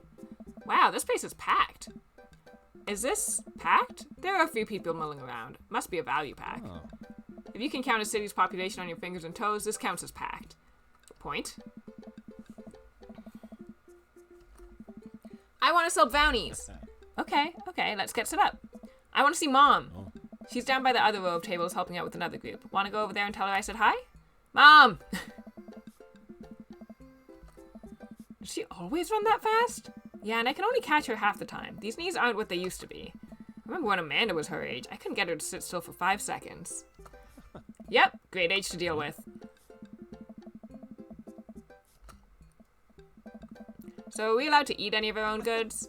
Look, if I don't see nothing, I don't say nothing. The man upstairs has strong feelings about snitches. Does he actually?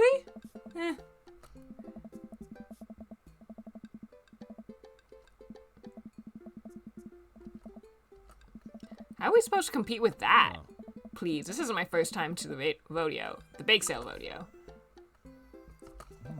There's actually no rodeo here. It's just a bake sale. I think you and I put together can make one pretty convincing argument for these brownies, don't you? Yep. Focus, Cal. Oh no, he hates me.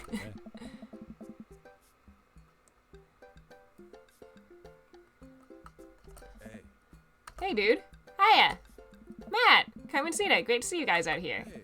Happy to support a good cause. Plus, you know, as the owner and proprietor of the Coffee Spoon, an establishment that specializes in baked goods, I have to scope out the competition. This guy knows his stuff. Stay on your toes. So, what recipe did you use for these brownies?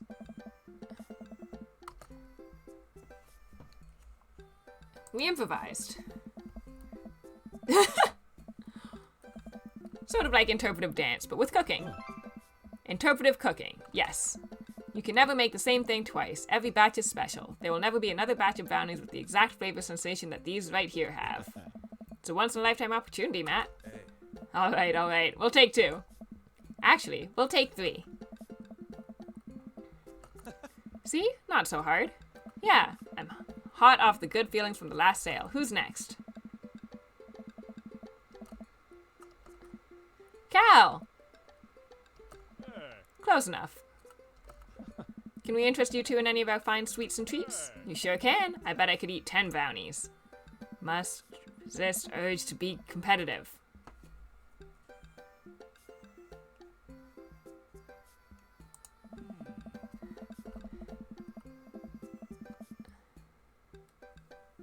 He's a professional eater? 12 brownies. Let's save thoughts of competitive eating for another time, shall we? You're right. I'll just take 1 for myself and 1 for Daisy here. Coming right up. You excited for youth group movie night, Daisy? Yeah, what's the movie? It's a surprise. I'm very quickly making this man hate me. Which is fine. But like, the only thing is, I don't want him to hate me because I want to know the gossip around his relationship. Like, I don't actually care about getting it on with this man, but I want to know what the fuck the deal is with him and his wife. 5 bite brownies. Hey. Really? Yeah. There's some heavy religious undertones. I made sure to give you guys the edges. Clearly the superior part of the brownie topography. Thanks, Joseph. Aye. At this rate, we'll have enough money to pay for a new paint job on the church pews in no time. Wait, what happened to the pews? Ernest Fay painted his rapper alias onto them. Young Steinbeck. I would have gone for young man in the sea, but I can respect that. Speaking in ministerial terms, Ernest is hard to reach. In father terms, Ernest is kind of a turd. Being a cool youth minister seems like a lot of work. It is, but it's worth it. Although, sometimes I wish... Never mind. What? It's kind of silly, but... Do Do you ever wish you could just drop everything and go lounge around on a beach somewhere in the tropics, drink fruity blended beverages, fall asleep on a hammock? You know, basically live out a Jimmy Buffett song.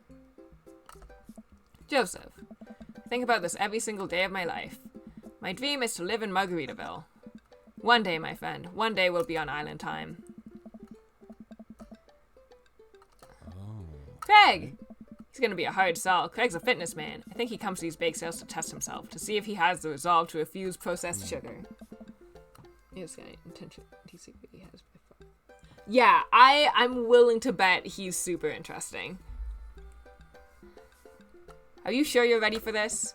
We go way back. I got this.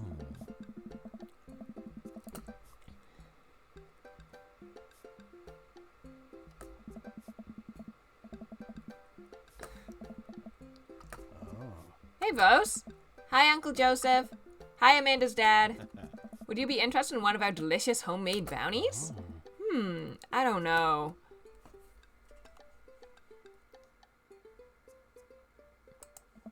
Hey, Craig, when we were freshmen, remember how our next door neighbors pranked us by switching out our laundry detergent with dish soap and how the washing machine exploded with suds? And then we decided to get back at them by baking brownies for them, but sprinkling high-intensity hot sauce into the mix, and then we watched them cry after eating it? I would feel bad, but we had to clean up the laundry room ourselves. Anyway, these brownies are like that, but without the hot sauce. Maybe you should get one more, for old time's sake. I don't know. Well, the girls just won a game. You know what? We'll take one for each of us. Even River? I'll eat hers. You've got yourself a deal. The day winds down and we're pretty much out of items to sell. Everyone starts packing up. Chrissy eventually comes back and immediately falls asleep in Joseph's folding chair. Boxed mix, huh? Oh, hi, honey. Yep, they're selling like hotcakes, which is actually, they're just brownies. Cute. And boring. And safe. Hey, Mary. What's the Wookiee doing here? Yeah. I was just hoping to introduce Cal to the rest of the community. Uh-huh. You got a load of this freak show? What? Weird folk is all holier-than-thou types. Don't you think, Cal? No. Mary, Come on. let the kid answer the question.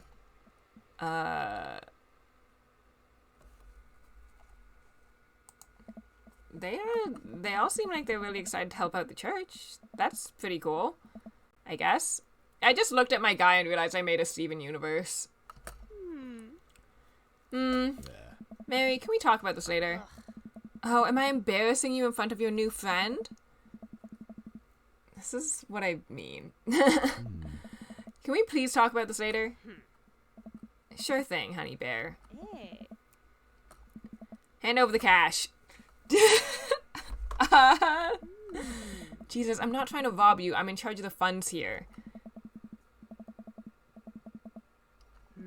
Thanks. Hey. Now give me your wallet. What? Hey.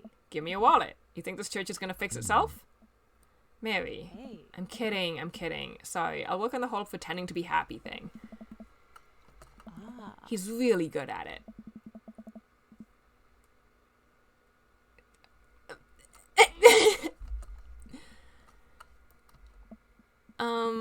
I'm really sorry about that. You okay? She really likes pushing your buttons, huh? No marriage is perfect. You ready to head out? No, Joseph, I want to know what the fuck is wrong with y'all. Hey. You both went to the same event separately as well.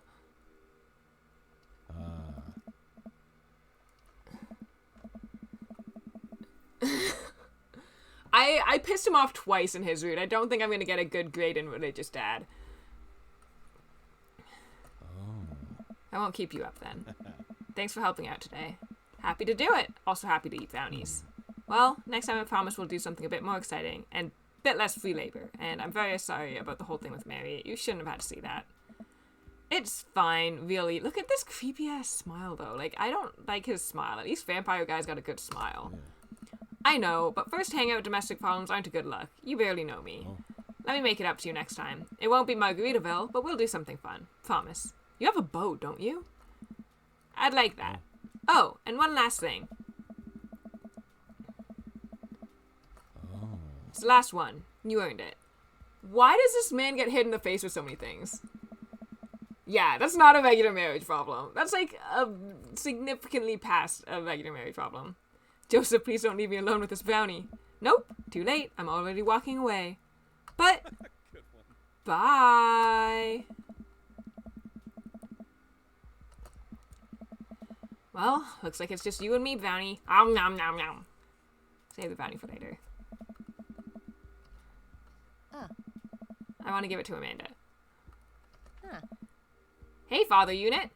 Hi, child that I'm required by law to care for. How's homework? It's really fun and educational. Really? How long have you known me for? Right. How was the bake sale? Good. I think I really could have made a good life for myself as a brownie salesman. Glad to hear it. So what? Were there any extra brownies, or did you maybe sneak one, or... I nailed this! Heads up! Wait! Nice throw. Thanks, Pops. Hey, if you're not going to bed anytime soon, would you be game for some real shark hunters of Orange County? I thought the last hunter got eaten by a shark. He did. Awesome. It's the Amanda food. I want to be a good dad more than anything else.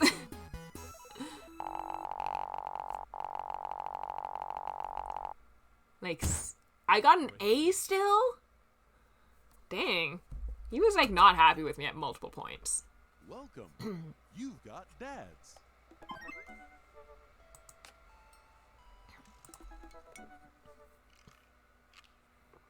Craig's upset that I've been ignoring him.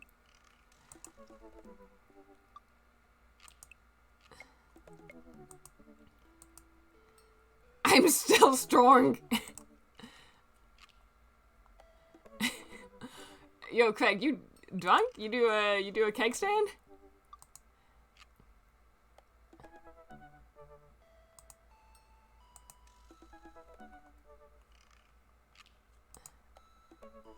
No, why would Amanda be on dad book? She's not dad. Thank you, Amanda's dad. Attend that party! Craig seems like really into dad.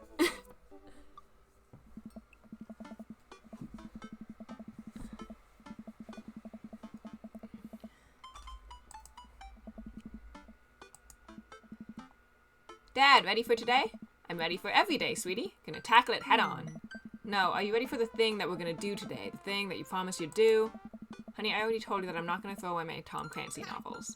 They're just stacked in the living room. I keep bumping into them and knocking them over, and you don't even read them.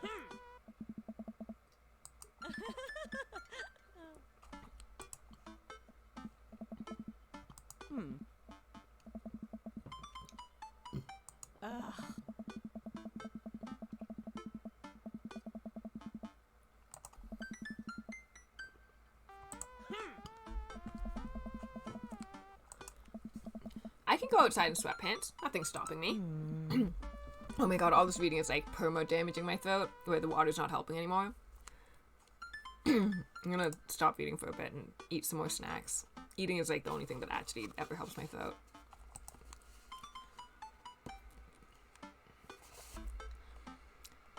I should put on going outside pants, but fuck authority is very funny.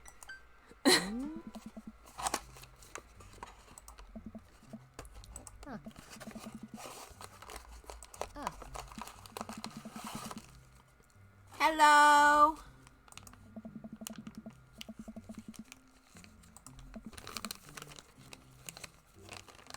I said no to reading everything, and then someone complained. Sir.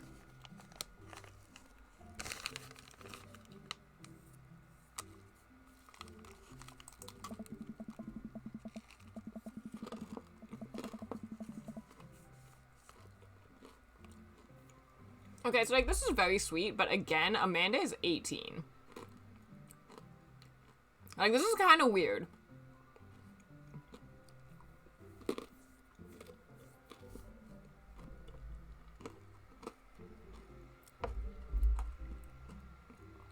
Too bad. Suffer.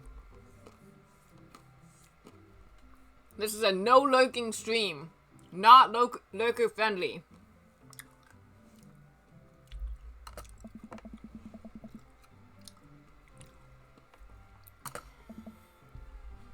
I like that Matt is everywhere. I was gonna make a joke about making Matt and Craig fight over me, and then I realized that Matt would die.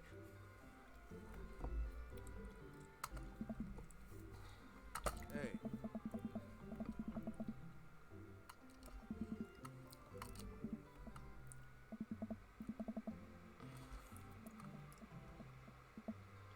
Oh, I didn't consider that there were gonna be other people here that were gonna judge me on my sweatpants.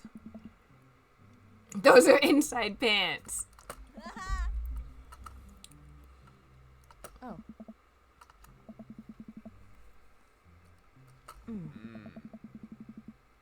Hey. Hi, everyone.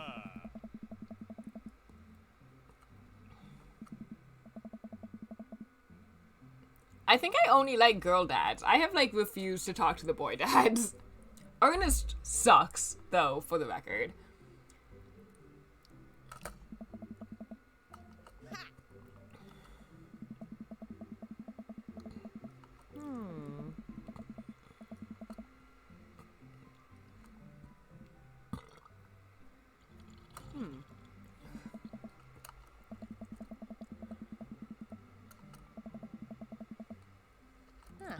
Designated tiaras!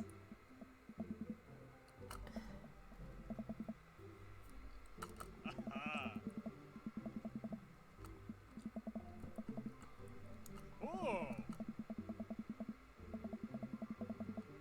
Hey. Hey, everybody. He's wearing sweatpants.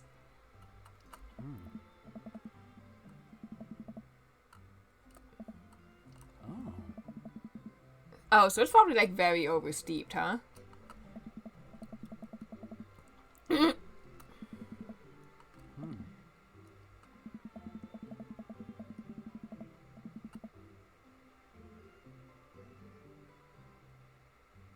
Mountain Dew. Mountain Dew. Oh. Alright, fine. That's cute. Craig and Matt should be a couple. It's tea. Right. Very good tea. So, what do we do at tea parties? Mwah.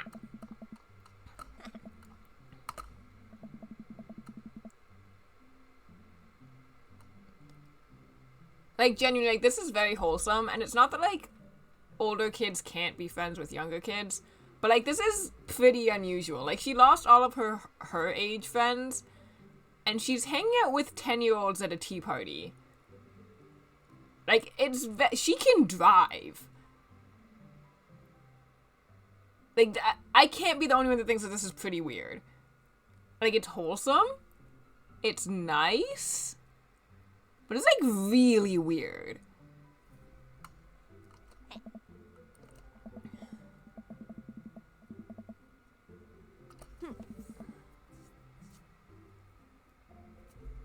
I don't know if that's true. Like, in some of the occasions, yes. But she seems to be taking, like, a pretty active role. And I know that in part that's to, like, force her dad to hang out with people, but, like, I think these girls are her friends now, and I don't think she has other friends.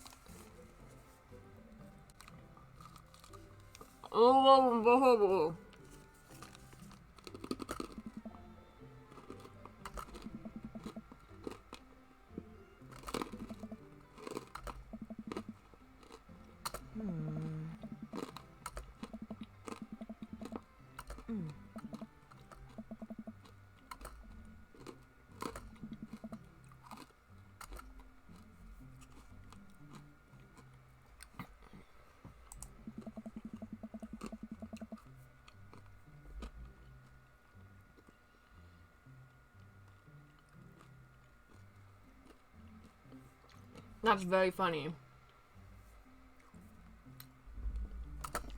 Very stupid. Hey. Oh. Bro. Oh.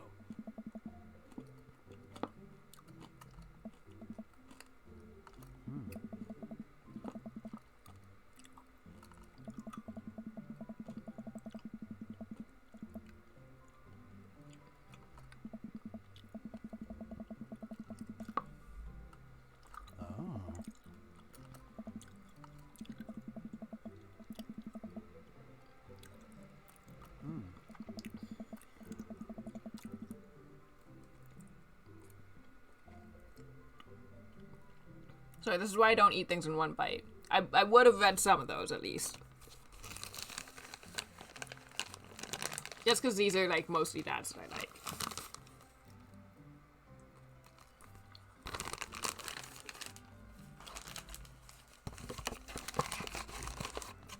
I don't dislike Vine, but I don't feel that strongly about him.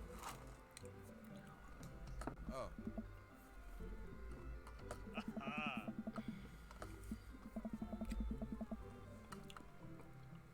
Oh. Amanda's been kind of a role model to them, you know?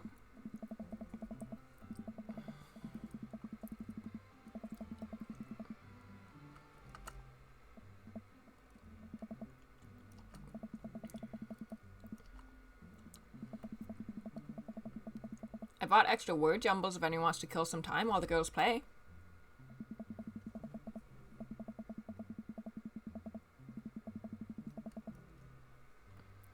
That's cute.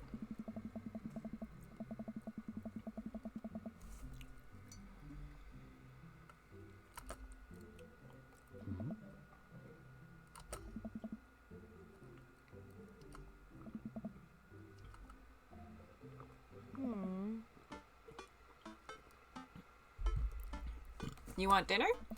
Nah, I filled up on cookies. Me too. I'm tired. Dude, same. Playing with a bunch of little kids who all simultaneously want your attention and approval is surprisingly exhausting. But in a good way, but also in a kind of scary way. How so? I feel like I gotta be on my best behavior for them. I don't want to let them down. Is this because you still feel bad about dropping the F-bomb in front of your cousin that one time? I corrupted her dad? She secondhand smokes now. Well, those kids really look up to you. I'm glad they have you as a role model. Shucks, Pops.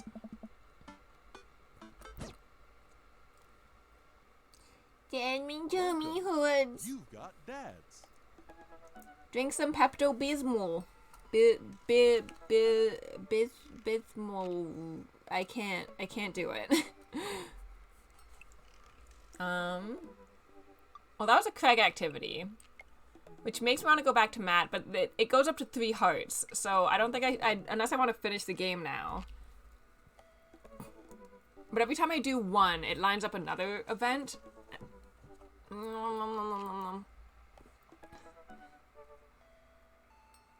I really want to know what's going on with Joseph's wife, so I think I'm going to talk to Robert, and then I'll talk to Matt. Ginger ale. Okay, that's a good choice as well.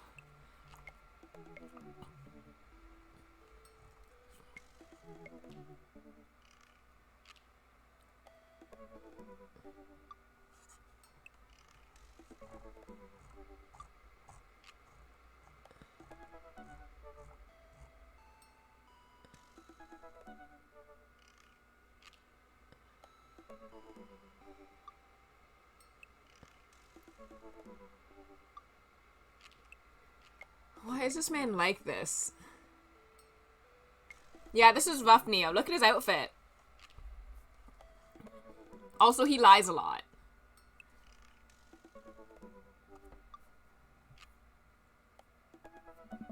Neo, did you see him? Neo. Hey, Neo.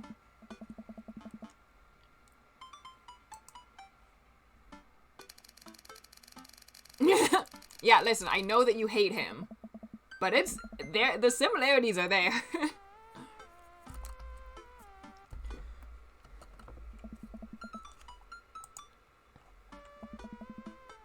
Oh no, he hates you.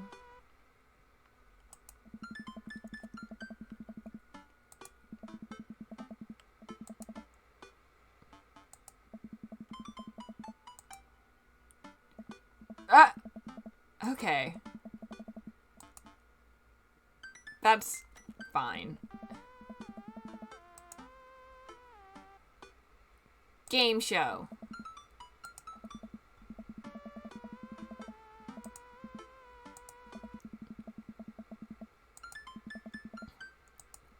Aww. Incorrect.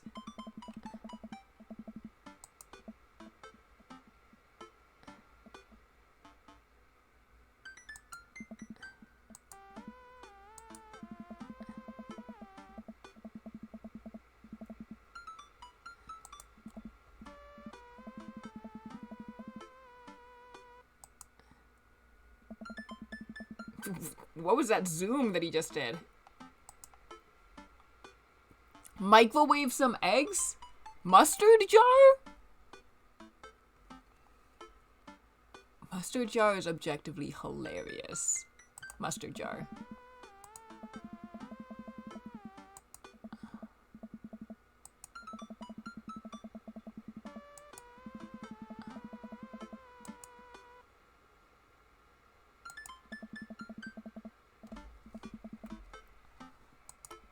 That's so funny.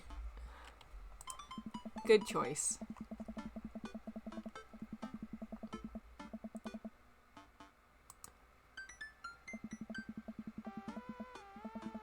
This is the biggest nothing. I just wanted to know the gossip.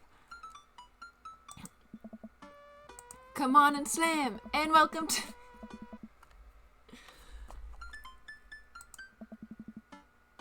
Thank you. Thank you, game.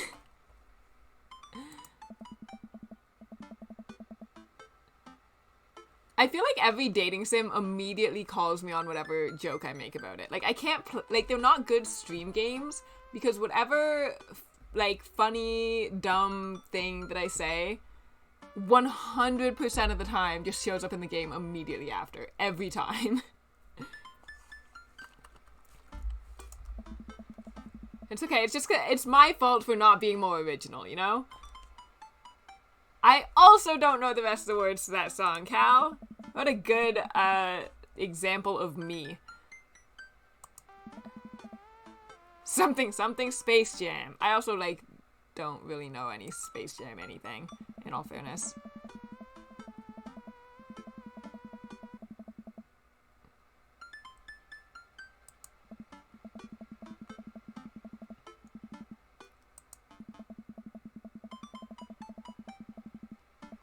That sounds good, though.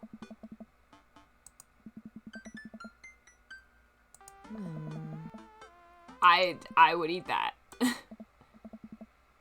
I knew it! Dude's nocturnal. Werewolf.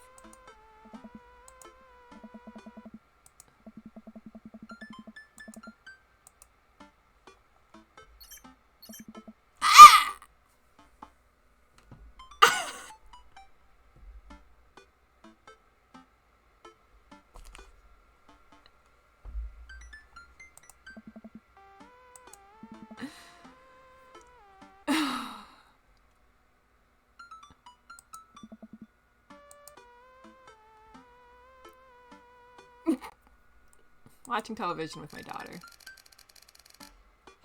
No, Neo does not text like that. Yes.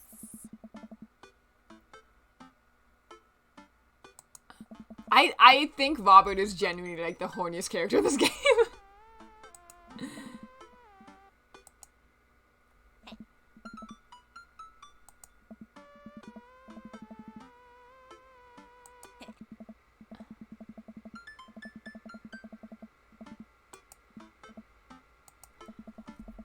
Ugh.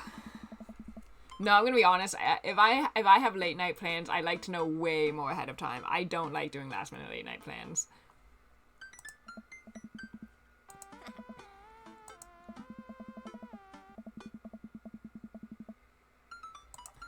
Like I don't mind late night plans otherwise. Oh, sorry. Yeah, late night plans otherwise or last minute plans otherwise. But the two together, like I need my get ready time. I need to plan. Once I'm settled in for the night, it's bedtime. I don't want to do that. I don't want to go back outside.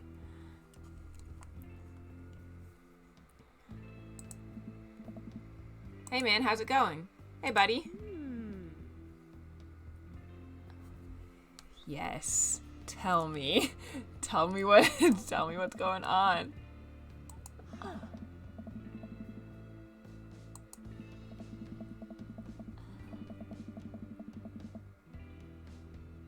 I'm so excited.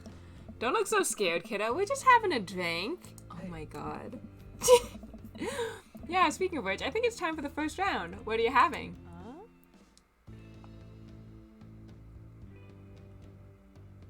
I like whiskey. But my guy's definitely a something tropical boy.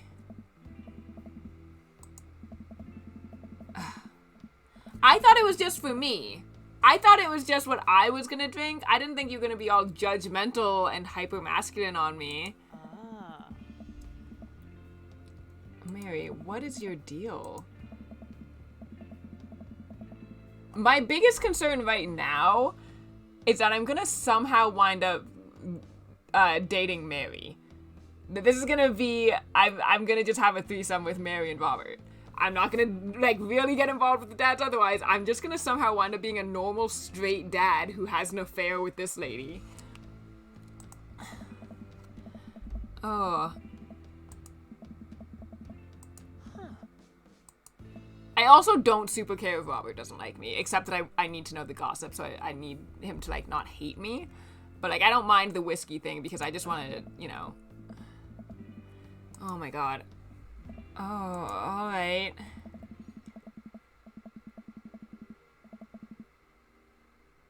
She's dressed so conservatively.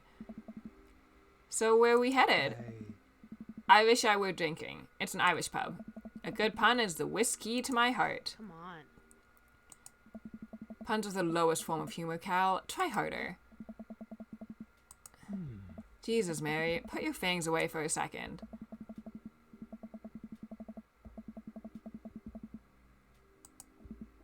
Next round. What are you having? Whiskey hasn't failed me yet. Is that... I just have to pick whiskey every time? Is that all it takes to romance this dude? Is Robert secretly the easiest storyline?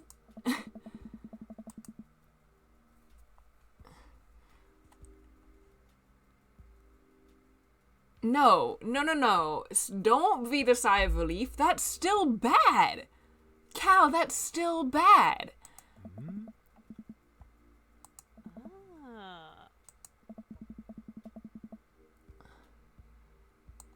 Hey. Hey.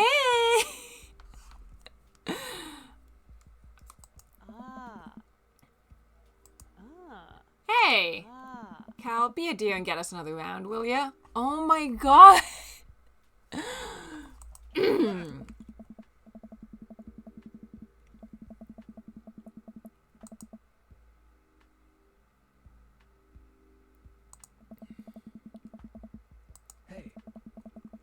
So Edith's kid snuck some pop brownies onto the table at the last bake sale, right? I spot that little hemp sweatshirted gremlin in the act, so I go up to Edith with the baggie and I'm about to tell her when all of a sudden she just freaks out at me. You're ruining the bake sale, she says. I should have been PTA president. Your roots are bad and blah, blah, blah. So what'd you do? I told her to have a brownie and that everything was going to be fine. I think that's funny. She ate 3. I think that's funny. She called the cops and told them that time had stopped. Do you smoke weed? What? You know, the devil's lettuce. I have 2 big fat blunts in my purse right now. Wanna blaze? No. Smoking up with Matt at home is not the same thing as smoking with these 2 little fucking rascals and whatever they've got going on. You do not want to smoke with them. No. Cal, say no. No. I am a law-abiding citizen. He liked that. That is surprising. Oh, I see. I see that what I said was... I guess I should have seen that coming. That's my bad.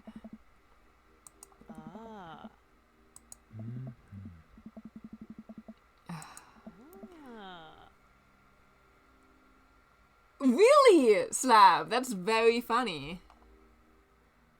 They could have used anywhere then. Why say Massachusetts instead of just anywhere else that it was already legal? Hey.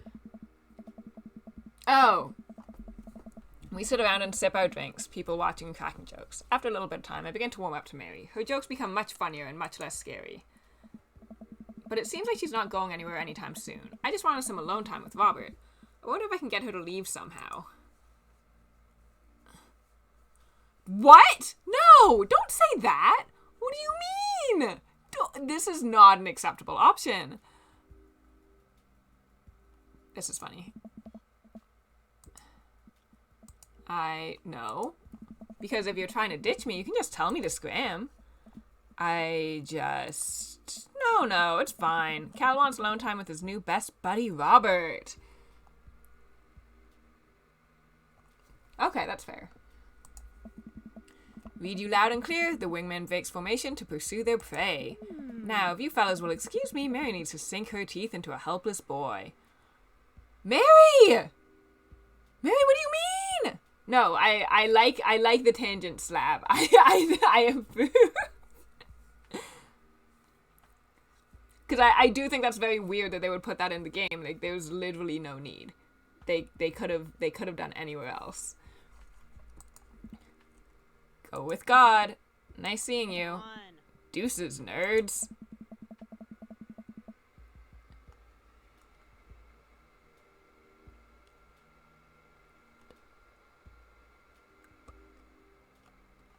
Get a divorce!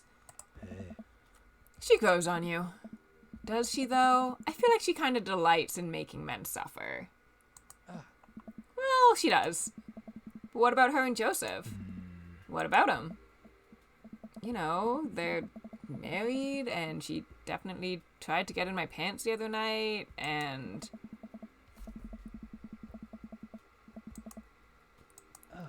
Oh, that's just a thing she does. She's harmless. Tell that to the boy she's hanging off of. Poor kid looks like he's seen war. Oh man, you know, I pegged you for one of those straight-laced types. Oh, don't worry, I got pretty wild back in my day. Still got a little wild in you?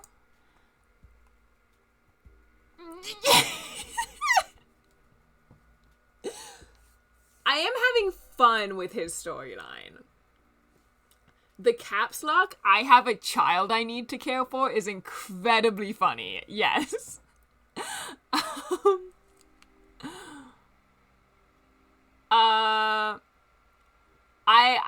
I don't want to completely push him away though, so I'm gonna say this one.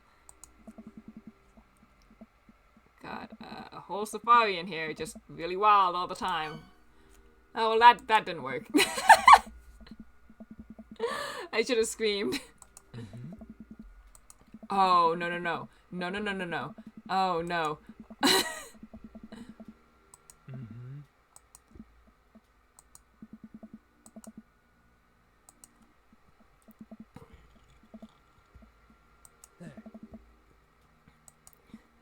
Okay, too many people, and this isn't necessarily you, but too many people think that they have to fill the dead air with noise. Personally, I think they're afraid of the silence, or they're afraid of what the other person is going to think of the silence. If you want some unsolicited advice, just learn to be comfortable with silence. Nothing wrong with two people sitting in silence and drinking whiskey. Oh, alright.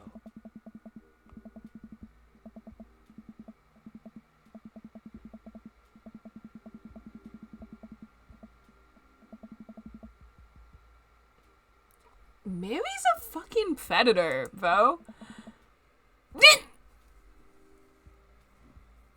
You know what? You're growing on me, Robert. So, you ever kill a man? Excuse me? You know, watch life drain from someone's eyes. It's not just their life, you know. It's their hopes and dreams draining away. Every memory and experience they've ever had. Gone. No. Great! Me neither. I'm just messing with you. Relax. Or am I? You and Mary are both psychotic. What? Sip more whiskey and people watch some more. Mary has her sights set on another man after the other one excused himself to the bathroom and, I assume, crawled out of the window. Gosh, this whiskey's hitting me hard.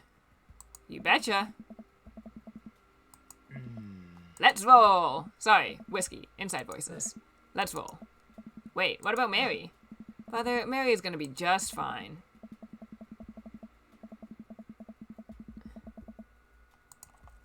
No, Mary's not fine. Mary is not okay.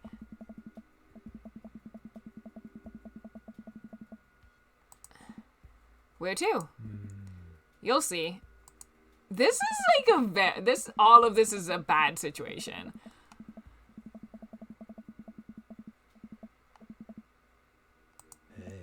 Wait here. I'll be right back.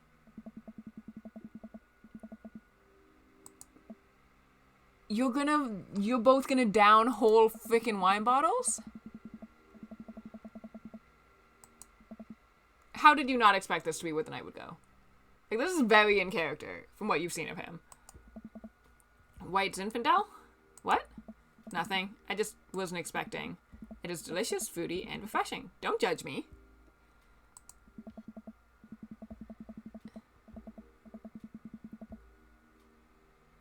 Yeah. Like, this is pretty in character. Let's throw Vox at shit. What are you, fucking 19? Fucking, not even, like 16? What? That felt good. Now you try. I don't know. With feeling.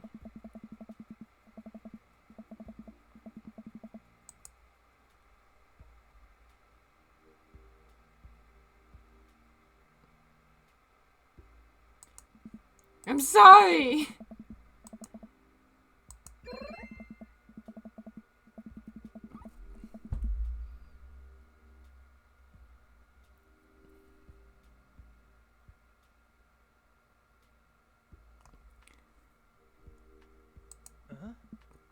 Dude, run. I don't know. I don't know, Slav. I don't know how to manage Robert, alright? I leap up and dart into the nearest alley, wine in hand. I can hear Robert's footsteps behind me.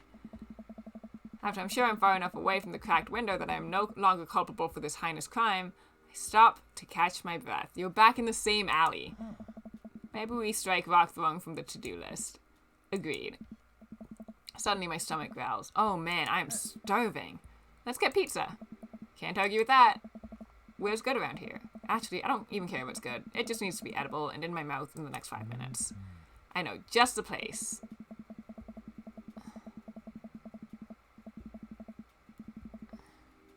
Pizza. Ta-da!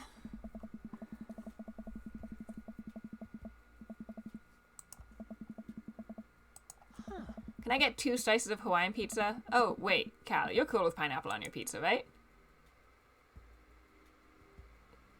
For you, Robert.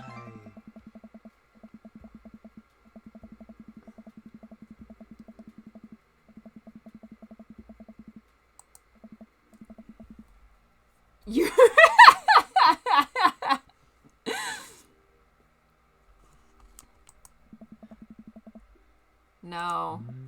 No. I have regrets. It wasn't worth it. I feel like a sellout.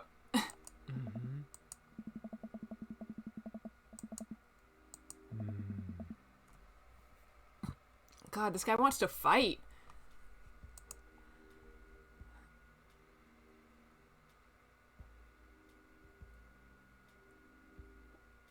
I do want to know what's in the doorway. I'm gonna say this one.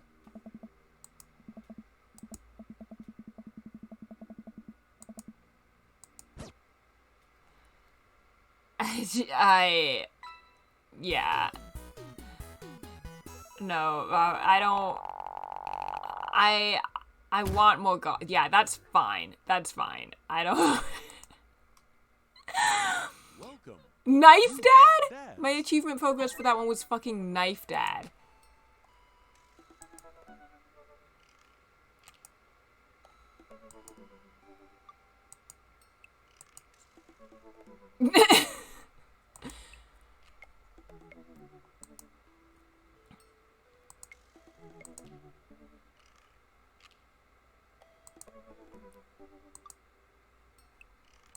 Yeah!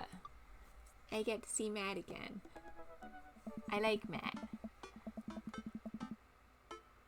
At Joseph's house? Yo, Joseph, you're a minister. You can't be doing that.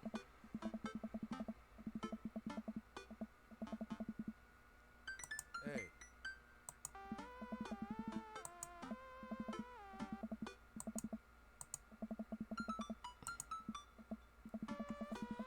Ugh.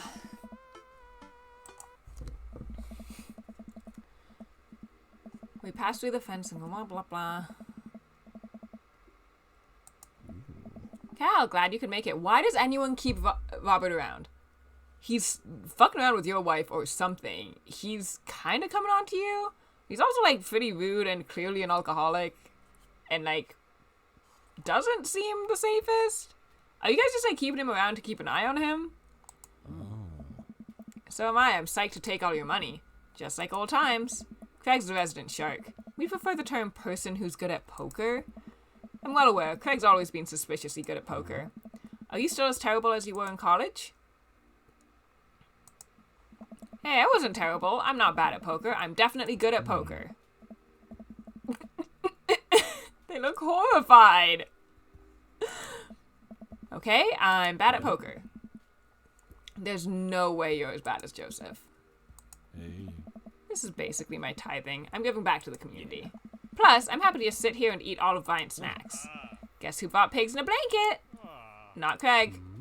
Hey, my chia seed and granola energy balls are just as delicious. Let's just get the game going. We all take a seat at the table, and Matt starts dealing cards. The first couple rounds go by easy as I'm getting the hang of things, but it's obvious that Craig is running the show around here. Craig, how did you get so good at this? It's pretty easy. You just start getting a feel for everybody's tell. Like Matt will scratch his ear. Hey. Vine adjusts his pants when he's trying to lie. Now wait a second. And I think you just loudly announce to the whole room when you have a good hand. Yeah, yep, that's me. What's Joseph's tell? Everything. Literally everything. That man is an open book. He couldn't lie if he tried. Well, at least I have God on my side. See, you can't even say that with a straight face. What about Robert? Honestly, the man's an enigma. I think he'd wipe the floor with us if he actually tried. I'm just here because I enjoy the company. Hey. Robert, is that a flip phone? Yeah. Hey. What, are you a drug dealer now? Yeah, what do you need? Horse speed Tijuana Johnnies? Alright. It took me halfway through that sentence to realize that those were supposed to be drug slang. I can get you the street stuff easy, but if you're looking for something exotic or designer that's maybe 72 hours and a favor called, maybe I won't need you today, maybe I won't need you tomorrow, but someday. Oh, I don't really, I think I'm good. Right. But still, if you got the coin, I got the goods. Like the cat? Dropped my phone in the toilet, and this is a backup until I can get it replaced under warranty.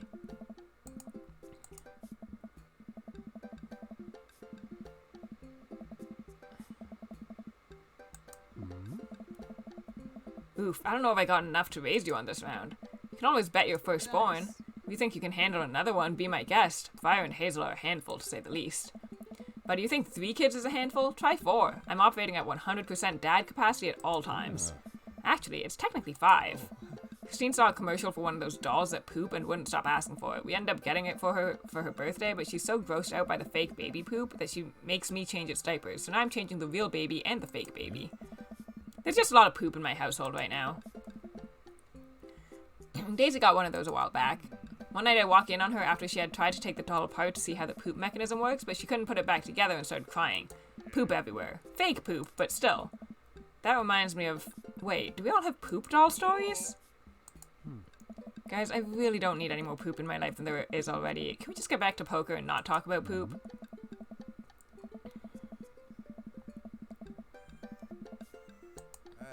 These kale chips are phenomenal. We should sell these at the coffee shop. It's my own recipe. I'd be happy to give it to you guys. I can see it now. Pierce the kale chips. Why are you cursed, Jaster? Did I miss something? Pierce the Veil is a popular post-hardcore screamo band out of San Diego. That one was too popular for that, but okay. It's maybe not any of your wheelhouses. How's the shop nowadays? Busy as ever. I'm toying with the idea of hiring on another person to work the counter, but I haven't found a good candidate. If Amanda's looking for a summer gig, let me know. That's really nice of you, but I think she's been burned too badly by coffee shops before. Literally, not figuratively. I'll ask her, though.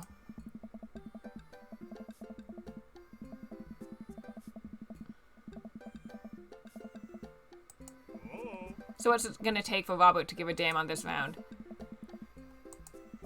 Do you really want to unleash the beast? Well, now I'm curious. Got a long history of being a gambling man, but I'll only do it if you make it interesting. None of this penny chip nonsense. I got a Lily's 18-year single blend sitting in my closet right now. Was saving it for when River turns 21, but I'm willing to put it up as collateral. Now you're talking my language. What is wrong with you people? She's seen better days, but she can still pull a tree trunk out of the ground. Nope. Deal the cards, bye guy. You guys sure you wanna... You heard the man. Deal.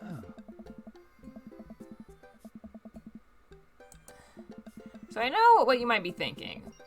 Robert put his old workhorse up for grabs, his only mode of transportation.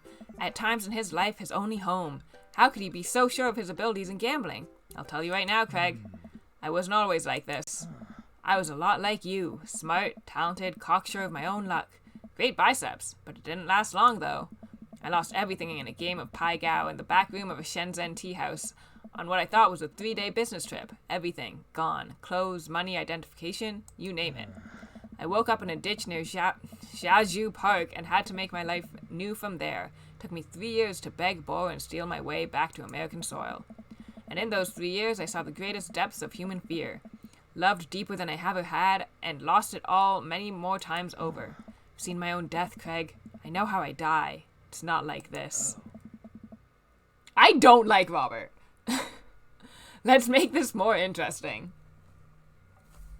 Another train derailment? Oh. That's... Stay safe out there, Jaster. Nice.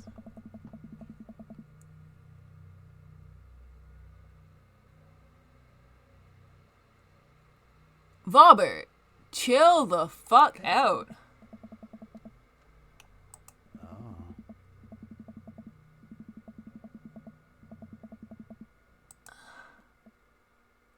I fold. Fine, the whiskey is yours. And that's why you don't dance with the devil. That's not even, that's like... Yes, upping the odds is like a valid way to play poker, but like that's not reasonable. That's just a game of chicken. That's not even poker anymore. Like, I get it. I don't like Robert. So what was it? Were you bluffing or did you have the cards? That's for me to take to my grave, fellas. Next week, boys? Next week. You got it. I'll be there. I almost had a heart attack.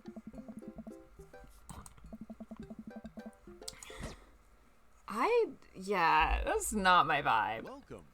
You've got dads. I want to go back to my safe place. Yo, Matt, you good? Yeah, that's fine. That's fine. Get me away from these other fucking freaks. They're so scary.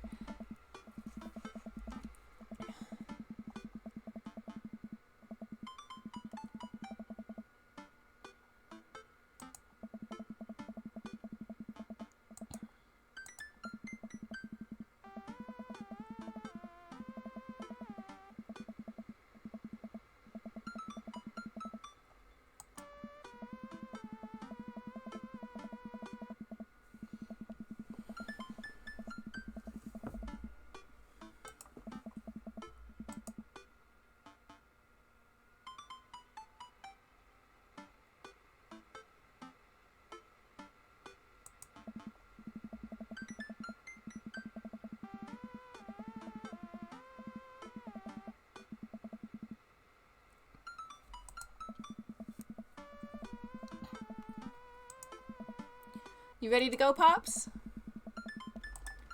Yep. Dad. We talked about this. What? The sandals. They're older than I am. Vintage, some would argue. I thought you threw them out. Amanda, since when did you enroll in the Fashion Police Academy? Real life Neo is better. Real life Neo is a lot better. Robert is awful. I got kicked out because I was a loose cannon who didn't play by the rules. For example, you're not allowed to mix florals, but you totally can if you have a good eye for color. You're out of your jurisdiction, rookie. Stop. Dad. Those sandals are going directly into the evidence locker. What's the... It's the trash. You can fry those sandals with my cold, dead hands. Fine, keep them, but you're committing a heinous crime. Justice will find you one day. Come on, Dad, we gotta go. Yeah. I've never seen a coffee spoon so packed. I keep on forgetting that I'm not reading the narrator lines.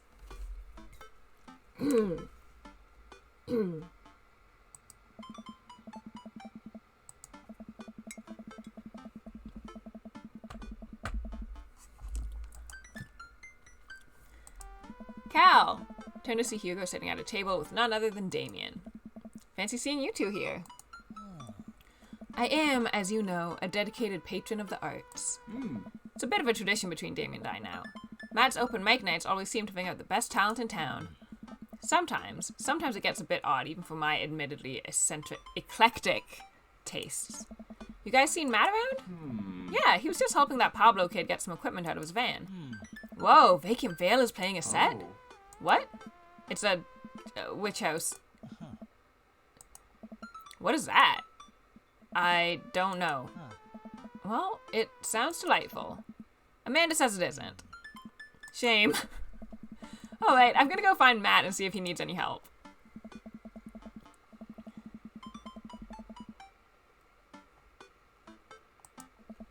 My dude! Hey. Glad you could make it, Cal.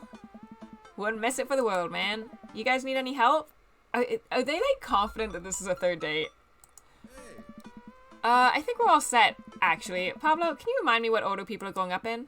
Well, you got the handsome and unforgettable Vacant Veil opening up the set with selections from his new album, Witch Diaries, and then the third waves, who are all extremely attractive and could beat me up and I'd still be into it, are playing a 3-person acoustic set. We got a little bit of spoken word in there, a magic act, and then it looks like we're closing with... Jonathan Jones and the Speakeasy Choir. Wait. No, absolutely not.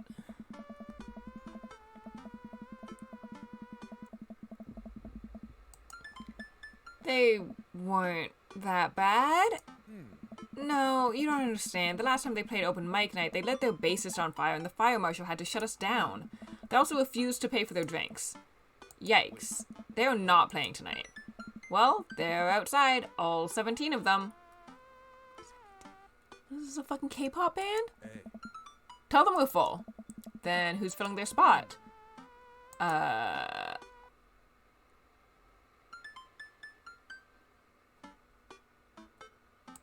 do it. I don't like that he kept pushing Matt, and I don't want to bring it up again in front of someone else, you know? What? What would you even do? This Communist Manifesto is making a comeback solo show.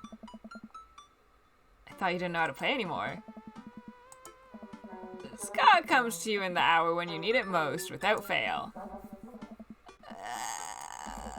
Is there a keyboard around? I really like what they're doing with the with the narration in this. Yeah, I have one right here. Then it's settled. Dude, are you sure? As sure as ska is generally played with staccato notes on the upbeat. Well, as long as nothing gets set on fire, it can't possibly be worse than Jonathan Jones and the Speakeasy Choir. Thank you, Cal. I owe you big time.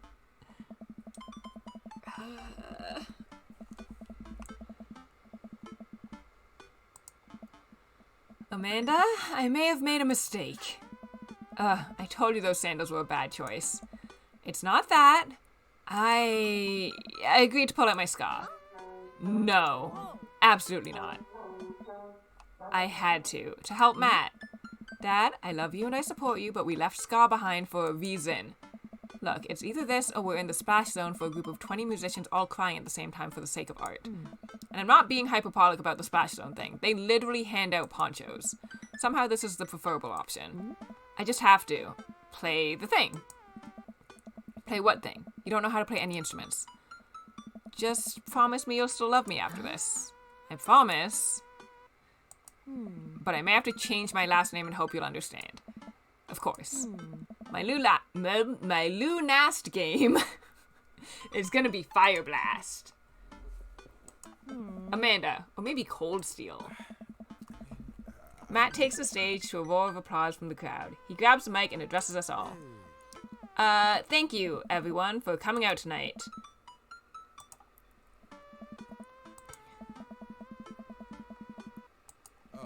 We have a jam-packed roster of amazing local talent who you might already know or maybe have seen before, but would like to see again, and I'm rambling now. Sorry. Aw, Matt. So, let me just bring on a dear friend of mine who's making his live show debut. Please welcome to the stage, Vacant Veil.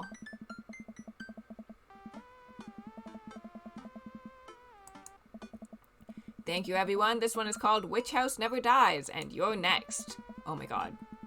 Oh my god.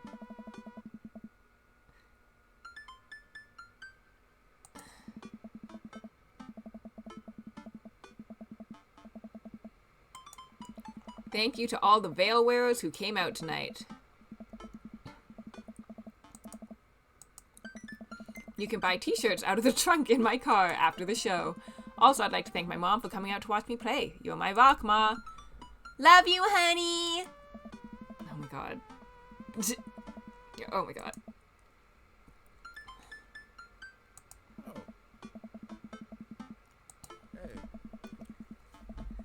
Big round of applause for our very own Pablo, who coincidentally works here. Yay, Pablo. And hey, next up are a group of young ladies who have been tearing up the East Coast with Riot Punk for 3 years now. Years now. Years, I meant years. 3 years. Sorry, the writing on my hand smudged because I'm sweating. I shouldn't have told you all I'm sweating. I'm sorry. Put your hands together for the third waves.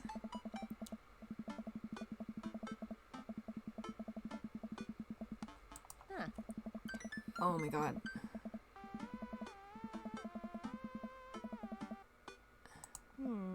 Dad, can I get a lip ring? Sure, if you pay for it yourself. Come on, it's no fun if it's not an act of youthful rebellion.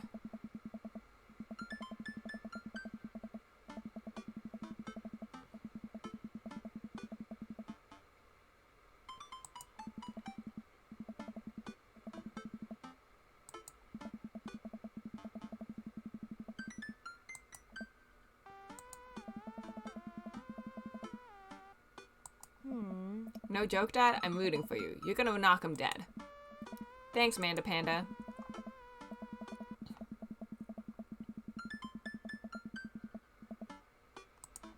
Yep, that's standard improv. Correct.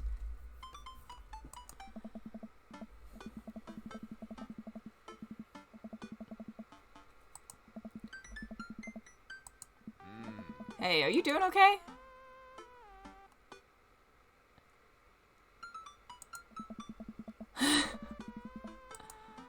I'm here. Alright, just making sure. I know you're gonna do great, Cal. Everybody, we're down to the last act of the night. Now, this person, who is my friend, is making their return to the stage after a long hiatus. Please welcome, formerly of the Scommunist Manifesto, Cal Arts.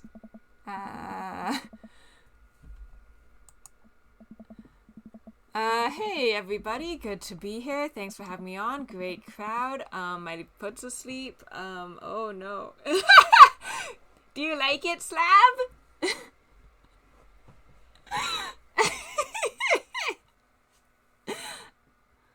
It just came so naturally, you know?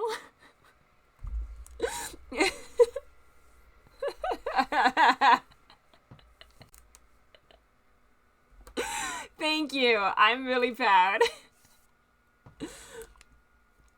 Let me buy my stage name. Ooh! Ooh! 5 Iron Freddy!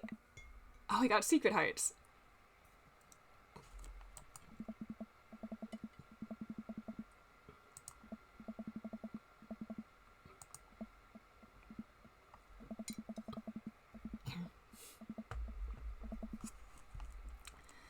Yep, buddy. This song is called Beam Me Up. Scotty.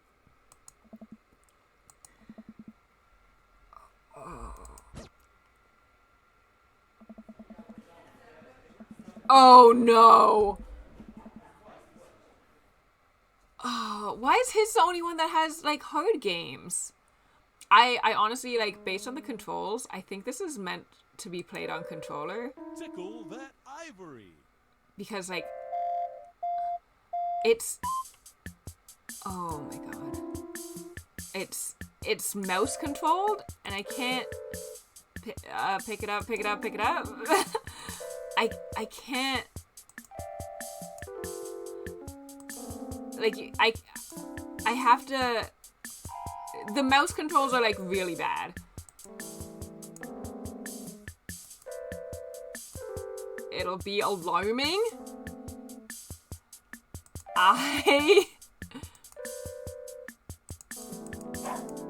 Everybody ska? Okay. This is...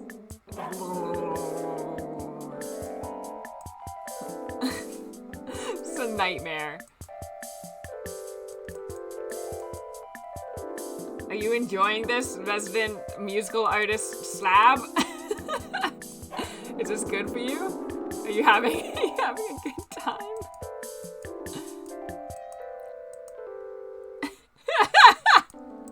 I can only control one hand at a time. I'm better at piano than this. Oh my god, it's totally random. Okay.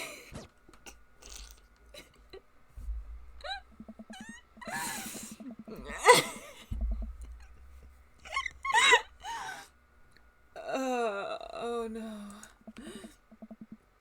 Oh yeah, buddy. Everybody ska? Everybody ska! Hey. Oh my god.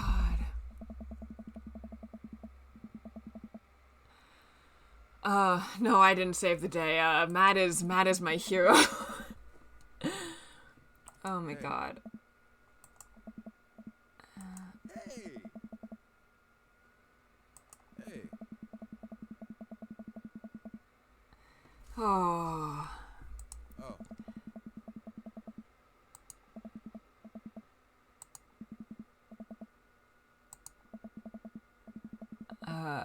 Hey, Hey.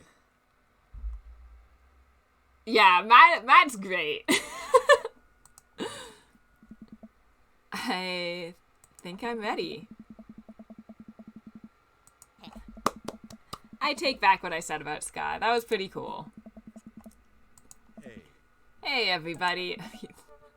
I haven't played in front of people in a long time, but it's cool to be back. This one goes out to a good friend Hey. who helped me to be able to do this again. Thank you. Oh. This is an old one from Stillness to Dancing.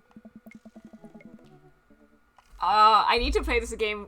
I need to play this again, not in streamer mode, because I want to be able to hear his song, and I guarantee you that if I played it in not streamer mode, I'd get to hear the song.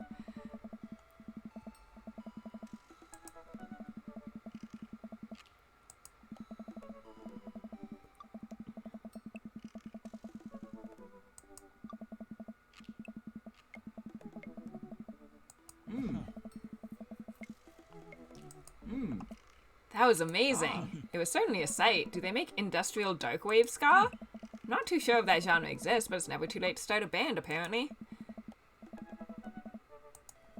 They really seem excited to see him play. Oh. Well, yeah, he hasn't played since he lost Rosa. What? Hey. Yeah, of course.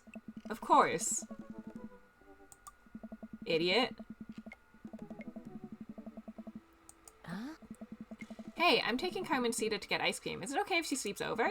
We're gonna paint our nails and start a punk band. Yeah, go have fun. Just please don't wake up the neighbors with any biting truths about the government or whatever. Don't worry, we'll wake them up figuratively instead. That's cute. I don't know how old Carmencita is. That one might not be as weird as some of the other friendships. Matt's our best boys. No personal goals there. Somehow I went on vague and ended up getting work to do right when I decided to go on vague. I'm so sorry. That is the worst. I don't know what part you were here for, but I've made some progress with Matt. We've decided we all love Matt. We really don't like Robert. And we are kind of scared of Joseph's wife, Mary. That's about it. I think that's not too much progression from how we were already feeling about people. Hey. Hey, dude. Need help closing up? Hey. Yeah, sounds great. I'd love that.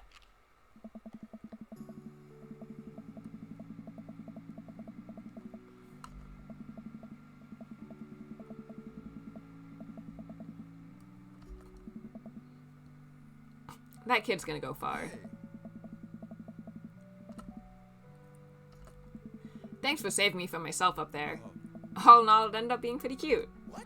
Plus, you protected us from Jonathan Jones and the Speakeasy Choir. Someone told me that they tried to do a street performance down the road, and they all got arrested for trying to form a human pyramid in traffic. Did it feel good to be on stage again? Hey. Hey. Yeah, it really did. I heard that you stopped playing after your wife died. I didn't realize it had been that long. Yeah.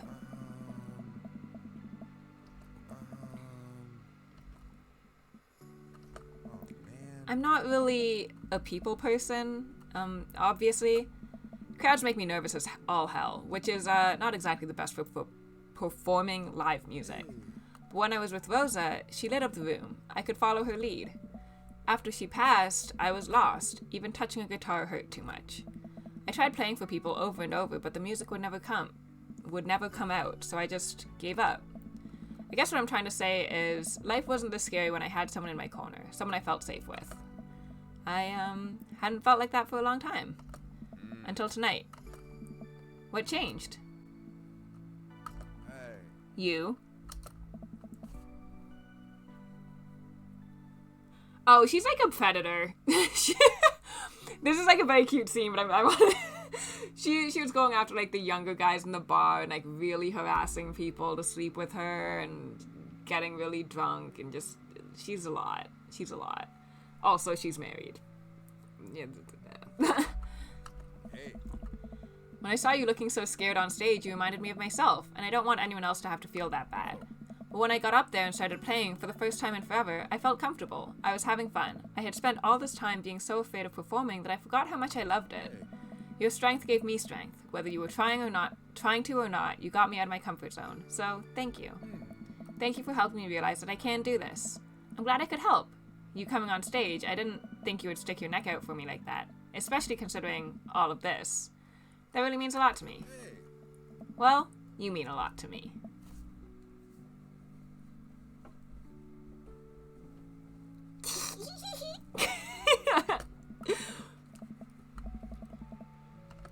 What? Oh god, I'm sorry.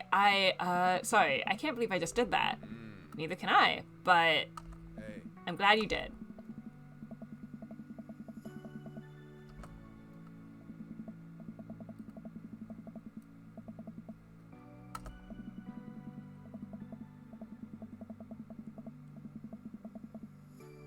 That's so cute!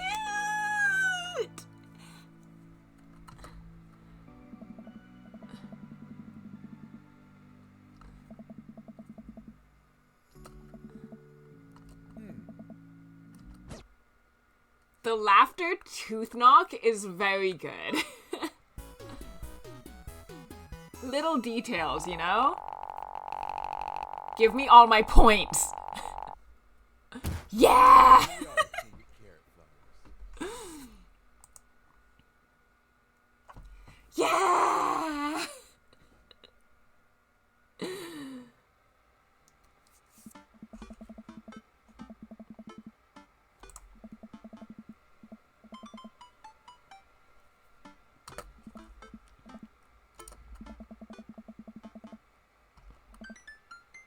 Hey, Dad. Something fishy?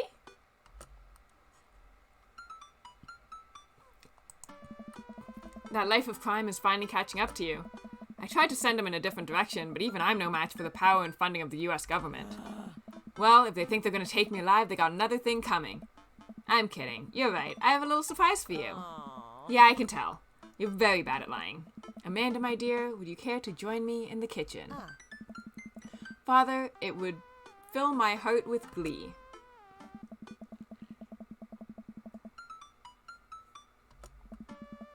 It's nothing special, but I wanted to get you a little something. You graduated high school last week, and I know you told me not to make a big deal about it, but... Aw, Dad, you... No way! Leica camera. I figure you probably won't be able to get cable in the dorm, so I thought it might be nice to take a piece of home with you. Not a Leica camera. A DVD box set of Long Haul Paranormal Ice Road Ghost Truckers. This is all 19 seasons. I guess a Leica would be making a big deal out of it. And bonus material, including commentary with actual ghosts featured on the show. Dad, I love this. Thank you. She gives me a big hug. I'm glad you like it. Hey, you want to hang out with me in the backyard for a bit? Toss a little pigskin or something? Totally. I can't tell if we're close to the end. Oh.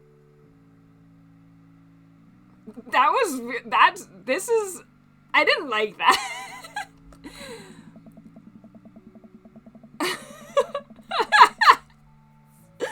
You told me not to make a big deal, but you seem to have forgotten that my entire mission in life is to make a big deal out of your accomplishments. So consider this your graduation party. This is like really uncomfortable. Surprise! Dad, everyone's here. Well, yeah, everyone wanted to come and support you. Why didn't you put the kids around her instead of this? This is awful. Is that a mac and cheese bar? Sure is. Fully customizable down to the type of mac. And there's an ice cream cake. The good kind with the crunchies in the middle. I don't know what to say. Don't say anything. Just go have fun with your pals, alright? I'm so proud of you, Amanda. Okay, she's gone. Everything's normal again. Just some adult men doing adult men stuff, not surrounding a teenager. Okay, anyways. Sorry about those sounds. RIP headphone users or whatever. Cal, my dude, Pablo, how's the shirt business going? My butt, I got men's shirts, I got women's shirts, I got tank tops in a variety of sizes, shapes, and colors. Each one of them of fine quality, screen printed with the logo and visage of world-renowned witch house outfit Vacant Veil. Purchasable at most respectable retailers. But more specifically, out of the trunk of my car. I'm also selling my mom's world-famous homemade apple butter. Never stop hustling, Pablo. Baby, you got it. Cal! Brian, you made it! I don't pass up on good Mac. What do you think of the party? It's not bad. Just not bad? Yeah, it's not bad. Thank you for the lovely compliment. Hi! Amanda's dad? Hey, Brian's daughter? See? See how that feels? This is a really great party. Thank you so much for inviting us. You're very welcome, tiny child who knows how to pay a compliment.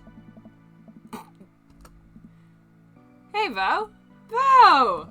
This is a real rager, taking our older age into consideration. Trying to be in bed at a reasonable hour tonight. Don't let me get too wild. Don't worry, dude. I'll keep an eye on your fruit punch intake. You know, I'm really glad we're bros again. Let's hit the gym sometime soon, huh? Sure thing, dude. I feel bad because I agree with Slab that I think Craig did really like Cal. It's fine. Byron and Hazel peek out behind Craig. Maybe I'll do his storyline next time. But I need to redo Matt's because I want to hear the song. Hi, little ones. Hello. Hiya. Thank you for all that ice cream cake. Wait, girls, how much of that did you eat? Fire ate 4 pieces. Ask any witness. No, I didn't. Hazel ate 4 pieces and wants to pin it on me because we look alike. I have your face. Nobody will ever believe you. Oh, boy. I'll let you guys figure this out. Good seeing you, Craig. Let's hang soon, yeah? Totally. Tell Amanda congrats for us. What do you mean? You're at the same party as her. Go talk to her. Looks like you've settled into this neighborhood quite nicely. Yep, Couldn't ask for a better cul-de-sac. Joseph, you got issues, man. You gotta work some shit out. No. No, I don't want to talk to y'all ever again. Your family needs to be avoided. And maybe if you aren't doing anything later, we could hang out sometime. Are you still hitting on him? Joseph, are you still... Sure, Joseph, that'd be great. Well, see you later.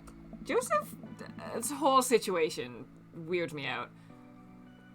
I had, like, no thoughts on Hugo. Hugo was an afterthought. Hey. Perfect cheddar to mac ratio. Beautiful work, Cal. Thanks, Hugo.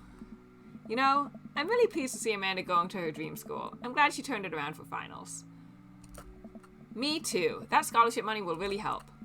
Amanda walks by and pretends to not see Hugo. Amanda, come say hi to your old teacher. Hey, congratulations on graduating. I know you're going to do great things at art school. Yeah, thanks.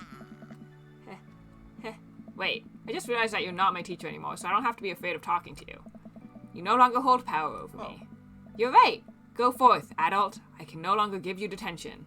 Yeah, I'm going to break anything I want. There's nothing you can do about it. Are you still mad about that time I gave you detention for breaking my globe? Nope. Oh. And I'll have you know that the globe didn't even fit through the basketball hoop in the first place. So, she'll fit into college just fine. Yeah. There's some weird dynamics going on here, you know? Hey. Right. Okay. Good stuff. Yep. See you later. What a splendid garden party. My deepest thanks for extending an invitation to my son and I. This icebox cake is divine. So Robert has no kids, right? He's the only one that's arguably not a daddy? Yeah, thanks, dude. Good cake. Because I, kept waiting for that to be revealed, and I don't think it ever came up. Robert doesn't have a kid? Gah! Slab?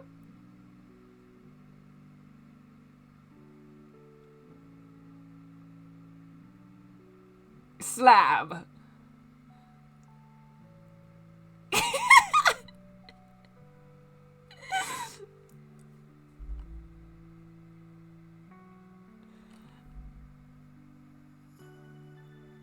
That's fair. I mean, if we cover up the head, that's also Neo. If we just, switch the dad and kid head, that's Neo in high school. I think there's a picture somewhere of him doing this almost exact same pose. If you put this head on this body, that's you in high school. Anyways, this guy's a drug dealer, and he made Cal late for a meeting with a teacher. He's not that bad. He's better than Ernest. Ernest is a fucking nightmare. Yeah, the kid. I do think it's interesting that goth dad wound up with a goth kid, because I don't know how often that happens. Usually kids are not the same style as their parent.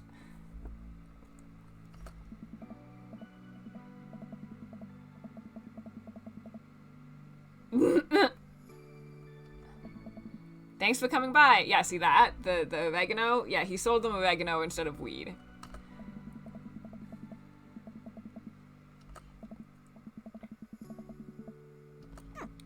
Listen, it's like prison rules. First day of high school, you gotta establish yourself at the top of the pecking order. Really? No, just find a group of people that you like and then hang out with them. Be yourself. Don't worry about being cool. You'll find friends. Try not to kiss anyone who also has faces. You get stuck, kiddo. Hey, guys. Hey, Amanda's dad.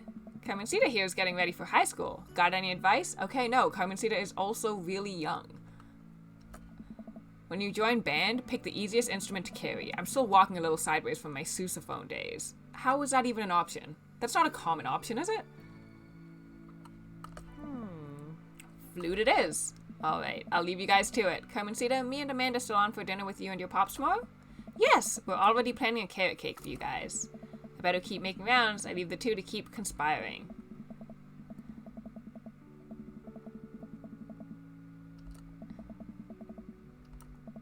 Killer party, Pops. What can I say? I was inspired. So, I also have something for you. For me? Why? Not to be completely genuine about my feelings for once or anything, but growing up wasn't easy, but it could have been a lot harder if it wasn't for you. Dad, you've been there for me through everything. There's been times in my life where you were my only friend. I was really scared of going to college and being so far away from you, but I realized that everything you've done for me has been to prepare me for this, and I'm ready. I wouldn't be who I am today without you. You're the best, Dad. I love you. Anyway, that was enough emotional vulnerability for one day. Present time. Harmonica. Aw. It's us. Kinda shocking all of our photo albums are just pictures of me, huh? I figured we needed at least one together before I leave. Amanda, thank you. Watching you grow up has been the happiest experience of my life. You're such a talented, intelligent young woman, and I'm so excited to see what the future holds for you. What a wholesome fucking game. Jesus. Wait, source banned kid for what? Knock 'em dead, kid. Oh, the sousaphone? No, I believe that the sousaphone is real. I just didn't think that was a common instrument offered to high school students.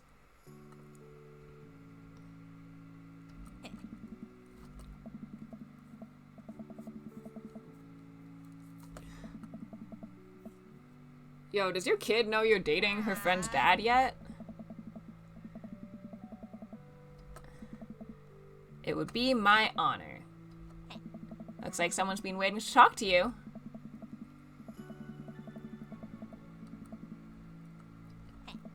I'll leave you to it. Me and the Emmas are gonna go get ice cream. Are you cool with the Emmas again? Love you, Pops. Okay.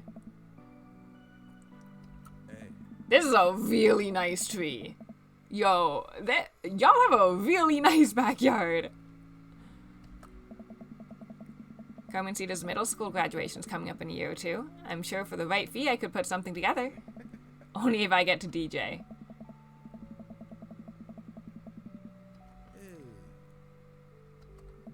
I just wanted to say that... gosh, this is gonna come out dumb no matter how I say it, so here goes. I haven't felt this happy in a long time. You brought out the best in me, and it wasn't just because of the ska. Although that was really cute. Every moment that we've gotten to spend together since we've met has been an adventure, and I just hope that we get to keep doing that. We make a pretty good team, you know? I mean, I'll let you handle the music playing, and the music singing, and actually pretty much everything related to music, but I can organize a party pretty well. I am also good at kissing, so that's a big plus. That's true, you are very nice to kiss. Oh! Giggle! See, that was a good one. And hey, I've actually been working on some new stuff. It feels really great to be writing again.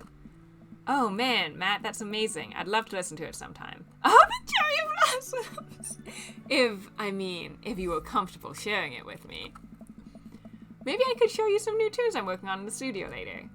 You know, I'm gonna insist that we add a horn section. You know what? I'd actually like that. I think I might genuinely need to start playing more dating sims, because that was very good for my heart and soul.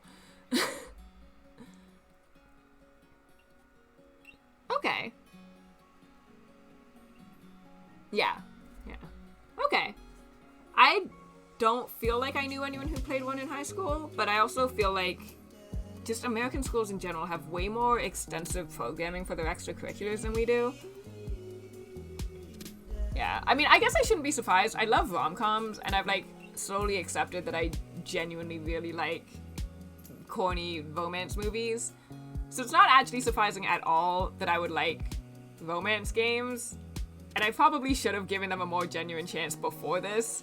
And even this stream was just supposed to be, like, a 50% joke stream.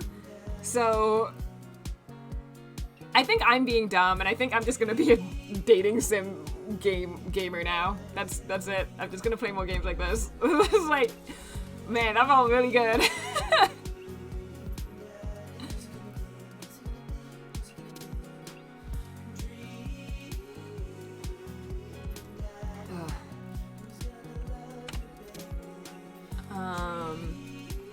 Okay.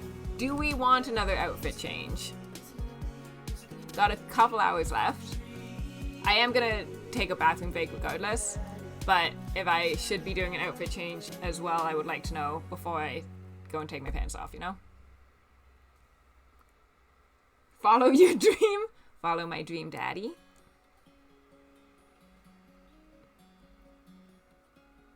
I can't go much lower. Outfit change. Outfit. Your dream says outfit change.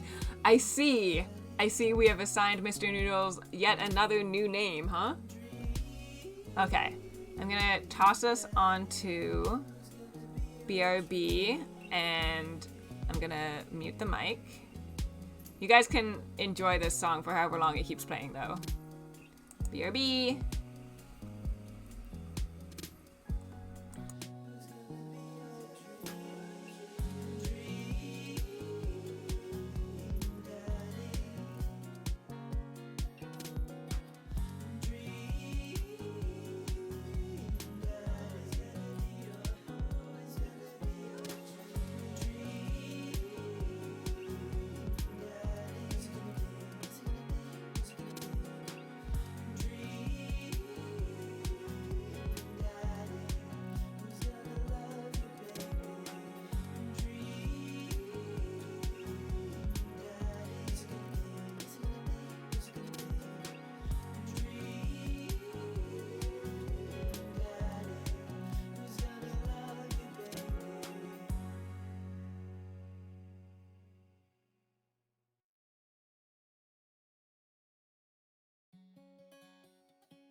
Hello? Boo.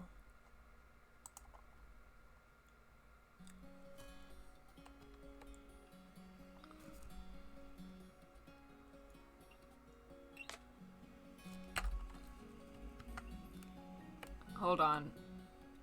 Hold on. Y'all should see this.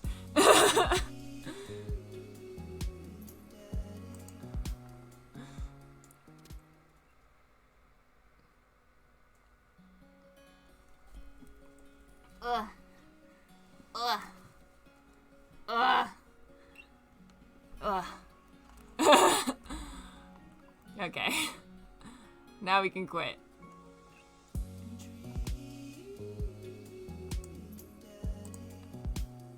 Quit. Okay. Okay. Now we can go back to chatting. Okay. I tried it with a sweater vest, but I wasn't really feeling it. So this one's just a basic top and bottom. These are my new pants. I might actually put my hair up too. I've had this sitting beside me the whole time and just not used it. I look like a candy? That is very cute. Stay standing up here for longer for the multiple outfit redeems that you tossed in. I think I'm gonna have to wash my bangs tonight. They have gotten very greasy. The longer I wear makeup, the greasier they get. Okay. Last game. I think. We'll see. We'll see what we have time for. What's it called? Oh, I have a tummy cramp. I assume because I'm very hungry. I will eat later, though. I'm fine. I'm fine. Everything's fine. No, I'll leave the light on. Ba ba ba.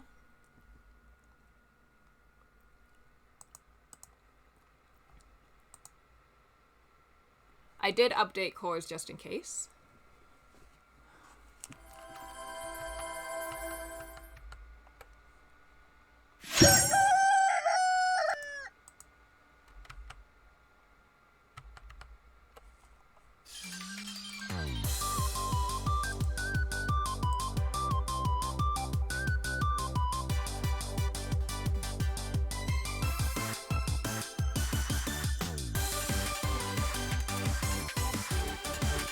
This music is amazing. But this game looks like it's gonna be complicated to stream.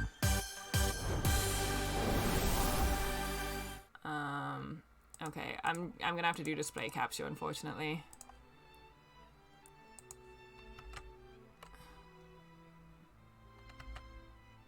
What?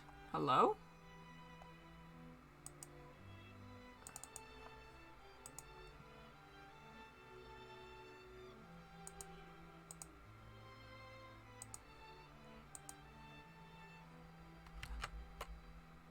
Hello?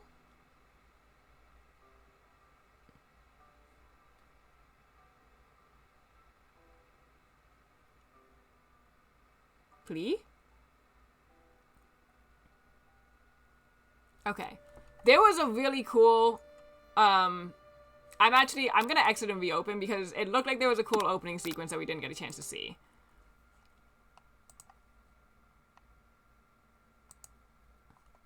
And I would like us to see the whole thing.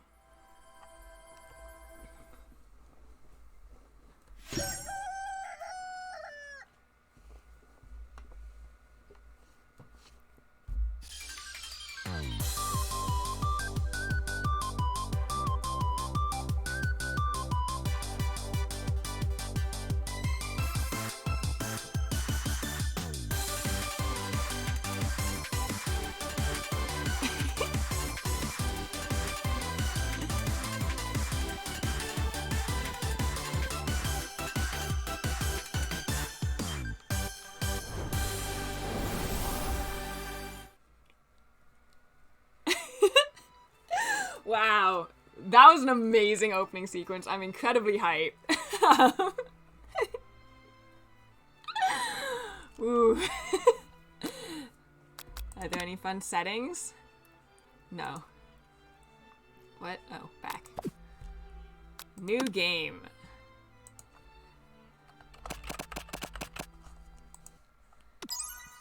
Hey, Tumby.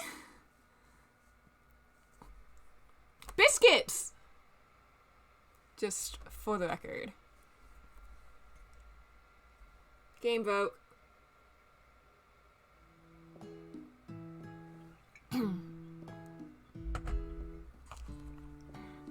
Oh, okay.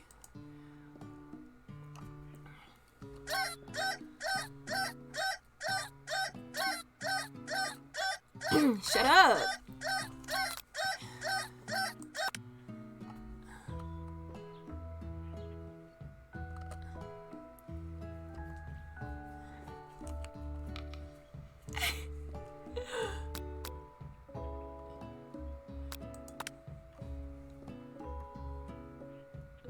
So many dishes to prepare, so many students to meet. Your mind is swimming with possibilities when you realize you're running late. You grab a biscuit and burst out the door in a hurry.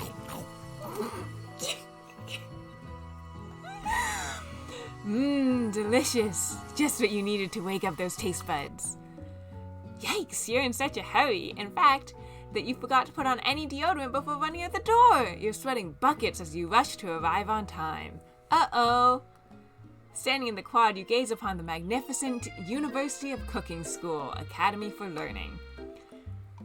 Here comes your lifelong best friend forever, Miriam.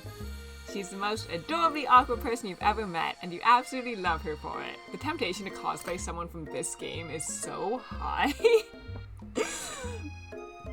Good morning, Calopsia. Are you excited for the first day of the rest of our lives? Actually, because I sure am. Excited, a little nervous. Okay, a lot nervous.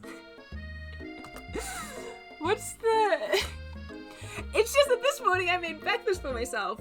But, well, when I ate it, I couldn't taste any love in the food. What if I'm no good? What if I fail? Classic Miriam, raised by master chef parents, she's always held herself to a very high standard. Ever since we were little babies playing together and you rescued me from that quicksand box, it's been clear to me that you're the most loving, caring person I know. You're going to do great. That doesn't make you a good cook, though. But with University of Cooking School, Academy for Learning's famous 3-day only semesters, I'm afraid of being left behind and never catching up. How long can I keep this gimmick up? I also love that they are changing her facial expressions, but they're keeping this fucking pose. Sweet girl, Miriam has always had a flair for the dramatic. This summer she got so nervous about her first kiss that she chipped a tooth practicing on a mannequin. Should you pep talk her or change the subject to give her some relief? Pep talk your best friend. Remember last month when we saw that fortune teller and had our tarot cards read? The lady with the mask who gave me nightmares? I've been trying to forget. I know she looked spooky, but she was so sweet, and she told you that you were destined for great things. Remember that card with the fancy-looking tower, and that other card featuring the handsome fellow in the red suit? I've been waiting for so long to meet a handsome fellow I could call my own. Fuck. Oh wait, no, she's not doing that anymore. She's doing this. And I'm sure you will soon. In no time we'll be graduating, and you'll be delighting the world with your heartfelt cooking in no time at all. Oh my god. You know what? Maybe everything will be okay after all. And if not, at least I have these killer bangs. Can you believe I cut them myself? You can definitely believe it. I cannot believe it. I can't keep this up for the whole game. I can't do this. Before you can get another word out, you're rudely interrupted when someone smacks your books and custom engraved measuring spoons out of your hands and onto the ground. Hey! It's Ashley, your arch-rival. She's totally evil, but you can't help but be filled with jealousy. She can get anything she wants, and she knows it. This character. This is the character I would cosplay. Miriam's very cute, but, like, it's this one. Alright, everyone go order their Popeyes, KFC, their chicken, church. Hello, Ashley. Oh, I didn't see you. I didn't see their chicken shins. You leave Colopsia's shins alone. They are perfectly normal shins. Ugh, you can't stand Ashley. Even her name is annoying. You know for a fact that it's actually Ashley, but she had to add extra letters to make herself feel better than everyone. If anyone here knows what perfect shins look like, it's us. We're not going to let you or your really weird insults get to us. Across the quad, you see Ashley's best friend, Van the Man, has stopped to look at his own reflection in the mirror. His pants are so tight you can see him casually working out his glutes while he styles his hair. No lie, they're rocking glutes.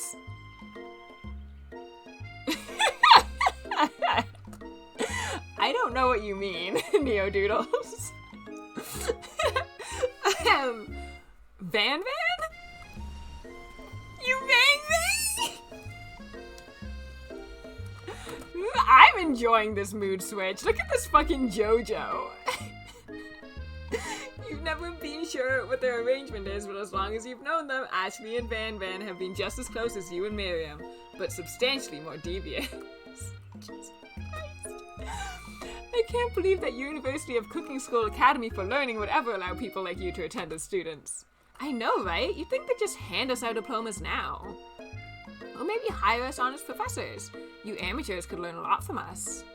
The first day of school about to start, there's just not time to properly tell these two off, so you resist the urge. Let's go, Miriam. Psh, see you later, losers. As you approach the door, you see a goofy-looking kid pushing hard against the window directly next to it. Oopsie. I think it's broken. You reach forward and easily pull the door open. That should do the trick. I love you. I think you mean thank you? My name is Pop. I was named after my Pop. He's old. Could someone like this also be a student at the school? He must be one heck of a chef. Also, his name tag clearly says Bob, but I guess he's reading it upside down. Oh my god, Jesus.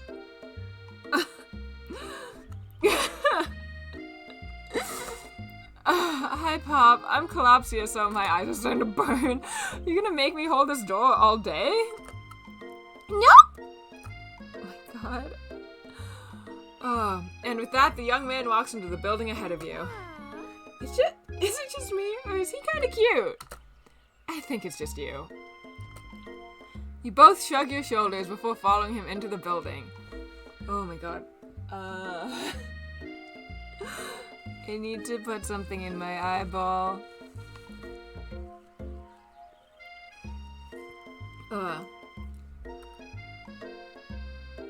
We got Matt! We romanced Matt, he's in love with us, and our daughter graduated high school and is off to her first choice arts college. Oh my god. You stand at the edge of the room, unsure where to sit. Other students wander in and keep themselves busy chit-chatting. Did you see that real-ass man?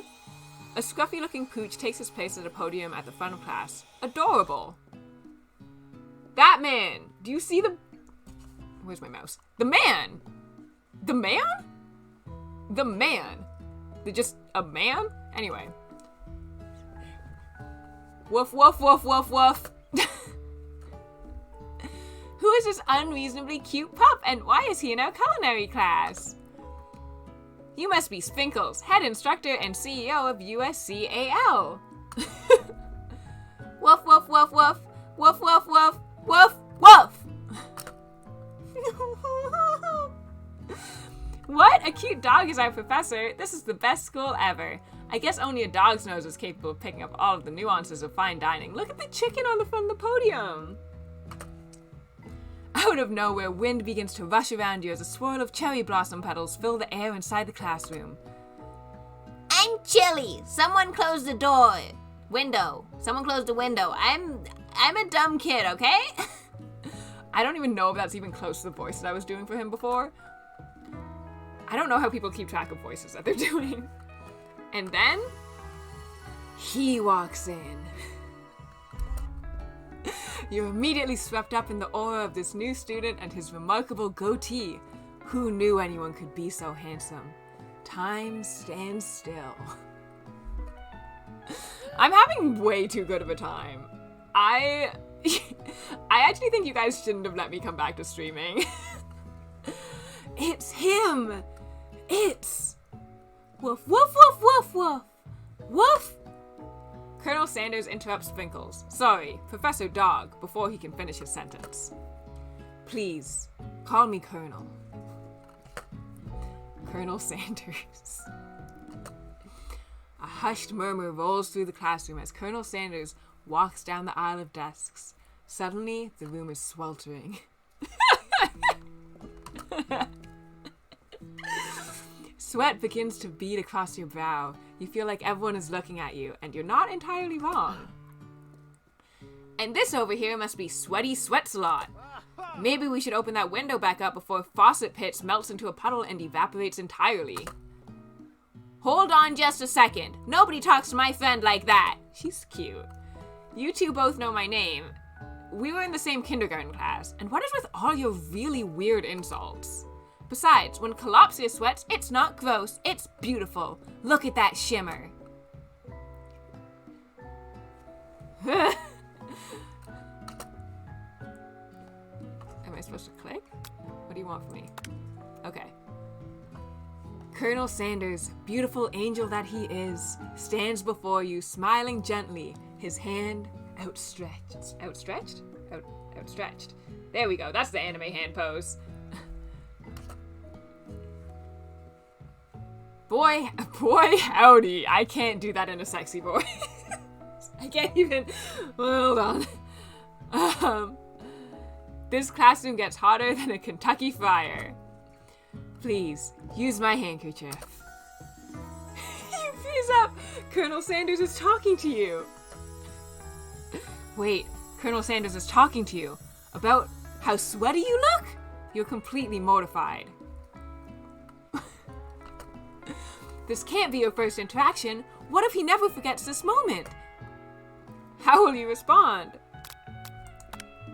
You stretch out your hand and Colonel Sanders places a fine silk handkerchief in it.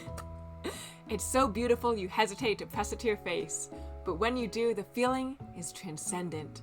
It has his natural scent on it. It smells of the most delicious chicken you've ever smelled.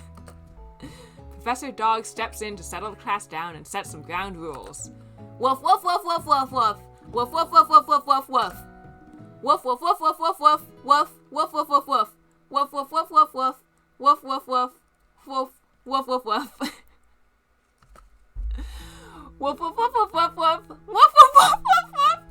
Woof woof woof woof woof. Woof woof woof. I've chosen way too many gimmicks for this stupid fucking game.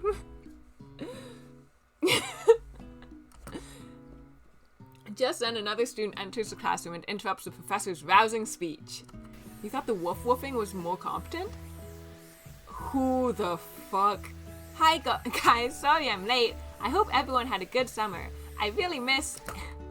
Quiet. No, sorry, woof! This is fucking NPC with big Death Note energy.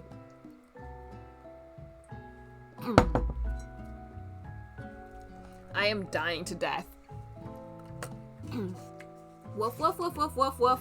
Woof woof woof woof woof woof. Woof woof woof woof woof woof. Woof. Don't you recognize me? This is my 3rd year in this school with you as my teacher. Everyone stares at him blankly. Does no one remember me? I'm woof woof woof woof woof. Woof woof. Woof woof woof woof woof woof woof woof woof woof. Woof woof woof woof woof woof. Woof woof woof woof woof. You turn to see the student Sprinkles is referencing, who appears to be some sort of industrial kitchen appliance. I can't do a whirring noise. The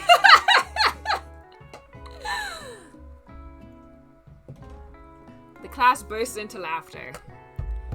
Oh, Clank, you rascal. Oh, sorry. I keep on missing my woof woofs. Woof, woof, woof, woof. Woof, woof, woof, woof. Sprinkles walks into the classroom as everyone stands in silent obedience. When he gets to you, he lifts his nose into the air and takes a deep sniff. Woof, woof, woof, woof, woof, woof. Woof, woof, woof, woof. Woof, woof, woof. Jesus.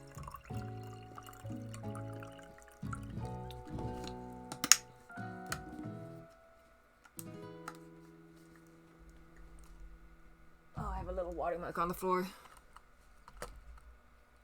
You decide to try and butter him up by giving him a treat from your pocket. But what kind? Chicken snack!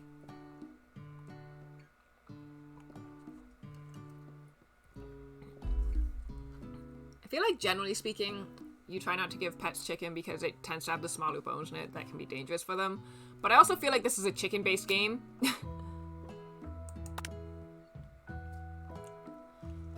You reach beneath your apron and return with a chicken snack in your hand. Sprinkle's eyes go wide as he locks onto it. His favorite! Woof, woof, woof, woof, woof. Woof, woof, woof, woof.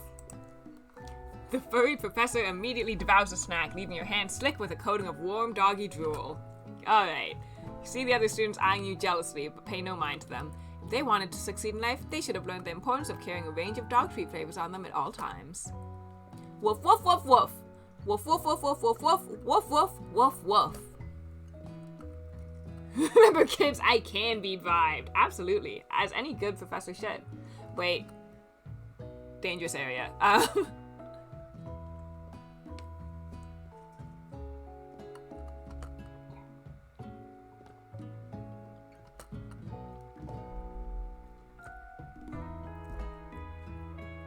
You're making me choose between my best friend and my soon-to-be boyfriend?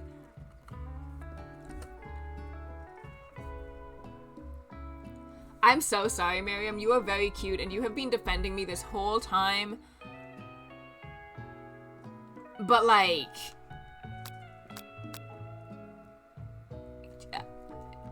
You know, Wait, but I'm really sweaty right now. Whatever, I'm sitting beside... You know, maybe these will be our seats for the rest of the year. I gotta go with Colonel Sanders.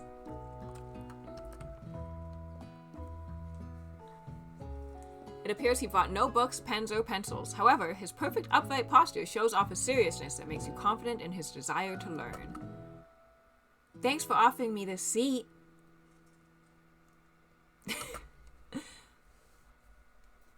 I don't remember how I was doing the voice I was doing for this guy before. I've only had 2 rules. Do all you can and do it the best you can. It's the only way you ever get that feeling of accomplishing something. I don't know how to do... What does a sexy man voice sound like? That's so inspiring. A little off topic if you ask me, but okay.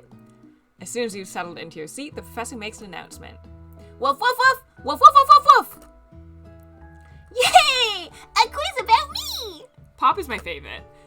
Woof, woof, woof, woof, woof, woof, woof, woof! Woof, woof, woof, woof! Woof, woof! Woof, woof, woof, woof, woof! Woof, woof, woof, woof, woof! Woof, woof, woof! Shit, this is gonna be a real quiz, isn't it? Woof, woof, woof, woof, woof, woof, woof, woof, woof, woof, woof! Woof, woof, woof! Woof, woof! Woof, woof, woof, woof, woof, woof! What? Woof, woof, woof, woof, woof, woof, woof. Fingies. Woof, woof, woof, woof, woof, woof, woof.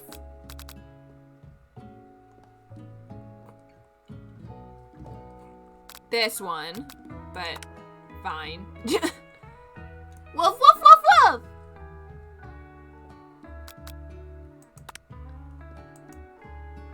Woof, woof, woof. Wow, be honest, did you cheat? You look up to see that Colonel Sanders has been watching you tally your score. He's impressed. I know we just met, but I have to confess, I think you have a beautiful brain.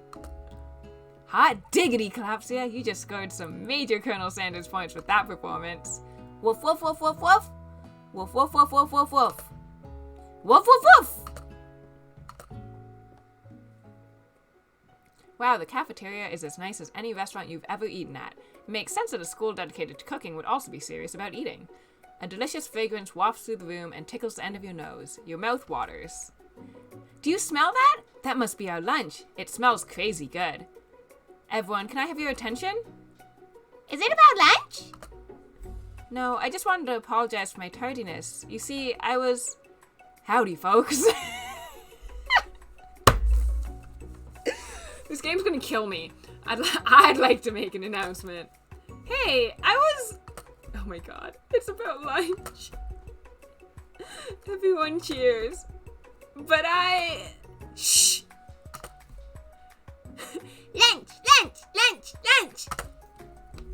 She said, shh. In honor of the new semester, I have prepared something special to share with everyone for lunch. That must be the smell I smelled. Indeed, that smell. That's gonna be my modeling gimmick, is I just do the poses in all of the graphic novels. I'm a model. You hold your breath, waiting to see what food this mysterious student has created. You've heard that he's very talented, but were the rumors true? Is this? Colonel Sanders lifts a large bucket above his head, its contents glimmering in the light. Piled high are huge pieces of chicken, breaded and fried to a crispy golden finish. Not gonna lie, this ad is kind of working on me. I want that. I want that. The aroma envelopes you, and you begin to feel warm and safe. Colonel Sanders has filled a bucket with chicken? What a novel concept! Your stomach begins to grumble as if to say, stop thinking and start eating. I did not think this through when I said I'm really hungry, but I think I can make it to the end of the stream. I am very stupid. Anyway.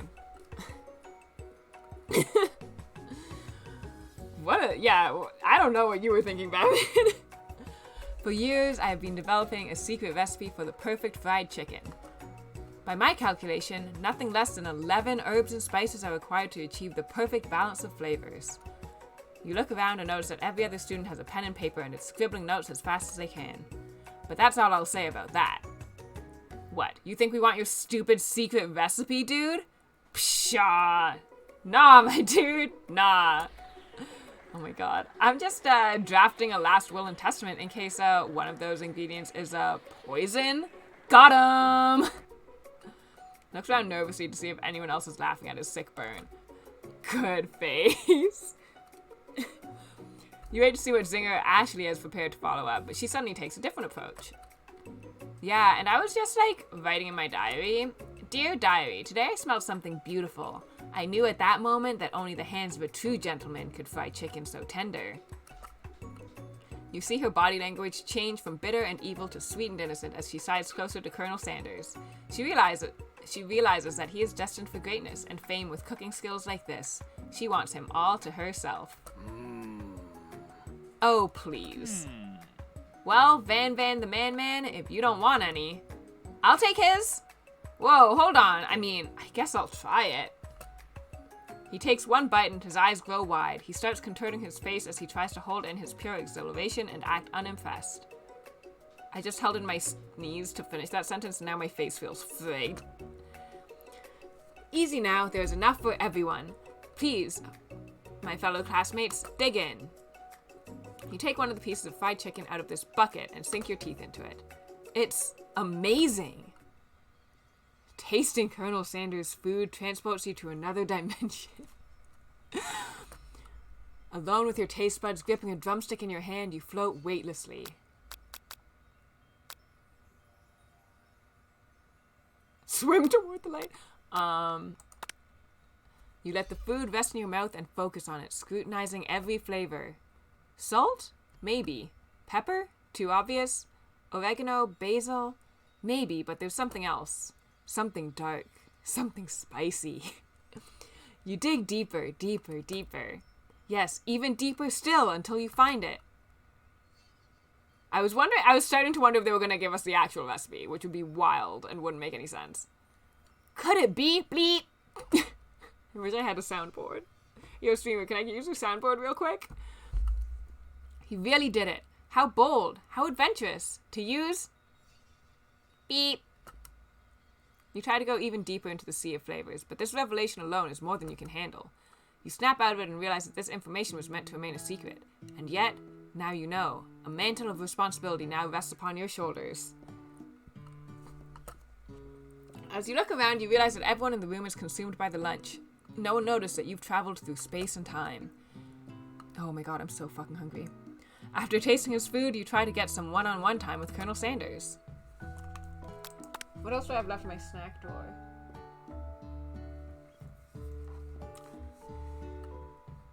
Colonel Sanders smiles ever so softly as you approach. He stops what he is doing and allows you to break the silence. Colonel, I wondered if I could talk to you for a second. Anything for a fellow chef. What exactly was on that chicken? Haha, how bold to come out and ask. It's an idea I had for a new combination of flavors that will make me my fortune and establish my legacy for all time as I open a chain of highly successful fried chicken restaurants. No big deal. He has a staff? It's just you and me here talking. I can keep it secret. In fact, I've got some of my own that I'd be willing to trade. What's the rush? The semester is only getting started. We've got 2 more whole days to get to know each other. He's clearly not going to give it up easily, but it doesn't hurt to be persistent. You know what they say about secrets, Colonel. Shouldn't learning be fun? You've got moxie, I'll give you that.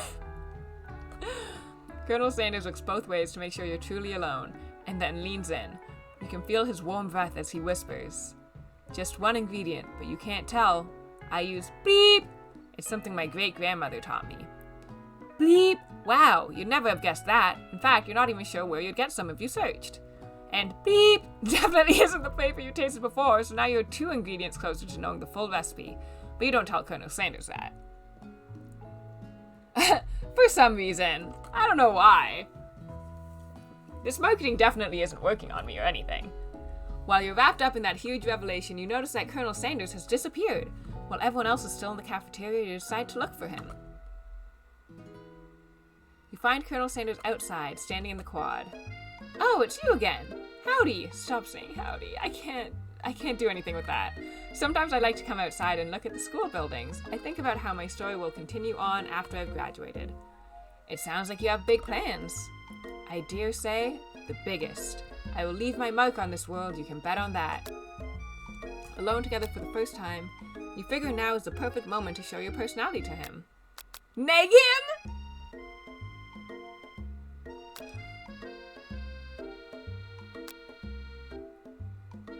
Be modest but thoughtful.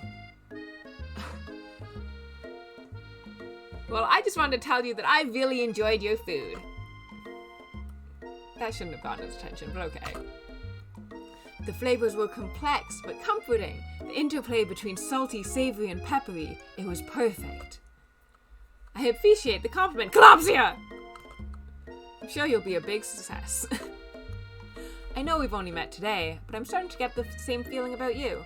We should head back inside. The next lesson starts soon. You step into the massive cooking arena where the afternoon lesson will take place. Each student gets an oven and all the tools and ingredients they could need. Look at this place. It's magnificent. Finally, we get to show our stuff. This game takes 2 hours? Wait a second. Oh no, we have to show our stuff. What if I totally blow it? You're not going to blow anything, except maybe kisses to the crowds of fans you're going to earn with your signature, adorable tiny food creations. Woof, woof, woof, woof, woof. Woof, woof, woof, woof, woof, woof, woof, woof. Naturally, Miriam looks over at you, but unable to control yourself, you pounce on Colonel Sanders. I have to abandon my bestie to perish? Hey, Colonel, would you like to tackle this lesson as a team? A team of 2, that is. Me and you, if that wasn't clear. Want to be my partner? Aww. Sure, Calopsia. I'll prepare our station. Without you as a partner, Miriam is left standing all alone. 2 different students quickly take notice. Hello, new partner! Beep boop. Boop boos. Oh my, 2 potential partners? I'm so sorry, gentlemen, but I don't know who to choose.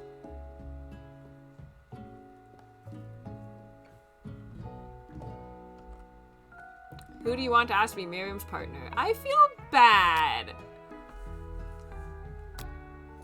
Clank. Sorry, Pop, but I think Miriam will be partnering with Clank today. It's okay. I already ate. It's not entirely clear if Pop has any idea what the point of school even is at this juncture.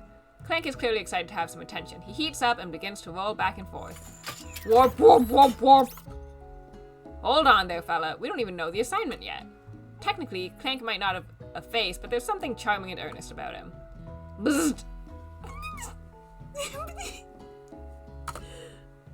Tissue? I hardly know you. Ah-ha-ha! Ah-ha-ha!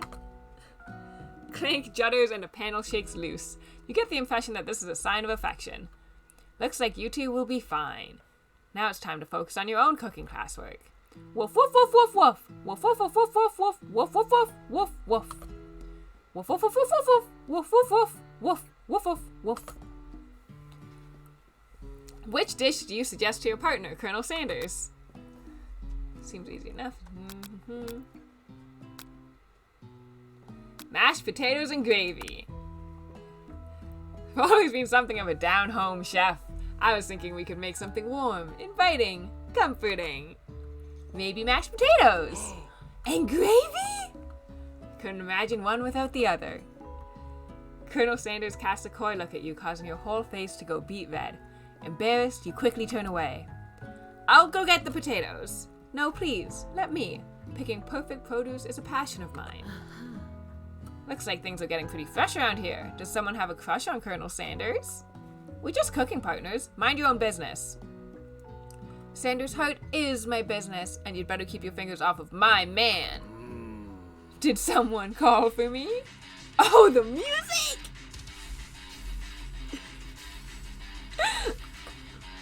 Oh, no, geez, Van Van. While I'm over here crushing Collapsi's dreams, you're supposed to be taking care of our classwork. That was the deal, remember? Yo, I'm really like this.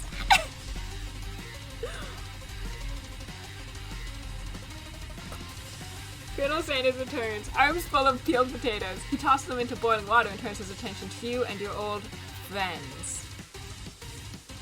Oh, howdy there, Ashley. Van Van. Are we working in a quartet instead of a duet now? Actually, no. It looked like Collapsia was struggling, so we offered to give them a hand. You know how it is. These young amateur chefs need a lot of mentoring. I was going to say, Colonel Sanders, maybe I could also teach you a thing or two about fancy food. Maybe one day you might be able to get up to my level. Ha! Doubt it. Don't be rude, Van Van. Personally, I have no doubts whatsoever about Colonel Sanders' ability to concoct creations worthy of admiration. After all, your fried chicken was quite spectacular. Battle theme? But Colonel, if you ask me, I might make a better partner for you than this thing that has positioned itself at your station. Don't you feel deep down that we cast complementary shadows? We fit together like a thigh and a drumstick. It just makes sense. Are my audio levels still okay with this music? Nothing about this makes any sense, but one thing is clear. She's coming for Colonel if you don't watch out. Okay. Good. Ashley is really going at you hard. You need to ask for some backup here before things get ugly.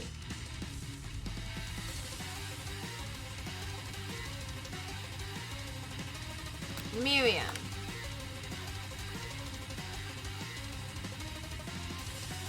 She immediately comes running over.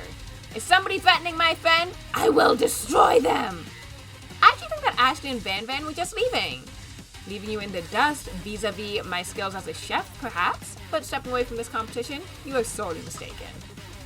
Miriam, you're a loyal friend, but Clopsy is my partner for today's activity. You look for Sprinkles in hopes that he might step in, but he's nowhere to be found. Darn those cute corgis and their short but sturdy stature. You look down at your station and realize that in the tension of the moment, your hands have been cooking on autopilot.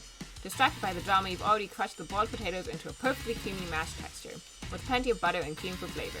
It's as if your natural passion guided you through the steps you know so well while your attention was elsewhere. I know just what to do. Colonel Sanders extends his hand. He's holding a beautiful white porcelain gravy boat, out of which pours a smooth brown gravy smothering your nearly finished potato dish. Gravy flows down the mound of mashed potatoes. The results look spectacular. Granny would be very proud. Colonel Sanders holds a spork out to you. You reach out and grab hold of it, but he doesn't immediately let go. The two of you stand holding the same spork, and for that small moment, all of the madness and pressure in this crazy world stops. Oh, I'm having a good time. I'm glad I did this. Your eyes lock. The moment is electric. Time stands still. If you love something, set it free. Together, you dig the utensil into the mashed potatoes and lift a heaping sporkful up. When you see Ashley with a sinister look, you know she's plotting against you to be with Colonel Sanders. And then, filled with rage and without thinking, you fling the sporkful of mashed potatoes right into Ashley's stupid, beautiful face. Van, do something! Do something! Does she have heart cutouts in her tights? Scooping up a fingerful, Van tastes the dripping mashed potatoes and gravy and realizes that it's delicious. Horrified by this revelation, he slinks away. Will he ever be able to cook something with so much love and integrity? Woof, woof, woof, woof! Woof, woof, woof, woof! Woof, woof, woof, woof, woof, woof! Woof, woof, woof, woof, woof, woof, woof! Can I have potatoes face? Van rushes over, a covered dish in his hand. Mashed potatoes with gravy? Pathetic. Just a few minutes. I've prepared a full meal. Gaze upon my specialty, raised tentacle of octopus in my silky saltwater sauce, plated on a battle axe forged by my supreme chef ancestors. Christ. The music! Who? You've ignored me for too long. That ends now. It is I who will have first bite, and you will all look on with envy. The interrupting student rushes at Van and swipes a bite of his signature dish right off the plate. I don't know who is responsible for this, but this is like... right? Woof woof! Woof woof woof woof! Woof woof woof woof woof! Woof woof woof woof woof! Too late, it has been eaten. I think I left something in the oven. I don't feel so good, Mr. Stark. It killed him! Woof, woof, woof, woof, woof, woof, woof, woof, woof. When you look back at the plate, the rest of it is gone. You notice the tip of the tentacle being slurped up in Pop's mouth. Pop winces in pain for just a moment, then is almost immediately back to his oblivious self. Oopsie! Tastes like poison. The entire class has gathered to watch Pop's final moments. Shock has frozen the whole crowd. They are as motionless as statues. What's his name? The class bell rings, disrupting the moment and snapping everyone back to reality. It would appear that Pop's enthusiasm for trying new things despite obvious danger has inoculated him against poisons of all kinds. Yeah, I really want to know who's responsible for this. The art, the friggin' music, really just, I really need to know who made the music. Like, that's... Man, Neo, you better be Shazamming this. Woof, woof, woof, woof, woof, woof, woof. Hello? I just turned into a ghost over here. I see that you're shaken up by that really annoying student and all his nonsense. Seeing that you're shaken up by that really annoying student and all his nonsense, Colonel Sanders approaches you. I'm sorry you had to go through that. Please, let me walk you home. What? Like for real? Oh, come on! You follow Colonel Sanders out of the room. You wasn't Shazamming! At night, the school building has taken on another vibe entirely. It's dark and more than a little spooky. Colonel Sanders stands in the quad's neon glow and speaks softly. Those mashed potatoes you made in class today? Before you go on, I want you to know, they're not a great representation of my skills. I didn't even realize I was making them. They were amazing. Tasting them, it reminded me why I became so passionate about food to begin with. Colonel Sanders is getting choked up. Cooking is obviously important to him, in a way that you find inspiring. Now might be the perfect time to tell him you're developing feelings for him. Colonel Sanders? Yes, Calopsia? There's something I need to tell you. It's the Valentines! Happy the Valentine's Day! I was going to do this.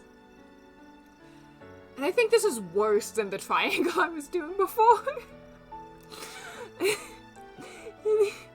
Happy Valentine's Day. I nailed it. I got it. I did it. Happy Valentine's Day. I'm good at the romance. It's a square. It's a rectangle. It has more sides than a triangle, so it's arguably more meaningful.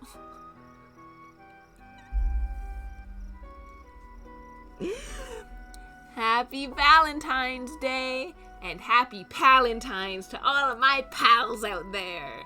I hate myself, I'm gonna keep reading.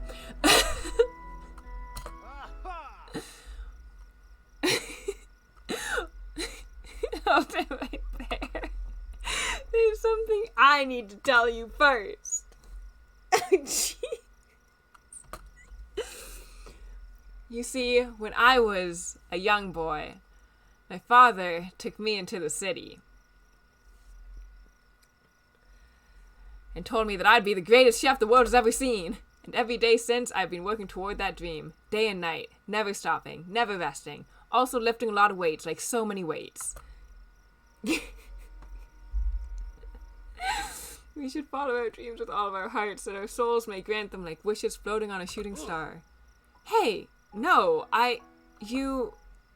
Shut up. I'm the one here to say inspirational stuff and be the star of the story. Are we forgetting that your cooking literally killed a guy? You can't prove that. I also saw you kill that guy. What was his name? Somewhere in the distance you hear a long, sad sigh. Forget him. We're talking about me. Me. I'm the hero.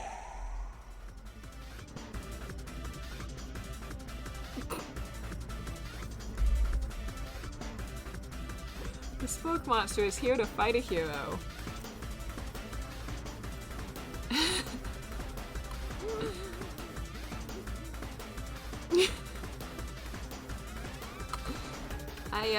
I think I left the fridge door open. Later, nerds!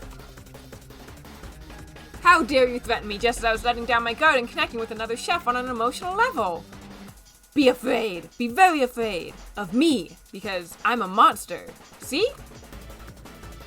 Is he rhyming on purpose, or is that just a coincidence?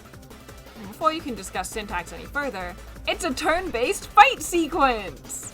What will you do? Where's my mouse? Attack!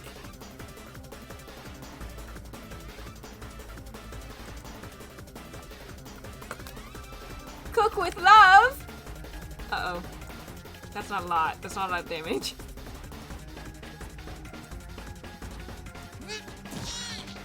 Oh my god, the sounds!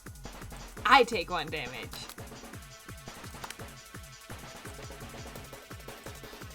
Cook with love. I don't know how much health this thing has.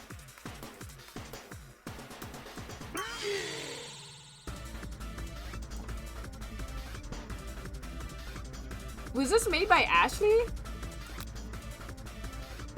Attack!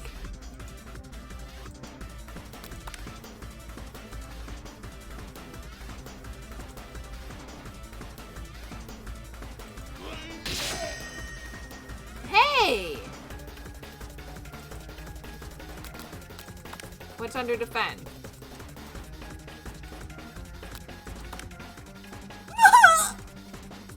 I'm not good out for this! Vile villain! Your reign of terror stops here. Colonel Sanders summons the energy of 1,000 chickens. Pot pie power pinch! Does 10 damage. Spoke monster is defeated. You saved me. An injured spoke monster spews steam into the night.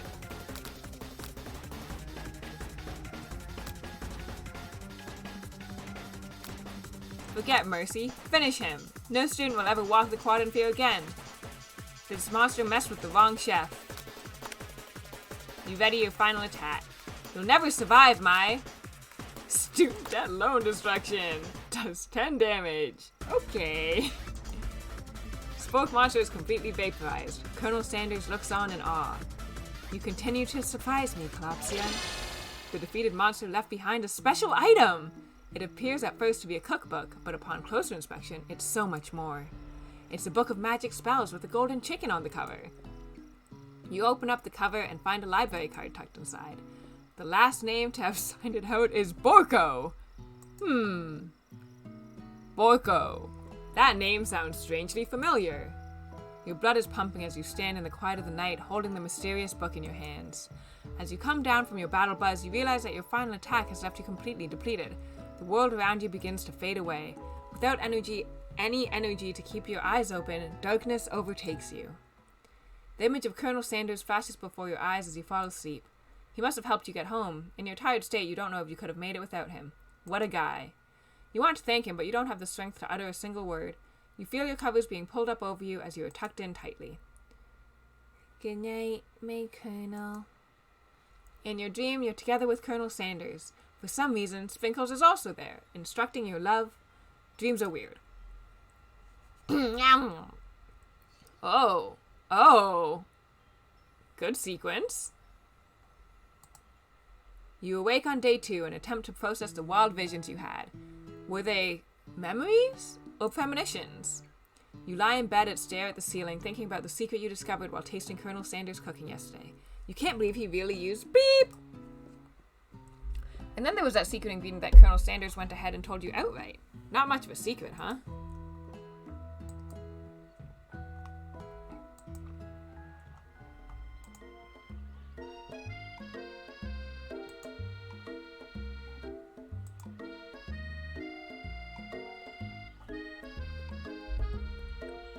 Oh, thank God.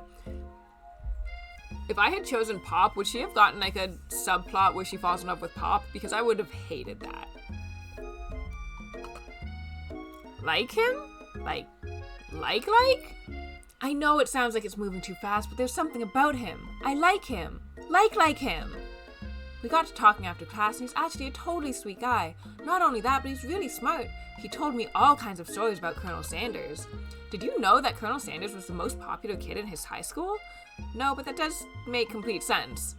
Yeah, but he was so popular that he was voted prom king at a school he didn't even go to, and it was also the convertible that he himself rode in at the front of the homecoming parade. I'm thinking maybe something got lost in pressure cooker language translation there. Either way, maybe it'd be best if you took it slow with this new boy, like I am with Colonel Sanders. You and Colonel Sanders, the coolest guy in school, the most famous student to ever attend University of Cooking School Academy for Learning. You're a thing now? We definitely connected yesterday. Sure you did. You're great. Why wouldn't he be into you, I guess? Laughing at the implication that you and Colonel Sanders might be a thing is definitely not cool. You are great! You have an idea about how to prove that your love is real. Well, if he's not into me, why did he tell me one of his secret ingredients? No! Keep your mouth shut. Your bestie's eyes light up. A secret ingredient. Yeah, I just said that. A secret ingredient. Is there a dramatic echo in here? Miriam checks to make sure you're alone before continuing. So this summer, while I was on vacation with my family, a lovely man approached me in the botanical garden where I was wandering. This can't be good. He told me all about his passion for spices. Secret spices! The man even gave me some to show me what he meant. He said it was a powder created from super duper rare dried flower petals, and that if I did him a big favor, I could have some of my own.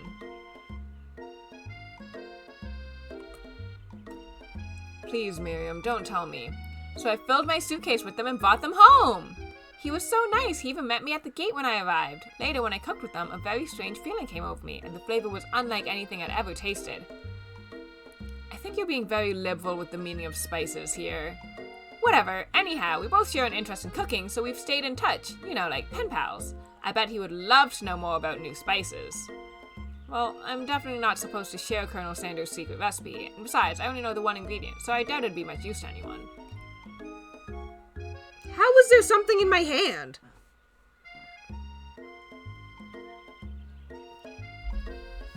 Wait, what's the thing that can happen?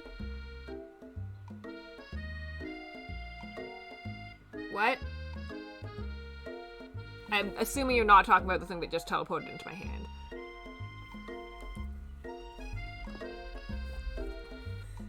Miriam can go with Poppy. I don't know about that. That's uncomfortable. They really portray him as a child.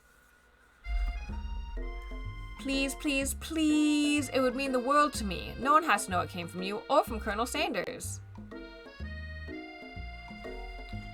Make up a fake ingredient. I have newt. I know, sounds like some kind of witch's potion, but what can you do? I have newt. Wow.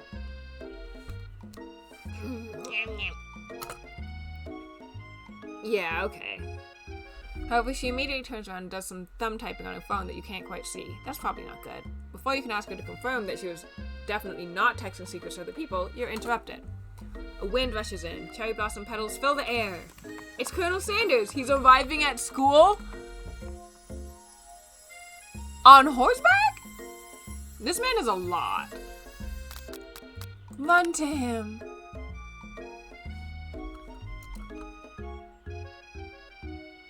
No, that's not what's gonna happen. Oh, Colonel, my Colonel! Yeah, that sounds right. Ooh, Clopsia! I am here to deliver you a message. Not this guy. It is important that you remember this exactly as I say it. If you forget, the world could end. So you know, it's serious. I have been trapped in a realm beyond, but a great prophecy relies on my return. Only you can save me. All you need to do is repeat my name 3 times. And that name is... But before you can continue, you suddenly awake. Aw, jeez. You awake to find Colonel Sanders tending to you. He vows you back to life with a satchel of secret spices. Or is that just his natural seasoned musk? Bah! Okay.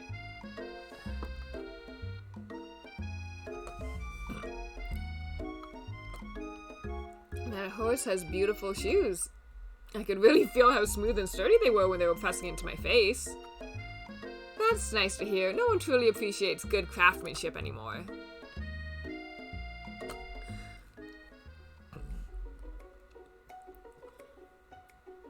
Ugh. Experimenting with restricted ingredients bad. Summoning a demon bad? You try and get a peek over Van Van's hulking shoulder, but he sees you coming. Whoa there, little one. I'm not sure you're ready to handle this. Why don't you make like a bee and mind your own wax, honey? Alright.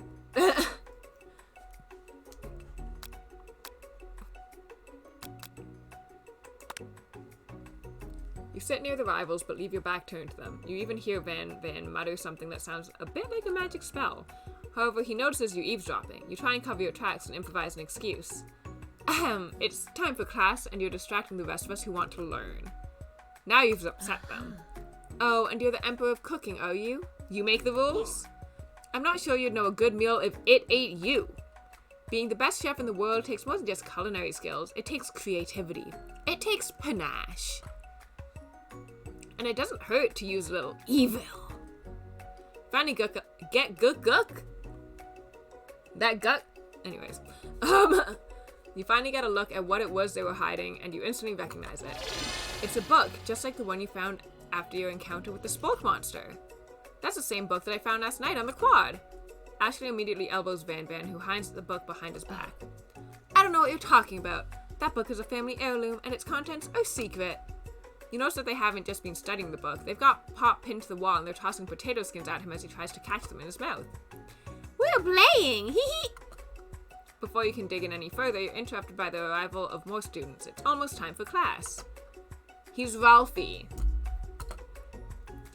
Clank must be running late. He's in such a hurry that he rolls right over Van Van's meaty foot. Hey, watch it, you bucket of bolts. You watch how you talk to him. He didn't do anything. Bzz, womp. Who do you think you're talking to? I've never heard such language. Not even from a stand mixer. Womp womp. No, your mother was a stand mixer. Van jumps to attack Clank, but Clank shocks Van, sending him flying across the room. Maybe Clank is a hunk. Protect me, Colonel Sanders. These crazed men are about to come to blows. I think it must be over for me, but I'm not interested in either of them. Ashley's tone has completely changed in an instant. She bats her eyelashes at Colonel Sanders. Surely he must know that this is a ruse, right? Gentlemen, get a hold of yourselves. Save it for the arena at least. Or don't. Honestly, what do I care? I've got lofty career aspirations to focus on. Maybe I can help you with your business plan. Just then, Sprinkles arrives to signal the true start of the class day. He's panting, which doesn't seem that abnormal. He's a professor, but he's also a dog. Woof woof woof! Woof woof woof!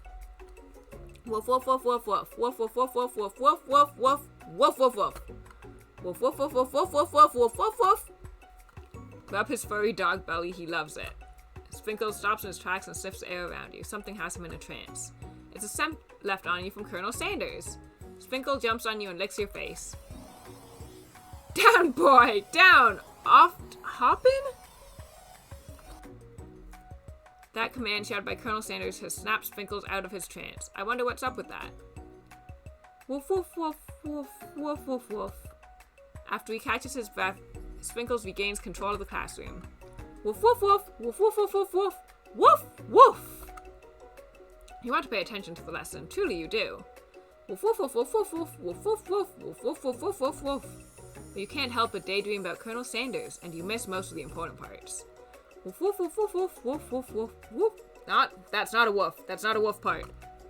Woof woof. Naturally, this appears to you to be a simple platter. Which item do you want to sample? Pepper.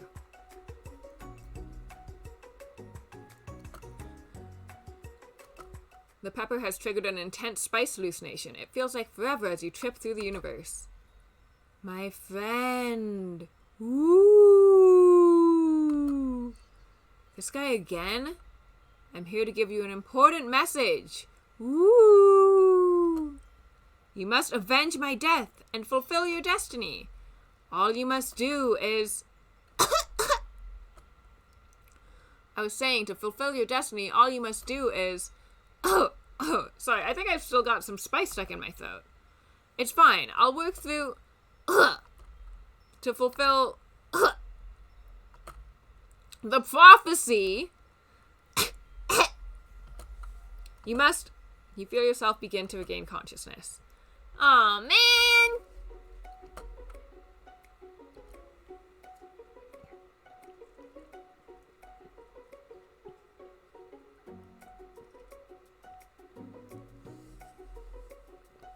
Woof, woof, woof. Woof, woof, woof, woof, woof, woof. You think to yourself, geez, I should pay better attention. We all make mistakes. I'm sure he'll forgive you. Someday. Come on, it's time for lunch. Before anyone can relax, the cafeteria lights dim, and your rivals enter to make a dramatic announcement. Today's lunch will be prepared via timed competitive cook-off. The level of theatrics with these two is off the charts. I demand that they stop wasting everyone's time. Is everything in competition with you two? Yes? Yes!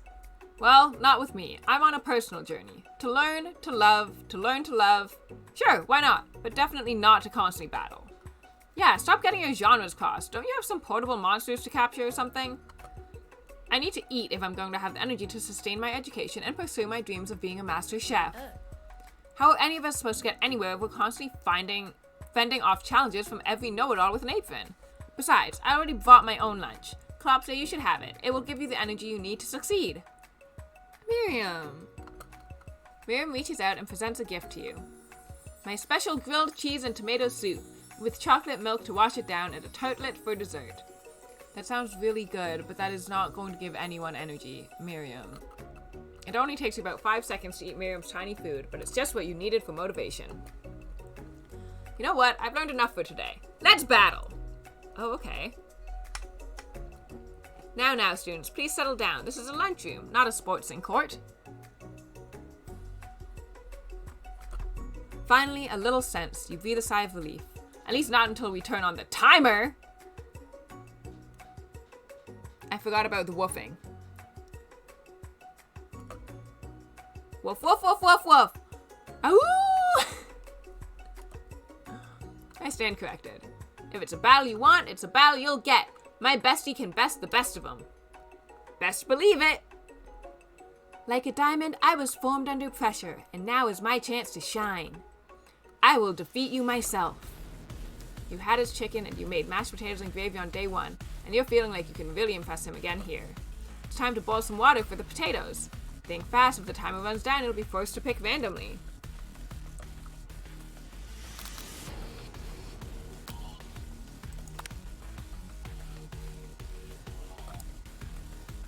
woof, woof, woof, woof. Woof, woof, woof.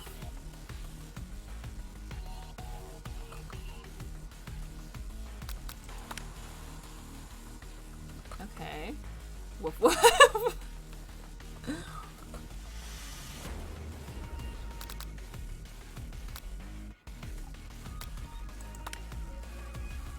Okay.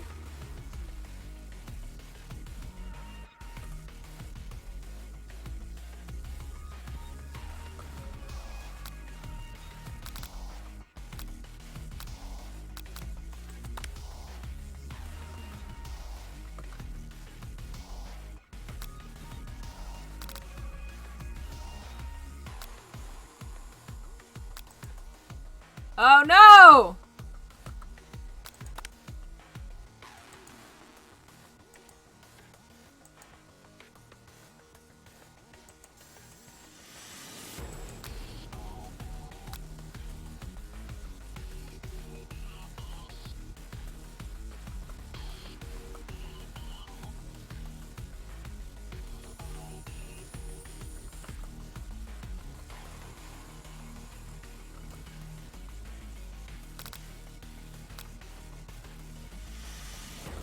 Oh no!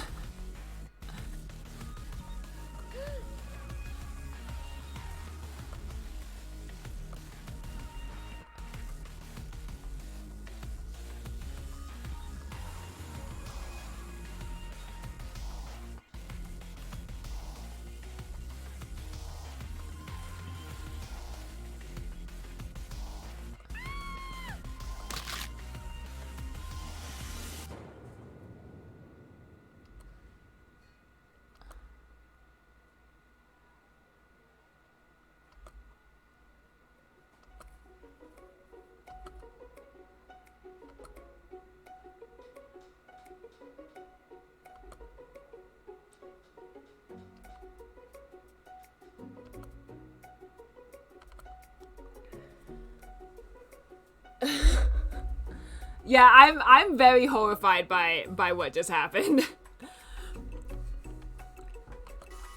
Under this white chocolate yeah. They broke my hand. I made one mistake and they broke my hand.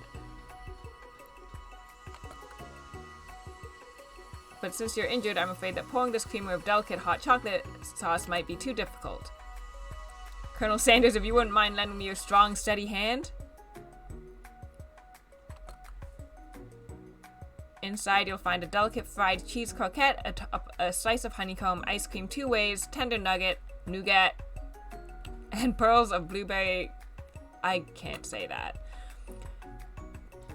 Colonel Sanders seems intrigued, but perhaps not impressed as he dips his finger in the chocolate sauce. Simplicity isn't your strong suit, is it, Ashley? Oh, you. As he places his sauce-covered finger into his lips, Ashley leans over and whispers something into his ear. A dab of sauce sticks to his mustache.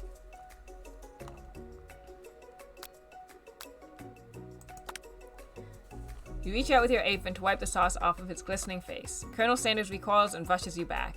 This goatee isn't just a fashion statement, it's also function. I was saving that flavor for later!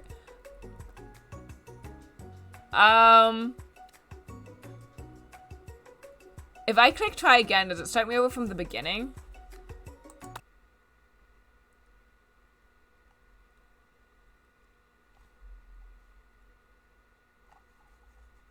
Game? Okay, yeah, no it doesn't.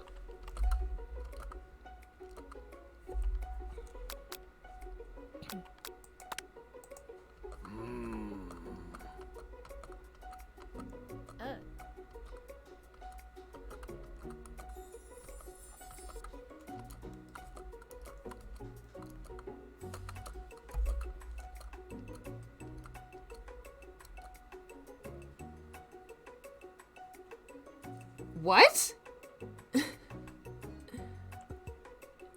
I don't, he hasn't yet.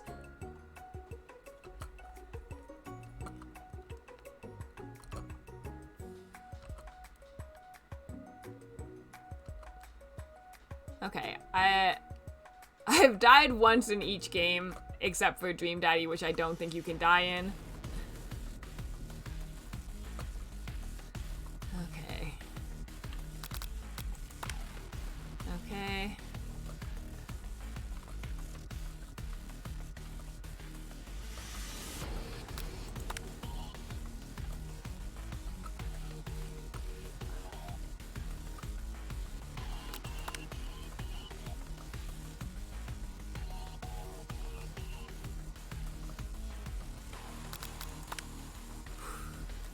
So this is like when... This is just work e-learning. Just memorize the answers for 5 seconds.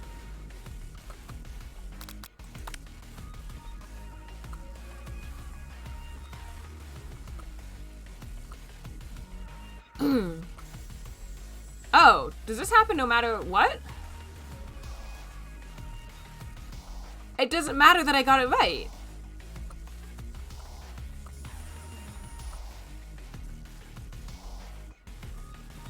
Oh, I think you mentioned that to me.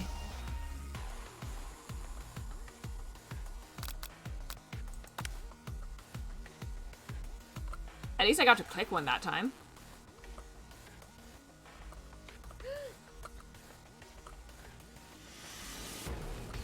What? Okay, so this goes badly no matter what.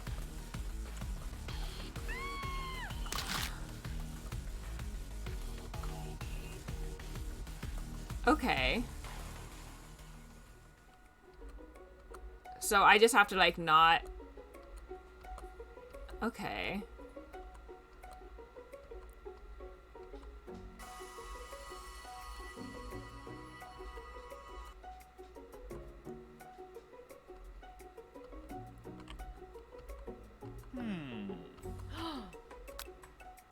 Okay.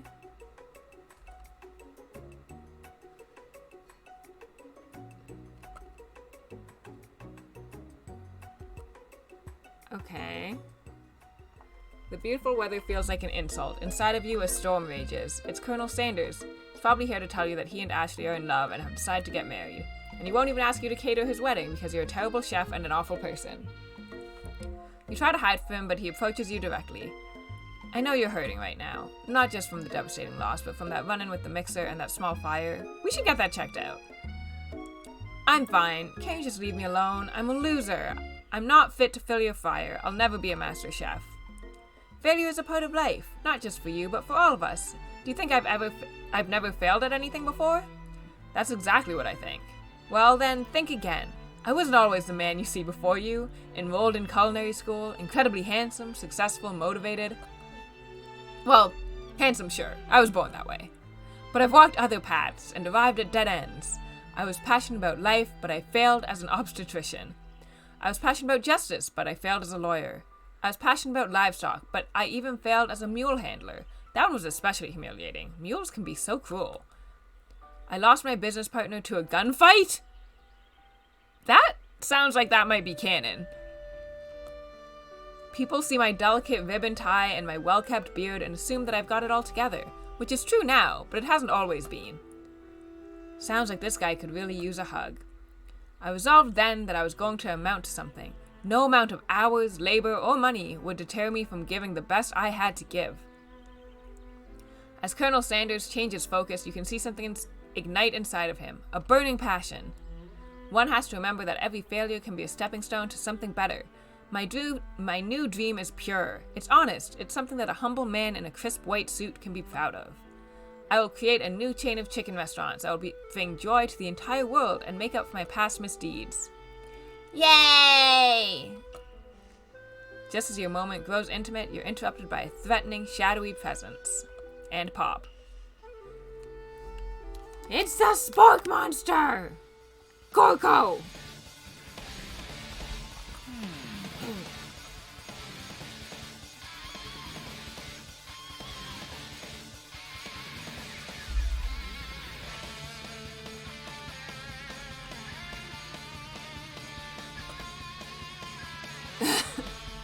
Just that we beat Boko pretty easily, so I don't think you have much of a chance. Not to mention, I feel really guilty about that. If I could take it back, I would. I think what Copsy is saying is, can we just be friends? Life's too short for making enemies. I suppose we really don't need to fight. It's just that I've got these pointy teeth and claws. All the better for enjoying tasty foods. Surely you like to eat. Don't we all? Of course I do. I mean, wasn't he a real man? Inspiration strikes and you come up with a quick idea. Chomp on this! You toss his biscuit into Goko's open mouth and he devours it in one gulp. Delicious! You're much nicer than the evil students who once upon a time turned me into this creature who stands here today. I don't believe it. You were human once? Well, no, I was a chihuahua, but I was still a student at the school. Until one day some mean kid with a magic spellbook cast a dark enchantment on me, and I was forever transformed. Yeah, but that doesn't mean his business partner couldn't have died. Or gotten shot. A magic spellbook. Precisely, Boko used to have a copy, but somewhere along the way I've lost it. If you find such a book, I beg of you, respect it. You're a powerful chef and shouldn't rely on such dark and evil magic. No, you should be protecting the innocent from those who would cheat them through sorcery and guile. If you need me, don't fear. I will be there. Sounds like there are some bad cooks in the kitchen of life, Kalopsia. Together, I am sure we can defeat them. He is the Grimace! That's very accurate. Yes, Emmerich, valid, but he was mashed potatoes covered in gravy, so he may come moisturized.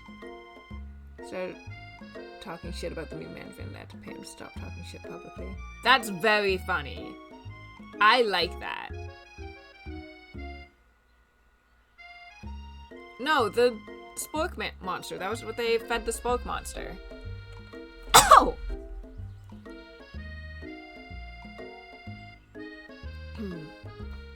I am not going to be able to talk tomorrow. But Mr. Neodoodles said, shut the fuck up. Talk only tonight so that I cannot pay attention. And then no talking later. Ever again. No more voice.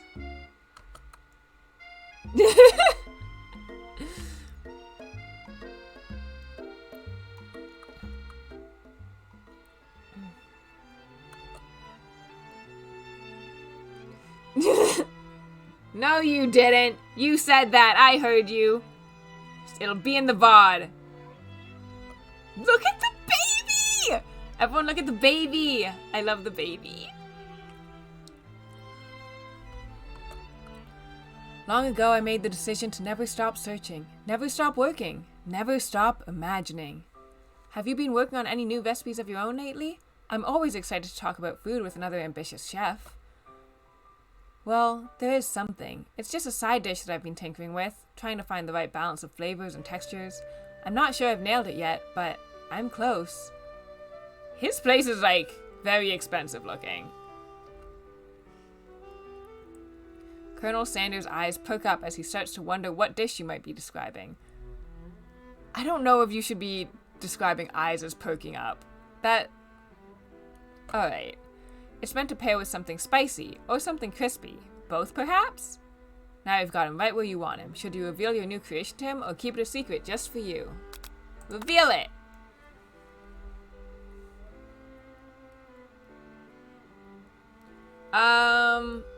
I don't think so.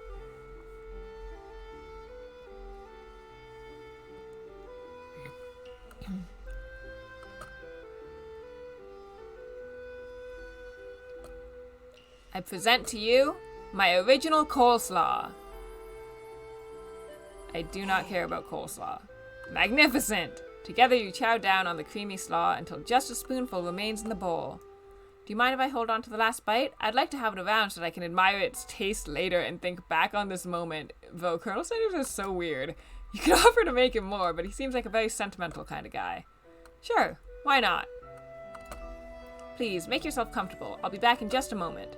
You realize that now would be the perfect time to do some snooping. Around the room are various items that you can look closer at. Each item seems to radiate memories and emotions. Tap on an item to discover more about the Colonel. This must be where he keeps his secret recipe.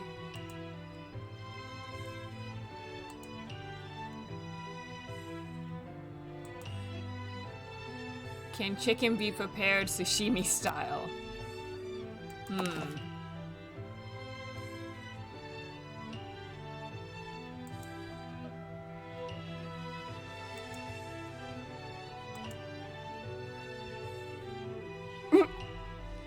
Get him! Get him, video game! Roast him!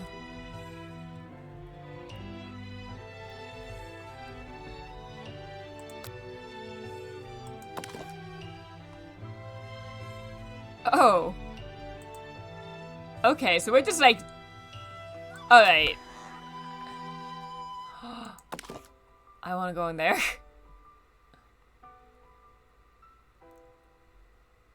That is not what's happening in that picture, but that's okay.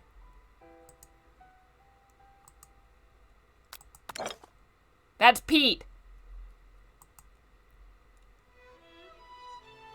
Oh, God, what a freak. Power tool?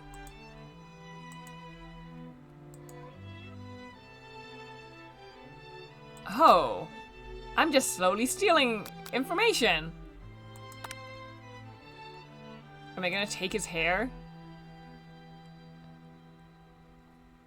You're saying, are y'all implying that Colonel Sanders has, in canon, actual silver hair? Alright, interesting.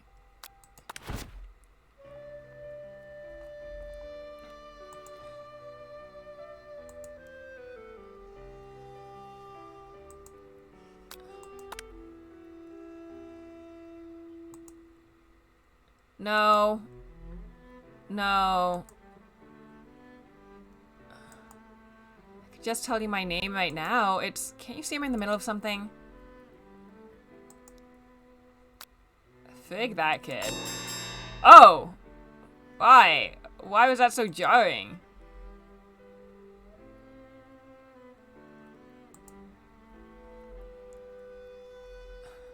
And he tried to act casual until he asked why you're wearing his jacket. I don't usually loan those out, but I must say it does look good on you. Oh crap, the jacket. You forgot to take it off.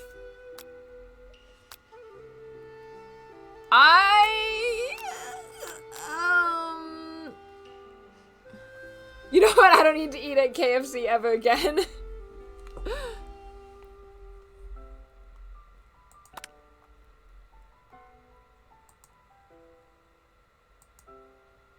It's warm by the fire. Why don't you come a little closer? Suddenly everything feels like it's moving too fast. Final exams are tomorrow. You should be thinking about what you're going to cook. I should be home studying. Ooh. Overwhelmed, you take off the jacket and run for the door. The thought of leaving Colonel in the midst of such an emotional breakthrough gives you pause. You stop yourself. Colonel? Yes, Calopsia? I want you to think this may be the beginning of something wonderful. I think you're right. We should take things slow. You talk late into the night and drift off into a slumber. Dream sequence!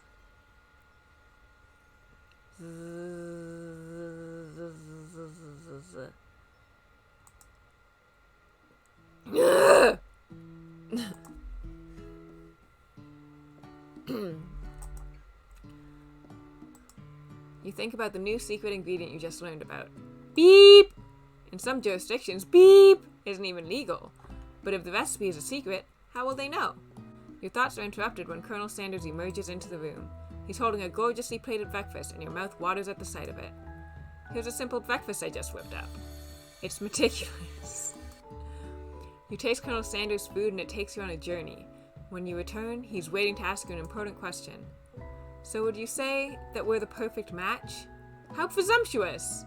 My cuisine and your taste buds, that is. Such confidence, such grace. Could he be the world's greatest gift to cookery? Take him down a peg! Alright, have a good night, Batman. You know, I think we might make a great team. A single tear begins to pool in the corner of his eye as he gazes out the window. And with the right business partner, I know I can't fail. Business partner? Could he be talking to you? It's all happening so quickly. Overcome with emotion and confused by your feelings, you're on the verge of tears. Unable to speak, the only answer you can find is to run out the door and get home. Bad response, but okay. There's still one more day of school after all. The University of Cooking School, Academy for Learning, waits for no one. You get home to find something very surprising. Your best friend is there waiting for you.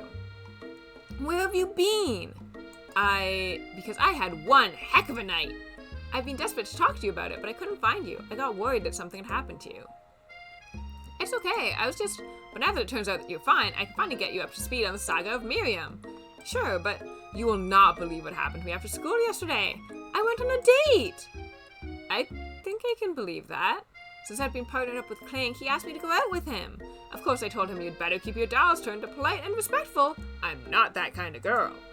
But he was just interested in spending some one-on-one time together and getting to know me. So I said, yeah, sure, I can get to know the little metallic guy. Long story short, he took me skydiving with his friends. But things quickly spiraled out of control. And now I'm not really sure where we stand.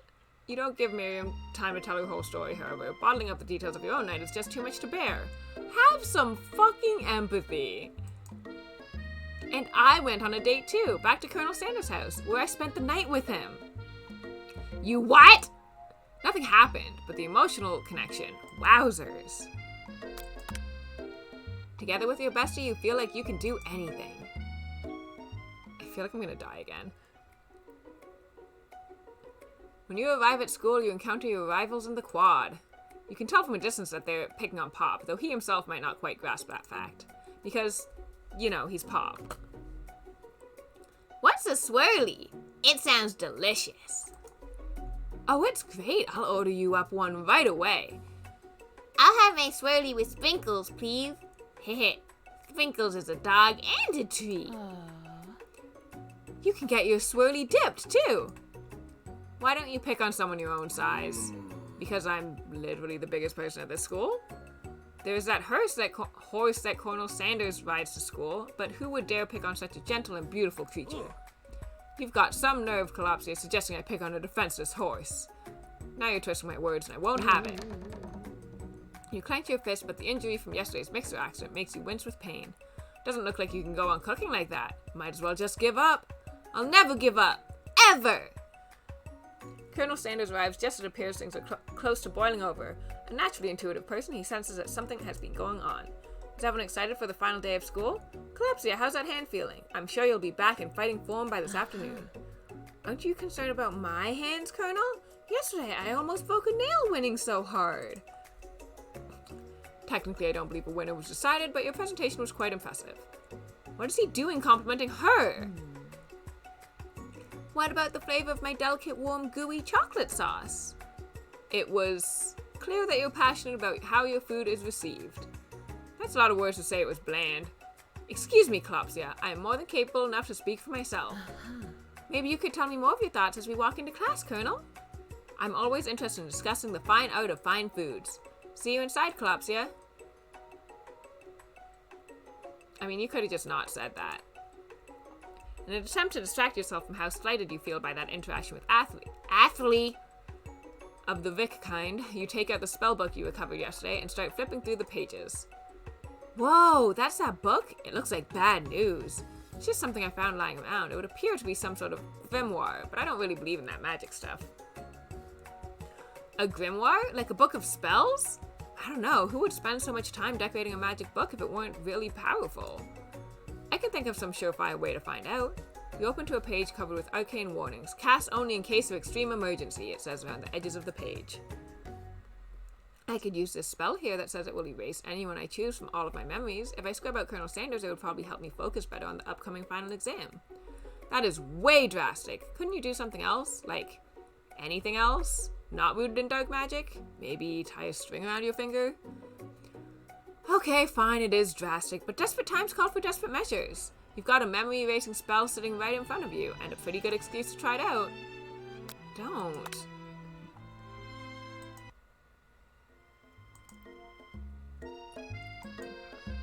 Woof woof woof woof woof woof woof woof woof woof.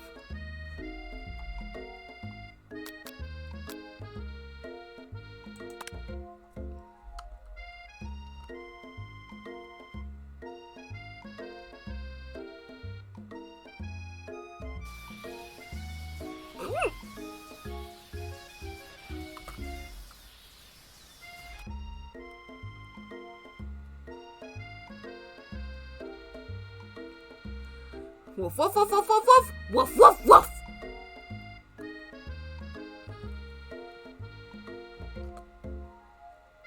Woof woof woof woof woof woof. God, Jesus, my throat actually hurts so bad.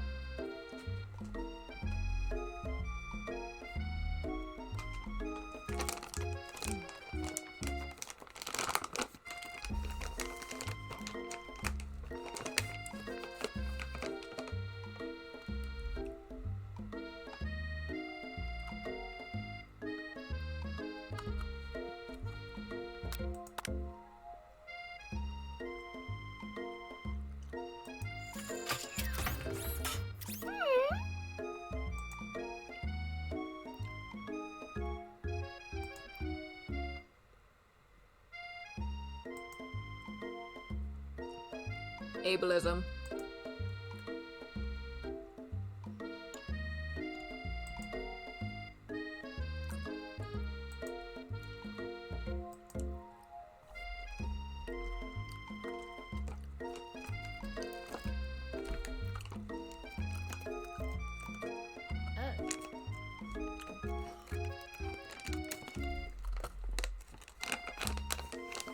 Aw. Beep.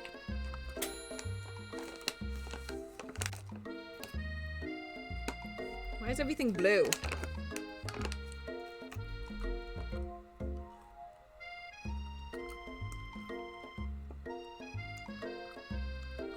Did you kill him? Miriam, did you kill him?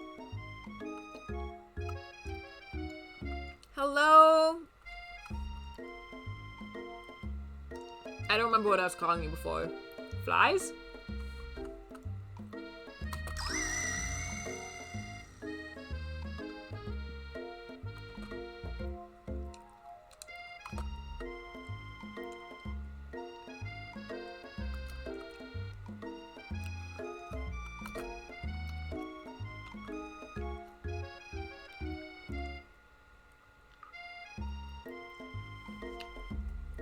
I haven't been streaming much. I'm just doing this marathon since I'm probably still gonna have a bit of trouble streaming on a regular basis.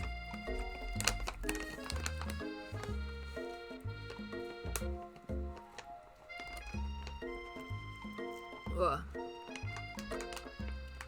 Hey Miriam, are you okay? Okay? I'm so mad I could smash a tiny mug, spilling several droplets of hot cocoa all over the floor. How could he embarrass me in class like that, in front of everyone?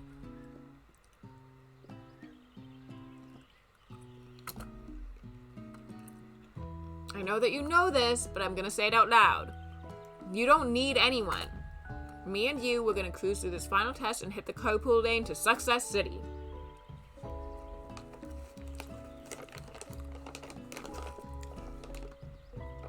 It's been pretty good. I've been really enjoying the games. I am starting to get a little bit drained, but we're winding down anyway.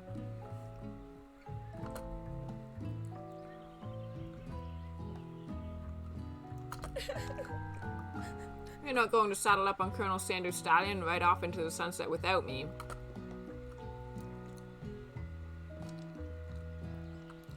Yeah, this game is betrayal based.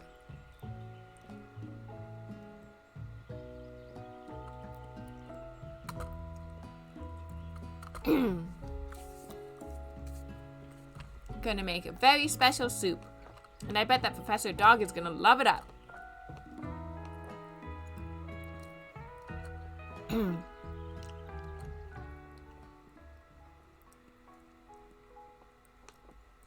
This is the Colonel Sanders Dating Sim.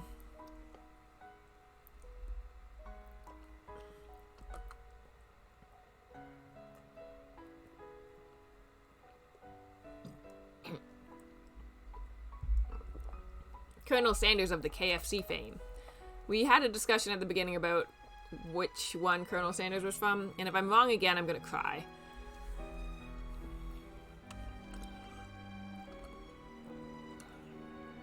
Oh, I do like pot pie.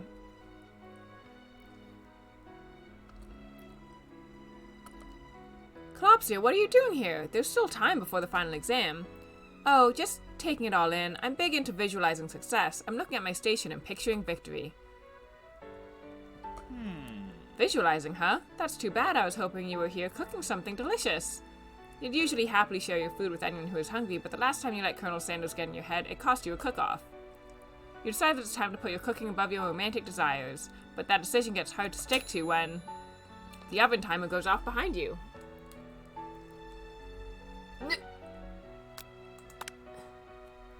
Okay, you got me. I'm doing a little bit more than visualizing. I know, my nose can smell a pot pie from 400 yards. It's an oddly specific distance, but you'd expect nothing less from such an oddly specific man. You knew it was a pot pie just from the smell? Not just a pot pie, but a chicken pot pie with an all butter crust. And my nose is telling me something else. Oh no, is it burning? No, I can smell that it was made with a heaping helping of TLC. But it'll probably start burning any second if you don't pull it out. Wow. It's the best pot pie I've ever tasted. I've always loved country cooking, and I could eat this all day. He's crying. There's no time left. The final showdown is about to begin. Sprinkles lays down the ground rules. Woof, woof, woof, woof, woof, woof, woof, woof, woof. No, he ate it immediately. They have no skin inside their mouth anymore.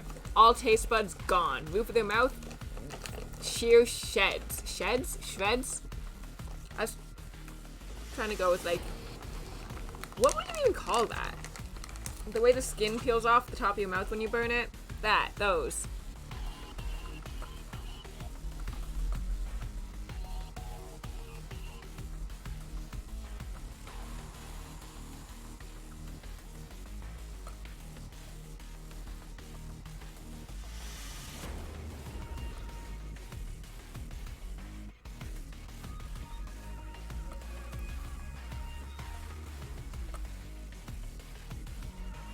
Really cool special cooking moves.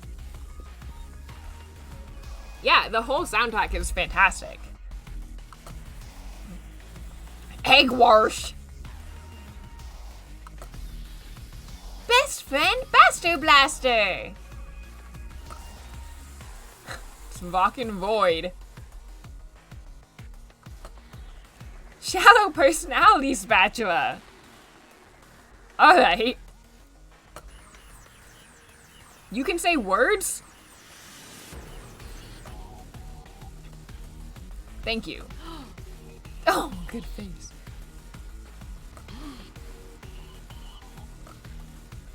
Self-destruct. Bye, Clank.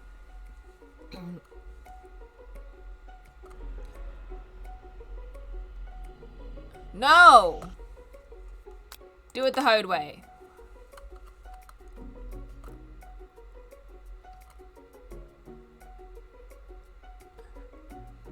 I believe in you, Calopsia. And I've always believed in you, Calopsia, since we were little kids, because I'm your best friend forever. Miriam, what about your dish? If you're here cheering, who's cooking? Tiny food, short cook time. I'm actually already done, so I thought I'd help you. Oh, that's sweet, but...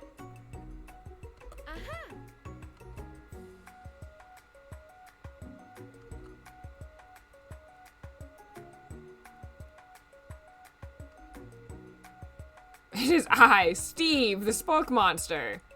Steve? Wait, what happened to Goko? You're not here to battle me, are you? We spoke monsters are many. I think Goko had the day off, but you have conjured Steve, and I hate to battle, so I'd say you're doing pretty alright.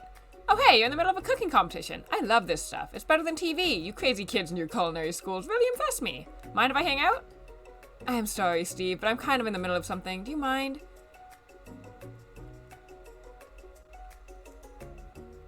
I see what you're up to. Crisscrossed some magical items and accidentally summoned me, huh? Yeah, you guessed it. Sorta. If you're here, would you mind tossing some fresh noodles in a pot of salted water? I'd love to. I've always wanted to be a top chef, actually. You know, when I was just a little spork pup back in the old country. Actually, you know what? Maybe you should watch from the stands. I really need to focus on this competition. I understand. It's kind of like that time in monster school that I had fallen asleep during scare tactics class, and when I woke up... Never mind. I'll tell you later. Good luck! Ooh.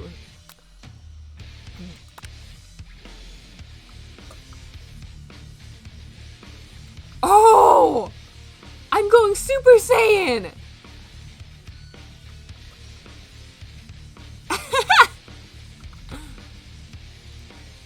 No, shut up.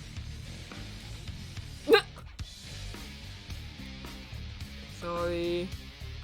Can I taste from sure. Yeah!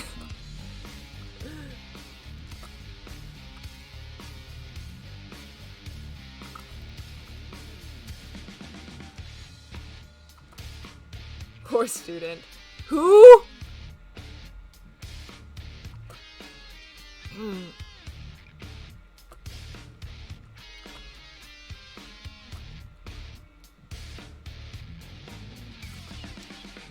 But Colonel Sanders, what about the test? What will happen to you?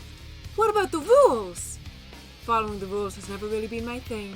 I follow my heart. What a guy. And besides, sometimes unexpected combinations can have surprising effects that surpass their individual efforts. Are you suggesting if we combine forces, we can form the perfect food union? Woof, woof, woof!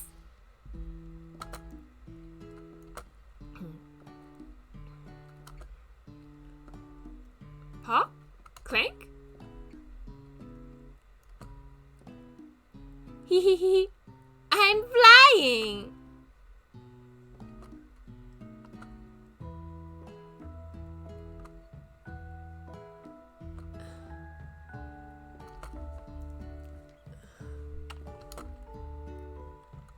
I thought a wedgie was a salad. I can't feel my legs. May I be excused? Woof. Woof, woof, woof. Woof, woof, woof, woof, woof. Woof, woof, woof. Woof! Woof, woof, woof, woof, woof, woof. Woof, woof, woof, woof, woof. I can't, I don't want to do this whole end of thing in woofing. Miriam, please step forward. Now describe your dish. I've made tender udon noodles and savory soup. My word, it's so delicate. Is it a teeny tiny Naruto maki I spy afloat in this itsy bitsy bowl? Yes, chef. Please, call me Spinkles. Chef is my father's name. Yes, Spinkles, and some green tea made from baby tea leaves that I picked myself. Spinkles carefully sniffs around the dish before opening his mouth and letting just the tip of his pink dog tongue dip into the bowl. Sublime! Would anyone else like a taste? Oh, come on, I'm not one of those dogs who doesn't floss. I even have a really cute electric toothbrush for dogs. Fine, I'll enjoy it all by myself. And in a flash, the entire meal has been devoured. Not that it took much, it was less than a thimble's worth of soup. A+. Rarely do I taste a dish with as much love poured into it as yours. Miriam is overjoyed. She gives you a huge hug. Thank you, Calopsio, for helping me to believe in myself. Van, you're up! Now describe your dish. I made uni over smooth egg custard and an axe-hewn urchin shell topped with caviar. That's gonna be poisonous. Did you skewer one type of urchin with spines from a second, different colored type of urchin? Yes, Spinkles. A bit much, don't you think? That's exactly why I did it. A bitch much. Kind of my band. Doesn't it look cool?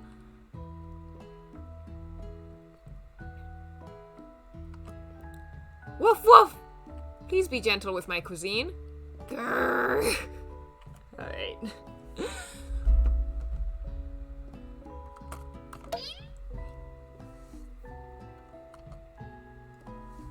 The professor appears to be having an allergic reaction to the sting. I can't eat this. It keeps poking my tongue. Disqualified.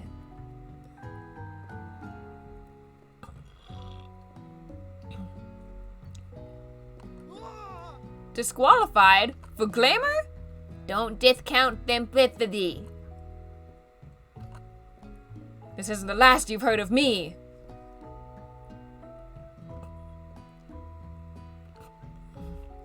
I know. Yeah, I'm a dog and I drink milk. Get over it. Sometimes it helps calm my agitated tongue. Next student, Ashley, it's time to step up. Now describe your dish. I made orange blossom Turkish delight and a light rosewater syrup topped with French meringue and connected by sugar glass. The sugar glass thing is pretty impressive. That actually doesn't sound too bad. Indeed, it's quite delightful. However, I'd ask that you please refrain from eating it or attempting to taste it in any way. It's very fragile and meant to be a display piece. Don't eat the food at a cooking school? Got toast in your ears or something, Calopsy? I told you, it's a display piece. Actually, I must say, it is beautiful. However, this is a cooking competition at a cooking school. Yeah, which is why I cooked it and did an extremely good job cooking it too. I didn't realize that we were having an eating exam. If I wanted to be judged on eating, I'd go to the College of Eating, school for the hungry. I suppose you could smell it if you absolutely insisted, but don't breathe too hard, you might disrupt the sugar spiral. If the food cannot be eaten, it cannot be judged. You are disqualified. Rage overtakes Ashley, and she finally cannot keep her two-faced routine up. You wouldn't know high-end cuisine if it cooked you! And with that, Ashley storms off to rededicate herself to being the best, but this time without being shackled by trying to be fake nice and liked by everyone. This isn't the last you've heard of me, either.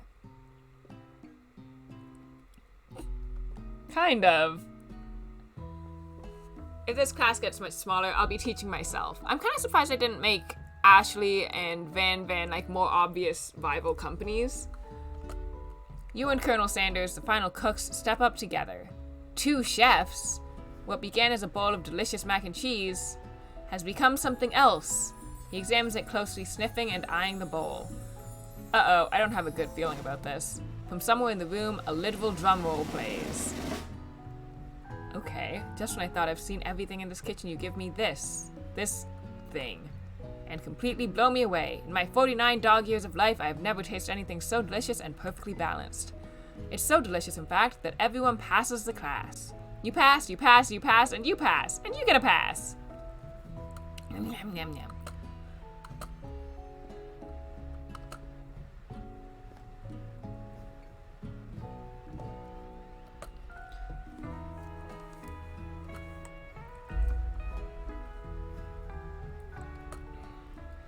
Now that the school year is complete and everyone has graduated, the students return for one last assignment to get their groove on. Hello, fearsome! The cafeteria has been completely redecorated in order to serve as the site of the school's graduation dance. Compared to the massive high-tech cooking arena, the humble decor seems downright cute and cozy. Oh, okay. You knew that Sprinkles was a master chef, but also a world-renowned turntablist? Who says you can't teach an old dog new tricks? Oh, outfit changes! Okay.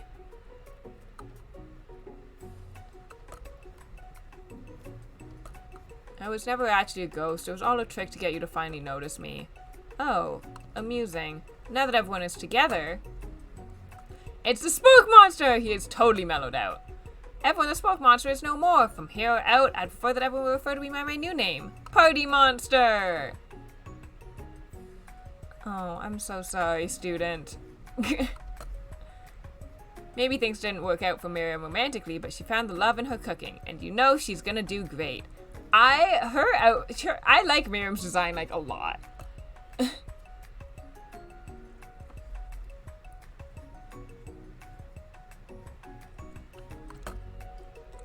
Oh!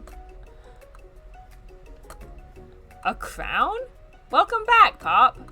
I know you weren't able to complete the final exam and accept your diploma, so we had it mailed directly to your father. We figured it was the least we could do for the school's dean. Oh, now I get it. And we get a new wing on the school, not to mention the honor of educating the son of the chancellor of such and such.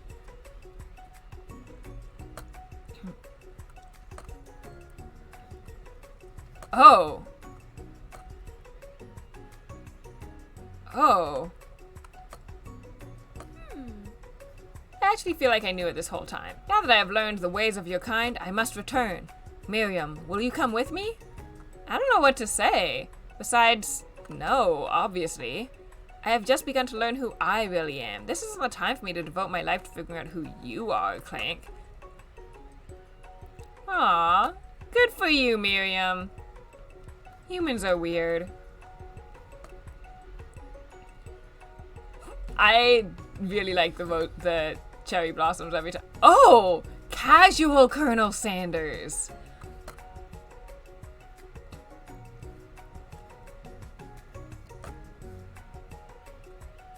Okay. Ah! You're advertising! Okay. Okay. I see you. I do like overalls. You're correct. The end? I don't even get a smooch? Okay.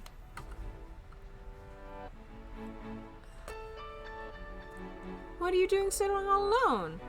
Oh, you know, just waiting for the right person to ask me to dance. I wonder, might you tell me, what are the qualities that you would expect to find in such a lucky person? Off the top of my head, oh, I don't know, a spicy musk, a tidy goatee, and a degree from the University of Cooking School Academy for Learning. Just to name a few. Oh, he's sweating! It truly is my lucky day. Would you dance with me? Yes, I would love to.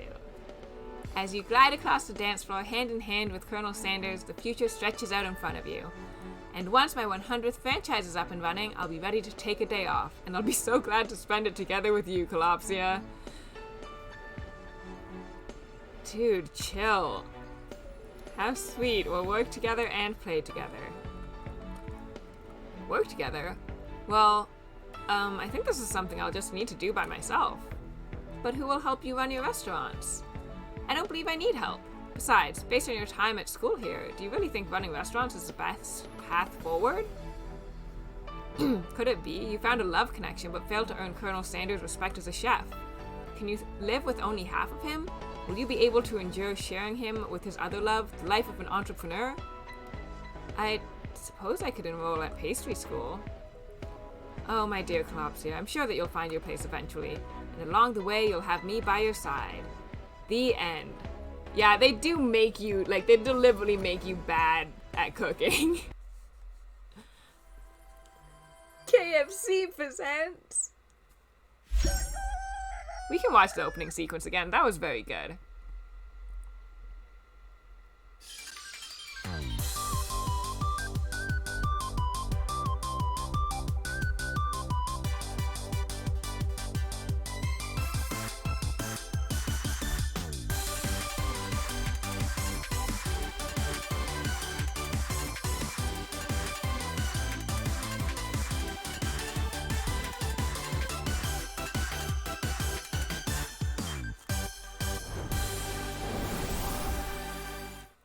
Perfect game intro.